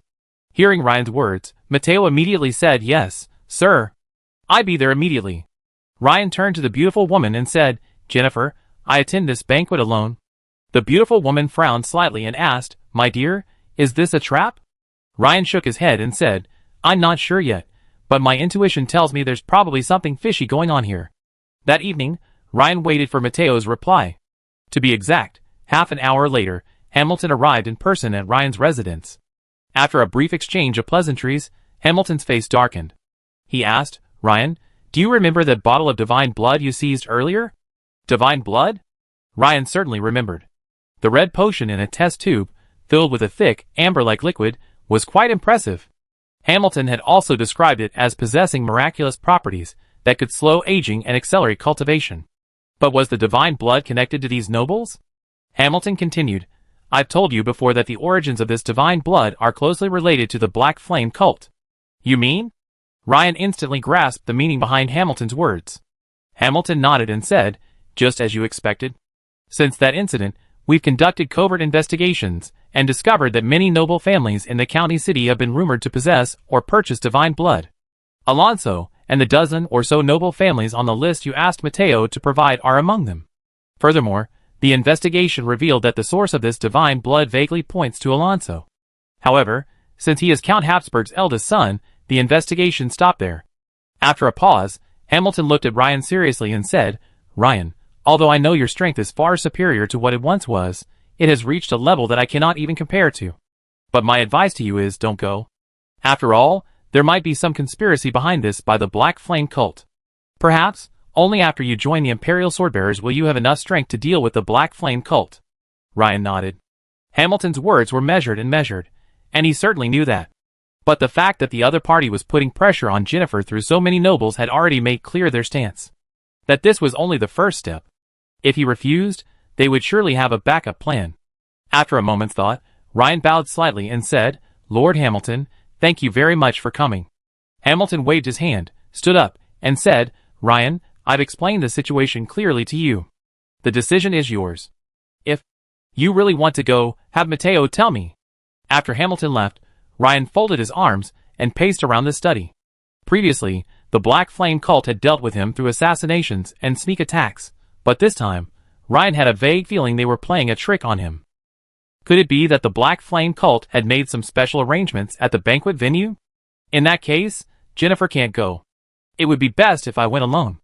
Of course, if things weren't as he imagined, and Alonso simply wanted to mend their relationship in person, that would be best. Another reason Ryan decided to go in person was that he had been diligently training, constantly improving his combat prowess. His goal was to one day be able to bravely face these insects and break through their obstacles. He didn't want to follow the saying, "A gentleman's revenge is never too late." Just ask yourself, what gentleman would wait 10 years to take revenge? The premise of this statement is that a gentleman can't take revenge right now. However, forging ahead courageously and recklessly are two different things, so he still had something to do. Ryan turned to the door and said, "Mateo, prepare a carriage and come with me to the Monsoon and Ocean Goddess Church." "Yes, sir." Since Ryan's return, Mateo had been assigned to his side. On some matters, the clever Mateo still made Ryan less worried. "Baron." "Well?" Mateo hesitated, then continued. "Since you have such concerns, why don't you let me investigate these few days?" Ryan smiled and shook his head, saying, "If the Black Flame cult is truly behind this, they must be employing some mysterious tactics within their mansion. Not to mention you, even I might have already alerted them before I even entered. This could lead to some unpredictable changes." "I understand, sir." Mateo's face dawned, and he bowed slightly before heading to the stables. A short while later, Ryan arrived at the Goddess Church in a carriage. In Archbishop Rudolph's room, Ryan and Rudolph sat facing each other. "Baron Ryan, I heard you were serving as Archbishop in Fishing Harbor Town. How did you find time to return to the county capital this time?" Rudolph smiled. "Your Excellency, I may need to trouble you with something this time." Ryan didn't exchange pleasantries. Instead, he glanced at the temple guards behind him and spoke directly. Rudolph glanced at Ryan's expression and waved his hand. Immediately, a temple guard closed the door. Ryan then said, "I be attending a banquet next Sunday. It's very likely that the Black Flame cult is behind this." "The Black Flame cult?" Archbishop Rudolph frowned. Ryan then explained Hamilton's analysis. This immediately astonished Rudolph. "Is it Baron Alonso? Count Habsburg's eldest son?" Indeed. If Ryan had been so far removed from Alonso in status, position, and influence, his words would have been questionable. But now, things were different. Ryan was a rising star in Mayester County, and his words carried considerable weight. Although Ryan made it clear that the above was merely his speculation. After a few seconds of silence, Rudolph's face dawned with realization. No wonder the Black Flame cult is so well hidden in the county town. It turns out it's because so many nobles are covering for them. "Lord Ryan, what you've mentioned is extremely important. I must report this to Bishop Sheehan immediately." "Wait, Archbishop Rudolph, this is just my personal speculation. There's no need to alert the bishop, right?" "No, Baron Ryan, I think your analysis makes perfect sense." Rudolph then brought Ryan to the Goddess Church's prayer hall, where they once again met the sturdy old man, dressed in a light blue robe with thick gold trim, holding a scepter. "Bishop Sheehan." After his explanation, Bishop Sheehan nodded and said, "So, Baron Ryan, I understand your point. You're worried that if you attend the banquet, they might cast some kind of sorcery against you." "Yes, Your Excellency. Your concern is well-founded. Do you still have the silver comp badge?" "Of course, Your Excellency." Ryan removed the silver comp badge from its lining and respectfully handed it to Bishop Theon. "The silver comp badge only has a spell to detect evil. Now, I will cast another spell upon you. Divine Protection. It will negate a curse or any negative influence from evil forces. Also, if this spell is triggered, we will all be able to sense it, and I will have Rudolph come immediately for support." "Your Excellency, Bishop, thank you for your generosity." Ryan rest assured. "Next Sunday, I will personally lead elite Templars to wait nearby. If we confirm that this is a Black Flame cult stronghold, or that they are planning an incident, we will immediately come to support them. Patriarch Rudolph." "Thank you again." Ryan came to the Goddess Church not because he lacked confidence in his own abilities, but rather as a safeguard. After all, he currently had few countermeasures against the cult's mysterious sorceries and curses. In comparison, the Goddess Church's countermeasures were far more experienced and sophisticated. Furthermore, he was already very satisfied with what Patriarch Rudolph and Bishop Sheehan had achieved so far. After all, this was just his speculation. The Goddess Church would not immediately dispatch Templars to surround a noble's mansion. In the Empire, the relationship between imperial power and divine authority was delicate. If the Goddess Church acted without any evidence, It would be a provocation to the imperial power of the Dragon Empire. However, if his divine magic were triggered that day, it would prove the existence of evil, and the goddess church would naturally have a legitimate reason to be justified. A few days later, the second Sunday of the month of Vitality. As the sun set, Ryan, dressed in a formal suit, boarded a carriage. It was a brand new, luxurious carriage, its sides emblazoned with the noble's coat of arms, a crossed two-handed warhammer and two-handed great sword, encased in a circle of red flames. Inside the carriage, a large dog, roughly the size of a pony, lay at Ryan's feet, enjoying its master's caress. This was Cookie, the greyhound war dog. Hanging from either side of its body were weapons, a pig-headed hammer and a shimmering great sword. Its head, joints, and waist, along with its vital areas, were clad in the sturdy beast armor Ryan had newly crafted. Mateo, taking over as coachman, swung the reins firmly, steering the carriage steadily towards Baron Elliot's residence. Hundreds of meters above the carriage, a giant blue and purple bird of prey was carrying something on its back, circling and darting through the clouds. Chapter 229. In the study of Count Habsburg's residence. A thin, middle-aged man in a gray wizard's robe sat at his desk and said, "My lord, are you really not going to remind Alonso? Haven't I warned him before?" Count Habsburg stood up, his face sullen. "Everyone is responsible for their actions. Besides, if I remind him, it's likely he won't be the only one notified." Count Habsburg spoke as he walked to the desk and stopped beside the gray-robed man. He tilted his head and asked, "By the way, old friend, you're here today. It wasn't just to visit me, was it? Is it because the higher-ups are preparing to take action?" The gray-robed middle-aged man didn't directly answer Count Habsburg's question.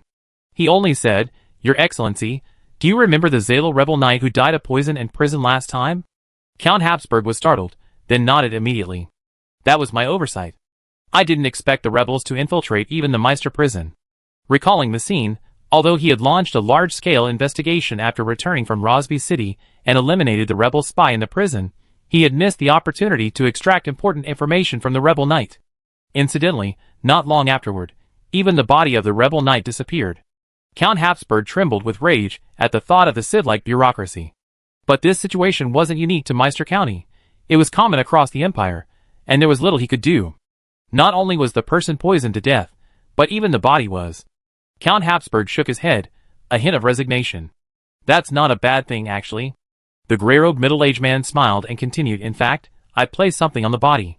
I'm pretty sure it's still in the county town." "Oh, you've known the exact location of the body since it was stolen?" Count Habsburg raised an eyebrow, looking at him in surprise. As the Empire's observer in Meister County, he had no right to demand cooperation from an observer. However, as the governor of Meister, it was always unpleasant to deal with people and events within the county town that were beyond his control. The gray-robed middle-aged man nodded and said, "Yes, the Black Flame cult is behind this. I understand there's a banquet being held there tonight, and many nobles will be in attendance." "Well, Alonso is there right now." Hearing this, Count Habsburg's face darkened. Clearly, these nobles were all connected to the cult, and there were quite a few of them. Furthermore, Alonso's presence further weakened him. According to the custom of collecting tribute during cult rituals, the body of a great knight is extremely valuable, and they would certainly be reluctant to part with it. Ever since the body of the rebel's great knight disappeared, I suspected it was most likely in the hands of a cult. According to reliable sources, there should be a grand cult ritual taking place there tonight. My lord, if you don't send someone there now, by the time the sword-bearers arrive, it will be too late. After all, they don't know Alonso. After a while, Count Habsburg sighed deeply, his interest growing somewhat dull. Yes, they don't know Alonso, nor do they take a count like me seriously. Then send someone to inform him, saying I have an urgent matter to seek him out. At about the same time, in the sky, some distance from Meister County, a ferocious creature, 4 or 5 meters long, with a lion's body and a griffin's head, muscular, and with broad wings, was flying at top speed. But surprisingly, 2 people sat steadily on the monster's back.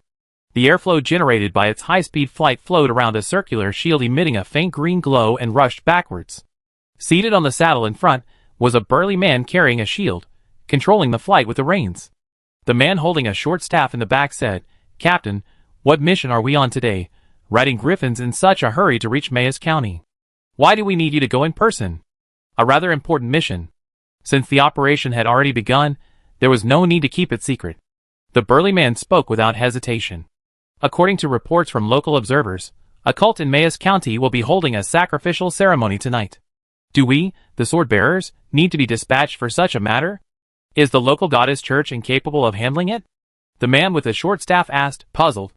Of course, it wouldn't be necessary for a regular cult sacrifice. But it's very likely that this cult will communicate with an evil deity during the ritual, and perhaps we can successfully gain a glimpse of that evil deity's divinity. The evil god's divinity? Why would we need that? As if he knew the power of the evil god's divinity, the man with the short staff expressed surprise, a hint of fear mingling with it.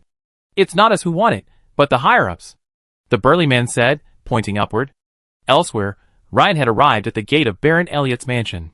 As soon as he arrived, a faint commotion could be heard, and traffic was surging in front of the mansion.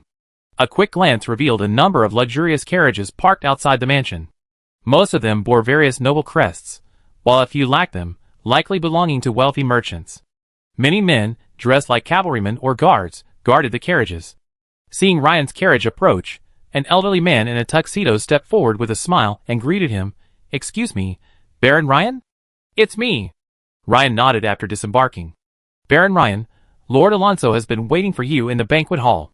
Please follow me, the old man said, bowing slightly and extending his hand. Ryan nodded, his face expressionless. When he entered the mansion and reached the entrance to the banquet hall, Ryan was met by a beaming Alonso, dressed in opulent aristocratic attire. The Cali bird emblem, delicately embroidered in gold thread on his chest, stood out. Baron Ryan, welcome. I hope you enjoy this evening, Alonso said with a radiant smile. However, Alonso's inner thoughts at that moment conveyed a completely different meaning. Cherish your last night in this world. Ryan had long noticed Alonso's false smile. In fact, just as he entered the mansion and reached the entrance to the banquet hall, Ryan felt the silver conch medallion lining his chest vibrate slightly. What this meant was self-evident. Although Ryan didn't assume the worst of others, the other party might actually be far more malicious than he imagined. Thankfully, he had already made the necessary preparations. Thank you, Baron Alonso, for inviting me. I think we all have a pleasant evening, Ryan said, giving Alonso a pointed look. For no apparent reason, at that moment, caught in Ryan's gaze, Alonso felt a shiver in his heart, a feeling like someone caught red-handed doing something bad. Of course. Baron Ryan, please come in. Alonso's expression changed, and he coughed. As the banquet progressed, the hall grew increasingly crowded, and the atmosphere became increasingly lively. Ladies in fine attire and dapper gentlemen embraced and danced, while maids flitted back and forth carrying drinks and delicacies. Baron Ryan, are these delicacies unpalatable? I'm full, Baron Alonso. I met with the Count 2 days ago. You invited me here this time, surely not just to treat me to delicious food? Ryan thought for a moment, then mentioned Count Habsburg, hoping that Baron Alonso wouldn't stray further down the wrong path. Alonso was visibly startled at Ryan's words, and then a surge of anger surged within him. What? You think you can escape this fate by mentioning your father at this moment? Now that you've come today, there's no going back. Alonso's face darkened as he spoke. Baron Ryan, the owner of the mansion and some distinguished guests are eager to meet with you, a promising young man. They're already waiting for you in the conference room inside. Okay. Ryan nodded. Ryan knew the real drama was about to begin. He just didn't know how the other party planned to deal with him. Naturally, he wouldn't refuse. Instead, he followed Alonso through the banquet hall and, after passing a long, vaulted corridor, arrived at the door of a quieter room. Ryan could sense that there seemed to be a large crowd inside, and their breathing was steady. Alonso pushed open the door, revealing a spacious room with a ceiling height of approximately 4 or 5 meters and an intricately carved glass vault. The surrounding walls were also covered in intricate carvings, and dozens of bright wall lamps illuminated the room. Inside, a group of nobles of varying ages, dressed in elegant attire, sat in a circle. As for why they were instantly recognizable as nobles, it was because their regal clothing, besides the gold and silver inlays, was even more striking, with the various noble crests adorning their chests. The moment the door opened, everyone in the room immediately ceased chatting and focused their attention on Ryan's towering figure. Their gazes toward Ryan were filled with a mixture of scrutiny, curiosity, and pity, and soon, some began whispering among themselves. Ryan noticed that, in addition to the nobles, there were also several individuals wearing the standard black flame cult robes, looking quite familiar. It seemed the other side had already decided victory was certain, no longer needing to conceal anything. At this moment, an older noble stood up and said to Ryan in a deep voice, "Young man, you are very courageous." Ryan replied, "I have always been courageous. Besides, isn't courage one of the requirements for becoming a knight?" The older noble was startled, then nodded, commenting expressionlessly, "Indeed, it seems our Baron Ryan is a knight of considerable courage." At the old man's words, the crowd burst into laughter. Courage? What a fool! Courage is not as important as survival. At this moment, in their view, no matter how powerful Ryan was, even if he was a great knight, the moment he arrived, the initiative was no longer in the other side's hands. This involves life and death. Baron Ryan, we don't actually need to have reached this point. For example, if you were to sign a contract now and swear to serve the Black Flame Church, I think. After the laughter died down, the elder noble continued. At this moment, Alonso's steward, Michel, hurried in and said to Baron Alonso, who was watching with rapt attention, "Baron, Count Habsburg's messenger is waiting for you outside. He says the Count has something urgent to discuss with you." Alonso was stunned by the words. "My father wants to see me?" He shuddered at the thought of his father's dignified face. "But soon," he muttered, "is he going to scold me again?" Alonso, watching the scene before him, couldn't bear to leave just yet. Returning early would mean a reprimand. Returning late would also mean a reprimand, but at least he'd get to see the spectacle he'd longed for. He also wanted to see the desperate howl of Rene's face. So, Alonso, observing the rapidly escalating situation before him, calculated the time and said, "Tell the messenger to tell my father I'd be back immediately. Half an hour, at most." "Yes, sir." Michel glanced at the vaguely familiar figure in the conference room and hurried away again. In the center of the conference room. "Enough." A shout rang out. "Huh? What did you say?" The elder noble looked at Rene in surprise. Could it be that this young man couldn't see the situation clearly? How dare he speak like that? Is he foolish, or truly courageous? "Enough," Rene said calmly. "If you have any tricks up your sleeve, use them all. My time is precious." Although Ryan's face remained calm as he spoke, everyone present sensed the resolve and strength in his words. It was as if, at that moment, they were insects gathering in the darkness, while Ryan was the knight shining in the sunlight. The elder noble immediately revealed a look of regret and shook his head, saying, "Is that so? That's truly a pity. Then you will have to be the sacrifice of our prayers." The elder noble tilted his head and nodded slightly at Lamar, who was mingling in the crowd. He had been commissioned by Lamar to serve as the leader, and to try to persuade Ryan, as Lamar had instructed. Lamar crushed the key-like object in his hand. Suddenly, the wall lamp dimmed, and the entire room darkened. A strange transformation suddenly occurred on the floor and walls. The silver conch medallion on Ryan's chest vibrated violently. Dense black and red lines appeared on the floor and walls. These lines, starting at the thickness of a little finger, suddenly grew larger and thicker, like invisible, living things, bypassing the nobles and black flame monks and charging straight at Ryan. At the same time, a lingering odor, a mixture of decay and blood, filled the room. But to Ryan's surprise, no one present seemed to notice. These black mists, like living creatures, continuously rushed towards Ryan's position, and soon, Ryan was completely engulfed in them. Seeing this scene, everyone had a look of confidence, including Lamar. As the person responsible for setting up this evil magic array, he knew its purpose all too well. This evil magic array had two functions. First, its evil energy can corrode the range of the magic circle. Anyone without a special mark, once contaminated, will be gradually imprisoned and weakened by this evil energy. This effect will also grow stronger over time. Second, the second effect is a boost. For those with a special mark, the evil energy will strengthen them to a certain extent. This is why everyone present believed that Ryan was doomed this time. Even a great knight, under the influence of this evil magic circle, would not be much stronger than a senior knight. On the contrary, their strength would be further enhanced while within the magic circle. With all this ups and downs, they couldn't imagine why Ryan could win. However, Lamar, who was in the crowd, watching this scene, felt something was amiss. Why? Because Ryan's expression was too calm. At this moment, a young noble, seemingly unable to contain his excitement, stood up and, with the air of a victor, approached Ryan, jokingly saying, "What a shame. The so-called gifted knight is about to fall like this. I heard that Baroness Crowley has a close relationship with you. Don't worry, once you become the nourishment for the ritual, our dear Baron Alonso will enjoy it for you." The nobles, who had been waiting to watch the spectacle, burst into laughter upon hearing the young noble's words. "As for me, I heard you have a 10-year-old sister? As it happens, I'm quite fond of little sisters." Bang! Surrounded by a dark aura, Ryan suddenly launched a lightning-fast punch, striking the opponent squarely in the forehead. Possessing the primary steel body talent, Ryan's bare hands were as powerful as a hammer. Suddenly, the young noble's head exploded.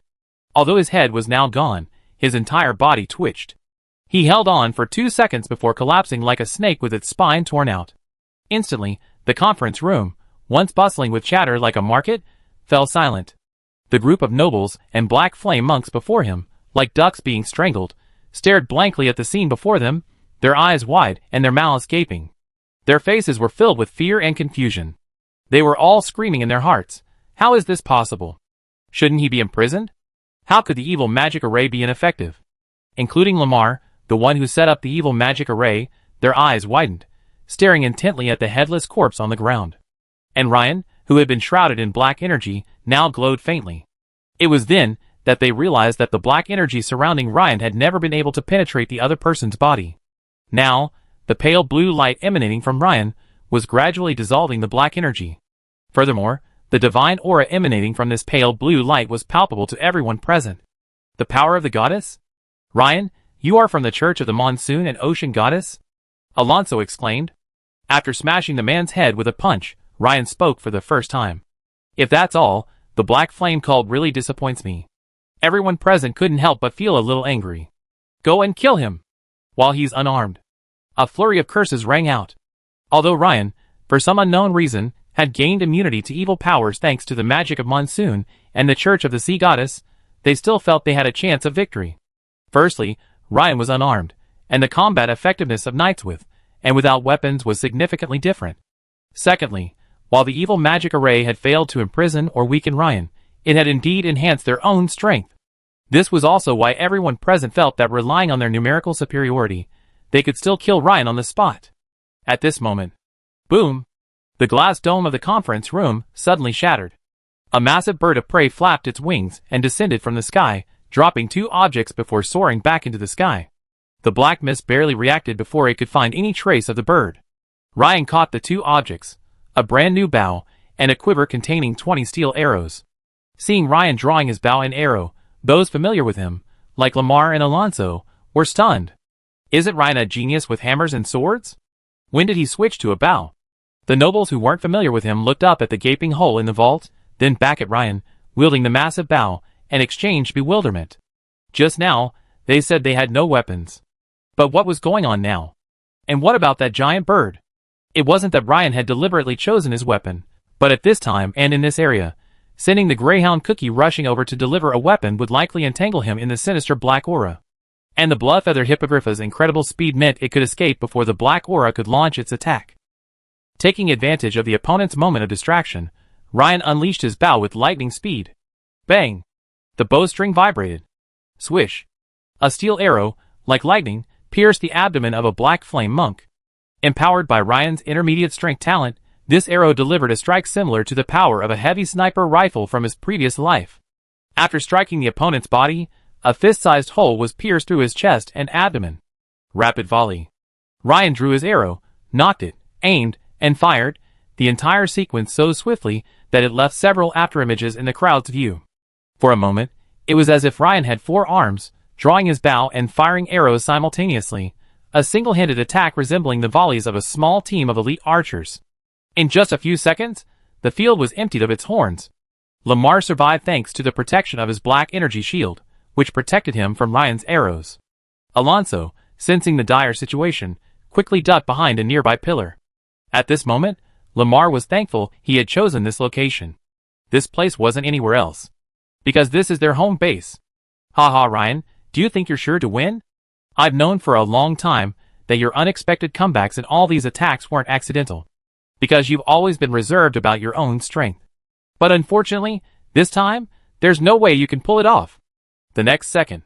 Crack! The entire conference room floor shattered with a loud bang. Including Ryan, Lamar, Alonso, and the other survivors, all fell into the massive hole below. Chapter 230. In a house not far from Baron Elliot's residence, Archbishop Rudolph and 6 fully armed Templars waited, observing something resembling a golden compass. Just as the silver conch medallion on Ryan's chest vibrated not far away, the golden compass began to vibrate accordingly. Observing the amplitude of the golden compass's vibrations, Rudolph's previously calm face suddenly took on a solemn expression. This vibration is even stronger than expected. It seems this could be a key Black Flame Church stronghold. Let's go! We immediately support Baron Ryan. As you command, Your Excellency. The Templars responded in unison. Then, the group quickly rushed towards Baron Elliot's residence. At the same time, Ryan fell into the cave, his vision instantly darkening. However, with his dark vision, he quickly adjusted to the dim cavernous interior and landed smoothly. He soon discovered that this wasn't actually a cave. The space beneath the conference room was actually an unusually spacious underground hall, covering at least 700 or 800 square meters. And at that moment, in the very center of the hall, a massive sorcerer's formation shone with a black light. In the center of the sorcerer's formation, corpses piled several meters high were piled together. Surrounding it, a dense circle formed a dense mass of more than 10 Black Flame monks, and an even larger number of nearly 100 Black Flame followers. At this moment, they were chanting something in a low voice, their expressions focused and fervent. Also, a striking figure, a tall, bloated figure, was chanting a prayer aloud. Ryan's face froze. He could clearly sense the sinister energy here, so dense, it was practically tangible, and it was constantly surging and growing stronger. Clearly, it was due to the ritual, and it looked as if it was nearing its final stages. Seeing the men falling from the ceiling, the bloated figure slowly turned and glanced at them. At that moment, Lamar, with a look of terror on his face, rushed over to the bloated figure, pointed at Ryan, and shouted urgently, "Master Priest, this is Ryan." Feeling the priest's presence beside him, Lamar finally calmed down a bit. He had been genuinely frightened by Ryan. Ryan said calmly, "So this is your reliance." At this moment, Ryan's attention was already focused on the tall, bloated high priest. He was emitting waves of a palpitating aura, and his level 3 danger sense was setting off alarm bells. High priest? He should be on the same level as the bishop of the Goddess Church, right? It seemed like he'd encountered a big fish this time. At this moment, Alonso, standing by, was already feeling a bit regretful. He felt he should have followed his father's messenger and left. Although it seemed unlikely that Ryan would recover, he was in danger. Because these cult members were all lunatics, he had always maintained a self-perceived safety margin, but now, it was clearly beyond his control. Watching the show, while putting himself in such danger and embarrassment, was naturally better off not watching. But the problem now was that as soon as Alonso approached the burning black flames at the edge of the hall, he felt a sharp pain, meaning that he couldn't leave even if he wanted to.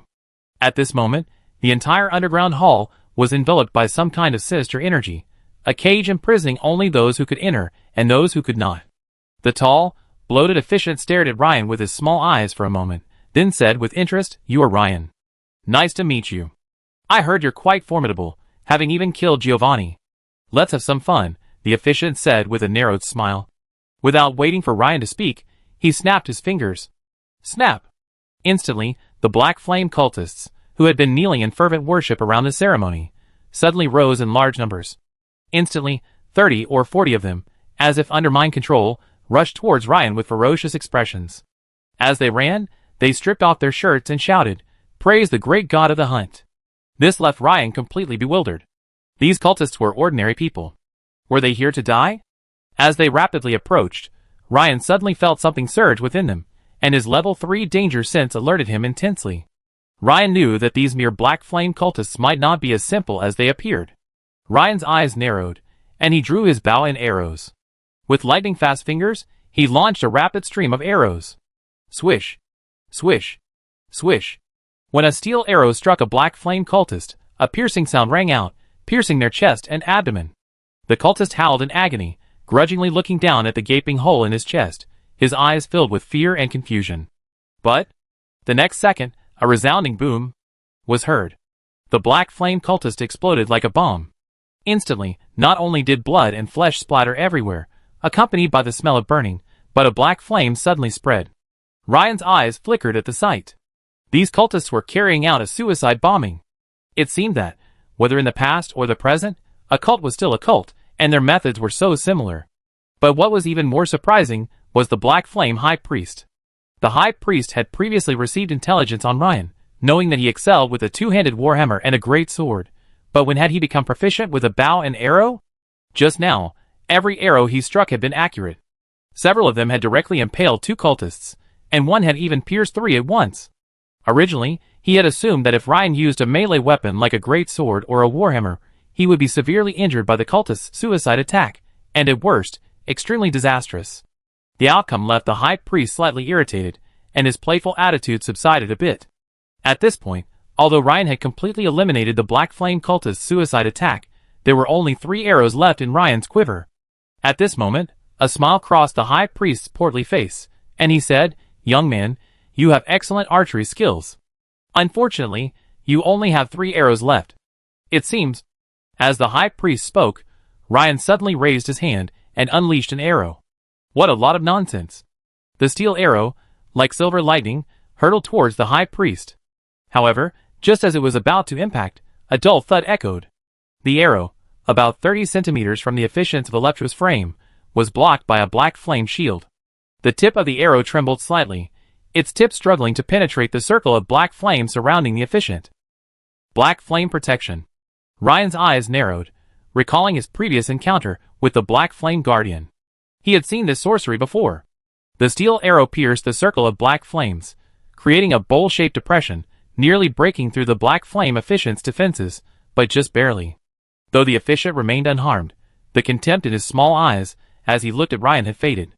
He knew the strength of his black flame shield, yet he was nearly pierced by the young man's arrow. This Ryan was far stronger than the information indicated. Furthermore, he had sensed from the previous battle that he wasn't a peak knight, but a grand knight. "So that's your strength." But suddenly, a smile crossed the high priest's portly face, and he said, "Interesting, interesting. Looks like we could have some fun. Perhaps the prayer ceremony will even include an additional sacrifice that will please our Lord." The high priest raised his hand and waved. "Ryan, you're doomed this time. You only have 3 arrows left, right?" A sinister voice rang out. Lamar had somehow led a dozen black flame monks, forming a fan-shaped formation to surround Ryan from behind. At this moment, Lamar glanced at Ryan with a smug look and said, "If this weren't our home base, you might have been able to pull off another comeback. But alas, you chose the wrong place." Lamar's voice rose in pitch. Whether influenced by the ritual or the twisted mind of a sense of assured victory, his entire face became ferocious and tinged with madness. Ryan glanced at Lamar calmly and said, "A lair? So what?" Whoosh! A giant dog, the size of a pony, carrying a 2-handed hammer and a 2-handed great sword, rushed into the encirclement with a gust of wind and arrived at Ryan's side. This was Cookie, the greyhound war dog Ryan had left in the carriage, awaiting his master's summons. The Black Flame monks, including Lamar, stared in amazement at the sudden appearance of the enormous dog. Ryan quickly removed his pig-headed hammer and slung his bow onto the greyhound. Then, with a pat, the giant dog quickly moved away from the center, wandering to the outskirts. The high priest narrowed his eyes and glanced at Ryan, his heart filled with surprise. He finally understood why the church's previous actions against Ryan had all ended in failure. Most people would have a backup plan, but this young man, surprisingly, had 3 or 4. Even more astonished was Alonso standing nearby. Not only had a bird of prey delivered a bow, but now a dog had brought Ryan a weapon. This was simply unbelievable. When did Ryan become a beast tamer? Not only did he tame an eagle, but also a dog. What the hell? Could there be a horse too? After receiving the black pighead hammer, Ryan spun around, facing Lamar and the other Black Flame monks. With a tap of his toes, the ground shattered, the powerful reaction force propelling Ryan forward. At the same time, Ryan raised his hammer with both hands and slammed it down hard on the ground. Bang! With the ultimate shockwave. With the unleashing of his swine-headed hammer, a strange wave of energy rapidly emanated from it, sweeping across a vast fan-shaped area dozens of meters ahead, sweeping across all living and dead things like a tsunami. The ground shattered at the point where the hammer made contact. Within the area, the Black Flame monks, whose strength was roughly equivalent to that of veteran knights, froze in place. Not even the horrified expressions they had worn before their death had changed in the slightest. However, one thing was certain: their eyes had lost their luster. Within seconds, their bodies, including Lamar's, began to collapse to the ground in jagged, uneven masses, streams of blood oozing from their mouths and other body cavities. The portly Black Flame high priest narrowed his eyes, clearly seeing that the bones and internal organs of his subordinates had been shattered the moment Ryan's hammer struck the ground. Even their nerves had been pulverized. That's why they were completely unresponsive at this moment, limp to the ground like dead snakes, not even twitching. Could this power possibly be? The bloated high priest's eyes suddenly widened, and he exclaimed, You've actually mastered the true secret. I finally understand why assassination attempts against you have never succeeded. At your age, you're not only a great knight, but you've also mastered the secret. Really? The Black Flame High Priest was momentarily unsure how to assess the young man before him. Seeing Ryan's terrifying attack, Alonso's eyes widened, his mouth dropped open, his face frozen. At this moment, he could no longer smile. Besides, what had he just heard? Ryan had become a great knight? And mastered the secret technique? Oh my god! Isn't this even more talented than Claire? For a moment, Alonso couldn't help but regret not recruiting this young man from the beginning, instead adopting a condescending attitude, thinking of him as a mere ant to be easily eliminated. The high priest now intended to personally eliminate the young man, rather than waste his men. Although these cultists were nothing more than leaks to him, he could easily recruit another group of cultists. However, the current situation still undermined his dignity as high priest. He waved his hand, and two black flame cultists laboriously carried a heavy, 2-meter-long scythe to him. Alonso saw the efficient preparing to strike personally, and watching this scene, his mind was like a roller coaster of excitement. Efficient! Efficient! Don't let me down again! The portly efficient moved swiftly, yet without slowing down. When he was still more than 20 meters away from Ryan, he swung his massive sickle diagonally. Suddenly, a surge of black flames, like a giant fire snake, swirled towards Ryan. Ryan quickly rolled on the ground to avoid the efficient's attack, then kicked off with his right foot and rushed towards the opponent, raising his double-handed hammer high and smashing down hard. Dang! The high priest's body surged with black flames, and he surprisingly took Ryan's blow. Ryan wasn't the least bit surprised. After all, as the high priest of the Black Flame Church, it would be strange if he were to be killed by a single blow. Ryan circled the obese high priest, swinging his hammer again and again from all angles. The fierce sound of metal clashing continued. The high priest couldn't withstand every blow, but the protective power of the black flame surging through his body was so strong that it absorbed most of the shockwaves from Ryan's hammer, with the remainder being absorbed by his several-foot-thick flesh. As the fierce battle raged, the bodies of the fallen nobles, including those of the Black Flame monks, were quickly carried by Black Flame cultists to the pile of corpses in the center of the wizard formation. With this added force, the energy of the fell sorcery array surged even more violently. Shockwave. Ryan seized the opportunity, taking advantage of the Black Flame High Priest's moment to parry. With one blow, he shattered the Black Flame's protective shield and struck hard upon the fat-packed abdomen. This time, even the several feet of fat was shattered by Ryan's blow. The high priest roared in pain, his black robes ripped apart, revealing his true form. His body was covered with 7 or 8 closed-eyed human faces, and twice as many arms. Although Ryan's pig-headed hammer had blasted a bloody hole the size of a wash basin into his body, it was also held captive by the other party's withered arms. Just as Ryan was about to withdraw his hammer, alarm bells suddenly rang in his heart. The 7 or 8 human faces on the other party's body suddenly opened their mouths. Instantly, 7 or 8 pillars of black flame, as thick as bowls, erupted from these gaping mouths, engulfing the entire area in front of the high priest. If Ryan hadn't dodged in advance, he would have been hit.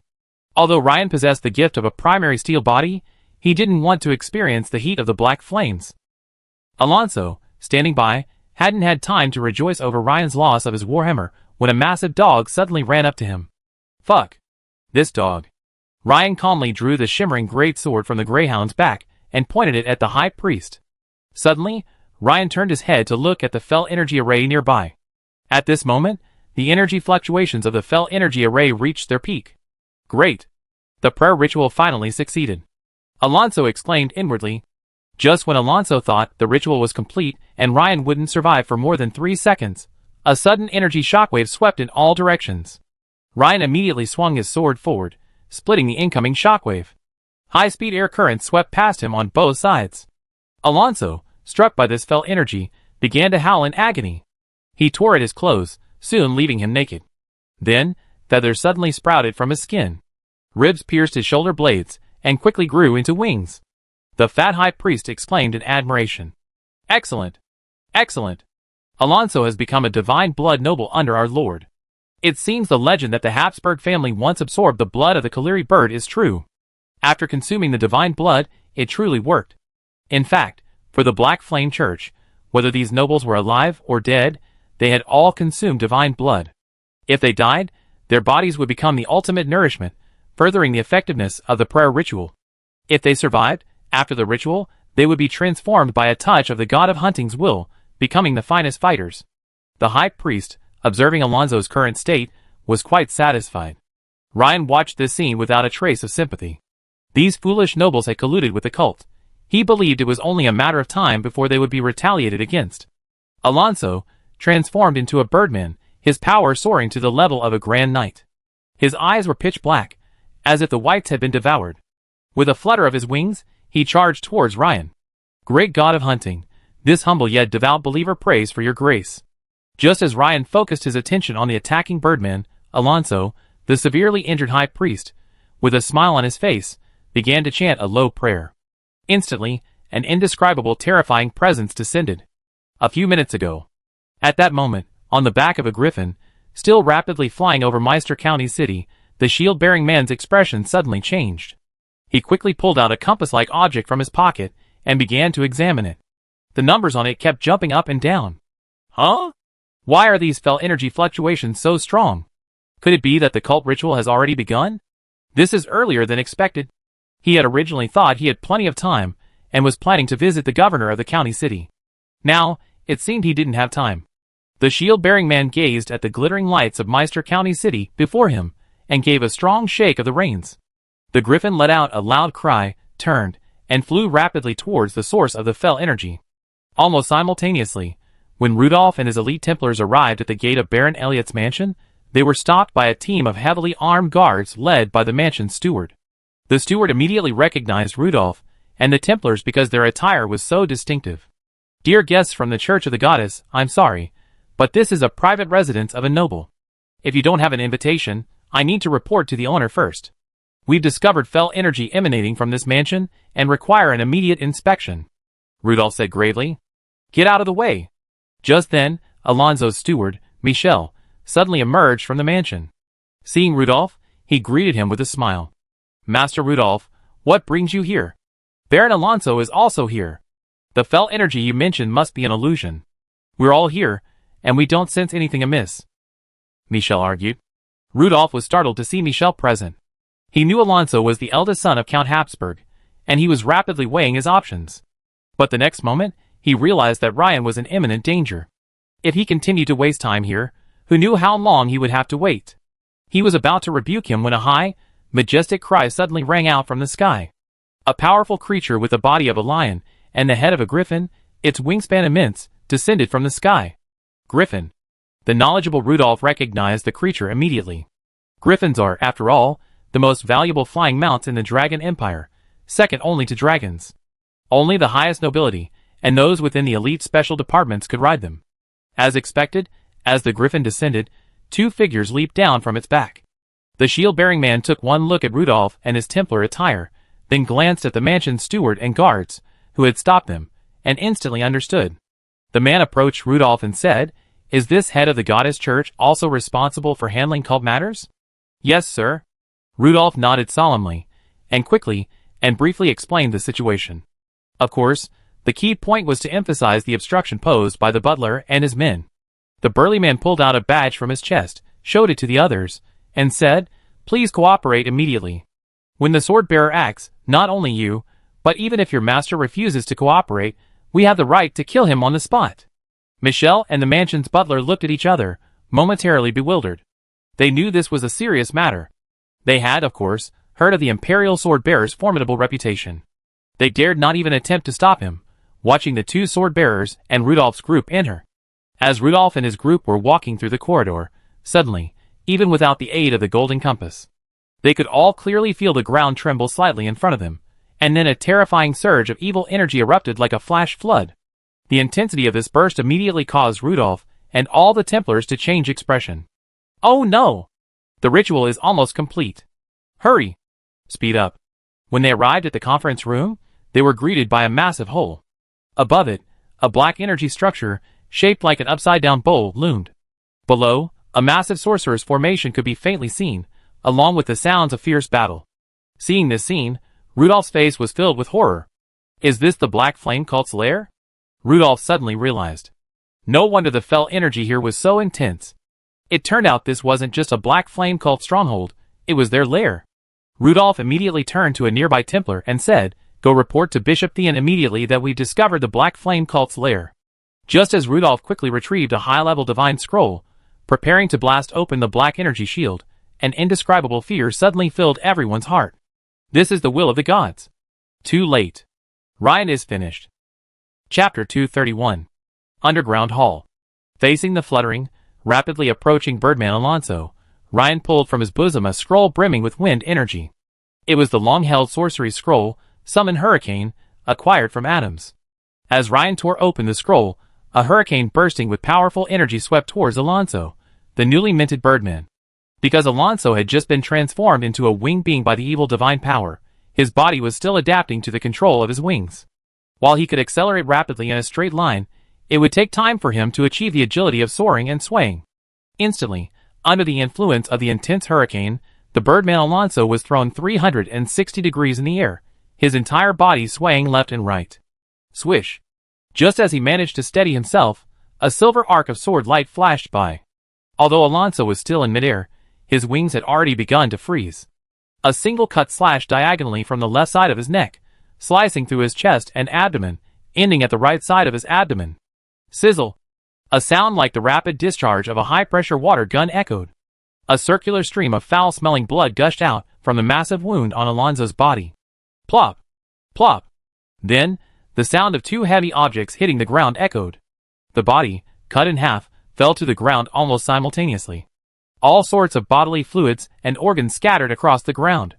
The two halves, now lying on the ground, seemed unwilling to give up and try again, but all they received was violent twitching of some of the remaining limbs. However, as his life faded, the evil god's power seemed to dissipate. Alonso's dark eyes began to change again, with the whites appearing. At the same time, a certain clarity seemed to return to his gaze. He managed a glance at Ryan, his eyes filled with resentment, regret, and anger. The next second, his lips trembled twice, and he was gone.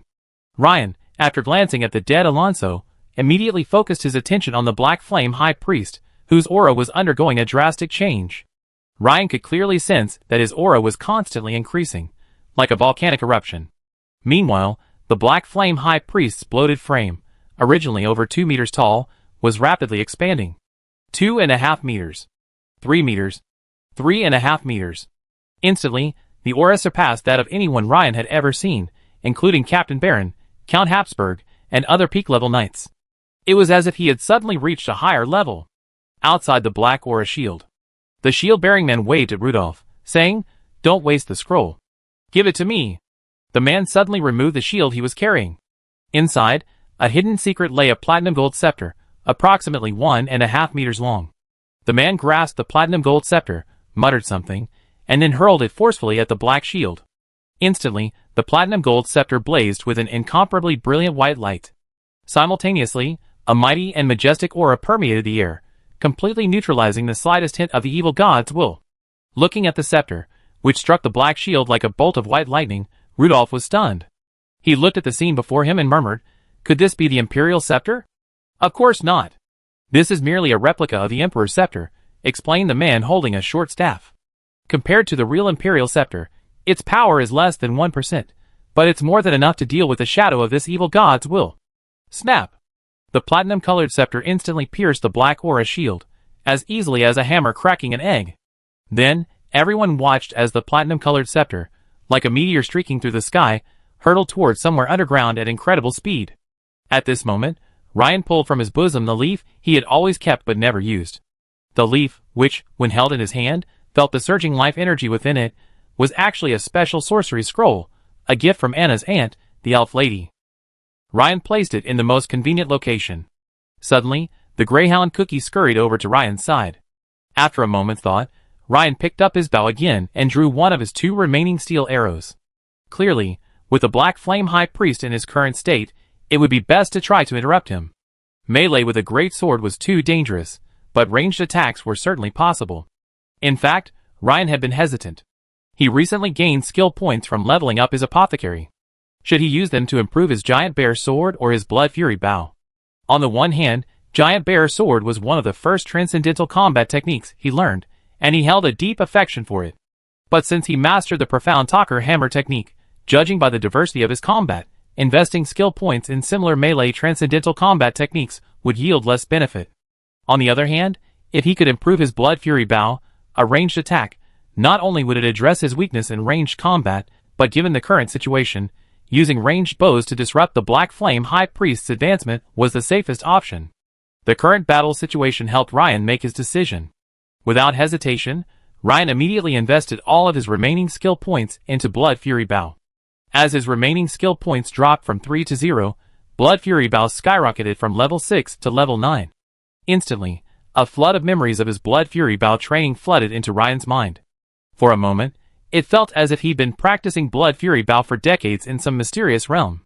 When Ryan once again grasped the massive bow, the feeling was completely different. Especially now, his mind was filled with memories of the Blood Fury Bow's exclusive secret technique, Blood Fury Strike. He didn't have time to check the system prompts. Ryan's face darkened, a thick blood-red aura emanating from him. The blood vessels on his skin bulged, creating a terrifying sight. The bowstring in his hand was stretched to its limit, and the steel arrow in his hand suddenly began to display complex and bizarre blood-red patterns, even richer and more vibrant than the ones Phil Kratz had used. With a chirp, the blood-red steel arrow, at immense speed, pierced the air and shot towards the obese high priest's head. Almost simultaneously, something even faster than his arrow struck the ascended high priest of Black Flame before him. Ryan saw only a streak of platinum light, like a meteor, crashing down towards the high priest of Black Flame. Suddenly, an agonized roar echoed throughout the surrounding area. This roar felt as if it wasn't the Black Flame High Priest's original voice, but rather the imposing presence behind him. At the same time, a profound, towering aura overwhelmed the terrifying atmosphere that had previously permeated the underground hall. This overwhelming aura was like confronting humanity's supreme emperor. Only then did Ryan see clearly that the light was a platinum gold scepter. At that moment, the platinum scepter struck the Black Flame High Priest's chest, creating a hole the size of a bucket. The High Priest's ascension was thus interrupted, and the Black Flame defense surrounding him suddenly vanished. And so, the arrow Ryan had just fired, imbued with the power of blood rage, pierced the Black Flame defense and struck the High Priest's once round head. Pop! A sound like a watermelon bursting rang out. The round head atop the High Priest's voluptuous body suddenly disintegrated into a splattering white mass of flesh, blood, fluids, and broken bones. At this moment, system notifications flooded the screen. Your Talker Hammer skill has been improved, adding 2,392 XP. Your Blood Fury Bow skill has been improved, adding 2,106 XP. Your Giant Bear Sword skill has been improved, adding 899 XP. Your Sharpness skill has been improved, adding 78 XP. Note: the above skill experience already benefits from the 30% bonus granted by the exclusive talent, Primary Transcendental Enlightenment. Congratulations, you've defeated a formidable foe and earned 1 gold skill point. You fought a battle, gaining 1997 XP to Weapon Master, Legendary, 138 XP to Wizard Apprentice, Transcendent, and 109 XP to Tamer, Transcendent. Congratulations, your Weapon Master, Legendary, class level has increased. The Weapon Master, Legendary, class level has increased by another level, reaching level 6, 13/3000, which also grants Ryan another attribute point and 1 skill point. He now has 8 attribute points remaining and 1 skill point remaining. Ryan breathed a sigh of relief when he saw he had successfully killed the Black Flame High Priest. Luckily, the Black Flame High Priest's advancement hadn't been fully completed before the Platinum Hammer had interrupted it. He'd found a great bargain. However, where did that Platinum Scepter come from? Ryan looked around but couldn't find its source. What is this? Ryan keenly noticed that a unique aura still lingered around the deceased obese high priest. This aura struck Ryan as vaguely familiar, reminiscent of the great being the Black Flame cultists had just prayed to. But now, the evil aura was much less present, instead imbued with a sense of vastness and grandeur. Before Ryan could even approach, the system prompt rang again. Ding! Detection detected unknown high-quality absorbable energy. Yes/no? Note: this high-quality energy can be directly converted into talent points after absorption. Huh? Can it be converted into talent points? Looking at the system prompt, Ryan was stunned. He had thought about this before. His talents, such as Elementary Steel Body, could obviously be further improved. After all, The word elementary clearly indicated something. But he had never understood how to improve his talents. Because both skill points and gold skill points are used to improve skills, not talents. At that moment, the answer appeared. Although Ryan wasn't sure if this was the only way to gain talent points, it was at least one way. Overjoyed, he chose yes without hesitation. Instantly, the strange aura, or energy, that had lingered around the head priest's obese corpse, surged through Ryan's body like 100 rivers, surging further into his body. For a moment, Ryan felt no discomfort at all, but instead felt an indescribable sense of comfort and elevation. If anyone were to observe from the side, they would have noticed that Ryan's entire body was radiating a faint golden glow and an indescribable sense of pressure. The next second, the absorption was complete, and the strange phenomenon vanished. The entire underground hall, on the other hand, had returned to its previous state, slightly damp, bloody, and foul. Ding! Convert 1 talent point. Select the talent to upgrade: Primary Weapon Mastery, passive; Primary Transcendent Comprehension, passive; or Primary Steel Body, passive. Note: the Intermediate Massive Strength, active, talent requires 2 talent points to upgrade. Currently, I don't have enough talent points to upgrade it. Looking at the system prompt, Ryan quickly realized that his first 3 talents with the elementary prefix were of the same level, while Intermediate Massive Strength, active, was considered a higher level. Since he couldn't add it to Intermediate Massive Strength, active, how should he choose from the remaining 3 talents? Ryan couldn't help but ponder. He initially ruled out Elementary Supernatural Insight, passive, because it wasn't a real-time combat talent. This talent increases the speed of mastering transcendent combat skills.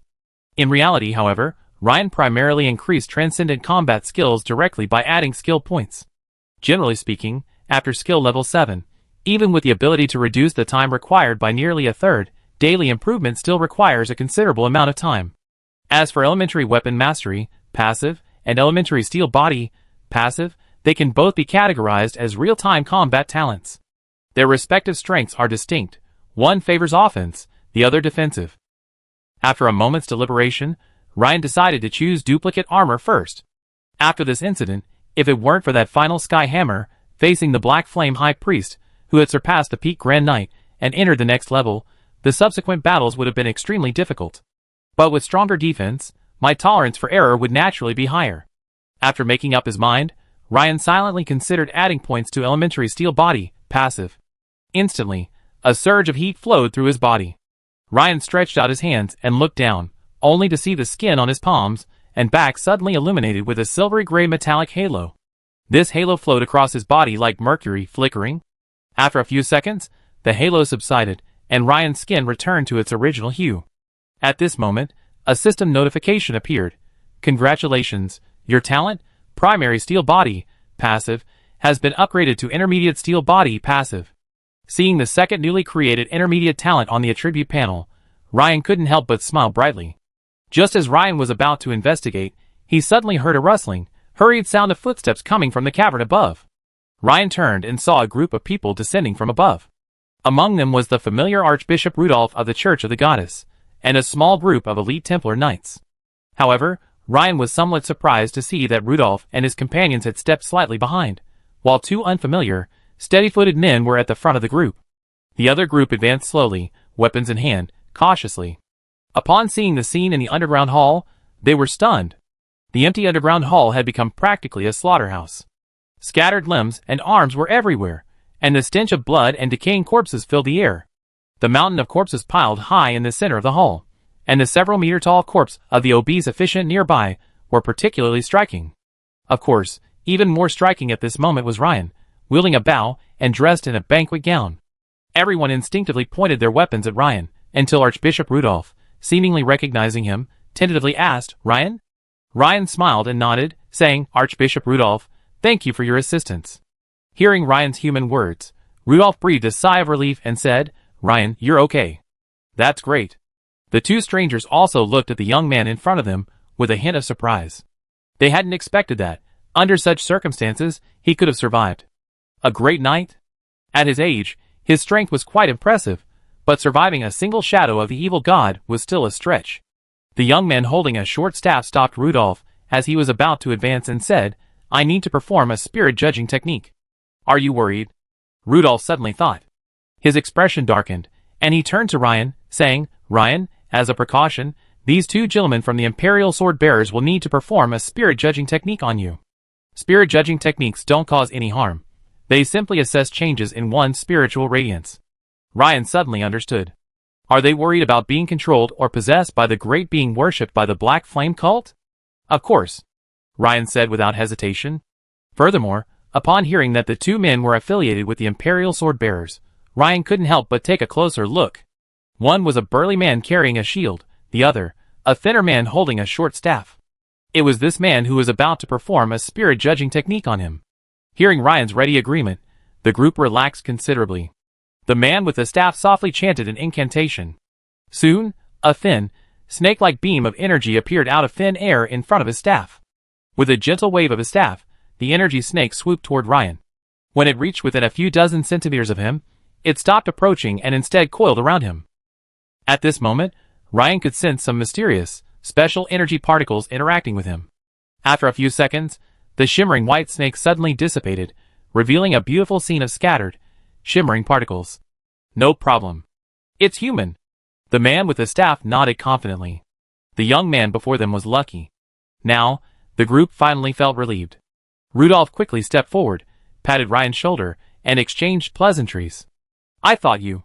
The burly man with the shield and the man with the short staff also approached. They nodded to Ryan and then immediately moved forward, as if on a mission. The man with the short staff quickly arrived at the location where the Black Flame Church had previously set up its ritual formation and planted 3 short staffs with metallic patterns on the ground. Then, he began chanting and casting spells. Soon, the 3 half-meter-long, carved staffs began to glow with a rich magical aura, and the carvings on the staffs also illuminated. Half a minute passed. The man with the short staff stared at the empty triangular formation of carved short staffs, a look of surprise on his face. He said, Captain, that's not right. Just now, when we were up there, we clearly sensed a hint of the evil god's power. But I just cast the energy-absorbing magic circle, and it didn't absorb anything. That shouldn't be the case. Huh? Is that possible? The shield-bearing burly man, who had come to the high priest's side to retrieve the platinum scepter, was equally surprised upon hearing his companion's words. After a moment's thought, the burly man pointed to the portly corpse of the Black Flame high priest nearby and asked, Is it possible that it was absorbed by this corpse? Is that so? That's a possibility. The man with the short staff stroked his chin, pondered for a moment, and then nodded. After all, such a massive humanoid corpse looked strange in every way. So, as before, the man with the short staff resumed his work. He circled the Black Flame high priest's voluptuous body, placing the 3 patterned metal staffs at the vertices of an equilateral triangle, and chanted the spell again. The 3 patterned metal staffs immediately lit up. Another half-minute passed. Still nothing. The shield-bearing burly man and the staff-bearing man exchanged a puzzled glance. Especially the shield-bearing burly man. This was his 3rd such mission. How could there be nothing? After pondering for a long time, the shield-bearing burly man turned and asked Ryan, who was still chatting with Rudolph, Sir, did you see anything strange just now? Strange? Ryan asked, somewhat knowingly. He had long observed the 2 men's busyness at the scene. Ryan knew that the 2 official sword-bearers had likely been trying to collect the high-quality energy that had escaped earlier, but the problem was that it had already been absorbed by his system. It was absorbed by the system, so even if he wanted to return it, it was impossible. So, Ryan could only must deny it. It was just a trace of spiritual substance emitting a vast aura. The man with the short staff frowned, pondering how to express it. After all, the mission was confidential, and could not be disclosed casually. Ryan shook his head and said, I felt that pressure. As for the spiritual substance you mentioned, I'm really not sure. At this moment, the man with the shield removed the platinum scepter from the dead Black Flame high priest's body, walked over to Ryan, and said in a deep voice, The energy consumed by the imperial scepter is considerable, indicating that the power of the evil god has indeed appeared here. Young sir, did you absorb that trace of the purified evil god's divine power? The shield-bearing man asked, his fierce eyes fixed on Ryan. Ryan shook his head without hesitation, saying, Really not. Then can you swear? The man demanded, his eyes gleaming. Of course. Ryan nodded. Goddess, if I absorb the trace of the purified evil god's divine power, then let me. At this moment, Ryan silently thought, although the benefits of this item ultimately fell to me, it was definitely not me who absorbed it. It was the system that absorbed it.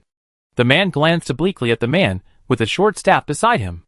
The man glanced at a skull-shaped witchcraft item in his hand and shook his head slightly. Not lying. The lie detector skull didn't react. So where did this evil god's divinity go?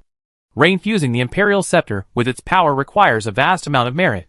Not only did this mission fail, but he even had to pay for it. What a bummer. The shield-carrying man couldn't help but feel annoyed. At this moment, some nobles and guards from the mansion above had also seen or heard the commotion, and many entered through the hole above. Leading the group were Baron Elliot Steward, who had initially stopped Rudolph, and Michel and the others. Michel was quite sharp-eyed. The first thing he saw upon entering was Alonso, cleaved in two. After all, Ryan's sword had just struck Alonso diagonally from the left side of his neck, leaving his head intact. Although his expression was a little grim, anyone familiar with him could still tell it was Alonso's head. Baron! Michel trembled at the sight, his eyes widening in disbelief. The next second, he felt dizzy and nearly fell to the ground. Luckily, several guards nearby immediately caught him. Quick! Go inform Count Habsburg. Baron Alonso, he's dead. Chapter 232. What the hell? He deserved to die. The shield-bearing burly man narrowed his eyes, and said to Michel in a sullen tone, Count Habsburg? How could this birdman be the son of your Mice County governor? It seems your count might be a problem too. The shield-bearing burly man pointed at Alonso's body on the ground. His mission had been a near miss. Although the cult had been destroyed, he hadn't collected a trace of the evil god's divinity, and he was already feeling irritated. Michel immediately stopped talking after hearing the shield-bearing burly man's words. However, he soon realized from the smooth, slanted cut on Alonso's body that it must have been caused by some sharp weapon.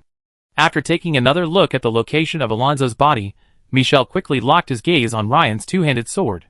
Michel's face was filled with sudden realization, as if he had found the murderer. Trembling, he pointed at Ryan and said, It's you. It's you? Right, Ryan? You killed Baron Alonso. You've killed so many Imperial nobles. You should be stripped of your title and hanged. Ryan turned to look at Michel, about to say something. Suddenly, the man with the short staff beside him spoke up. This fellow has obvious signs of cult-induced transformation. This suggests he's been taking cult drugs for a long time. In other words, Sir Ryan, not only will he not be punished for killing Baron Alonso, he even be rewarded. The man with the short staff explained on Ryan's behalf, pointing to the mutated parts of Alonso's deceased body. The young man before them had helped them eliminate the cult here. Although it would have been a piece of cake for them to do themselves, he felt obliged to do him a favor. After all, it saved him some trouble. Upon hearing this, Ryan's eyes lit up slightly, as if a thought occurred to him. Could it be the side effects of the divine blood? It seemed that the so-called divine blood, supposedly without any side effects, not only had side effects, but they were also significant. They were simply so hidden that the nobles of Mayes County could not detect them in advance. Remember, Hamilton had previously said that the bottle of divine blood he had seized had been sent to the Royal Apothecary Association for testing, but it seemed no definitive information had been received yet. However, according to the sword-wielding lord, the results should be obvious. After the man with the short staff ended the energy-absorbing magic circle, the Templars behind Rudolph immediately stepped forward and began to examine the Black Flame Cult sacrificial magic circle and the bodies nearby. However, at this moment, many relatives of the deceased nobles who had originally attended the banquet in the mansion above also crowded in. Many of these people immediately saw the bodies of barons or lords belonging to their own families.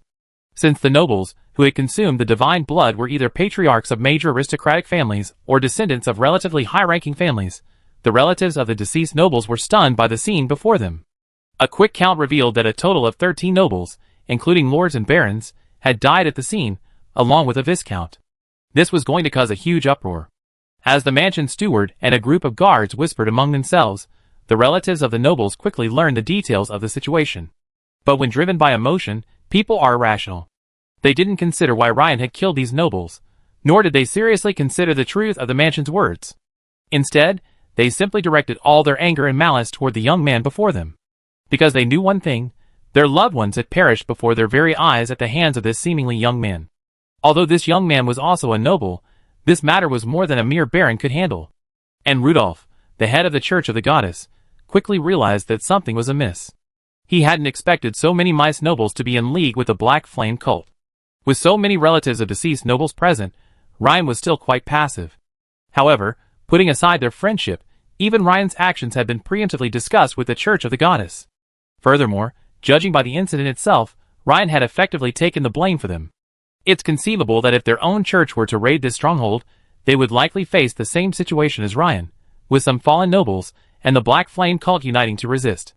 This meant that Ryan had done them a great service, so Rudolph felt he should do something. Rudolph said to the Templar beside him, "Secure the scene and secure the evidence immediately." Securing evidence was crucial. As long as there was solid evidence that these dozen nobles were colluding with the Black Flame cult, then, under this premise, Ryan's murderous actions would be completely unacceptable. However, Rudolph's brow remained furrowed, for he knew that there was another person whose death was more problematic. That was Alonso, who had died at Ryan's hands. He was the eldest son of Count Habsburg, the governor of Meister County. Count Habsburg's attitude was crucial in handling this matter. It wasn't long before such a momentous incident unfolded in the county town. Elite night watchmen, city guards, and even supportive forces from the Church of the Goddess quickly arrived on the scene. At this moment, Bishop Theon, escorted by dozens of Templar guards and Knights Templar, arrived. Bishop Theon's arrival seemed to reassure the deceased noble's relatives, who had previously resented Ryan. They all approached him, trying to make friends. "Your Excellency, Baron Elliot was deceived into taking the cult's drugs, but this vicious murderer brutally murdered Baron Elliot." "Yes, Your Excellency." These deceased nobles' relatives, while desperately trying to distance themselves from the cult, simultaneously accused Ryan of deliberately killing an imperial noble. If Bishop Theon hadn't known Ryan well before, he might have hesitated. But now, after a brief inspection of the scene, Bishop Theon was largely certain that the Templars' previous report was entirely true. Not only was this the Black Flame cult's lair in Mayes County, but the deceased nobles had deep ties to the cult. At this moment, Archbishop Rudolph approached Bishop Theon and whispered something. A few minutes later, Bishop Theon glanced around, nodded to Ryan, and said, "Ryan, it seems the silver conch medal you received last time is no longer sufficient to recognize your achievements. I think the gold conch medal would be a more appropriate choice." "What? The gold conch medal?" Hearing that Ryan was worthy of the gold conch medal, everyone around him stared at him in surprise. After all, without significant contributions and recognition from the Church of the Goddess, it's impossible to receive an award of this caliber. Even the two sword-bearers couldn't help but glance up at Ryan. The relatives of the deceased nobles, in particular, stared at the scene in astonishment. After understanding the meaning of Bishop Theon's words, the nobles' faces paled. Although Bishop Theon didn't say anything in Ryan's defense, everyone present was intelligent and had already grasped the true meaning of the golden conch medal he was about to bestow upon Ryan. To put it simply, Ryan, you've done a great job. The Goddess Church supports you. The Goddess Church had clearly expressed its support for Ryan.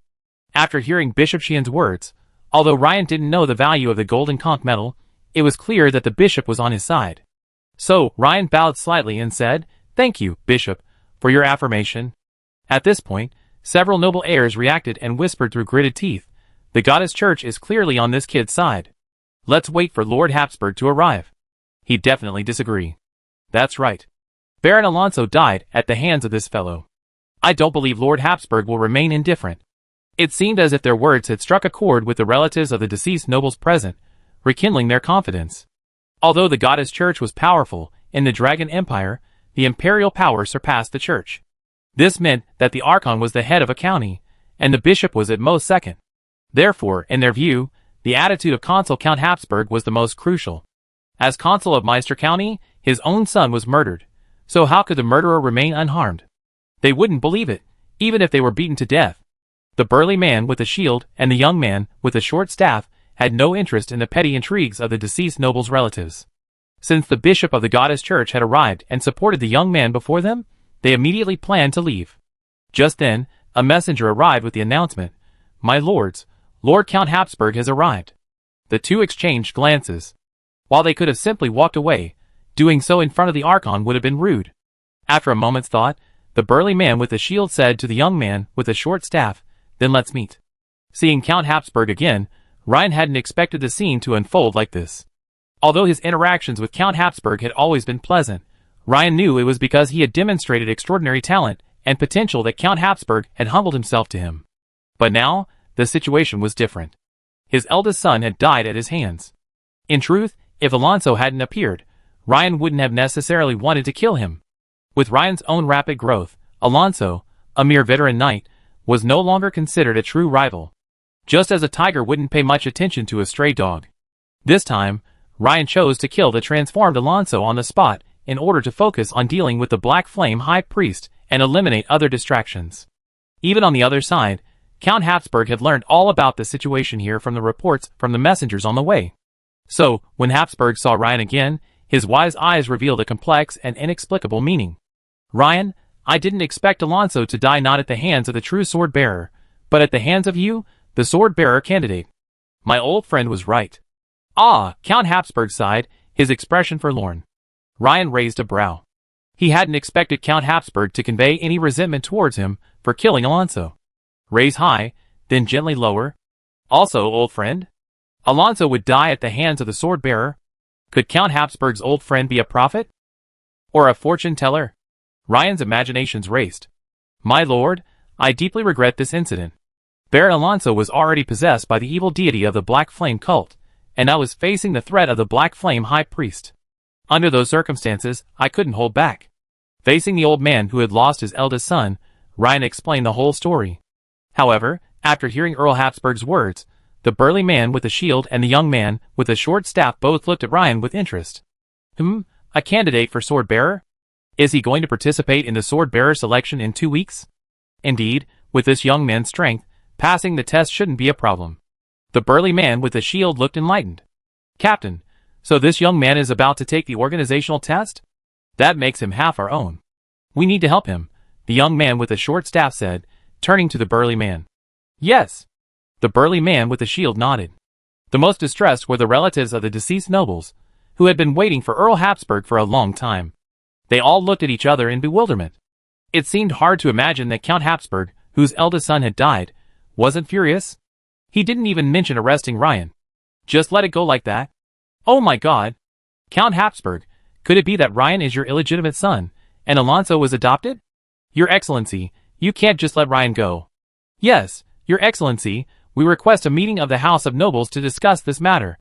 Seeing that Count Habsburg had no intention of taking action against Ryan, the relatives of the deceased nobles present could no longer hold back, some even shouting at the top of their lungs. The deaths of so many nobles naturally met the conditions for convening a council of all the nobles of Meister. Just as Count Habsburg frowned, about to say something, a sneer rang out from the side. A burly man carrying a shield approached, his fierce eyes gazing at the relatives of the deceased nobles.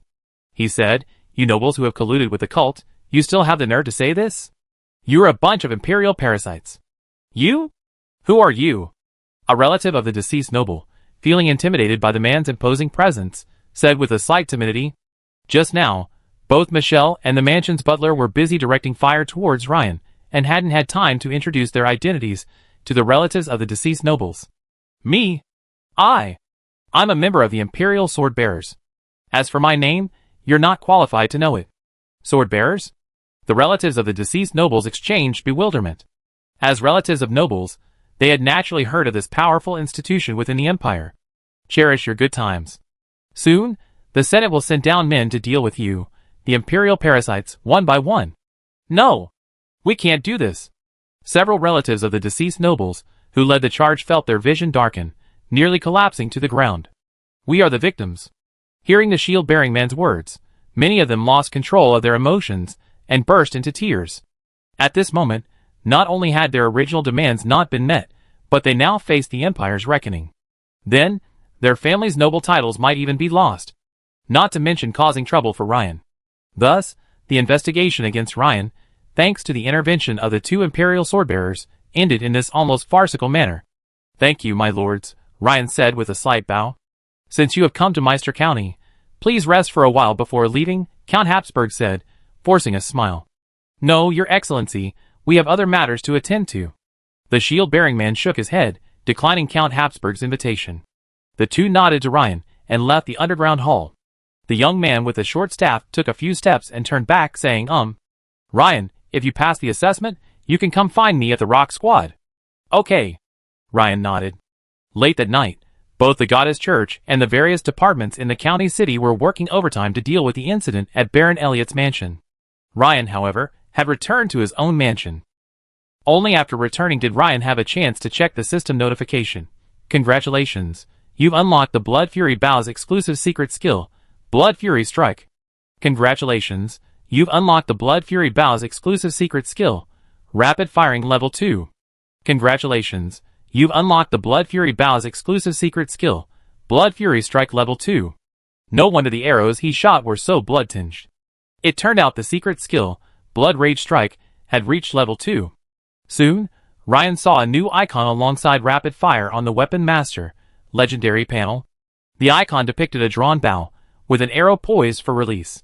The arrow was peculiar in that it was a brilliant red shaft, with lines connecting it to the arm, as if symbolizing that the blood-tinged aura was emanating from within. In the lower right corner of the icon, there was a line of small text, Blood Rage Strike Level 2, Secret Skill. Effect: consumes a portion of your own blood, unleashing a strike far more powerful than your own. Note: Blood Rage Strike is a secret skill and cannot be directly upgraded with skill points. Blood Rage Strike LV3 requires the following. 1. Blood Rage Archery LV10 or higher. Bow specialization partially offsets the level requirement. 2. Strength 22 or higher, Agility 26 or higher, and Constitution 20 or higher. Next came the attribute panel. Ryan smiled as he saw the 8 remaining attribute points, 1 remaining skill point, and 2 gold skill points at the bottom. Although his biggest gain this time was naturally the talent points, the 2 gold skill points were also significant. Even with only 1 remaining skill point, it was still a bit too few. Thankfully, his apothecary level had reached LV4. Once he reached LV5, he could immediately begin his Breaking Bad class transition. So, for the next few days, Ryan continued to spend most of his time in the apothecary. However, in the past few days, the news that Ryan wiped out the Black Flame cult and killed more than a dozen nobles who colluded with the cult spread widely in the county town. For several days, the beautiful women Jennifer and Jenny, as well as the guards and servants in the mansion, looked at him differently than before. Considering that he would be traveling to Munster to take the sword-bearer exam, he would likely be away from Meister for an extended period. So, Ryan thought about it and reduced his potion-making time, deciding to spend more time with his family and Jennifer. Today, he had deliberately planted flowers with his sister Mint in the front yard. The servants were quite surprised to see the Baron's care for his sister. In their opinion, their Baron was a man focused on improving his strength, rarely spending time on other matters. The servants were convinced of this after getting to know him over this period of time. After all, the more powerful one is, the more precious their time is. Looking at his sister diligently planting flowers, Ryan's thoughts drifted. A few months ago, Anna had also been doing the same thing, accompanying his sister in gardening. Sadly, Anna had gone with the elf lady, and there had been no news of her since. Furthermore, since moving to the county town, Mint's few playmates in Shining Gold Town are no longer available. Although Mint enjoys the care and protection of the servants within the mansion, she still lacks the playtime of her peers. Thinking of this, Ryan couldn't help but let a hint of fondness cross his face. Suddenly Mint raised her head, blinking brightly at Ryan, and tilted her head, asking, "Brother, are you going on another long journey in a few days?" "Huh? How did you know?" Ryan asked, a little surprised. You see, he had only told the beautiful woman Jennifer about his upcoming swordsmanship exam. He hadn't even told his parents yet. "No, I guessed it. Before, when you were away, you always made time to spend time with me, but this time, you stayed with me for an especially long time." Ryan smiled and nodded, saying, "Smart little one, it's true. In a few days, I might be away again." Min had already had a vague suspicion, but after hearing the exact answer from her brother, her face suddenly fell. Although her brother Ryan was usually focused on improving his skills, and rarely had time to spend with her, in her heart, there was a fundamental difference between having him at home and not. As long as he was home, she felt an inexplicable sense of security. "Don't worry, I won't be away for long. Maybe a month, or 2 at most. I'll be back soon." "Okay then. By the way, brother, I saw you practicing archery the other day. I want to learn archery too. Is that okay?" Mint asked. Ryan was stunned when he heard his sister Mint's request. It wasn't that he hadn't considered training his sister in combat skills before, but the problem was that the strength requirements for both the two-handed greatsword and the two-handed warhammer he mastered at the time were too high. If a woman were to practice this, she would have to first learn breathing techniques to meet the requirements. Furthermore, the thought of her becoming a stunt-like Barbie figure was. But if it were archery, the situation would be completely different. The strength requirements are far less demanding than for two-handed weapons, and archery is more about developing dexterity and skill. There's nothing wrong with women practicing from a young age. So Ryan nodded without hesitation and said, of course. That afternoon, Ryan personally crafted a 12-pound willow shortbow for his sister Mint. A few days later, after Ryan had finished making a bottle of hemostatic potion, the system alert rang. Congratulations, your pharmacist class level has been upgraded. Since Ryan had already memorized the recipes for several poisons in Maxwell's secret scroll of rare poisons, the system prompt rang again. Ding! Detected. Host's pharmacist class level has been upgraded to level 5, triggering a special class change. Breaking Bad, Extraordinary. Prerequisites for the Breaking Bad, Extraordinary class change are 1. Pharmacist or poison maker level 5 or higher. 2. Spirit level 18 or higher. 3. Mastery of 3 or more rare poisons. All current requirements are met. Pharmacist's advancement to Breaking Bad, Extraordinary, has met all the requirements. Has this special class change been completed? Note: advancing to Breaking Bad, Extraordinary, will overwrite the pharmacist class panel. Chapter 233. Ryan took one look and chose yes without hesitation. Ding! Job transfer successful. Job transfer to Breaking Bad, Extraordinary, has been successful. Constitution reduced by 2, agility increased by 1, and spirit increased by 2. Gained Breaking Bad, Extraordinary, core skills. Deadly poison level 1, passive. Poison resistance level 1, passive. Deadly poison level 1, passive. Due to your years of research into poison crafting, your poisons are incredibly powerful, increasing their damage by an additional 30%. At the same time, your poisons are slightly more difficult to dispel with antidotes or spells like abolition. Poison resistance level 1, passive. Due to your long-term exposure to poisons, you have a strong resistance to common poisons, and a slightly increased resistance to stronger and higher poisons. Shit! Constance reduced by 2? Ryan stared at the job transfer notification in amazement. He couldn't help but rub his eyes and read again. Okay, he was pretty sure he wasn't seeing things. A job change that also reduces constitution? No wonder it's called Breaking Bad. It's truly Breaking Bad. Although it adds 2 points of spirit and 1 point of agility, taking into account the 2 points of constitution reduction, the overall increase is still only 1 point. It's no different from the previous apothecary job change. Ryan, feeling somewhat speechless, shook his head and continued reading. There are 2 core skills, which are quite good. Increases poison power by 30%. Okay. Is the system really pushing me towards Lime Martial Saint or Poison Sword Saint? But this poison resistance is quite useful. Knock, knock. Just then, there was a knock on the door. Come in. The beautiful woman Jennifer walked in and said, Dear, it's almost time. We should leave for the Goddess Church's award ceremony. Yes. I almost forgot about that, Ryan thought suddenly. Soon, Ryan was wearing the dress Jennifer had carefully prepared, and the two of them attended the award ceremony held in his honor by the Goddess Church. This ceremony was much more grand than the last, with many nobles and high-ranking church officials in the county town in attendance. Soon, Ryan arrived at the temple's prayer hall. The magnificent vaulted hall was already filled with nobles from Mayes County and high-ranking members of the Goddess Church, Knights Templar and above. The central aisle and the surrounding hall were decorated with colorful flowers. Although it was only the moon of vitality, the flowers blossomed brilliantly under the divine power of the Goddess Church. An elderly man in a light blue robe with thick gold trim, holding a scepter, smiled at Ryan and Jennifer as they entered the hall, beneath the relief of the goddess at the front of the hall. Baron Ryan has made outstanding contributions in numerous battles against the Black Flame cult, especially this time, when he directly destroyed the Black Flame cult's lair in Meister County and killed the cult's chief priest. In recognition of Baron Ryan's outstanding contributions to exorcising evil, on behalf of the Church of the Goddess, I hereby present Baron Ryan with the Gold Conch Medal. Bishop Sheen spoke eloquently, lifting a gleaming golden medal, the size of a woman's fist, from a tray held by a servant beside him. Before coming here, Ryan had learned from Archbishop Rudolph about the medals of the Monsoon and Ocean Goddess Church, from the Iron Shell Medal, the Bronze Shell Medal, the Silver Conch Medal, and finally this Gold Conch Medal. I learned that this Gold Conch Medal was already the highest level medal the County City Goddess Church could bestow. As for anything higher, Bishop Theon could not award it. This Gold Conch Medal was slightly larger than the previous silver medal, bearing the same vivid, lifelike image of a large conch. Child, may the goddess bless you. Thank you, goddess, and thank you, Bishop Theon. Ryan respectfully accepted it with both hands and, with the help of Jennifer, pinned it directly on his chest. Baron Ryan, please keep this medal safe. You can seek and receive assistance from any temple of the Monsoon and Ocean Goddess Church anywhere in the Empire. Also, in addition to the magic spell Detect Evil, this medal also grants the magic spell exorcism. Of course, it can only be used once, and after use, it must be recharged before it can be used again, Rudolph explained. Sir Ryan, I heard you soon be traveling to Munster to take the Imperial Swordbearer exam. Here's a blessing from the goddess, Bishop Sheehan said, a smile on his face.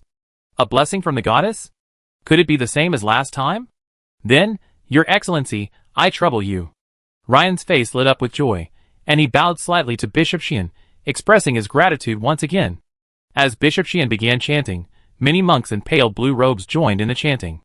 Suddenly, the entire prayer hall echoed with the sound of devout prayers. The scale and solemnity of this event were clearly greater than last time. Perhaps, the Goddess Church was sending a signal to the other nobles of Meister County. Assisting the Goddess Church in combating heresy and evil would earn them a gift from the goddess. The bishop gazed at Ryan and raised his scepter, emitting a rich aquamarine glow. The next second, a dazzling aquamarine light shot out, enveloping Ryan's entire body. For a moment, Ryan was enveloped in this dazzling blue light, a refreshing, comforting, and strange energy continuously permeating his body. The system prompt then rang. Ding! Detection has detected a large amount of unknown, absorbable energy surrounding the host. Yes/no? Note: absorption can be converted into designated class experience points. Ryan's heart was instantly filled with joy. Sure enough, just like last time, both can be converted into experience points. So Ryan silently said yes. Then, the rich aquamarine energy was completely absorbed by Ryan. Ding! A total of 3,957 transcendental experience points have been converted. Please select Wizard Apprentice, Transcendent, Beast Tamer, Transcendent, or Breaking Bad Master, Transcendent, for advancement. Since Weapon Master is at the Legendary level, and Armor Smith is at the normal level, neither is included in this list. Ryan didn't have a difficult time choosing this time, as he could earn a single level up bonus by selecting either the Wizard Apprentice, Superior, or the Animal Tamer, Superior. And by selecting the Breaking Bad, Superior, he could level up at least 4 levels in a row. As soon as Ryan selected the Breaking Bad, Superior, 5 system notifications appeared. Congratulations, your Breaking Bad, Superior, class level has increased. Congratulations, your Breaking Bad, Superior, class level has increased. Seeing the Breaking Bad, Superior, class level increase from level 1, 12 out of 100, to level 6, 69 to 3000, on the screen, Ryan couldn't help but smile. TSK. 5 levels in a row. This made Ryan feel a strong urge to cling to the goddess's influence. If he could receive the goddess blessing every now and then, why would he even need to join the sword bearers? Or he could just stay in the goddess church. Unfortunately, if he really joined the goddess church, Ryan knew such a good opportunity wouldn't come around for years. He was motivated not only by the elimination of the Black Flame cult's stronghold, but also by the goddess church's desire to use him as a role model and further expand its influence. Ryan glanced at the bottom of the panel. 13 remaining attribute points, 6 remaining skill points, and 2 gold skill points. Of these, the remaining attribute points reached a staggering double digits. However, how to allocate and use these points effectively required careful consideration after returning home. After the award ceremony, there was a dinner. After exchanging polite words with the nobles, Ryan met with Bishop Theon and Archbishop Rudolph. The main reason was that Ryan was still somewhat concerned about leaving the county town this time. Although he had essentially eradicated the Black Flame cult, he had also offended many nobles in the process, and there was no guarantee that some would slip through the cracks. The fundamental reason for this problem was that, as a newly minted baron, his family lacked sufficient resources, and he had no available official knights. Even the Crowley family currently had only one official knight left, who was of little use. Hiring an outside knight would raise questions about their reliability, and it would be difficult to train and reuse them later.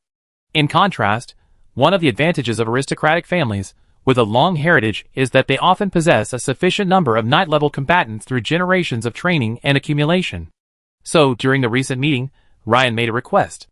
Since Ryan had recently received the Golden Conch Medal, and according to the stipulation that medal recipients can request assistance from the local goddess church, Bishop Sheen agreed to Ryan's request and will send 2 Templar knights to temporarily station there for a period of 2 months. After all, according to the rules of the goddess church, even recipients of the Golden Conch Medal are prohibited from doing so. In addition, he had written a letter the day before yesterday to S. Klein of Larchmont Fishing Port in Rosby County, hoping that if he had time, he would come to Meister for a while. Calculating the time, Has should be arriving soon. With 3 knight-level combatants, This should be enough to deal with any sneak attacks from the shadows. In the luxurious carriage on the way back, the beautiful woman Jennifer said to Ryan, "Dear, a number of nobles and wealthy businessmen contacted me at the banquet just now, hoping to invest in the Crowley Chamber of Commerce." "Oh!" Ray raised an eyebrow, and after a moment's thought, he immediately understood what was going on. Clearly, the beautiful woman's presence at the Monsoon and Ocean Goddess Church's investiture ceremony had essentially confirmed the close relationship between him and the Crowley family. He had been honing his skills at the mansion, remaining as secluded, rarely attending noble banquets or social events. He also declined almost all invitations, or else had the beautiful woman Jennifer attend on his behalf. So, they set their sights on Jennifer, hoping to strengthen their connection through her. "Jennifer, what are you thinking?" Ryan thought for a moment and asked. "Here's what I'm thinking. I'd like to change the name of this Chamber of Commerce to the Hammer and Rose Chamber of Commerce. Then, I'd sell 40% of the shares. As for franchisees, like the Wiggins Chamber of Commerce." Listening to the beautiful woman's eloquent speech, Ryan nodded repeatedly. Jennifer was experienced in business matters, so he didn't really need to worry about or interfere. Of course, Ryan primarily felt this was a good thing. After all, he couldn't always be protecting the Crowley family in Maester County.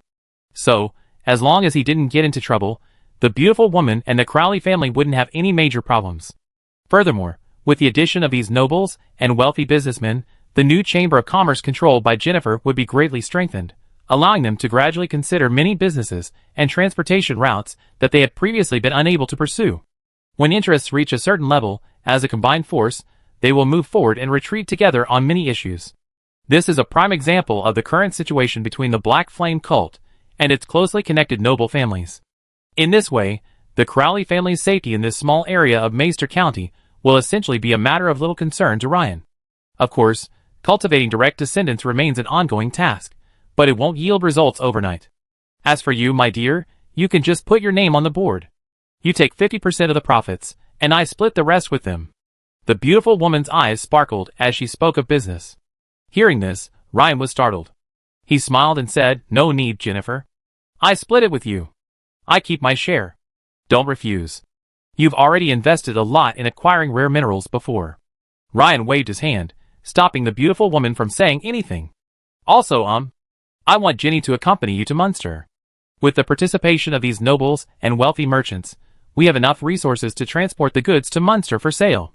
I think these goods from across the sea will have a good market in Munster." Ryan nodded. This was a good idea. After his trip to Munster, he probably wouldn't be returning to the county town for a while. So, if Jennifer could expand her business to Munster, he could let the new Chamber of Commerce handle some of the miscellaneous matters. For example, he planned to take the Greyhound Warhound, the Bloodfeather Hippogriff, and the Black Horse with him on his trip to Munster. And during the days of the assessment, he would need someone he could trust to look after him. He had originally planned to bring the diminutive Mateo along, but now, with the added channel of Jennifer's new Chamber of Commerce, that was clearly a better option. "By the way, dear, there's one more thing. I'm almost done with the information you asked me to gather about the Imperial Sword Bearer's assessment. Most of it comes from the Axon Auction House, and some is from other nobles in Meister." "Oh, let me see." Ryan raised an eyebrow, clearly more interested in this area than in business. Since no one he knew, including Hamilton, had ever participated in the Imperial Sword Bearer's assessment, they naturally had no idea what the specific format was. Long after the Black Flame cult incident concluded, Ryan commissioned the beautiful woman Jennifer to purchase some intelligence from the Axon Auction House. Then, upon reading the stack of papers the beautiful woman handed him, he began to read with a touch of excitement. Although many details were left vague due to Imperial secrecy regulations, the general outline of the Swordbearers' organization could still be grasped from the side. First, the Imperial Swordbearers had a long history, established shortly after the founding of the Dragon Empire, spanning over 1,800 years. Over that time, their name had changed several times. Initially, it seemed the Guardians were affiliated with the Imperial family, but now it had been changed to the Swordbearers. While nominally affiliated with the Imperial military, the documents also stated that they were still under the Imperial family's leadership. In comparison, the Imperial Navy's Tide Walkers were much younger, reportedly only having been established for over 600 years. Seeing this, Ryan's eyes flickered, and he couldn't help but ponder. It seems the Imperial Sword Bearers have a long history. No wonder the members of the Fish Dragon Squad previously said that the Navy's special unit, the Tide Walkers, was modeled after the sword bearers. As for the sword bearers' mission, if I were to describe it in one sentence, it's to protect the Dragon Empire. However, according to the information, the sword bearers currently primarily handle internal issues that are difficult or intractable for Imperial departments, such as cults and special incidents. Externally, they focus more on collecting, competing for, or confronting the Eagle Federation for specialized resources, as well as combating alien races outside the Empire's borders. I see. Ryan nodded, gaining some understanding. If the Navy Tide Walkers were limited to Imperial waters, then the Swordbearers were available throughout the entire Empire, even beyond. Ryan also noticed something unique. Unlike the previous nobility and nobleman examinations, those admitted to the Swordbearers would undergo a period of advanced training, ranging from several months to 6 months, or even longer. It seemed that during this specific assessment process, Swordbearers personnel would provide targeted training suggestions and arrange corresponding specialized training based on the characteristics of those who passed the assessment. Targeted training. Ryan muttered. The beautiful woman seemed to have a thought upon hearing this, and said, "My dear, someone from Meister County once joined the Imperial Swordbearers, but later, their family relocated to the provincial capital of Munster.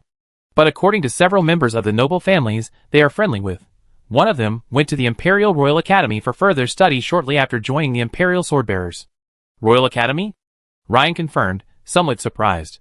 Yes. Ryan nodded. Isn't that where Claire went? By the way, Jennifer, didn't you say there were 2?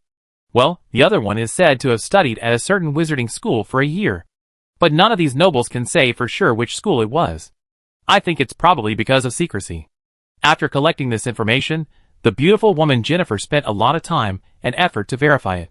While it wasn't 100% reliable, the general direction was correct. Otherwise, she wouldn't have come to tell Ryan about this. School? Ryan's face was thoughtful. In fact, when he read this, he had a vague suspicion about the Imperial Sword Bearer organization's training strategy. If that was the case, then he... As Ryan continued to flip through the documents, he discovered that there was very little information regarding the Sword Bearer re-examination. However, combining the previous content with what Trevor had previously told him, Ryan was almost certain that the content was generally accurate, though some details were vague. Given Ryan's current strength, admission to the Sword Bearer organization was not a problem. Now he was striving to pass the re-examination, but even though the beautiful woman Jennifer had carefully collected information, the information on the re-examination was not very detailed. However, 2 points were clear. First, if one passed the re-examination, the resources they received would be completely different from those of those who passed the initial interview. In other words, those who passed the re-examination would receive better resources and more targeted training. Second, only those who passed the re-examination would have the power to form their own teams later on. For Ryan, since there was a better offer, it was naturally what he sought. Furthermore, judging by Earl Habsburg's treatment of the 2 swordbearers that day, Ryan felt that he might have underestimated the swordbearer's status in the Dragon Empire. The incident involving the dozen or so deceased nobles in the underground hall of Baron Elliot's mansion ultimately remained a mystery thanks to the intervention of the 2 swordbearers. The so-called convening of a council of nobles ultimately came to nothing. The families of the deceased nobles also understood that convening a council of nobles without Earl Habsburg's approval and Bishop Sheen's opposition was meaningless. This also made Ryan even more excited for the upcoming sword wielder assessment. After all, no one would complain about their status becoming higher. The next morning, the dawn broke. Ryan rose early and began to think about his skill allocation strategy. In fact, he had been pondering this issue for the past few days, but today, he had thought it through more thoroughly. First, his current strongest skill was still Talker Hammer, which could cast the ultimate skill, Shockwave. To further improve his combat effectiveness, upgrading the ultimate skill Shockwave to the next level was the best choice. To upgrade Shockwave to an intermediate ultimate skill, he needed to spend 2 skill points on Talker Hammer, raising it to level 14, and another 2 skill points on Bear King Breathing, also raising it to level 14 or higher. Finally, he needed to spend 1 gold skill point. As his remaining skill points dropped from 6 to 2, and his gold skill points went from 2 to 1. Instantly, a surge of memories from his hammer technique training and the Bear King Breathing technique flooded into Ryan's mind. When Ryan regained consciousness, he noticed a crucial system notification quietly appearing. Congratulations, you've mastered the intermediate secret of Talker's hammer technique, Shockwave. Intermediate secret technique. A smile played on Ryan's face. Soon, Ryan noticed that the icon for Talker's hammer technique, Shockwave, on the weapon master, Legendary, panel had also undergone a subtle change. The arcs in the icon, marking the hammer's impact on the ground, became denser and thicker, seemingly indicating a stronger shockwave. The small text in the lower right corner of the icon also changed. Shockwave, intermediate secret technique, effect, using a unique force-generating technique combining the force with multiple vibrations, swing the hammer, delivering a powerful, high-frequency shockwave. Note: Shockwave is a special ability and cannot be upgraded with skill points. To upgrade Shockwave to a high-level special ability, the following conditions must be met. 1. Talker Hammer Technique level 16 or higher. Hammer Mastery can partially offset the level requirement. 2. Bear King Breathing Technique level 16 or higher. 3. Consume 2 gold skill points. Just one extra word, super, represents a qualitative improvement. Does upgrading to a high-level special ability require 2 gold skill points? It seems I won't be able to upgrade the hammer specialty Shockwave anytime soon. Then, the next step is to upgrade Flutter. Just as Ryan was pondering, the sound of birds flapping wings echoed outside the window. It doesn't sound like blood feather flapping its wings. This, Ryan couldn't help but turn his head and look out the window. Chapter 234. A large white seagull landed on the edge of the windowsill. Ryan immediately realized it was the white seagull of the twin-tailed girl, Veronica. It was noticeably larger than an ordinary seagull. Looking at the white seagull, Ryan was slightly surprised. This was the first time Veronica had contacted him since she returned. Ryan opened the window and let the white seagull perch on his forearm. Because Ryan was already a third-level wizard apprentice, his mental strength was already sufficient. Furthermore, from his previous interactions with Veronica, he had learned specialized techniques from her. He locked eyes with the white seagull and instantly received some mental fragments. After a few seconds, Ryan's face was visibly surprised. He hadn't expected to receive such a message. Veronica told him that she should arrive in Meister County in 2 days, and that she and Ryan would participate in the Imperial Swordsmanship examination together. Her words were filled with a girlish exhilaration. Isn't Veronica a member of the Navy's Tidewalkers? That's not right. Ryan suddenly seemed to come to his senses. Veronica's identity. Her mentor, Master Aeneas, is an advisor to the South Sea Fleet, that's clear, but the twin-tailed girl herself isn't affiliated with the Navy's Tidewalkers. But, since Veronica has a mentor, shouldn't it be easier for her to serve in the Imperial Navy? If she wants to join a special unit, she should join the Tidewalkers, right? Ryan muttered. Another thought struck Ryan. If Veronica could take the Imperial Swordbearer exam, then did that mean the Imperial Consecration exam wasn't the only way to obtain an invitation to the Swordbearer selection? I received an excellent rating during the Imperial Conferment examination, which is why I received an invitation to the Swordbearer examination. It seems likely that the Imperial Navy's South Sea Fleet, or a wizarding school with good relations with the Empire, is also qualified to recommend candidates. Doesn't that mean the competition will be fierce? Ryan couldn't help but speculate. Originally, he thought it would only be the candidates who received excellent ratings in the last 2 Imperial Conferment examinations. In that case, the number of candidates would be limited, and the competition wouldn't be too fierce. Now it seems that his previous assumptions were too simplistic. No wonder Trevor said he failed the Swordbearer selection back then, and only after receiving an invitation from the Imperial Navy did he join the Tidewalkers instead. But? Fierce competition? Perhaps for others. The retest is what I need to prepare for seriously. But Ryan couldn't help but smile at the thought of the lively twin-tailed girl. After calming down a little, Ryan went to the training room on the first floor and continued to study his skill allocation strategy. Flip to the system panel's homepage. Attributes. Name, Ryan Karen. Occupation, Weapon Master, Legendary, LV6, 13/3000, Sorcerer Apprentice, Extraordinary, LV6, 792/3000, Beast Tamer, Extraordinary, LV5, 376/2000, Breaking Bad, Extraordinary, LV6, 69/3000, Armorsmith LV6, 211/3000, Constitution, 28. Strength, 27. Agility, 29. Spirit, 36. Remaining attribute points, 13. Remaining skill points, 0. Constitution was originally 30 points, but after switching to Breaking Bad, it was reduced by 2 points, bringing it back to 28. Fortunately, Ryan had a full 13 attribute points remaining at this moment, otherwise he would have been heartbroken. His spirit attribute had reached a new high. Thanks to the 1 point added by the previous apothecary job change, and the 2 points added by the subsequent Breaking Bad job change, it now reached 36, far surpassing all other attributes. Alright. A great knight, who wields a two-handed warhammer, and a great sword has spirit as his highest attribute. No one would believe it. Ryan shook his head in self-mockery. He flipped to the Weapon Master, Legend, page.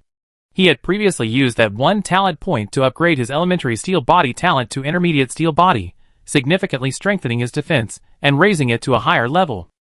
Now, he had upgraded his hammer skill, Shockwave, to intermediate, significantly increasing his melee attack power. His overall combat power had clearly taken a step forward. With the mastery of intermediate secrets by a Grand Knight, and the added bonus of 2 intermediate talents, Ryan should be completely superior to the average member of the Fish Dragon squad, right? Even facing the peak Grand Knight. Baron, captain of the Fish Dragon squad, Ryan showed no fear. Who was more powerful? A duel would reveal it.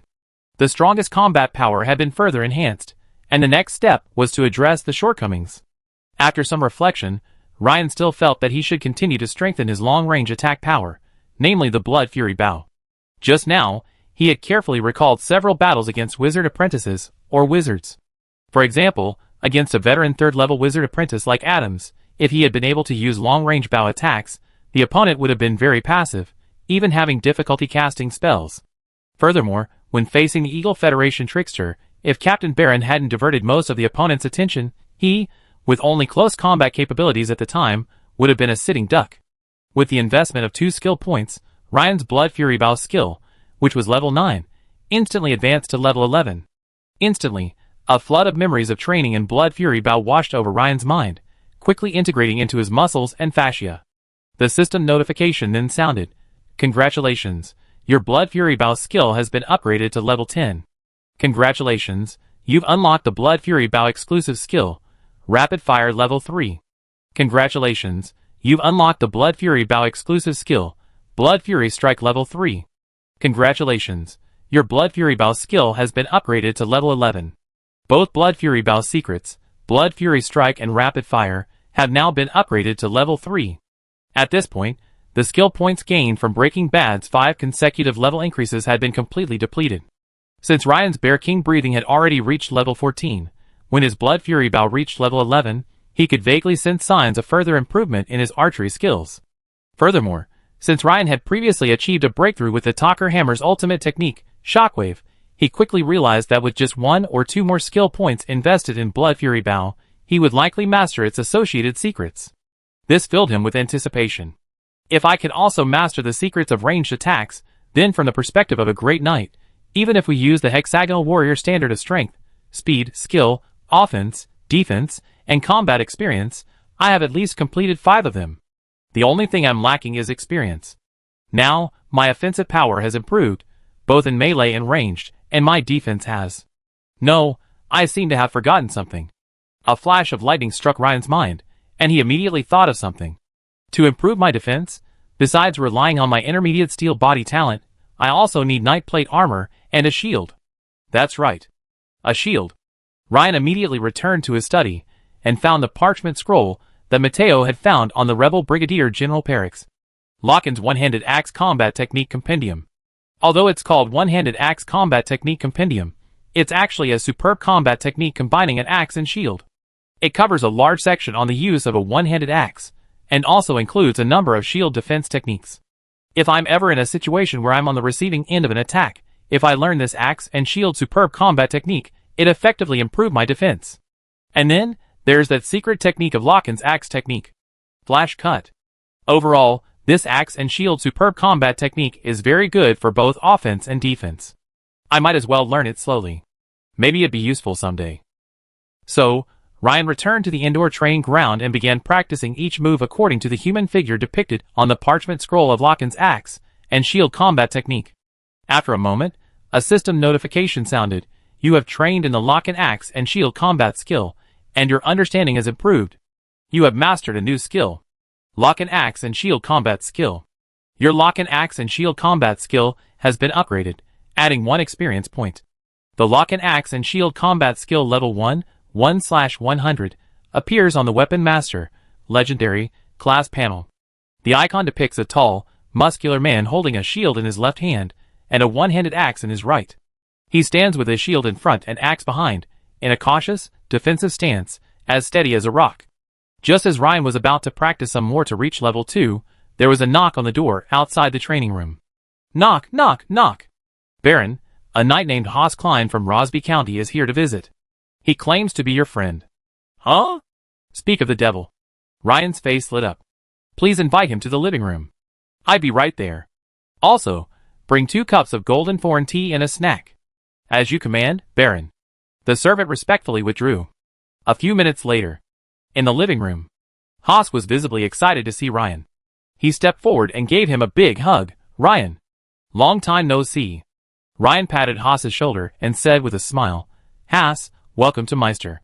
Huh? Ryan, have you grown taller? Haas's face lit up with surprise. He reached out and compared Ryan's height to his own, marveling. You've definitely grown taller. Ryan's heart skipped a beat. He hadn't paid attention to his height and weight in a while. Indeed, when he and Haas had taken the nobility and noblement test in Rosby City, he was only about 1.9 meters tall, and Haas was half a head taller than him. But now, their heights were almost the same. He was even slightly taller than Haas. Wouldn't that make him around 2 meters tall? No wonder Jennifer said she was having trouble handling him. Ryan suddenly realized. If the beautiful woman Jennifer had heard Ryan's thoughts, she'd undoubtedly have murmured. Assuming she wasn't a female knight, any ordinary woman would be overwhelmed by a man like Ryan, 2 meters tall, with extraordinary physical strength and a penchant for the unconventional. By the way, Ryan, you said you needed my help this time, and it would take me a month or 2? No problem, I've already asked my boss for 2 full months of leave. Haas patted his chest and laughed heartily. Ryan smiled. He liked Haas's straightforward personality. Although he could be a bit blunt at times, as a friend, at least he didn't have to worry too much about being stabbed in the back. Besides inviting you to experience the scenery of Meister County, I'm going to Munster in a few days to take the sword-bearer examination. So, I'd like to ask you to take care of the security of my mansion. Of course, besides you, there will be 2 Templar Knights from the Goddess Church stationed there as well. Normally, the pressure shouldn't be too great. Ryan didn't choose to hide anything from the carefree Haas, but chose to explain the matter directly. After all, many nobles in the county already knew that he was going to take the sword-bearer examination. Although Haas knew he was no match for Ryan, the 2 old friends naturally wanted to compete beyond the pleasantries. Seeking advice from a master was a way to quickly improve one's strength, especially since Ryan had been reluctant to compete with him during the noble assessment. Haas still felt a little resentful. Ryan nodded with a smile at Haas's request for a duel, naturally accepting the offer. Haas was skilled in the use of sword and shield, and on second thought, Ryan chose not to use his most proficient 2-handed warhammer or great sword, nor the bow, but instead the axe and shield. The reason was simple. Given Ryan's current Grand Knight level strength, coupled with his mastery of the 3 transcendental combat skills, Talker Hammer, Giant Bear Sword, and Blood Fury Bow, the system's bonus experience points for a battle with Haas would likely be very low. However, if he used the level 1 lock and axe and shield, the bonus experience points would be relatively higher. Furthermore, it would save Haas some face, preventing him from being defeated so quickly. First floor training room. Ryan, when did you switch to a shield? Haas asked, eyes widening in surprise, when he saw Ryan not using the great sword and 2-handed warhammer he remembered, but instead also a shield. After all, at their age, mastering a transcendental combat skill to the point of successfully performing a secret technique is extremely difficult. Yes, that's right, a secret technique. Not a secret technique, because secret techniques involve the use of the Force, which is the domain of Grand Knights, not Knights. I just happened to acquire a remarkable axe and shield combat skill, so I started practicing it. Ryan shrugged and explained kindly. Haas was stunned and said, Ryan, you don't think you can beat me in a duel with your newly learned axe and shield combat skill, do you? Bang, bang. Haas slapped his sword and shield hard and continued, I've been practicing my family's sword and shield combat skill for almost 10 years. Don't let me defeat you by accident. Ryan couldn't help but smile and said, okay, I try my best. It's no wonder Haas wasn't understanding the situation. After all, Haas would have never guessed that Ryan had already reached the rank of Grand Knight. He even mastered the secret technique. If Ryan had switched to a 2-handed warhammer, he'd probably only be able to use 20% of his strength. Any more and Haas would likely have been killed. Just as Ryan had expected. After 3 consecutive matches, Haas's face flushed red, sweat pouring down, and he looked at Ryan with a look of deep confusion. Judging from Ryan's slightly unskilled movements, Ryan must have been right. He had indeed just started using this axe and shield technique, but why did he always lose? On the other hand, Ryan was quite pleased to see the panel showing the lock and axe and shield technique. Haas's contribution was to raising Ryan's lock and axe and shield technique to level 2, 116/300. To be honest, even with the Weapon Master's exclusive talent, Primary Transcendent Enlightenment, which increased his experience gain by 30%, this efficiency still surprised Ryan. After a moment's reflection, Ryan discovered something interesting. It seemed that his Talker Hammer and Giant Bear Sword skills had both reached a very high level, so after his recent battle with the axe and shield, he had been experiencing an almost endless flow of insights. Even after the competition ended, he was still gaining a lot of insights. Ryan wasn't sure of the exact reason, but judging from his current understanding, it seemed that after reaching a certain level of mastery over a single melee weapon, such as a two-handed warhammer or a great sword, he felt a sense of indirection when learning other extraordinary melee-related combat techniques. It seemed that melee techniques should have certain commonalities, and that mastering a few melee techniques at a high level would boost the speed of learning subsequent ones. This surprised Ryan greatly. He had originally thought that after upgrading to Weapon Master, Legendary, while he would be able to master multiple extraordinary combat skills much faster than ordinary people, the skill point gap would be significant. Now, it seems that's not necessarily the case. As he masters more and more extraordinary combat skills, his learning speed will become faster and faster in the later stages. In other words, even without spending skill points, upgrading from level 6 to level 7, or from level 7 to level 8, wouldn't take him much time. From this perspective, the exclusive talent Elementary Extraordinary Comprehension and Weapon Master are actually a perfect match. Ryan glanced at Elementary Extraordinary Comprehension and felt a little jealous. It wasn't that he regretted adding points to the talent Intermediate Steel Body. Intermediate Steel Body is a matter of life and death in combat, so it naturally takes priority over it. However, Ryan now longed to elevate this talent, the Basic Transcendental Comprehended Talent, from a basic level to a high level. That way, perhaps, without relying too much on skill points, he could master the secrets of 4 or 5 supernatural combat techniques within 6 months. This wasn't the 2 or 3 years he'd initially anticipated, which would require a significant expenditure of skill points. However, to elevate a basic talent to an intermediate level, or even a higher level, using talent points was the only way Ryan knew. Talent points. They were incredibly difficult to acquire. Thinking of the profound impact that Trace of Divinity had on the Black Flame High Priest, Ryan couldn't help but shake his head slightly. If it weren't for the Imperial Swordsman, the shield-bearing warrior, who had severely damaged the Black Flame High Priest during his promotion with the Imperial Scepter, it would have been questionable whether he could defeat him. Under the circumstances, he was lucky to have survived. Even now, with his strength enhanced across the board, Ryan didn't believe he could defeat the promoted Black Flame High Priest. After all, his aura had already surpassed that of a peak Grand Knight, reaching a higher level. In other words, if Ryan wanted to gain talent points again, he first had to have a chance to gain the glimmer of divinity, such as during this cult extermination. While not every cult extermination would result in a glimmer of divinity, there was always a chance. Secondly, he would need a special item like the Imperial Scepter to offset the uncertainty brought about by the glimmer of divinity. After all, Ryan still didn't know the specific power of divinity.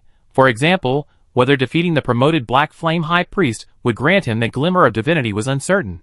But meeting these two conditions was far from easy. After a brief moment of reflection, Ryan realized that it seemed only after he joined the Sword Bearers could he meet both conditions simultaneously. Furthermore, it would ideally have to be captain level, as it was clear that the burly shield-bearing man from last time had the right to wield items like the Imperial Scepter, while the young man with the short staff didn't seem to have such privileges. This couldn't help but warm Ryan's heart, and he looked forward to the upcoming trip to Munster even more eagerly. Another day passed. With Veronica's arrival, the Ryan residence became even more lively. At the welcome banquet, his mother, Emma, kept glancing at Veronica, grumbling inwardly. While everyone wasn't paying attention, she pulled Ryan aside and said, "Anna's gone, and so is that barbarian girl. Now this one's pretty. Ryan, you must seize this opportunity, and don't let her get away again." Mother Emma's words left Ryan at a loss for words. "Mother, don't worry. Anna and the others will all be back." "They all be back? You'd better seize this. Miss Veronica. This trip to the provincial capital is a good opportunity." Mother Emma gave Ryan a look that said, "What are you dreaming about?" Her disbelief was evident. The beautiful woman, Jennifer, remained smiling and expressionless, though her beautiful eyes occasionally flickered between Ryan and the twin-tailed girl. That night, the beautiful woman showed Ryan what passionate passion truly was. Luckily, Ryan was now a grand knight. If he were still a full knight, he would have suffered from aches and pains. Due to time constraints, they set out the day after Veronica arrived. The weather this morning was quite pleasant. Although still a bit chilly, the early spring sunshine felt warm against their skin. This time, besides Ryan and Veronica traveling to Munster to take the sword wielder exam, Ginny and her best friend, Agatha Wiggins, the daughter of the Wiggins family, were also traveling. The Wiggins family Chamber of Commerce had also invested in the Hammer and Rose Chamber of Commerce, newly established by the beautiful woman Jennifer. Upon hearing that Ginny would be heading to the provincial capital of Munster to expand their market, they immediately agreed and sent Agatha along.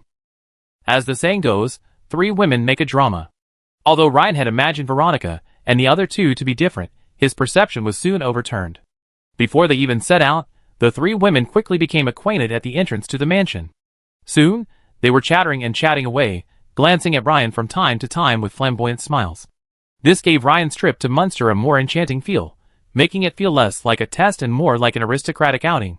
The beautiful woman Jennifer had arranged for a caravan to accompany Ryan, the strongest member of the guild, so the entrance to Ryan's mansion was bustling with activity. Not only were there carriages from the Crowleys, the Wigginses, and other noble families seeking to befriend them, but there was also a caravan of 10 wagons waiting. When Ryan emerged with his greyhound war dog, Cookie, everyone was stunned by Cookie's towering stature, resembling a pony and clad in animal armor.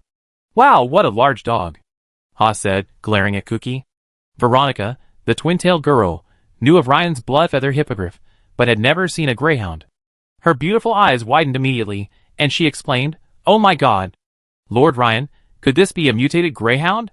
As a wizard apprentice specializing in bird transformation, Veronica could immediately identify the greyhound's true form, which didn't surprise Ryan.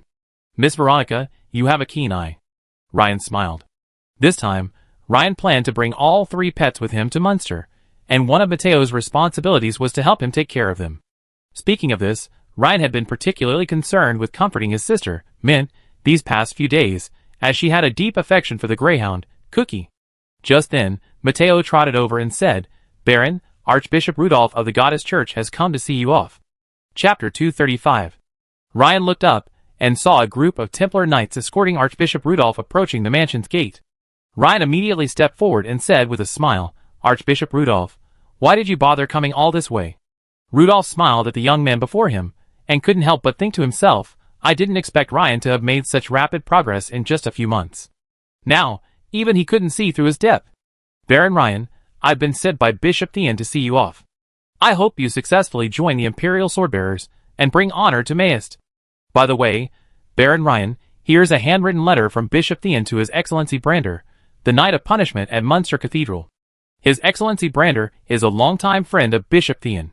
If you encounter any problems in Munster, you can seek His Excellency Brander's assistance with this letter.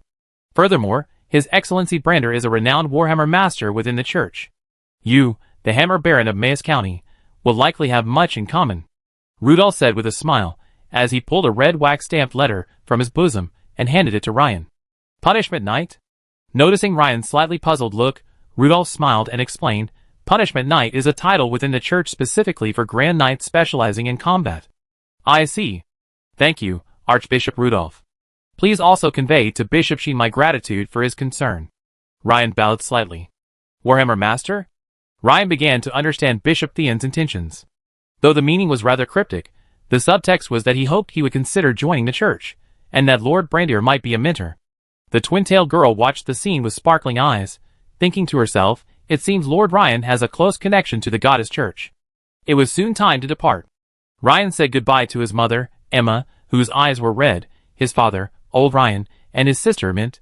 He and Haas also clapped their hands and waved goodbye to Jennifer. The group then set off. This time, Ryan did not ride the black horse, but a luxurious carriage that the beautiful woman Jennifer had arranged for him. At this point, the entire convoy consisted of 3 luxurious carriages, one for Ginny and Agatha, the best friends, one for Ryan, and the third that Veronica had brought from Rosby County.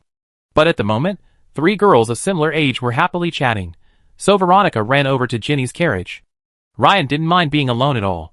He just needed to think things over. But in the afternoon, Veronica arrived, ostensibly to discuss the assessment. However, women are quite sensitive in certain ways. Looking through the window, Agatha nudged Ginny beside her, watching Veronica enter Ginny's carriage. "My dear lady, your rival has already entered Lord Ginny's carriage, and how come you haven't reacted at all?" Ginny's beautiful eyes flicked to her friend, thinking, how can I react? Baron Ginny is already my mother's boyfriend. How should I react? But she absolutely couldn't reveal this secret, not even to her best friend. She had to keep it deep within her heart. "So," Ginny said unhappily, "Agatha, how do you think I should react?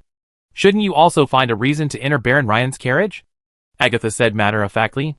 "Thank you, but that's not necessary." Hearing Ginny's refusal, Agatha looked at her best friend, scrutinizing her carefully, and said, "Ginny, I think something's wrong with you. There was a time when you were quite infatuated with Lord Ryan, weren't you? Why do you seem so distant lately? Hey, as your best friend, I have to warn you. If you're truly not interested in Lord Ryan, then I have sex with you," Agatha said, blushing slightly. "What do you mean?" Ginny's beautiful eyes widened as she stared at her best friend beside her. After all this time, could it be that her best friend is also interested in Lord Ryan? Hearing Ginny's words, Agatha immediately rolled her eyes. "Ginny, don't you know how popular your Baron Ryan has been in the county town lately? I guarantee that if Lord Ryan didn't go to Munster this time, scores of noble ladies would be lining up to visit him every day." After hearing Agatha's explanation, Ginny nodded woodenly. Although her best friend's words were a bit exaggerated, they weren't wrong.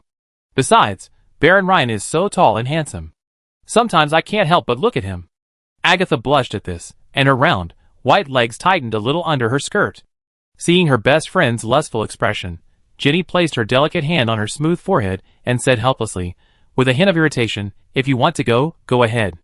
Stop being so horny here." "You agreed. I go now." Agatha heard Ginny wave her hand, then happily lifted her skirt and exited the carriage without a backward glance. After all, as a close friend, she couldn't just brazenly steal Ginny's lover. But now that her best friend had decided to let her go, things were different. Agatha's guilt was greatly reduced, and she naturally felt the urge to take action. As for Miss Veronica, well, she was a strong rival, but the problem was, before the relationship was confirmed, she always had a chance, didn't she? Since Ryan and Veronica were the only two people in the carriage, Ryan posed his question at the right time. "Veronica, how did you get an invitation to the Imperial Swordbearer exam?" At Ryan's question, Veronica couldn't help but chuckle. "Sir Ryan, don't you know? Our Breck School, as a medium-sized wizarding school with friendly relations with the Empire, receives a certain number of invitations to the Imperial Special Departments each year. Although the Swordbearer invitation is a bit more difficult, Professor Ennius still helped me get it. Of course, it's just about qualifying for the exam. Whether you can finally enter depends on your performance during the exam, but I'm still very confident about this." Veronica waved her white fist, speaking confidently. "I see." Ryan smiled and nodded. This was pretty much what he had expected. "I thought your mentor, Master Ennius, was an advisor to the South Sea Fleet, so you choose to join the Imperial Navy." Veronica was slightly startled upon hearing this.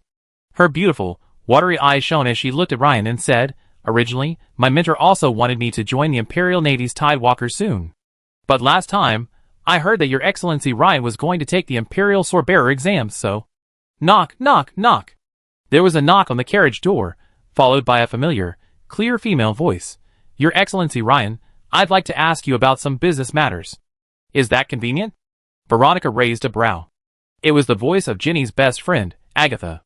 Hearing Agatha's sudden arrival in Ryan's carriage, although Veronica had always been absorbed in witchcraft research, her female instincts quickly made her understand what was going on.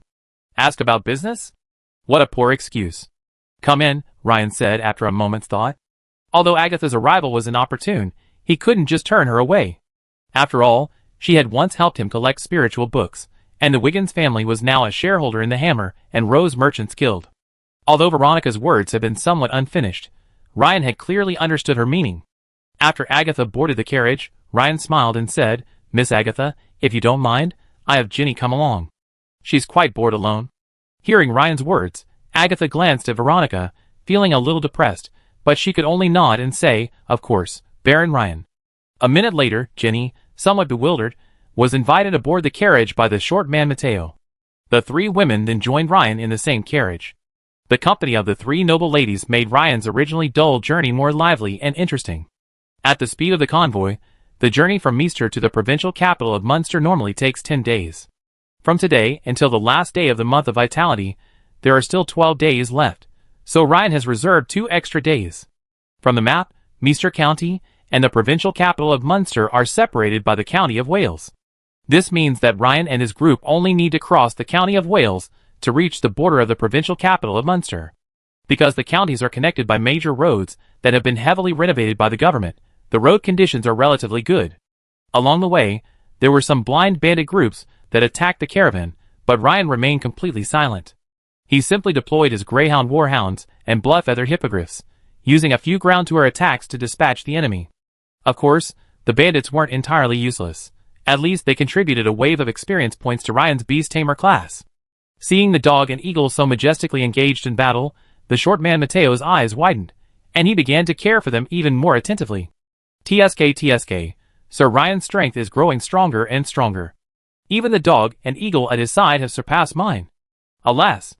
Mateo couldn't help but recall Ryan's frail figure when he first joined the Night's Watch in Gold Hire over half a year ago. Looking at him now, he seemed a completely different person. 6 days later, Ryan noticed that the landscape along the road had gradually changed. If most of Meester County was hilly, then as they reached the heart of Welsh County, the surrounding landscape began to shift towards a plain. Once, through the carriage window, one could occasionally see traces of snow on the tops of the hills on both sides of the road, but now, the road was mostly covered with newly grown green grass. The dense forests gradually thinned out, replaced by a patchwork of farmland. The farmers in Welsh County were already preparing for spring plowing. Since entering the plains, Ryan and his party had not encountered any bandits for 3 consecutive days, and even the occasional ferocious beasts that darted out of the forest had not been encountered. As for the security situation, it seemed that the closer they got to Munster, the better it became. In addition, while traveling, Ryan did not forget to practice. There was a proverb in his past life: keep your fists in your hands and your songs on your lips. Therefore, unless there were special circumstances, Ryan practiced his meditation and breathing techniques daily. The results were remarkable. After completing his breathing technique today, 2 system notifications rang out. Congratulations! Your constitution attribute has increased. Congratulations! Your strength attribute has increased. Ryan nodded inwardly when he saw his constitution increase by 1. Not bad, that's a return of the 2 points lost, bringing his constitution back to 29. Also, while camping, Ryan would find time to practice his axe and shield. After 7 days, Locken's axe and shield skills had reached level 4.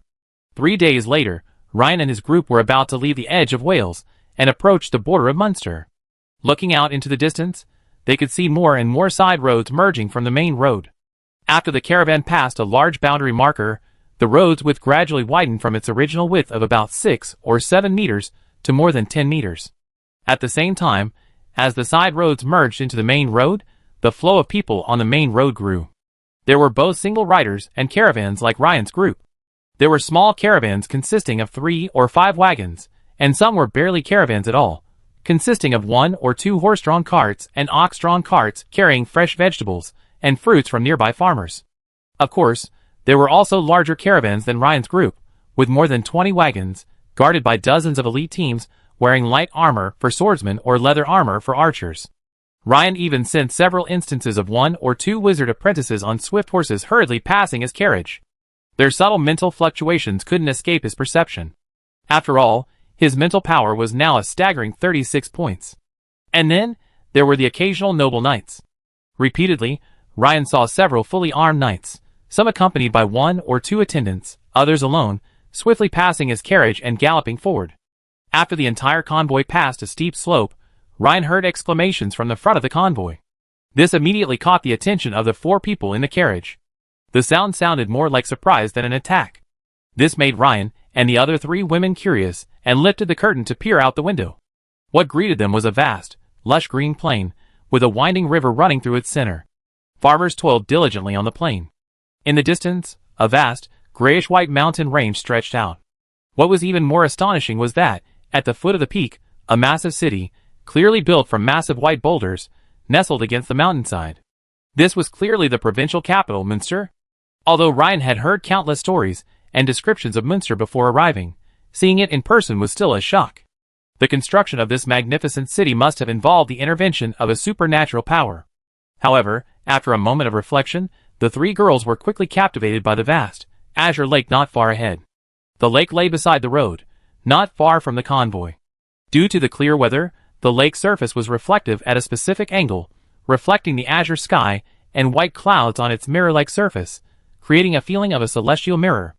"Baron Ryan, let's go rest for a while by the lake," Ginny said first. Of course. Faced with the joy and yearning looks of the three women, Ryan immediately nodded in agreement. Soon, the caravan set up camp by the lake.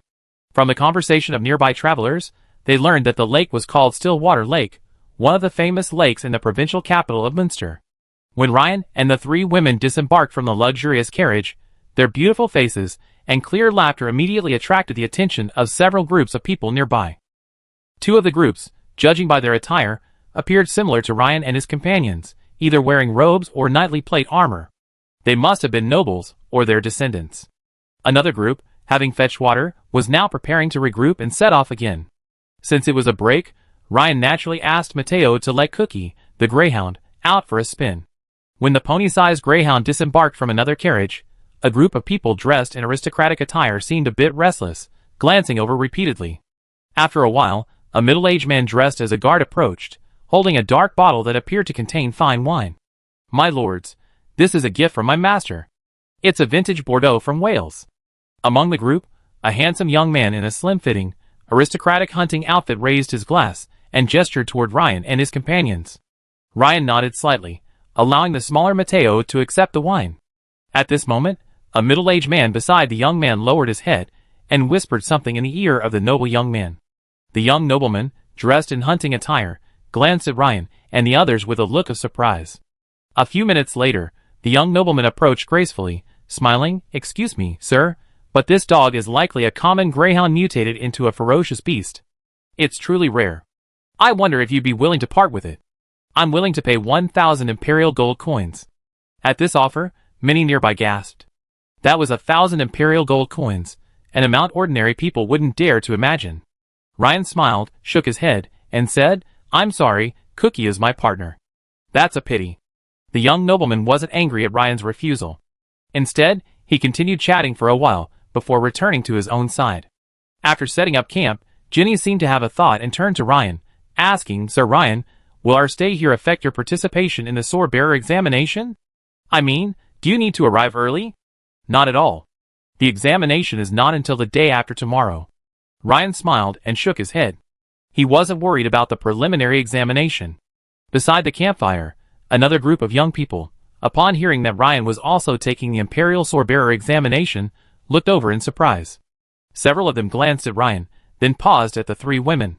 One of the women, wearing leather armor, muttered, "How can they be taking the examination? They must be the offspring of some noble family, right?" "Possibly, but looking at their insignia, a hammer and a sword? They don't look like those of a noble family," one of the young men said, a puzzled look on his face. Another person nodded and said, "Yes. I don't recall any of the marquises of Munster having a noble crest of this style. As for the Duke, that's even more unlikely. The Duke of Munster's crest is a serpentine shield." Soon, the conversation turned back to the examinations. "I heard a rumor that in this nobility ennobling examination, one young man was incredibly strong, reportedly pulling away from the second-place finisher by a wide margin." "Noble ennobling examination? No, Steve, you might not be aware. Generally speaking, the strongest candidates in the sword-bearer examinations are from the military." Is there a reason for that?" "The Empire's age limit for young men taking the sword-bearer examinations is 28. But you might not be aware that for soldiers serving the Empire, this age limit is relaxed to 35. So, our biggest competition in the assessment isn't actually the young people invited through the nobility and nobleman assessment, but the elite from the military. Through practical experience, they've honed their extraordinary combat skills and sorcery to pinpoint perfection. Of course, some of the third-level wizard apprentices from the major wizard schools are also very formidable. Alas, that seems like a long shot. May the goddess of luck bless me, and let me pass the assessment." Ryan used his super strong perception to overhear almost all of the other party's chatter. Military elites? Third-level wizard apprentices from a wizard school? Interesting. After a short rest, the convoy continued on its way. As the saying goes, looking at the mountain and running will kill the horse. This time, it was perfectly illustrated. They had spotted the towering city early on, but it still took Ryan and his group nearly a day to walk from the lakeside to the city gates. As the team approached the massive city nestled against the mountain, Ryan could see a massive bird of prey soaring high in the sky. Is that a griffin? Veronica, standing nearby, also spotted the bird of prey in the sky. As an expert on birds, she recognized it almost instantly. Indeed, Ryan nodded. This was his second sighting of a griffin. At this moment, Bloodfeather, soaring overhead, also spotted the griffin and began to cry out loudly. It seemed not to be afraid of the griffin, but rather eager to take on the creature. Half an hour later, the convoy arrived at the city gate. At the gate stood a massive, 30-meter-tall obsidian statue of a fully armed human knight, sword and shield in hand. A brightly dressed troubadour nearby was introducing a group of young people. This is the first Grand Duke of the House of Bavaria, who lived over 2,000 years ago, and was a close friend of the then Emperor. He made outstanding contributions to the stability of the province of Munster. Ryan's gaze shifted to the massive city gates, 3 in total, 1 large and 2 small. The smaller gates on either side were intended for pedestrians, or groups of individuals on horseback, while caravans entered through the main gate, an arched structure approximately 15 meters high and 7 or 8 meters wide. Of course, nobles were granted the privilege of cutting in line. So, the convoy soon entered the city. Sir Ryan, thank you for your escort. Agatha and I will now go to the Land's End Inn. If you need anything, please come find us at the Land's End Inn, Ginny said with a slight bow. Okay, Miss Ginny, Miss Agatha, see you later. Ryan smiled and nodded. Once Ginny has settled her business affairs, she will rent or purchase a residence. As for the short Mateo, he will also temporarily stay at the Land's End Hotel.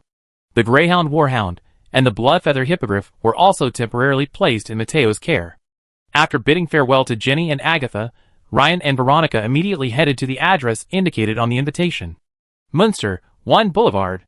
Chapter 236. Before them stood a simple square building, resembling a temple, but without the Doric columns. 8 guards, armed with swords and shields, stood at the spacious entrance.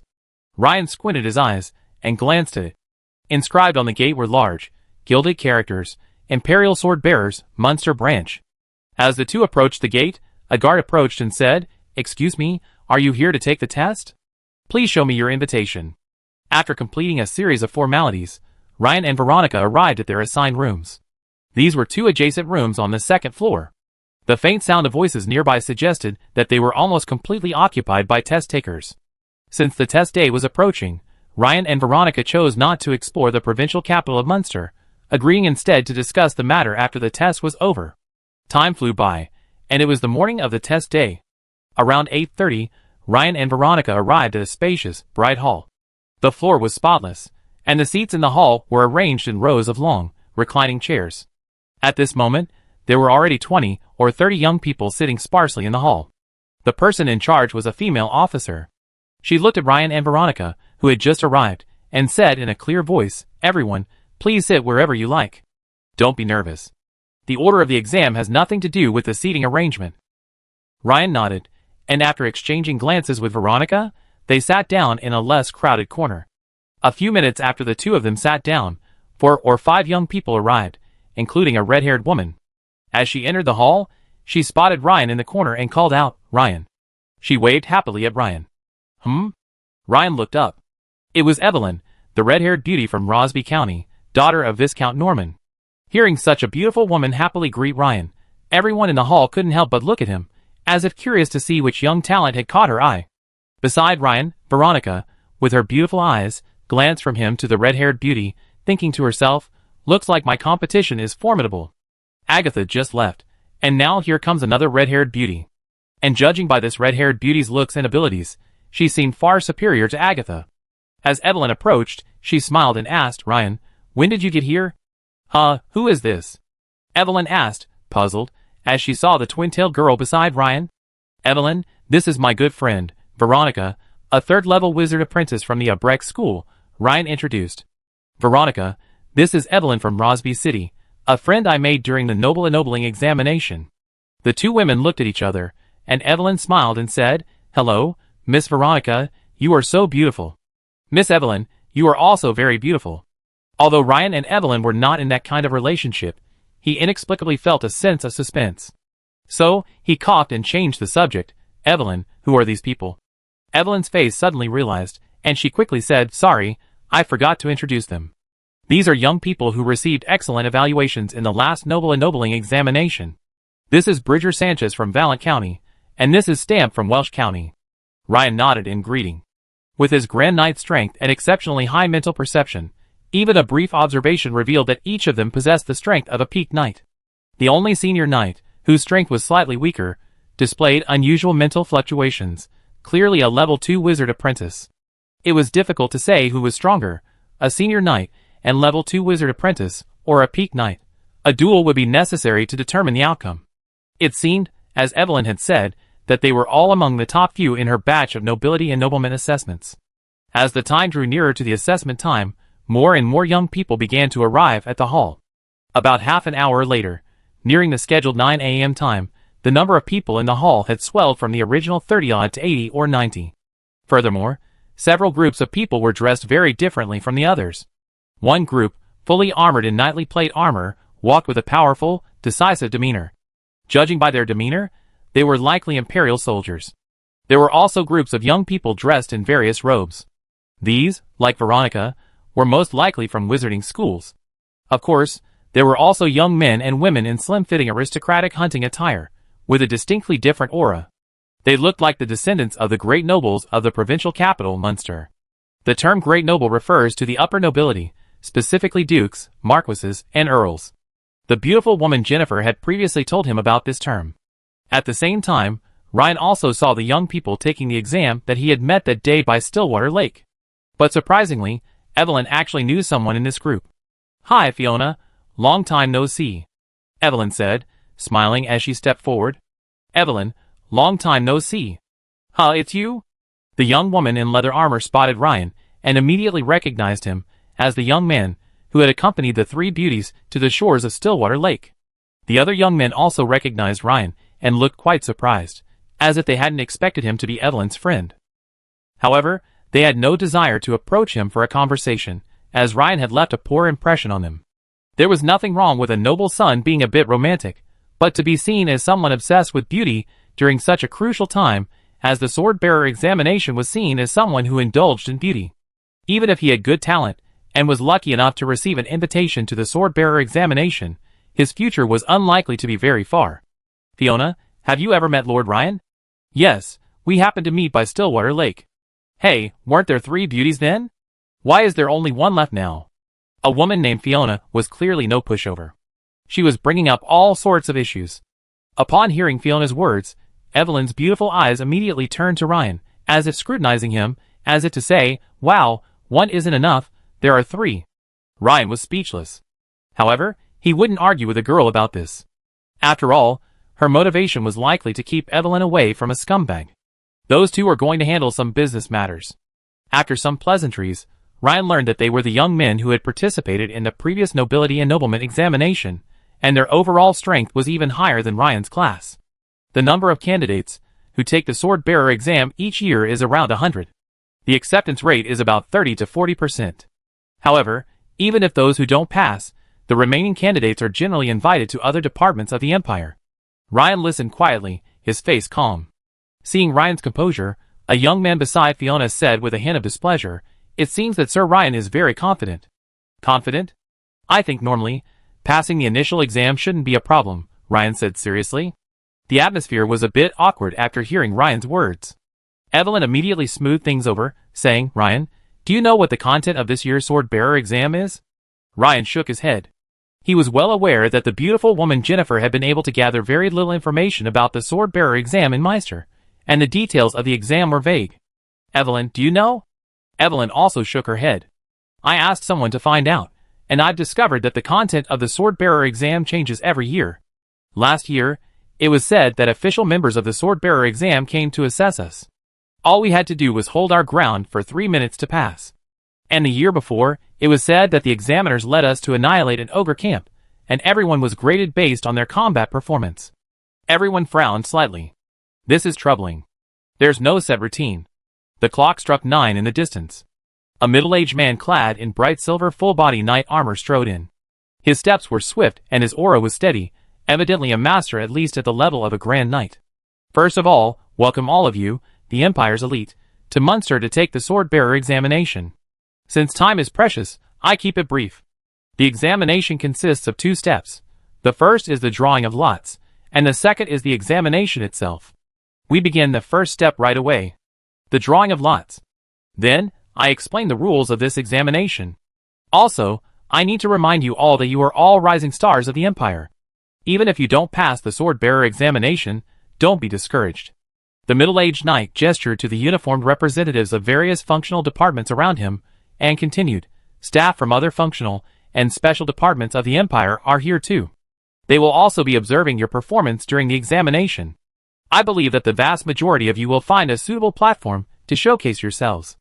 Now, let's proceed to the first step.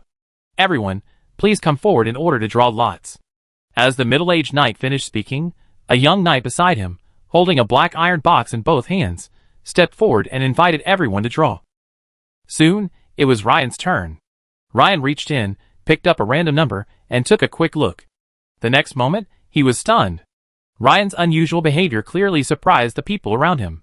The young woman named Fiona couldn't help but glance over and immediately exclaimed in surprise, "It's number 2. Fiona's words weren't harsh, but Evelyn and the others naturally heard them. They all looked up at the number in Ryan's hand. It was indeed number 2. Everyone couldn't help but look at him with a mixture of regret and pity. Soon, everyone started whispering, "This guy is so unlucky. Number 2. Ha ha. I thought number 3 was unlucky enough. Yes, number 2, that's the second most unlucky person after number 1. I just wonder who will get number 1. Only Veronica, though surprised, didn't think anything was wrong with Ryan. Ryan didn't mind the whispers. Since no one knew what today's swordsman exam would entail, the first 1 or 2 examinees were essentially the first to wade through the river. If they weren't careful, they could drown in the unpredictable waters. Generally, the 10 or so are the best. They've already gotten a basic understanding of the exam, and the examiners won't be overly exhausted. If they can demonstrate some special abilities, they can still impress the examiners. Of course, there are exceptions, such as the top 1 or 2 who are exceptionally strong. In that case, the examiner's subsequent scores will naturally be lower. After all, the tone is set too high. At that moment, a rather pitiful voice suddenly rang out. "Oh my God! I'm number 1. Silence. Whether you agree or not, luck is part of strength," the middle-aged knight said solemnly. For a moment, everyone looked at the poor unfortunate fellow with sympathy. After everyone had drawn their lots, the middle-aged knight continued, "The drawing is now complete. There is only one rule for the assessment. The use of single-use sorcery scrolls, extraordinary potions, and special weapons is prohibited. Of course, if you are a scroll maker or pharmacist, you are allowed to use them, but you will need to undergo a separate review after the assessment. Now, everyone follow me."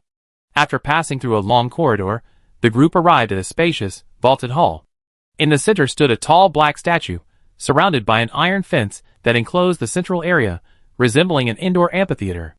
Off to the side stood a dozen or so people, likely staff members. The 5 in the front, wearing black uniforms resembling aristocratic hunting outfits and holding pen and paper, looked like examiners. A middle-aged knight stepped forward and bowed slightly to an elderly man in a khaki wizard's robe, his hands clasped together in his wide sleeves. He said, "The examiners have arrived?" "Then I trouble Master Matthias." The elder's eyes opened, a gleam of light in him, and he said, "Not a problem. This year, it's the Rolling Stone School's turn. We can see if there are any promising candidates."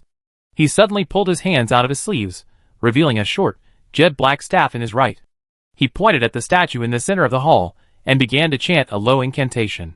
Ryan looked at the old man in surprise. Even though he was dozens of meters away, he could still sense a concentrated and powerful spiritual surge. Crack! But even more astonishing was the moment the black shell of the statue in the center of the field shattered. At this moment, everyone realized that the 2-story-tall giant statue in the center of the field was not a dead object, but a living being. "Oh my God! It's the obsidian giant. Does this sword-bearer test require us to defeat the obsidian giant? This is insane! It's impossible." Instantly, the test-taker crowd erupted in whispers. "Silence!" The middle-aged knight took a deep breath and suddenly shouted, "This year's sword-bearer exam requires you to survive under the obsidian giant for 1 minute to pass. Even if you can't, we expect each examinee to give it your all, as your performance will be recorded by the examiners. The 5 middle-aged men in black hunting suits, quills in hand, began to jot down something. This immediately brought everyone to a state of silence. Number 1. The middle-aged knight shouted. Number 1. Who's number 1? Step up. After another shout, a knight, sword and shield in hand, approached with a mournful expression. He had initially considered giving up, but seeing the heads of other imperial departments nearby, he decided to give it a try. Even if he couldn't join the sword bearers, he could still join other specialized departments. He moved cautiously, circling the obsidian giant from a distance. The obsidian giant looked at him and raised his hands high. Just as he was wondering what the giant was going to do, a sudden surge of earth energy echoed, and a round stone materialized from the obsidian giant's raised hands. Whoosh! A shadow flashed by, and the stone shot towards the young man with sword and shield like a cannonball. The young man's face paled immediately, and he rolled sideways, barely dodging the obsidian giant's blow. However, the scattering stones still pelted him with dust and crackling sounds. The key point was that this was just the beginning. The obsidian giant's hands condensed round stones one after another, as if they were free, and flung them towards the young man with sword and shield. Bang! Finally, the sword and shield youth couldn't dodge quickly, and was forced to take the brunt of the blow with his shield. He was immediately sent flying. Last 18 seconds, failed. A nearby staff member shouted. The 5 examiners were jotting down notes. The injured sword and shield youth was immediately escorted to the side for treatment by a professional physician. Next. Number 2. The middle-aged Grand Knight looked at the crowd, his face solemn. The sight of the obsidian giant's imposing stature yet unfailing reflexes made everyone feel as if they were looking at a death warrior as they approached. Facing the obsidian giant, which stood 6 meters tall and weighed at least tens of tons, Ryan showed no fear. Instead, he felt a subtle excitement. This wasn't Ryan's first encounter with and battle against such large, extraordinary creatures. Before becoming a Grand Knight, he had slain large, ferocious beasts like the coastal plesiosaur and the scaly bearded ironback turtle. Go all out. Even if you don't pass, your performance will be recorded, the middle-aged knight said to Ryan as usual. Ryan nodded. Originally, Ryan had considered holding back a bit, but he was the second person to take the test, and this was a bit annoying. With almost no comparison, if he held back and ultimately failed the test, it would be a joke. Also, full out? Ryan couldn't help but echo the middle-aged knight's words in his mind, and he felt a surge of urgency. Then go full out. After all, he had never used his full power since elevating Shockwave to the intermediate level. Full power involves activating Limit Break and the innate intermediate strength, then unleashing the intermediate ultimate Shockwave. So far, Ryan hasn't found a suitable target or location to unleash this move. And this incredibly hard, massive obsidian giant before him should be a perfect target. As Ryan walked toward the center of the arena, he removed the pig-headed hammer from his back. He took a deep breath, his eyes calm, as he gazed at the obsidian giant before him. Hey, Evelyn, how do you think Ryan will respond? A young man who had come with Evelyn said with a half-smile on his face. I see he's a knight wielding heavy weapons. That would put him at a significant disadvantage against the obsidian giant. Yes, against the obsidian giant, the most advantageous are likely to be wizard apprentices, who can cast slowing spells like slow. Next are sharpshooters wearing leather armor and possessing agility. Then, there are sword and shield or hammer and shield knights. As for great sword knights or hammer knights, they'd be at a significant disadvantage. Indeed, a two-handed hammer is even more disadvantageous than a two-handed greatsword. Its weight actually slows down movement and dodging. After all, facing the obsidian giant's steel-like defense, a two-handed hammer, a weapon capable of penetrating armor, would become a burden, another man analyzed seriously. Begin! The middle-aged knight shouted. The old earth wizard instantly dismantled his magical clay cage, releasing the obsidian giant's restraints. As soon as the obsidian giant regained its freedom, it immediately spotted the little guy Ryan not far in front of it. However, the next second, it discovered the tiny creature had vanished. Pop! Ryan's aura suddenly erupted, his body expanding dramatically. With a tap of his toe, a small crater instantly blew into the hard stone ground. Instantly, he lunged forward like a ghost, his heavy knight's plate armor, and the sledgehammer in his hand seeming like nothing. By the time the obsidian giant could react, it saw the tiny creature in front of it vanish into a shadow, hurtling towards its feet. Is this a delivery? The obsidian giant extended its rocky arms, attempting to catch the swift-running creature. Is he going to attack? Is he crazy? A young man asked, his eyes wide with disbelief. Could it be that number 2 hadn't grasped what number 1 had just experienced? Amid the crowd's exclamations, Ryan arrived at the obsidian giant's feet in the blink of an eye and leaped high into the air. His entire body stretched to its limit, like a taut bowstring. Ryan felt his strength flow from his leaping toes, through his hips, waist, back, and finally, concentrated in his gnarled arms. Ha! Ryan suddenly unleashed his intermediate ultimate. Shockwave. At the same time, the dark pig-headed hammer struck the equally gleaming chest of the obsidian giant. Ryan felt the blow was a truly exhilarating one. He had activated both limit-breaking and intermediate massive strength at once, unleashing nearly all of his strength with this single blow. Boom! A sound like a bomb exploding echoed. A gust of wind howled in the surroundings, accompanied by a shower of shattered black stone. A massive wound, resembling a meteorite crater, appeared on the obsidian giant's chest, practically piercing the solid, thick obsidian. Even the thick-skinned obsidian giant couldn't withstand such a wound. It retreated several steps, its eyes filled with confusion, before collapsing to the ground with a thud. Even those watching from dozens of meters away instinctively took several steps back, staring in shock at the scene before them. The 5 examiners, who had previously maintained a calm demeanor, now had their eyes wide open, their composure no longer visible. Everyone was screaming in their hearts, this kind of attack power. This is too much. Even these veteran Grand Knights can't do it. Even not every peak Grand Knight can inflict this kind of damage. The young men awaiting the assessment were in an uproar. Fiona and her companions were also stunned at this moment, their eyes nearly popping out of their heads. When they heard Ryan say he was confident of passing the assessment, they thought he was bragging. Although they didn't say anything to his face, they secretly criticized him for a while. But they had completely misjudged him. This guy was so powerful. He's a monster. And how old is this kid? I don't think this kind of attack power is normal. Shouldn't the assessment team check him out? A young man blushed, pointing at Ryan. Boss, where did this guy come from? Asked a young man with a military look and the burly man beside him. This attack power is incredible. Even stronger than you, boss. This move must be a secret technique, right? Could it be the son of a duke in the Empire? How could he reach this level without training from childhood? The crowd erupted in discussion. The examiners in charge of the assessment, having regained their composure, were completely bewildered. They had assigned tasks. For example, Examiner 1 was responsible for observing and recording the examinee's strength. Without a doubt, Ryan's strength performance in the previous battle was outstanding. Examiner 2, responsible for recording speed, was also very easy to score, undoubtedly excellent. Examiner 3 was responsible for technical performance. Ryan had even used a secret technique, so naturally, that was also excellent. Examiner 4 was a little stunned. How should he score this combat reaction? For a moment, Examiner 4 didn't know what to do, but he looked at the other examiners and saw that they all gave full marks. So, after some thought, he gave it a full mark as well. After all, daring to charge head-on upon the obsidian giant? This pre-battle reaction shouldn't be a problem, right? Swish, swish, excellent.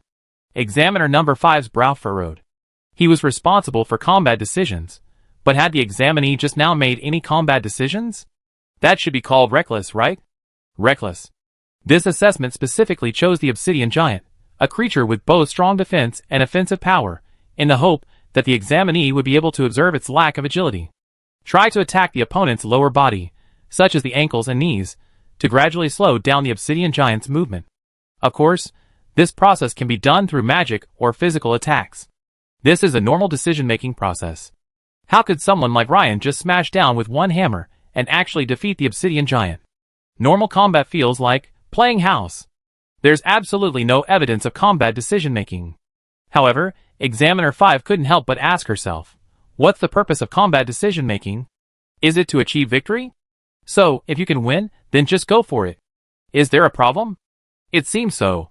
Examiner 5 pondered for a while, finally concluding that this examinee's combat decision-making must also be excellent. Chapter 237. Looking at the obsidian giant collapsing before him, Ryan was momentarily stunned. He hadn't expected it to be so vulnerable. He had considered the possibility of inflicting wounds on the obsidian giant, but he'd expected no more than a minor nick. But he hadn't expected it to simply collapse. Oh no! Could this obsidian giant be the battle pet of the Earth Wizard next door? But I can't blame you for that. It was the Grand Knight Examiner who said to use all my strength. Waiting for the examiner's announcement, Ryan felt a moment of trepidation. Examiner, should I be considered a pass? Ryan asked. Of course. The examiner, who announced the results, had only just come to his senses.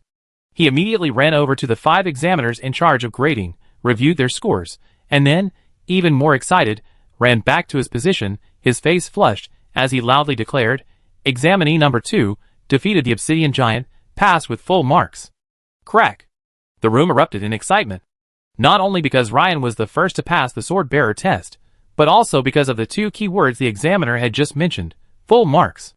Everyone knew that achieving perfection in even the simplest tasks was difficult, but achieving a perfect score in the sword-bearer test was something they had never heard of. At this moment, the expressions of the crowd perfectly embodied the diverse nature of life: envy, jealousy, excitement, and so on. Veronica's face flushed with excitement, her fists clenched, her golden twin-tails swung. Evelyn couldn't hide her excitement either, covering her mouth with her hands in surprise. Can I go back now? Ryan continued. After all, he really didn't know where to go now that he had passed the assessment. Sir Ryan, you can rest in the lounge we were in. Once everyone else finishes their assessment, we all go through the formalities. Of course, you can also observe the others' assessments here. Returning to the lounge alone? Ryan shook his head. Veronica and Evelyn were still on the sidelines, yet to take their tests. It wouldn't be appropriate to leave alone. I'd rather stay with my companions, Ryan said.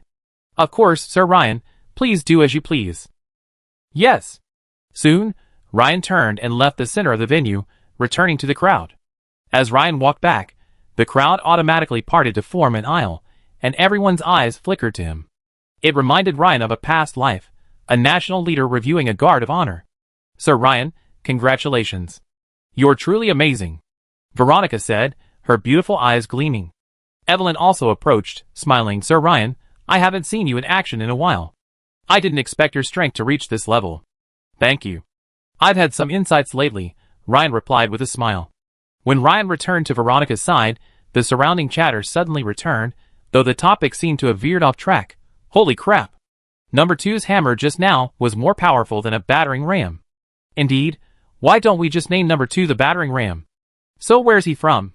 From what the guys nearby just said, he seems to be from Meister County. Is it that coastal Meister? Holy crap! Such a formidable figure could emerge from a small place like Meister.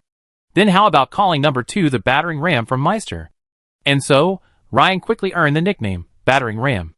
Overhearing the whispers, Ryan's mind went dark. This name was truly unpleasant. The previous Baron of the Hammer was fine, but the Battering Ram from Meister? What a ridiculous nickname. On one side of the hall's wall, a rectangular pane of glass was inlaid. Only the staff knew it was actually one-way glass. Inside was a small room. Inside, 3 elderly men, each dressed in different clothes, and a middle-aged man were present. Like the others outside, they were discussing Ryan, who had struck down the obsidian giant with a single blow of his hammer. One of them was an elderly man in a general's uniform. His eyes shone brightly, though a few crow's feet appeared at the corners. His dignity surpassed even that of Count Habsburg, whom Ryan had met before. His epaulets shone with 3 circular golden sun emblems. This signified that he was a high-ranking admiral of the Dragon Empire, none other than Admiral Edward, the head of the Swordbearers Munster branch. He said, just now, I noticed a discrepancy between his speed and strength. Strength far outweighs speed. This young man must possess some special talent related to strength. The other 2 men clearly agreed with Admiral Edward's assessment, nodding slightly. They were well aware that Admiral Edward, as the head of a special department, possessed immense combat prowess and an exceptional vision. At this moment, an elderly man in aristocratic hunting attire said, but relying solely on force wouldn't have been enough to inflict such severe damage on the obsidian giant. He has already mastered the secrets of hammer magic. The speaker was Marquis Sherlon, the chief of security of Munster. As the imperial department with the most daily dealings with sword-bearers, the relationship between the 2 parties was naturally much closer than with other departments. Marquis Sherlon would observe the sword-bearer assessments almost every year. Elementary secret? I'm afraid it's more than that. He just displayed an intermediate secret, right? The elderly man with the elaborate mustache said, his eyes flashing with a sharp glint. Admiral Edward nodded and said, indeed, he should have reached the intermediate level in terms of mystical power. A young man with some kind of natural talent for strength, who has also mastered the intermediate level of mystical power. Intriguing. We haven't seen one in assessments in years, have we? Marquis Sherlon said with a smile. At this point, Admiral Edward turned his head and asked the middle-aged officer standing respectfully beside him, "Where is this young man's information?" "Yes, Admiral Edward. Please wait a moment. I get it to you right away." The officer immediately turned and left. "Your Excellency, I know this young man. He's Ryan from Meister County." The middle-aged man who spoke had a delicate mustache and wore a black hunting suit with gold trim. If Ryan were present, he would have recognized him as the special envoy, Javier Stewart, whom he had met before. As the special envoy to the Munster province representing the Imperial Council of Elders, he held a distinguished position and had been invited by the sword-bearer to observe the assessment. What he hadn't expected was that the young man he had once been optimistic about would give him such a big surprise. "Oh, Your Excellency, the special envoy, knows him? I've met him before, and was quite optimistic then. This young man took first place in this nobility ennobling assessment." "I see." The two men beside him nodded slightly. A few minutes later, the officer returned and distributed the materials. The elderly men who received them immediately flipped through them curiously. "Huh? He's only 16 years old." Admiral Edward was immediately astonished. In fact, except for Javier, the others glanced at each other, all with astonishment. He's already reached this level at just 16. If he had a few more years, wouldn't this young man be even more remarkable? Ryan's talent and aptitude immediately rose to a higher level in their minds. They had originally thought Ryan would be around 20 years old, but they hadn't expected him to be only 16. You know, the younger you are, the less time you have to cultivate combat skills. Another important point is that a young person's comprehension is generally weaker than that of an adult. To master intermediate mysteries in such a short time, and at such a young age, is even rarer than even a rare talent for strength. You're truly the top-ranked person in this nobility enthronement examination. So you're from Meister County. I didn't expect you were born a commoner.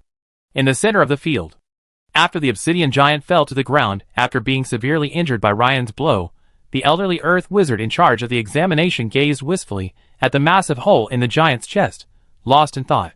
He had never imagined that a participant could injure his earth elemental companion, the obsidian giant, to such an extent.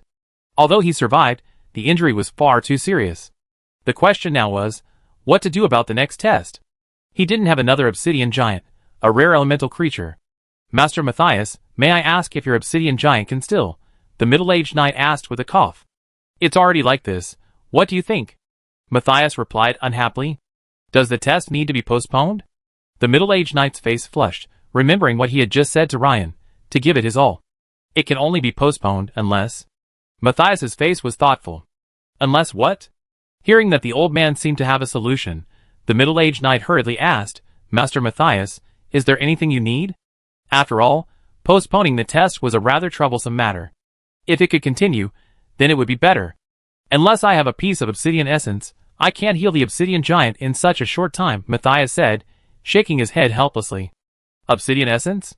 The middle-aged knight pondered, then said, "Master, the branch seems to have it, but according to regulations, I need to apply for it immediately." Matthias was stunned. "Yes. This is the Imperial Swordbearers Munster branch. If anyone has the most good stuff, it's the Imperial Swordbearers. If I had a piece of obsidian essence, I could heal the obsidian giant in about a quarter of an hour." Matthias nodded confidently. "Okay, Master Matthias, I apply right away." After an urgent meeting with the assessment committee and consulting with their superiors, the middle-aged knight announced again, "Due to the obsidian giant's temporary injury, the assessment will be suspended for a quarter of an hour. Everyone, please remain silent. Master Matthias will treat the obsidian giant." An elderly man in a pale yellow wizard's robe, clutching a fist-sized, black glowing artifact in one hand and a short staff in the other, chanted loudly. A surge of pale yellow energy erupted from the ground, enveloping the obsidian giant's massive form. At the same time, the fist-sized artifact in his hand soared into the air and landed on the obsidian giant's wound. A burst of black light instantly emanated, and the water tank-like hole in the obsidian giant's chest shrank at a visible speed. Veronica, standing beside Ryan, whispered, "Sir Ryan, this is an elemental treasure, the essence of obsidian. It's rare and incredibly valuable." Hearing Veronica's words, several young people nearby couldn't help but turn their gazes to Ryan. This made Ryan feel a little awkward. This wasn't his intention. He didn't want to waste the Empire's treasures. After 7 or 8 minutes, the energy fluctuations of the sustained sorcery gradually weakened. As the sorcery ended, Ryan could sense that the old Earth sorcerer was exhausted. His face was noticeably haggard.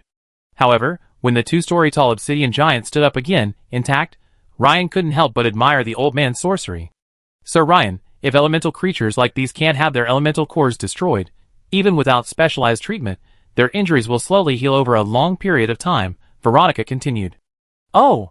There's also a saying that, in order to completely destroy an elemental creature, you have to find its core and shatter it, right?" "That's right. So elemental creatures have cores. It seems he didn't damage the obsidian giant's core just now. Otherwise, it would be permanently dead and unable to be healed."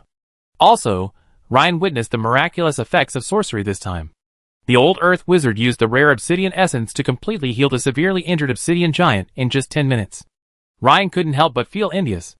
Instantly, his desire for the metal-based sorcery he had longed for became even stronger.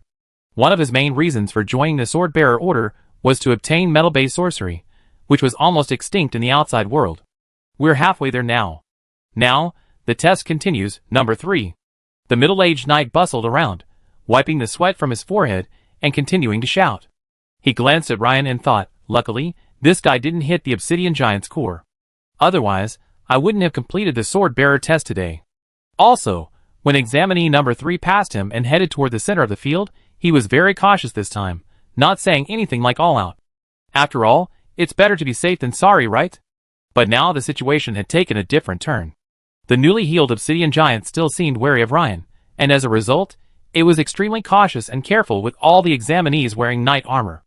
Such an obsidian giant was naturally even more difficult to deal with. At this moment, examinee number 3, clad in knight plate armor, was in a state of extreme distress. Originally, he had intended to imitate Ryan's opening tactic, sprint to the obsidian giant's feet, then exploit its massive size and slow turning time to engage in close combat. He figured he could hold out for a minute without issue. But now it was different. The obsidian giant saw the tiny figure in knight armor charging toward him, and his dark, door-panel-sized face took on a remarkably human expression of lingering fear. He immediately unleashed his ultimate move, Stone Stomp, an innate ability that only obsidian giants use when facing a formidable foe, one that consumes considerable energy. As number 3 charged forward, two-handed sword in hand, his eyes suddenly widened as he saw the obsidian giant stomp the ground with his foot. Boom! Instantly, the ground within a 20-meter radius of the obsidian giant's foot shook violently. This caused examinee number 3 to arrive near the giant, when the ground became as soft and undulating as noodles, causing him to lose his footing and slowing him down. Just as he had managed to steady himself, he felt 2 massive black shadows, accompanied by a strong wind, charging towards him. Bang! Bang! Examinee number 3 managed to block the blow, but was quickly knocked to the ground by a combination of punches from the obsidian giant's massive stone fists, failing the test immediately. 12 seconds of duration, failed. A nearby worker shouted. Instantly, everyone taking the test turned their gazes to Ryan in the crowd. Faced with the stares, Ryan rubbed his nose, feeling rather embarrassed for a moment. He thought, don't blame me, after all, as the examiner said, luck is also a part of strength. If you'd been ranked before me, this wouldn't have happened. However, everything has its pros and cons. For wizard apprentices or archers skilled in ranged attacks, this isn't such a bad thing. Veronica passed with flying colors. Soon after, the red-haired beauty Evelyn also managed to pass. 2 hours later, the entire group finished their assessment, and the middle-aged knight announced, "Those who didn't pass, please follow our staff and leave now." Instantly, many of the young people in the room looked disheartened and began to leave. But soon, the atmosphere became lively again. The heads of other functional departments, who had been standing beside the middle-aged knight, began to move, leaving the venue and chatting with the departing losers. Ryan looked around at the remaining group. There were still over 30 of them. Everyone, congratulations. You've passed the sword-bearer assessment. The relevant procedures will take 3 days to complete. You can relax for the next few days. You'll be notified of relevant matters soon. The assessment ended. Having both passed the Imperial Swordsmanship test, Ryan and Veronica naturally wanted to explore Münster. So, that evening, they arrived at Münster's main road. The entire city was built against the mountainside, its exterior walls primarily constructed of white stone strips. The architectural style bore a resemblance to the Baroque style of his past life, with numerous domes, arches, and reliefs. The setting sun, illuminated by the golden sunlight, was breathtakingly beautiful. The main road could be thought of as a winding path from the base of the mountain to the midpoint, its slope not being steep. Meanwhile, every few steps, a platform appeared. These might be large fountains or small garden squares, and occasionally, a theater or something similar would appear. The pedestrians, dressed in colorful clothing, had rosy complexions and appeared energetic. At this moment, Ryan, walking along the roadside, faintly heard the sound of hammers hammering nearby. Huh? This rhythm. It doesn't sound like human power. This made him stop and look in the direction of the sound. He saw a large blacksmith shop across the street to his right, and in the backyard, a massive water wheel, seemingly powered by the water's downward slope. And when he heard that rhythmic knocking sound, Ryan suddenly understood it must be the mechanical device driven by the water wheel, not human power. Intrigued, Ryan took Veronica with him to the blacksmith shop for a look. It's indeed hydraulic forging. A glimpse of the leopard in the cage. Ryan hadn't expected that the blacksmith shops in Munster had already begun utilizing hydraulic forging tools on a large scale. This would significantly improve the quality of a large number of mid- and low-end weapons, agricultural equipment, and iron household items, in addition to some high-end weapons. This showed that the forging level in Munster far surpassed that of Meister. This made Ryan think about the next stage of his own armor-smith career path. It was very likely that he could find some traces of Munster's well-developed blacksmithing industry. Just as Ryan and Veronica were admiring the scenery of Munster, Ginny and Agatha emerged from a chamber of commerce with gloomy faces. The two of them had been hitting a wall for 3 days straight. Business in Munster was difficult to establish. Any shop with a decent location had already stood for decades, even centuries, and was a well-established establishment. Some trades, such as blacksmiths and tailors, had generally established stable businesses. Ginny had inquired about the backgrounds of these shops. Basically, the shops on the main streets were backed by aristocrats, and some were directly owned by aristocrats. The main problem was that, as a provincial capital, a thrown brick in Munster could easily hit a baron. As for lords, knights, and the like, they were countless. So, the Crawleys behind Munster and the Wiggins family behind Agatha were no match for them. They'd been looking for partners in Munster these past few days. When they asked about the backgrounds of the Hammer and Rose merchants, they heard they were two baronial families. They immediately shook their heads, clearly looking down on them. What if these two baronial families were from Meester County? Sorry, please turn right. Barons from other counties, sorry, are practically nothing in the provincial capital of Munster. Ginny and Agatha had considered asking Ryan for help, but firstly, Ryan was still undergoing probation, and secondly, he was only a baron. Of course, Ryan had great potential. Perhaps he could become a viscount in a few years. But in the eyes of the two women, potential was still just potential. Chapter 238. However, Ginny and Agatha thought about it, and decided to look for Ryan. After all, the Hammer and Rose Chamber of Commerce, Hammer represented Baron Ryan, the Hammer. Although the Crowley family was nominally the largest shareholder, they knew full well that Ryan was the sole shareholder, so they should inform him of any issues with the business venture. So, before the sun had completely set, the two women took a carriage to the majestic Munster branch of the Imperial Swordbearers. But upon arriving, they were startled by the bustling scene, more than a dozen luxurious carriages lined up in an orderly fashion. Whenever a carriage arrived near the gate, a man dressed like a butler would disembark, hand the invitation to the guards at the gate, exchange a few words, and then quickly depart. Naturally, the next carriage would arrive, and the process would repeat. The two women exchanged glances, each seeing surprise and confusion in the other's eyes. It didn't look like they'd just finished the assessment, did it? After all, the carriages hadn't even picked anyone up.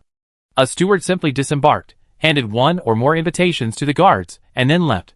Furthermore, Ginny glanced at the noble crests on the carriages in the row ahead of her. Each one had a different emblem, clearly belonging to a different noble family. This piqued her curiosity even more. As the carriages drove off one after another, Ginny and Agatha's carriage also slowly moved forward with the flow of carriages. Soon, the two women heard the steward's words from the carriage in front. Please give this invitation to Baron Wren of Meister, and this one to Miss Evelyn of Rosby County. Okay, the guard said, raising an eyebrow and nodding. But he couldn't help but linger a moment longer on the words Baron Ryan on the invitation. The guard was also surprised. In previous years, after the sword-bearer examination, those who passed would naturally be courted by many nobles in the provincial capital. But this situation was rare.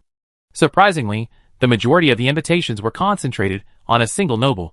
This Lord Ryan from Meister must have received at least 30 invitations in one afternoon, right? He was puzzled. What had Lord Ryan done to provoke so many nobles from the provincial capital to invite him? The two women, who had vaguely heard the words Meister and Wren, exchanged a surprised glance, and said almost in unison, "Ginny, Agatha, did you hear that?" They both nodded simultaneously. As the steward of the next carriage approached, they could hear more clearly.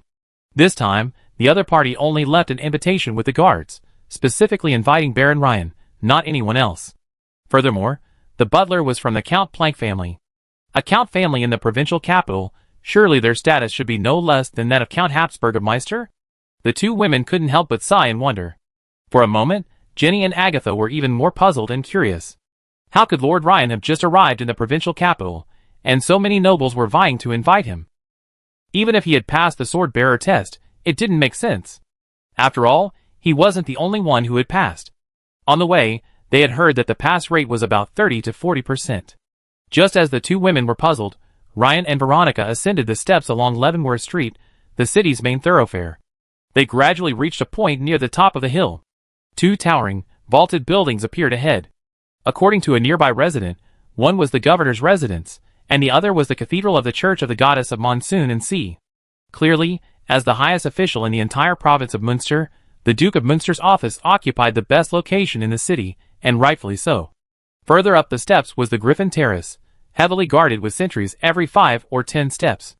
Ryan and Veronica had come to enjoy the scenery of Munster, so they naturally didn't reveal their identities while visiting these places.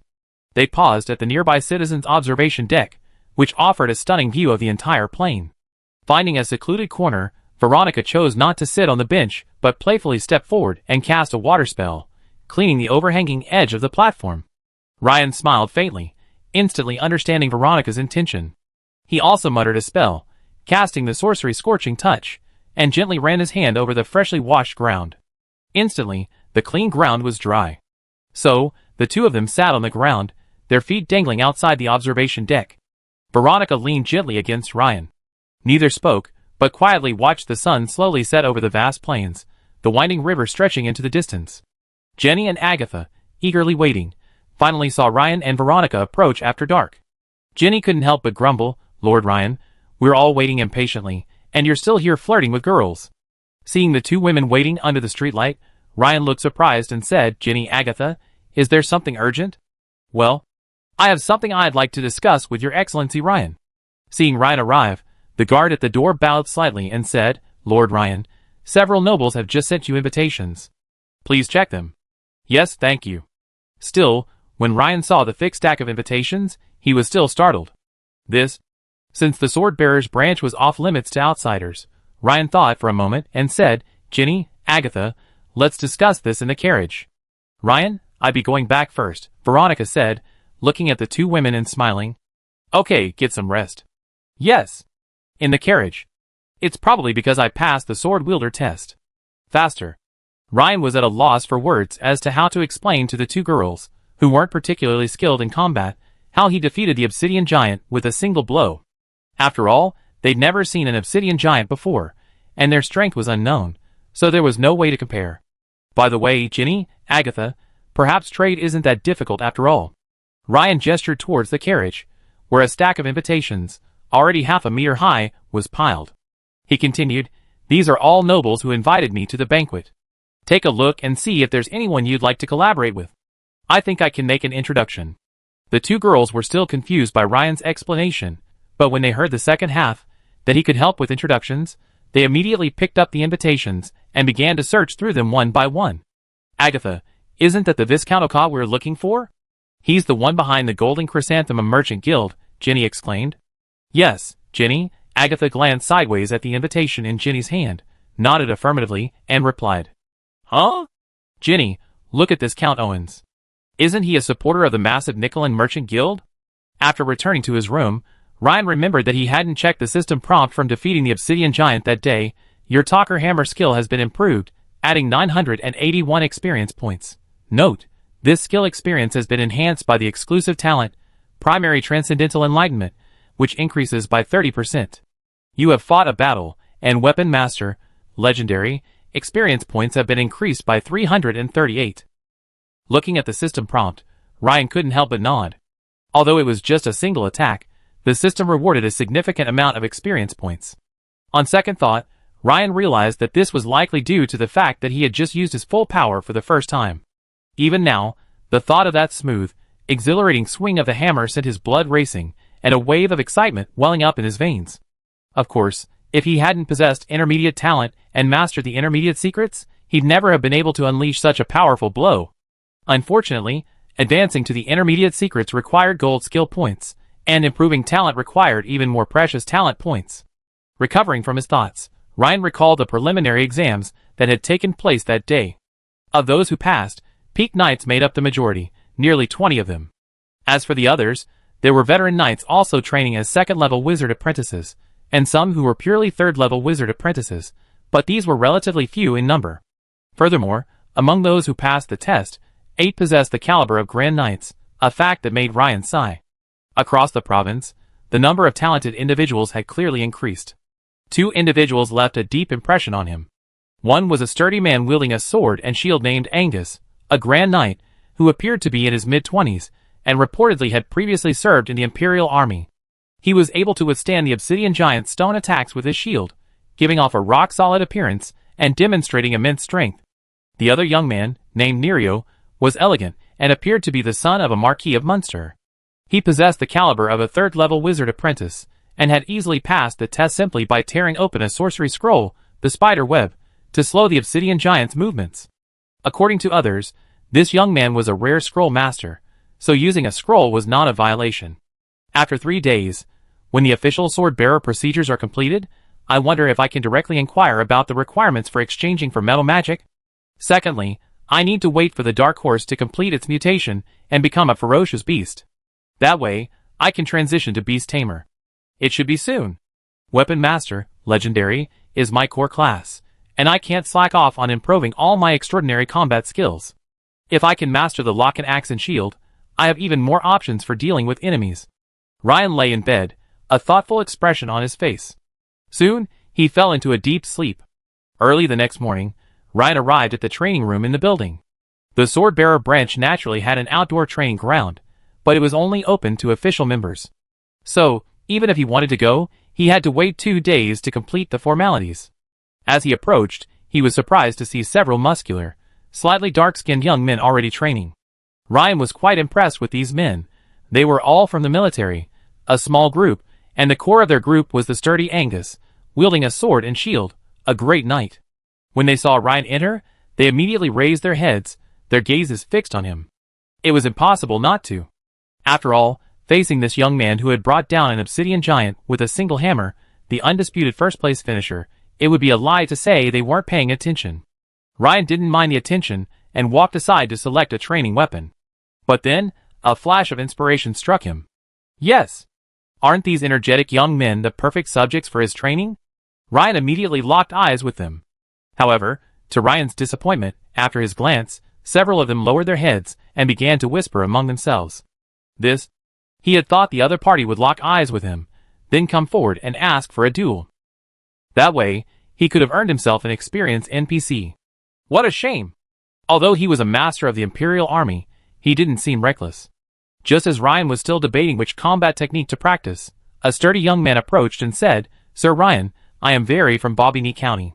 I admire your amazing performance in the assessment, and wonder if I might have the honor of learning from you." Hearing this, Ryan's smile grew brighter.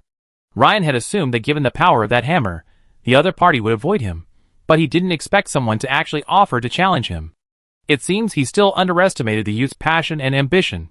However, the only regret was that it wasn't Angus, the strongest sword and shield warrior among them. Ryan immediately replied politely, "Of course, it's my honor." Very hadn't expected Ryan to be so easygoing, and his nervousness immediately relaxed. The others standing in the distance also gathered around with smiles.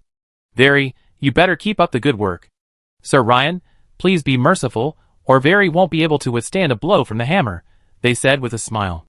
"Don't worry, I won't need the hammer today," Ryan said with a smile, picking up the axe and shield from the weapon rack. This made the young man named Very look puzzled, and he asked, "Sir Ryan, aren't you an expert with a two-handed warhammer?" "Why? Fool! Sir Ryan is worried you get hurt." A young man nearby patted Very on the shoulder. "Sir Very, I'm actually quite familiar with the axe and shield." "Okay." Very was clearly unconvinced, but he nodded nonetheless. Ryan could guess what he was thinking. The other party must have thought he wasn't taking him seriously enough. actually engaging him with a secondary weapon. But there was nothing he could do. Sparring with a pig-headed hammer wouldn't level him up. His talker hammer was already level 14. Soon, the two men stood in the center of the arena, Ryan wielding an axe and shield, Barry wielding a two-handed great sword. "Sir Ryan, please teach me." The next second, Barry swiftly stepped forward, his greatsword slashing in a lightning-fast semicircle, slashing down at Ryan at a 45-degree downward angle. Facing Barry's attack, Ryan secretly praised him. What a skill! Ryan's reaction was also quick, immediately blocking with his shield. Clang! A sharp sound of metal clashing echoed. Ryan firmly blocked the opponent's greatsword blow. After just one strike, Ryan sensed that while his opponent's strength and agility were slightly inferior, his greatsword skills were expert, clearly reaching a mastery level. If Ryan countered with his level 4 axe and shield skills, Barry would prove to be a formidable opponent. Clang, clang, clang. The two fought faster and faster, and soon, the sound of weapons clashing was incessant. Clang. Neither Ryan nor Barry activated their limit-breaking skills nor used any secret techniques. It was simply a regular exchange. After all, this was a friendly bout. After a few minutes, Barry's strength wore out, and Ryan seized the opportunity with a shield strike, sending him flying several meters. "Sir Ryan, thank you for your mercy." Seeing Barry ultimately lose due to exhaustion, the young men nearby exchanged glances, all believing Ryan was deliberately letting him win. After all, the power of Ryan's hammer strike had left a deep impression on them. Ryan glanced at the system notification. "Your lock and axe and shield skill has been upgraded, adding 431 experience points. Note, this skill experience has been enhanced by the exclusive talent, Primary Transcendental Enlightenment, by 30%. You have fought a battle, and Weapon Master, Legendary, experience points have been increased by 38. Seeing that lock and axe and shield skill had been upgraded to level 4, for 53/1000, Ryan's eyes lit up. This progress is almost halfway to level 4. Not bad. That's a good pace. With the 30% boost from his exclusive talent, Primary Transcendent Comprehension, a skilled opponent like Barry would earn quite a bit of experience. After watching Barry and Ryan battle so effectively, the others nearby were all eager to try their luck. Because, in their opinion, this young Master Ryan was surprisingly easygoing. No overbearing attitude. No swift strike to defeat Barry. No weapon pointed at him with disdain. Instead, he fed Barry with a steady stream of attacks, allowing him to fight to his heart's content, until he was exhausted and defeated. Just where can one find such an amiable, top-tier sparring partner? Immediately, before Barry officially left the ring, several muscular young men spoke up. "Sir Ryan, I'm hoping for a chance to learn from you." "Chris, wait a minute. Let me ask Sir Ryan for advice first." "You two, wait a minute, let me." Seeing the eagerness of several people stepping forward, eager to spar with him, Ryan's heart instantly beamed. What a fortuitous outcome. Don't worry. Line up one by one. I take turns with you all. Don't worry, everyone. Come one by one. I think everyone will have a chance, Ryan said with a smile. Hearing Ryan's words, everyone felt relieved and immediately chose one person to come forward and learn from him. 10 minutes passed, and then the second. Half an hour later, the third. This one has good stamina and is quite durable, though still not as good as Ryan's. 45 minutes later, the fourth. After battling 4 muscular young men in a row, even Ryan, with a 29-point physical fitness, began to feel a bit exhausted. However, by this time, Locken's axe and shield combat skill had successfully advanced to level 5. Suddenly, fragments of his training memories of the axe and shield combat skill flooded into Ryan's mind.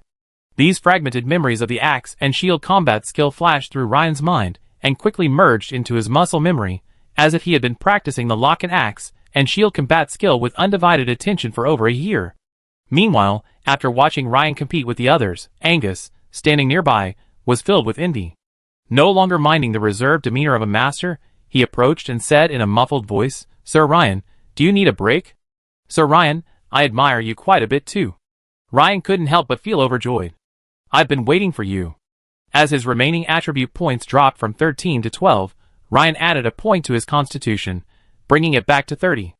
At the same time, a surge of warmth from his heart instantly washed away Ryan's fatigue. Half an hour later, Ryan and Angus were both covered in sweat, but their eyes sparkled. It was clear that they had both gained a lot from the competition. At this moment, the red-haired beauties Irina and Veronica arrived at the training room together. They immediately caught sight of the affectionate gaze between Ryan and Angus. For a moment, The two women stared at each other, stunned. Ryan had spent these 3 days extremely fulfilled. He spent his days in the training room, sparring with others, and rapidly improving his lock and axe and shield skills. At night, he accompanied Ginny and Agatha to dinners hosted by 3 different nobles. Thanks to Ryan's connections, the new Chamber of Commerce had already completed its sales mission. At the same time, the new Chamber of Commerce had also signed long-term supply and cooperation agreements with the shops and chambers of commerce controlled by these nobles. Ginny also purchased a house and a shop under the new Chamber of Commerce's name, which served as a temporary base for them and Mateo. Although the shop's location wasn't particularly prosperous, it had already exceeded her initial objectives. Ginny and Agatha, 2 young noblewomen from the countryside, were considered by the nobles of the provincial capital, Munster, to be the white gloves of Ryan, the promising swordsman, and were naturally treated with great respect. This allowed the 2 women to quickly become close friends with many of the nobles' descendants, and their business affairs gradually began to get on track. 3 days later, the Swordbearers Munster branch, in the lobby of the newcomer building. The young men who had passed the assessment gathered again, and standing before them was the familiar middle-aged Grand Knight. He smiled and said, "First of all, congratulations to everyone on passing the Imperial Swordbearers selection and becoming a glorious Imperial Black Iron rank swordbearer. Also, Ryan from Meister performed exceptionally well in the preliminary examination and was the only examinee to defeat the Obsidian Giant. Therefore, the Imperial Swordbearers Munster branch has resolved." At this point, the middle-aged Grand Knight paused briefly, looking around. Before continuing, Ryan Kalin is exempt from the re-examination and is promoted to Swordbearer Captain, enjoying the treatment of a bronze-rank swordbearer. The middle-aged Grand Knight glanced at Ryan in the crowd, marveling. It had been almost 5 or 6 years since something like this had happened, hadn't it? Admiral Edward's personal order. This is the treatment of a genius. With just 1 strike, he passed both the initial and final exams, and his salary was confirmed. At first, the newly qualified individuals were silent, seemingly digesting what the middle-aged knight had said. But then, like boiling water, the entire atmosphere erupted in excitement. What? Exempted from the final exam? Directly becoming captain? Many were practically envious, their eyes practically reddening. Ryan was slightly taken aback by what he heard. He hadn't expected to be a recommended student. After a long period of murmurs, the middle-aged knight slowly called out, "Silence. You will be issued your personal sword-bearer emblem shortly. Please keep them carefully." The middle-aged knight pointed to a tray covered with black cloth held by a servant nearby and continued. "The emblem is not only your credential as a sword-bearer, but also your pass to various sword-bearer departments. Later, if you wish to redeem special items, you will need the emblem to check and redeem them." Chapter 239. If lost, please report it immediately. The middle-aged knight then instructed a squire to present the sword-bearer's badges to everyone. Since each name was printed on the back of the badge, Ryan quickly received his own. However, the color and size of his badge were slightly different from those of the others. Ryan glanced around and noticed that everyone else's badges, including Veronica's, were made of some dark metal and the size of a gold coin, while his was larger than a gold coin and had a pale yellow metallic sheen. Clearly, this was what the middle-aged knight had just mentioned, that he enjoyed the privileges of a bronze-rank sword-bearer. Different levels of rank necessitated different badge styles. After everyone received their badges, the middle-aged knight continued, "I'd like to emphasize the significance of the re-examination and that not everyone is suitable to participate." After hearing the middle-aged knight's second half of the sentence, most of the people present expressed confusion. The Imperial Swordbearers are divided into several ranks. Just like you are Iron Rank, also known as the Reserves, and Ryan is Bronze Rank. Then, there are Silver Rank, Gold Rank, and so on. These are the ranks. But within the same rank, there are also 2 types. For example, if you are both Bronze Rank, there are Bronze Rank Captains and Bronze Rank Team Members. At this point, a young man, envious of Ryan, immediately raised his hand and asked, "Instructor Callum, is Ryan a Bronze Rank Captain or a Team Member?"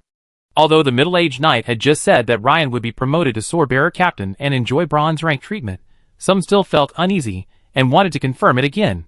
"Ryan is a Bronze Rank Captain," the middle-aged knight declared confidently. The hall fell silent for a second, then erupted in another uproar. "How envious! You've made it all in one go." Everyone couldn't help but glance at Ryan.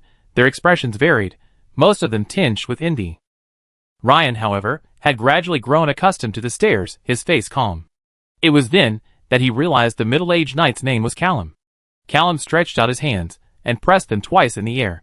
After everyone quieted down, he continued, "The difference between the two is that, as an ordinary team member, even if you've been promoted to silver or even gold, you're not eligible to form a team or accept team missions.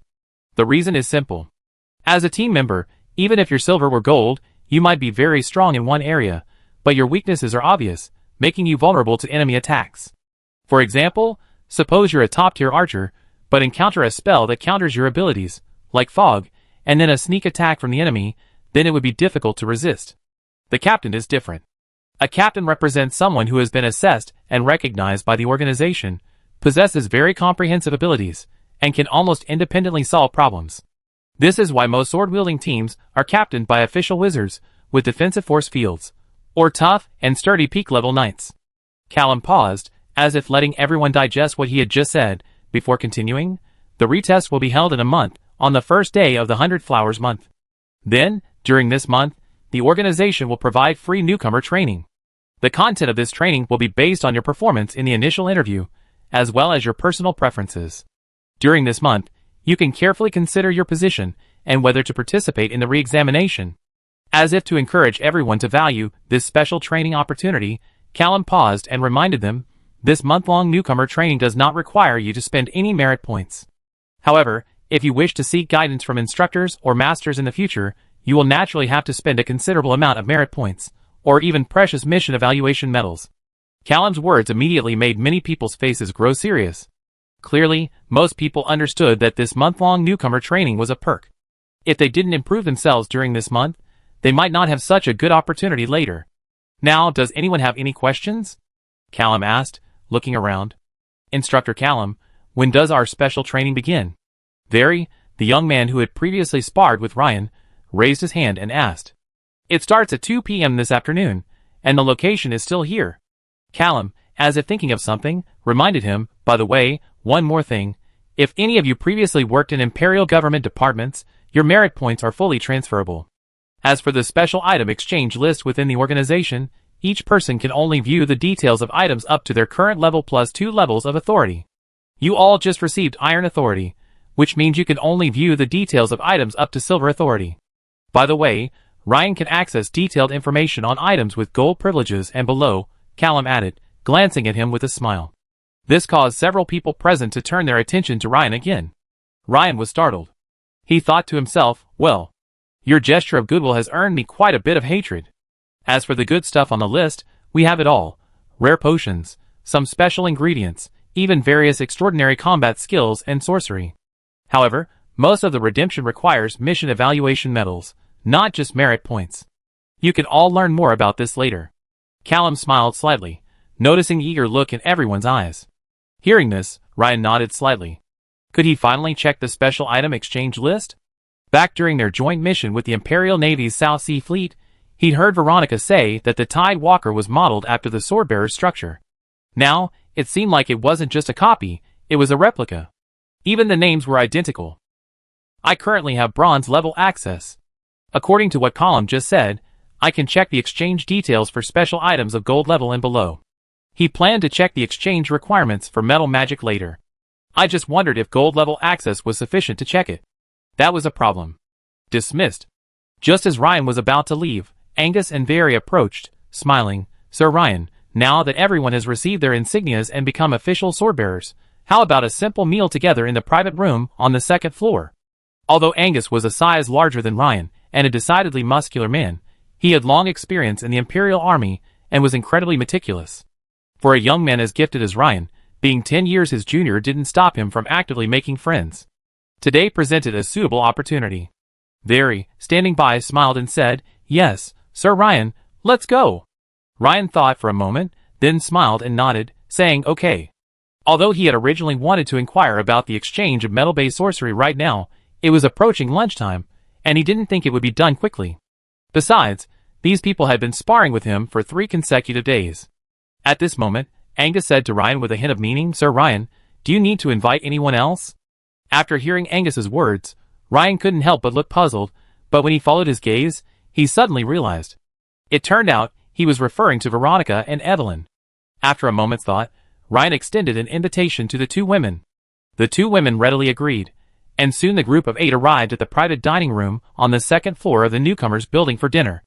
The food in the restaurant was excellent, and the bill could be paid with either Imperial gold coins or merit points. But gold coins were easy to earn, merit points were not, and almost no one chose to pay with merit points. After some pleasantries, Angus asked, "Sir Ryan, you're the first of our group to hold captaincy authority. What kind of players do you plan to select?" To be honest, Ryan had considered this question, but he hadn't yet decided. He shook his head slightly and said, "I haven't thought about it yet. What about you?" Argus was very capable, ranked among the top 3 in his batch. Passing the retest and gaining the swordbearer captain status was essentially a no-brainer for Ryan. That's why he asked. "We, just the 5 of us, planning to form a small team," Argus said with a hearty laugh. Ryan was stunned after hearing this. The 2 women beside him, Veronica and Evelyn, also stopped their knives and forks, their beautiful eyes fixed on the burly young men. Shock, confusion, and incomprehension filled their eyes. A grand knight leading a team of 4 peak knights? What kind of bizarre team is this?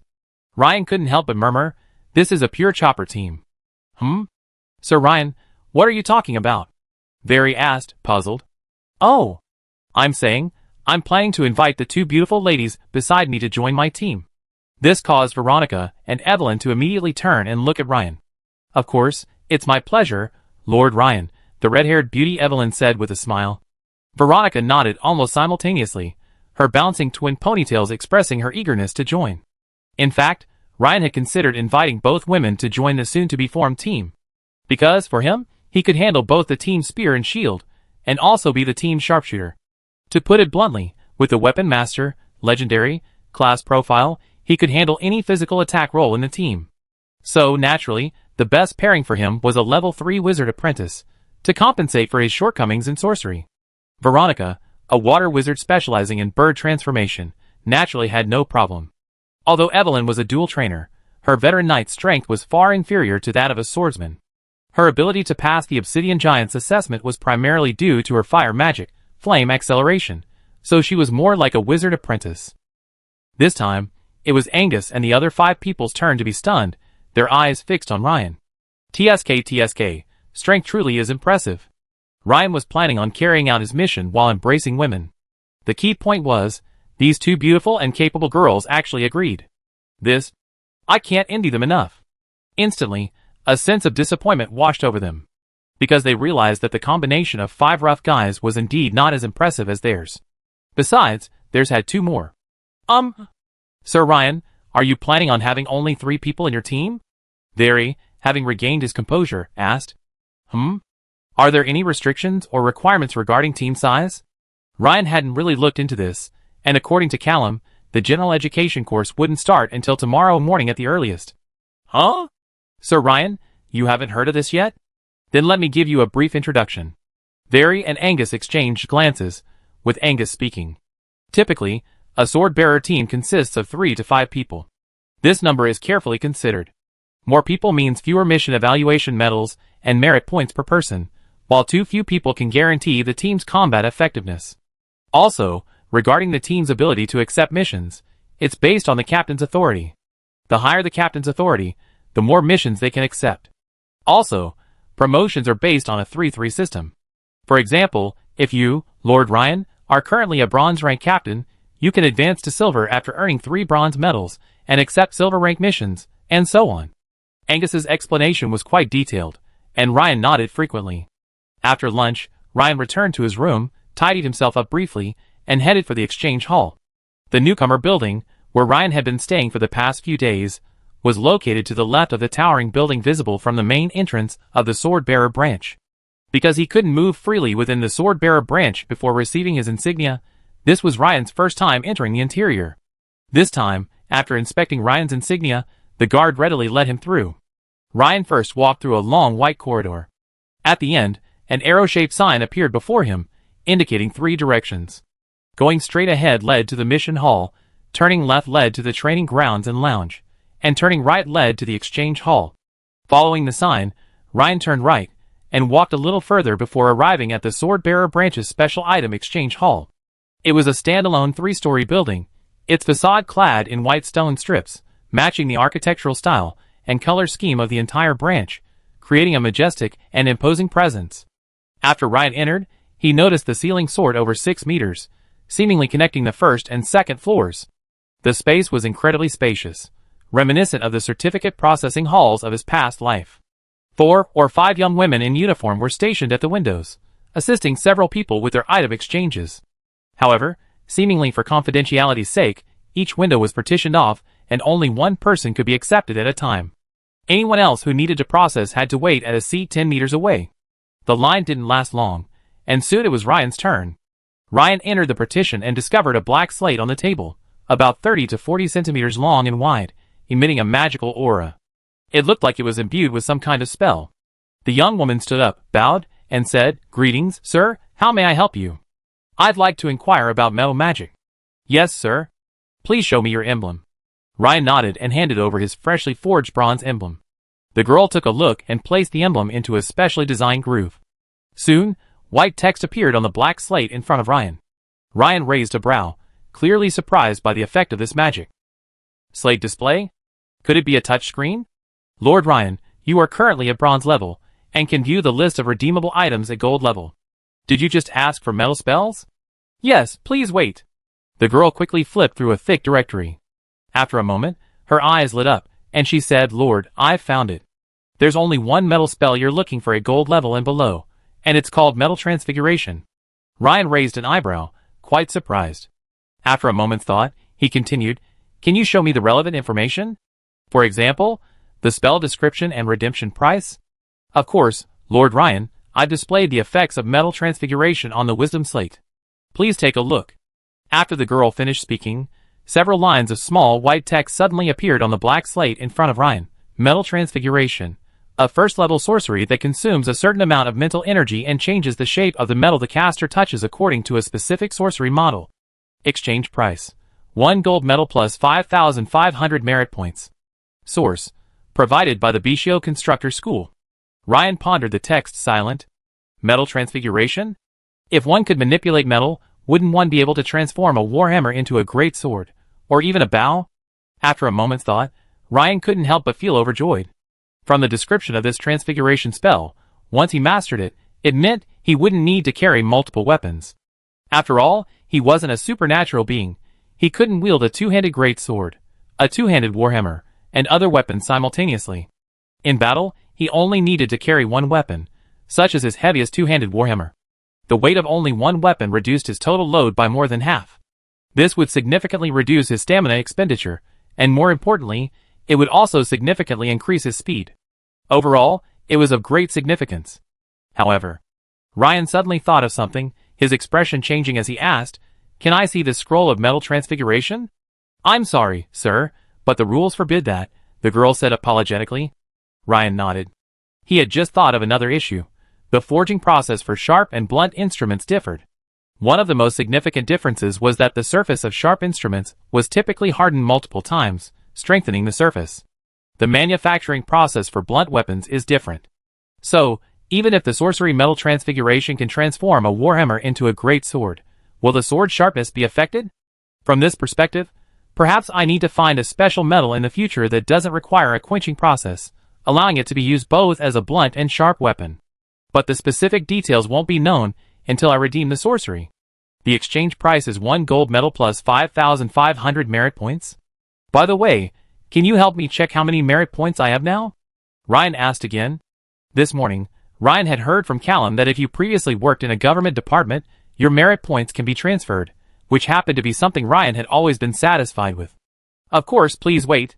The girl quickly reported a number, 2,736 points. Huh? Ryan was startled. This number was much higher than he had expected. Sir, you recently participated in a joint combat with the Imperial Navy, earning 2 merit points. The girl, seemingly sensing Ryan's confusion, offered her advice. Ryan nodded. Yes, the Imperial Navy is quite reliable, but perhaps Major Marika's contributions are greater. Thank you. I have no further questions. Sir, you are so kind. The girl stood up and bowed again, watching Ryan leave. Ryan checked the time and headed for the lobby of the newcomer building. The merit points were quite low, but the bigger issue was the mission evaluation medal. When I have time in the next few days, I have to visit the mission hall and see if I can take on a few bronze-level missions to see how things go. 2 o'clock in the afternoon. Swordbearer's Munster Branch, newcomer building lobby. Ryan noticed that besides Callum, 6 or 7 other calm, middle-aged men had arrived this afternoon. Some wore knight armor, some wore wizard robes, and some were dressed like archers. Even with Ryan's mental power, he couldn't immediately judge their strength, but it was clear that they were the instructors for this special training, each of them quite capable. Seeing everyone present, Callum looked around and said, "Those whose names are called will step forward. First, those under Instructor Coleman's supervision, Ryan Jonas."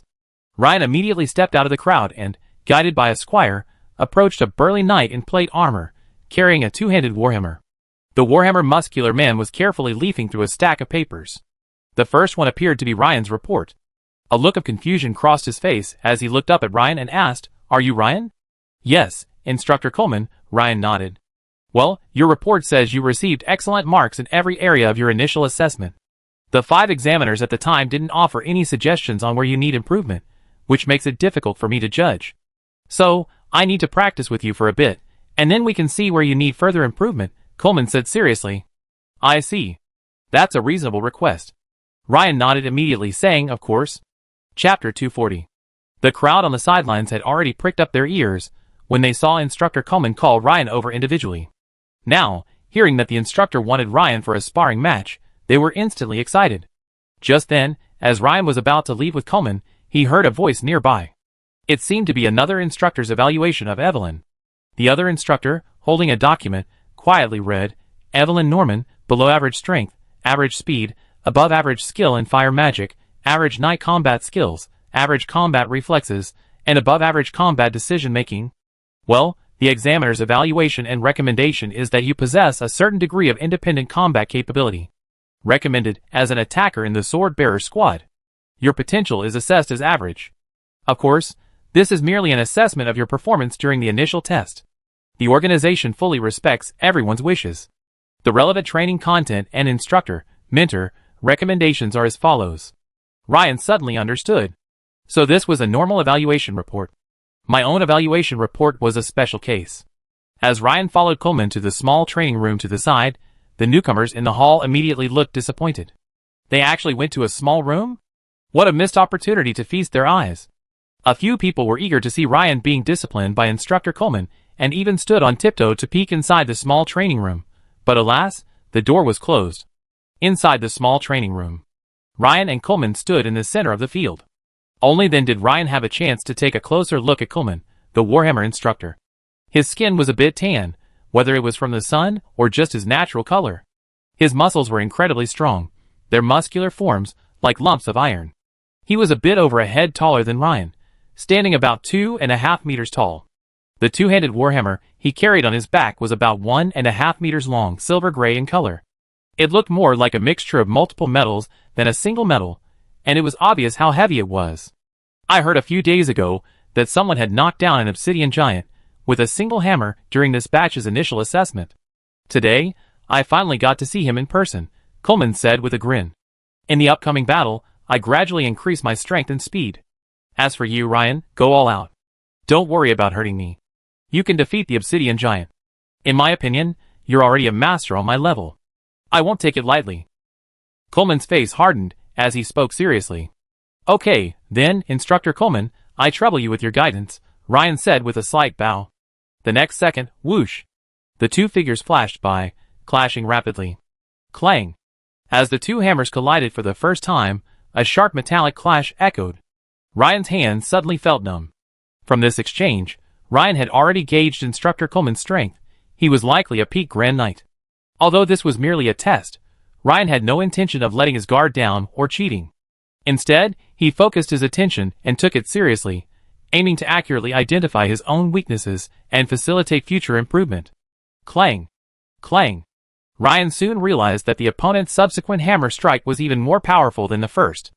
As soon as the second hammer had finished, the third hammer swung in swiftly. Coleman's hammer attack was incredibly relentless.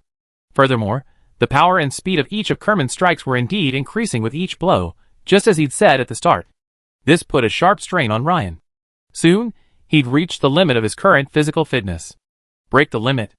As Ryan activated the break the limit, his speed and power surged, but Kerman reacted incredibly quickly. Upon resuming the fight, he immediately increased his power and speed to the same level as Ryan's break the limit. The battle situation returned to its previous state, while Kerman continued to increase the power and speed of each strike. This immediately caught Ryan's eye. Such immense strength. Before the fight, Kerman had told Ryan not to hold back, so, not long after, Ryan activated his talent, Intermediate Massive Strength. Immense force. As Ryan's muscles swelled, he suddenly towered over Coleman by half a head. Coleman's expression, usually expressionless, finally showed a look of surprise for the first time. Clang! For the first time, Ryan knocked Coleman back several steps. Instantly, Coleman's entire body expanded, steadily absorbing Ryan's second blow. This was the first time Ryan had encountered someone who could withstand his full-strength attack head-on. Clang! Clang! The clash was deafening. Even those in the hall could clearly hear the clashing of weapons. Many people turned their heads to look in this direction, their faces filled with regret, as if to say, what a shame it is not to see the clash between Ryan and Instructor Coleman. Suddenly, a buzzing sound echoed from the small training room, followed by a thunderous boom. This caused several instructors to express surprise. He'd even used his ultimate technique? Is this newcomer really that strong? Coleman had met his match this time. Could Coleman have been defeated by the newcomer? That would be embarrassing.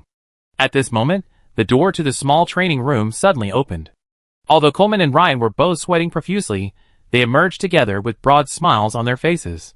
In addition, several instructors had keenly noticed that Coleman, with his hands behind his back, seemed to be trembling slightly. This made them smile. Hee hee. This is a case of a reckless man meeting an even more reckless one. In the previous battle, Ryan hadn't used his energy to recover. Otherwise, even a peak Grand Knight like Coleman would have been exhausted by Ryan. Ryan knew the purpose of this battle was to allow Coleman to offer him advice and suggestions from an instructor's perspective, not to cheat his way to victory. Although Ryan didn't win, he felt even more fully engaged and exhilarated in this battle than when he defeated the Obsidian Giant with a single hammer blow. Also, the system rewards a significant amount of experience points. Your Talker Hammer skill has been upgraded, adding 671 experience points. Note, this skill experience has been enhanced by the exclusive talent, Primary Transcendental Enlightenment, which increases by 30%. You have fought one battle, and Weapon Master, Legendary, experience points have been increased by 198. After the two returned to the hall, Coleman said, "Ryan, I understand your situation. Now, let me share my advice. As for hammer combat techniques, I'd say you and I are pretty close, and there's nothing I can teach you. If you want to improve your hammer skills further, you need to gain more insights on your own and seek out a master who specializes in hammer skills. It's hard to believe you've mastered hammer skills to this level at your age." Here, Coleman hesitated before continuing. "However, I see your physical development is still somewhat lacking. Given your natural strength, you could be even stronger. This is probably because your breathing technique isn't very advanced, and you haven't practiced it for very long." Ryan glanced at Coleman in surprise, thinking to himself, the Swordbearer's instructors are truly capable and have a keen eye. This confirmed what Angus had said during lunch. The Swordbearer's instructors weren't the strongest in the branch, but most of them possessed extensive teaching experience. "I've only been practicing breathing techniques for less than a year, compared to the average knight, who starts at 10, which means I'm about 7 or 8 years behind. Breathing techniques don't develop the body overnight. They're a gradual process. Hence, this situation. Otherwise, if my level 14 Bear King breathing technique wasn't enhanced through skill points, but through regular practice, my attributes would be even stronger. While this might seem like a major problem to others, it's not for me. This should be remediable, since I still have a whopping 12 remaining attribute points. As for this, my advice is to take certain medications during your daily training to improve your performance. Secondly, you need to engage in physical training to strengthen your physical fitness." Coleman quickly offered his opinion. "Specific medications? Something like refined black tongue oil?" Ryan couldn't help but ask. Coleman immediately shook his head, but then a thought occurred to him. He looked at Ryan with a bright gaze and said, "Huh? You're practicing the giant bear breathing technique? No wonder I felt a strong resemblance just now." However, after carefully examining Ryan again, Coleman said, "No, it must have been improved. What a pity. The giant bear breathing technique you practice is only of ordinary quality. Although it has undergone some improvements, it has only barely reached the advanced level. It's certainly not as good as some of the superior breathing techniques in terms of developing your physical potential. What a pity for such a gifted person." Coleman shook his head slightly. Ryan didn't object to Coleman's words, but silently thought to himself, I could add a little, it's not a pity. Meanwhile, a question occurred to him. Why couldn't I change my breathing method? After some thought, Ryan finally asked, Instructor Coleman, isn't it possible to change my breathing method? Coleman immediately looked at Ryan with a strange look, as if to ask, why would you ask such a question? However, Coleman didn't keep him in suspense and quickly explained, you must have practiced the giant bear breathing method for many years, from the beginner level to the advanced level. Switching to an advanced breathing method means starting from scratch, allowing your body to adapt to the change. During the years-long breathwork adjustment period, your physical development will almost stagnate, and your strength will likely remain stagnant. Upon hearing this, Ryan understood what Kerman meant. Normally, a night's breathwork adjustment is a lengthy process. Even if one has mastered an advanced breathwork, practicing from scratch would still consume a significant amount of time and energy. Thus, generally speaking, few knights would choose to undertake this exercise if the breathwork's quality is only one level lower. But this didn't seem to apply to him. I'd only been practicing the giant bear breathwork for a year at best, hadn't I? More importantly, thanks to the system's fusion function, it would combine and improve two similar combat techniques, just like the basic archery and blood fury archery. This meant that not only would he not have to endure a lengthy breathwork adjustment period, but he would be able to quickly master the improved advanced breathwork. So next time, he might want to visit the exchange hall to check out the exchange conditions for advanced breathwork techniques. Of course, this was a secret he kept to himself. So, after listening to Kerman's explanation, Ryan simply nodded and didn't ask any further questions. Seeing Ryan's silence, Coleman assumed he was feeling down. He patted Ryan on the shoulder and offered encouragement. Your improved giant bear breathing technique isn't bad, and it's adequate. But there's more to improving your combat power than just advanced breathing techniques. Ryan, think about it this way. If you have enough power and enough speed, with one hammer strike, who can withstand it? Coleman said proudly, his right hand gesturing as if it were a hammer swing. Ryan nodded and laughed. Indeed, the combat power of large, ferocious beasts is so strong, isn't it simply because they're strong or fast? Ferocious beasts don't practice breathing techniques. So, as I just said, I recommend taking medication during your next training. For example, the Enhanced Strength Potion, a training aid for great knights, will gradually increase the user's strength over the next 2 weeks. The ultimate increase will vary from person to person, probably between 50% and 10%. In addition, there are Enhanced Agility Potion, Enhanced Constitution Potion, and so on. Of course, after taking these potions, you need to wait a certain amount of time before taking them again. Of course, the potion's effectiveness will also decrease as your body's tolerance increases, Coleman reminded him. Enhanced Strength Potion? Ryan couldn't help but think of the list of potions he'd seen at the Meister Quartermaster's office. There was a strength potion there, which had a similar effect, but was only effective for knight-level users. This powerful strength potion is effective even for Grand Knights, making it naturally even more valuable. Thank you, Instructor Coleman, for your guidance, Ryan said, bowing slightly. At this moment, Coleman glanced around and whispered to Ryan, by the way, next to our sword-bearer branch is the Munster Provincial Chapter of the Royal Apothecary Association. If you know someone, you can buy it directly from them with gold coins, eliminating the need to spend merit points in the redemption hall. Huh? Ryan raised his eyebrows and glanced at Coleman in surprise. Goodness. Sir, is that what you're supposed to say? As if he understood Ryan's gaze, Coleman coughed, his face solemn, and said, well, this is a well-known secret. There's nothing wrong with exploiting the loophole. Thank you, Instructor, Ryan said sincerely.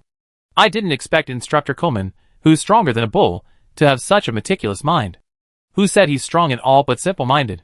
He's clearly strong in all but simple-minded. Also, the Munster Provincial Chapter of the Royal Apothecary Association?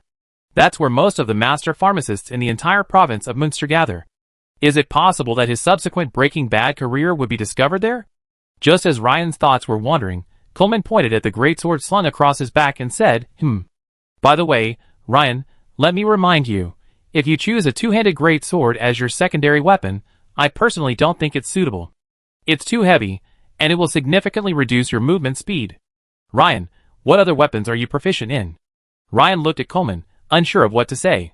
After all, he was proficient in quite a few weapons. However, he quickly thought of a topic that could divert his attention. Coleman had just talked about the potion, but hadn't mentioned the second point, the physical training. By the way, Instructor Coleman, what do you mean by physical training? I forgot to mention it. Actually, you'll be covering this in your general education class starting tomorrow. For example, the Rapids Room, Quicksand Hall, Mud Room, and so on. All of these places can be used for physical training. I suggest starting with the Rapids Room and working your way up. Whitewater Chamber, Quicksand Hall, Mud Room? I knew every word, but why was it so hard to understand them all together? Haha, all three places use witchcraft to conduct intensive training. The Whitewater Chamber improves physical fitness by resisting the impact of the water. As for the details, Ryan, you can go experience it yourself. However, training in each of these places requires merit points, Coleman said with a smile. Merit points again? This suddenly made Ryan feel that his 2,736 merit points wouldn't last long. When the afternoon class ended, it was already late, and Ryan thought about it. He decided to go to the Redemption Hall tomorrow. Although Marcus had finally said that Ryan could decide whether to participate in this special training, Ryan thought about it and felt that he still needed to listen. For example, today, he benefited greatly. After returning to his room that night, Ryan closed himself in thought. I need to go to the exchange hall again tomorrow to check the exchange rates for potions, like the greater strength potion that Marcus mentioned. Secondly, I need to find out about the cost of the Torrent Chamber. Suddenly, Ryan thought of something more important. He had been thinking about seeking out metal-based sorcery after joining the Imperial Swordbearers. The problem was, he hadn't even been promoted to a full-fledged wizard yet. I almost forgot. I need to check the exchange conditions for the atomizer potion tomorrow. And a first-level defensive sorcery model, it has to be fire-based. After all, the term metal transfiguration doesn't sound like a defensive sorcery. Ryan still remembered that Naya, who possessed sorcerer blood, had previously tested his elemental affinity. His fire affinity was 71, and his metal affinity was 72. Clearly, these two types of sorcery were his top choices. But the thought of so many things to exchange for made Ryan frown. So many good things I wanted, so little money. No, I have to go to the mission hall tomorrow. Increase revenue and reduce expenditure, increase revenue first. The next morning, the special training session began with a general education class. However, Ryan hadn't expected that the instructor for their first general education class would be the incredibly strong instructor Marcus. This proved once again that a strong body can be a powerful mind. Today, let me explain why most of the Empire's special departments conduct missions in small teams. Marcus's deep voice echoed through the hall. This is partly due to historical reasons, and partly due to practical combat considerations. In ancient times, humans formed hunting teams centered around extraordinary individuals to hunt wild beasts. For example, the most common extraordinary individuals in the Empire. Knights. They often form combat squads, with multiple knight squires surrounding a full-fledged knight. This constitutes the cornerstone of the Empire's security. Ryan had previously wondered why sword bearers were organized as squads. After listening to Marcus' explanation, Ryan's suspicions were confirmed. A sword bearer squad is essentially a team of individual members serving as support, with the captain as the core of combat and defense. This model is very similar to the Empire's oldest knight squads, which were built around a knight as the core of combat, and evolved in this way. Next, let me explain some common sense about accepting quests. Each person can only accept quests that are one level above or below their current level. So, for you, Iron level, you can only accept Bronze level quests at the highest. Once you reach Silver level, you can accept Gold, Silver, and Bronze level quests. However, please note that if you accept quests that are one level below your current level, the rewards will be reduced. Conversely, if you accept a quest that is one level above your current level and complete it, the rewards will also increase. However, if you fail, a certain amount of merit points will be deducted, Marcus continued. Huh? Ryan raised his eyebrows and listened intently. He had just been planning to visit the quest hall today, but Marcus had already started talking about this. The lowest quest level within the sword bearer ranks is Bronze. Quests can be divided into designated and non-designated quests. Designated quests offer generous rewards. The promotion rule is a 3-3 system. If you're at Bronze level, earning 3 bronze medals will advance you to Silver, and so on. Only team leaders are eligible to accept team quests. Everyone already knows this. Mission evaluation medals can be split and used when redeeming, but they can't be redeemed for higher levels. For example, a gold medal can be redeemed for 3 silver medals, but not vice versa. Ryan nodded repeatedly. As the only newcomer who could already accept quests, he listened carefully. Can't be redeemed for higher levels? That's right. Otherwise, the experts would all be completing lower level quests, and then redeeming them for higher level medals. This would leave no one doing the higher level quests, and the newcomers with nothing to take on.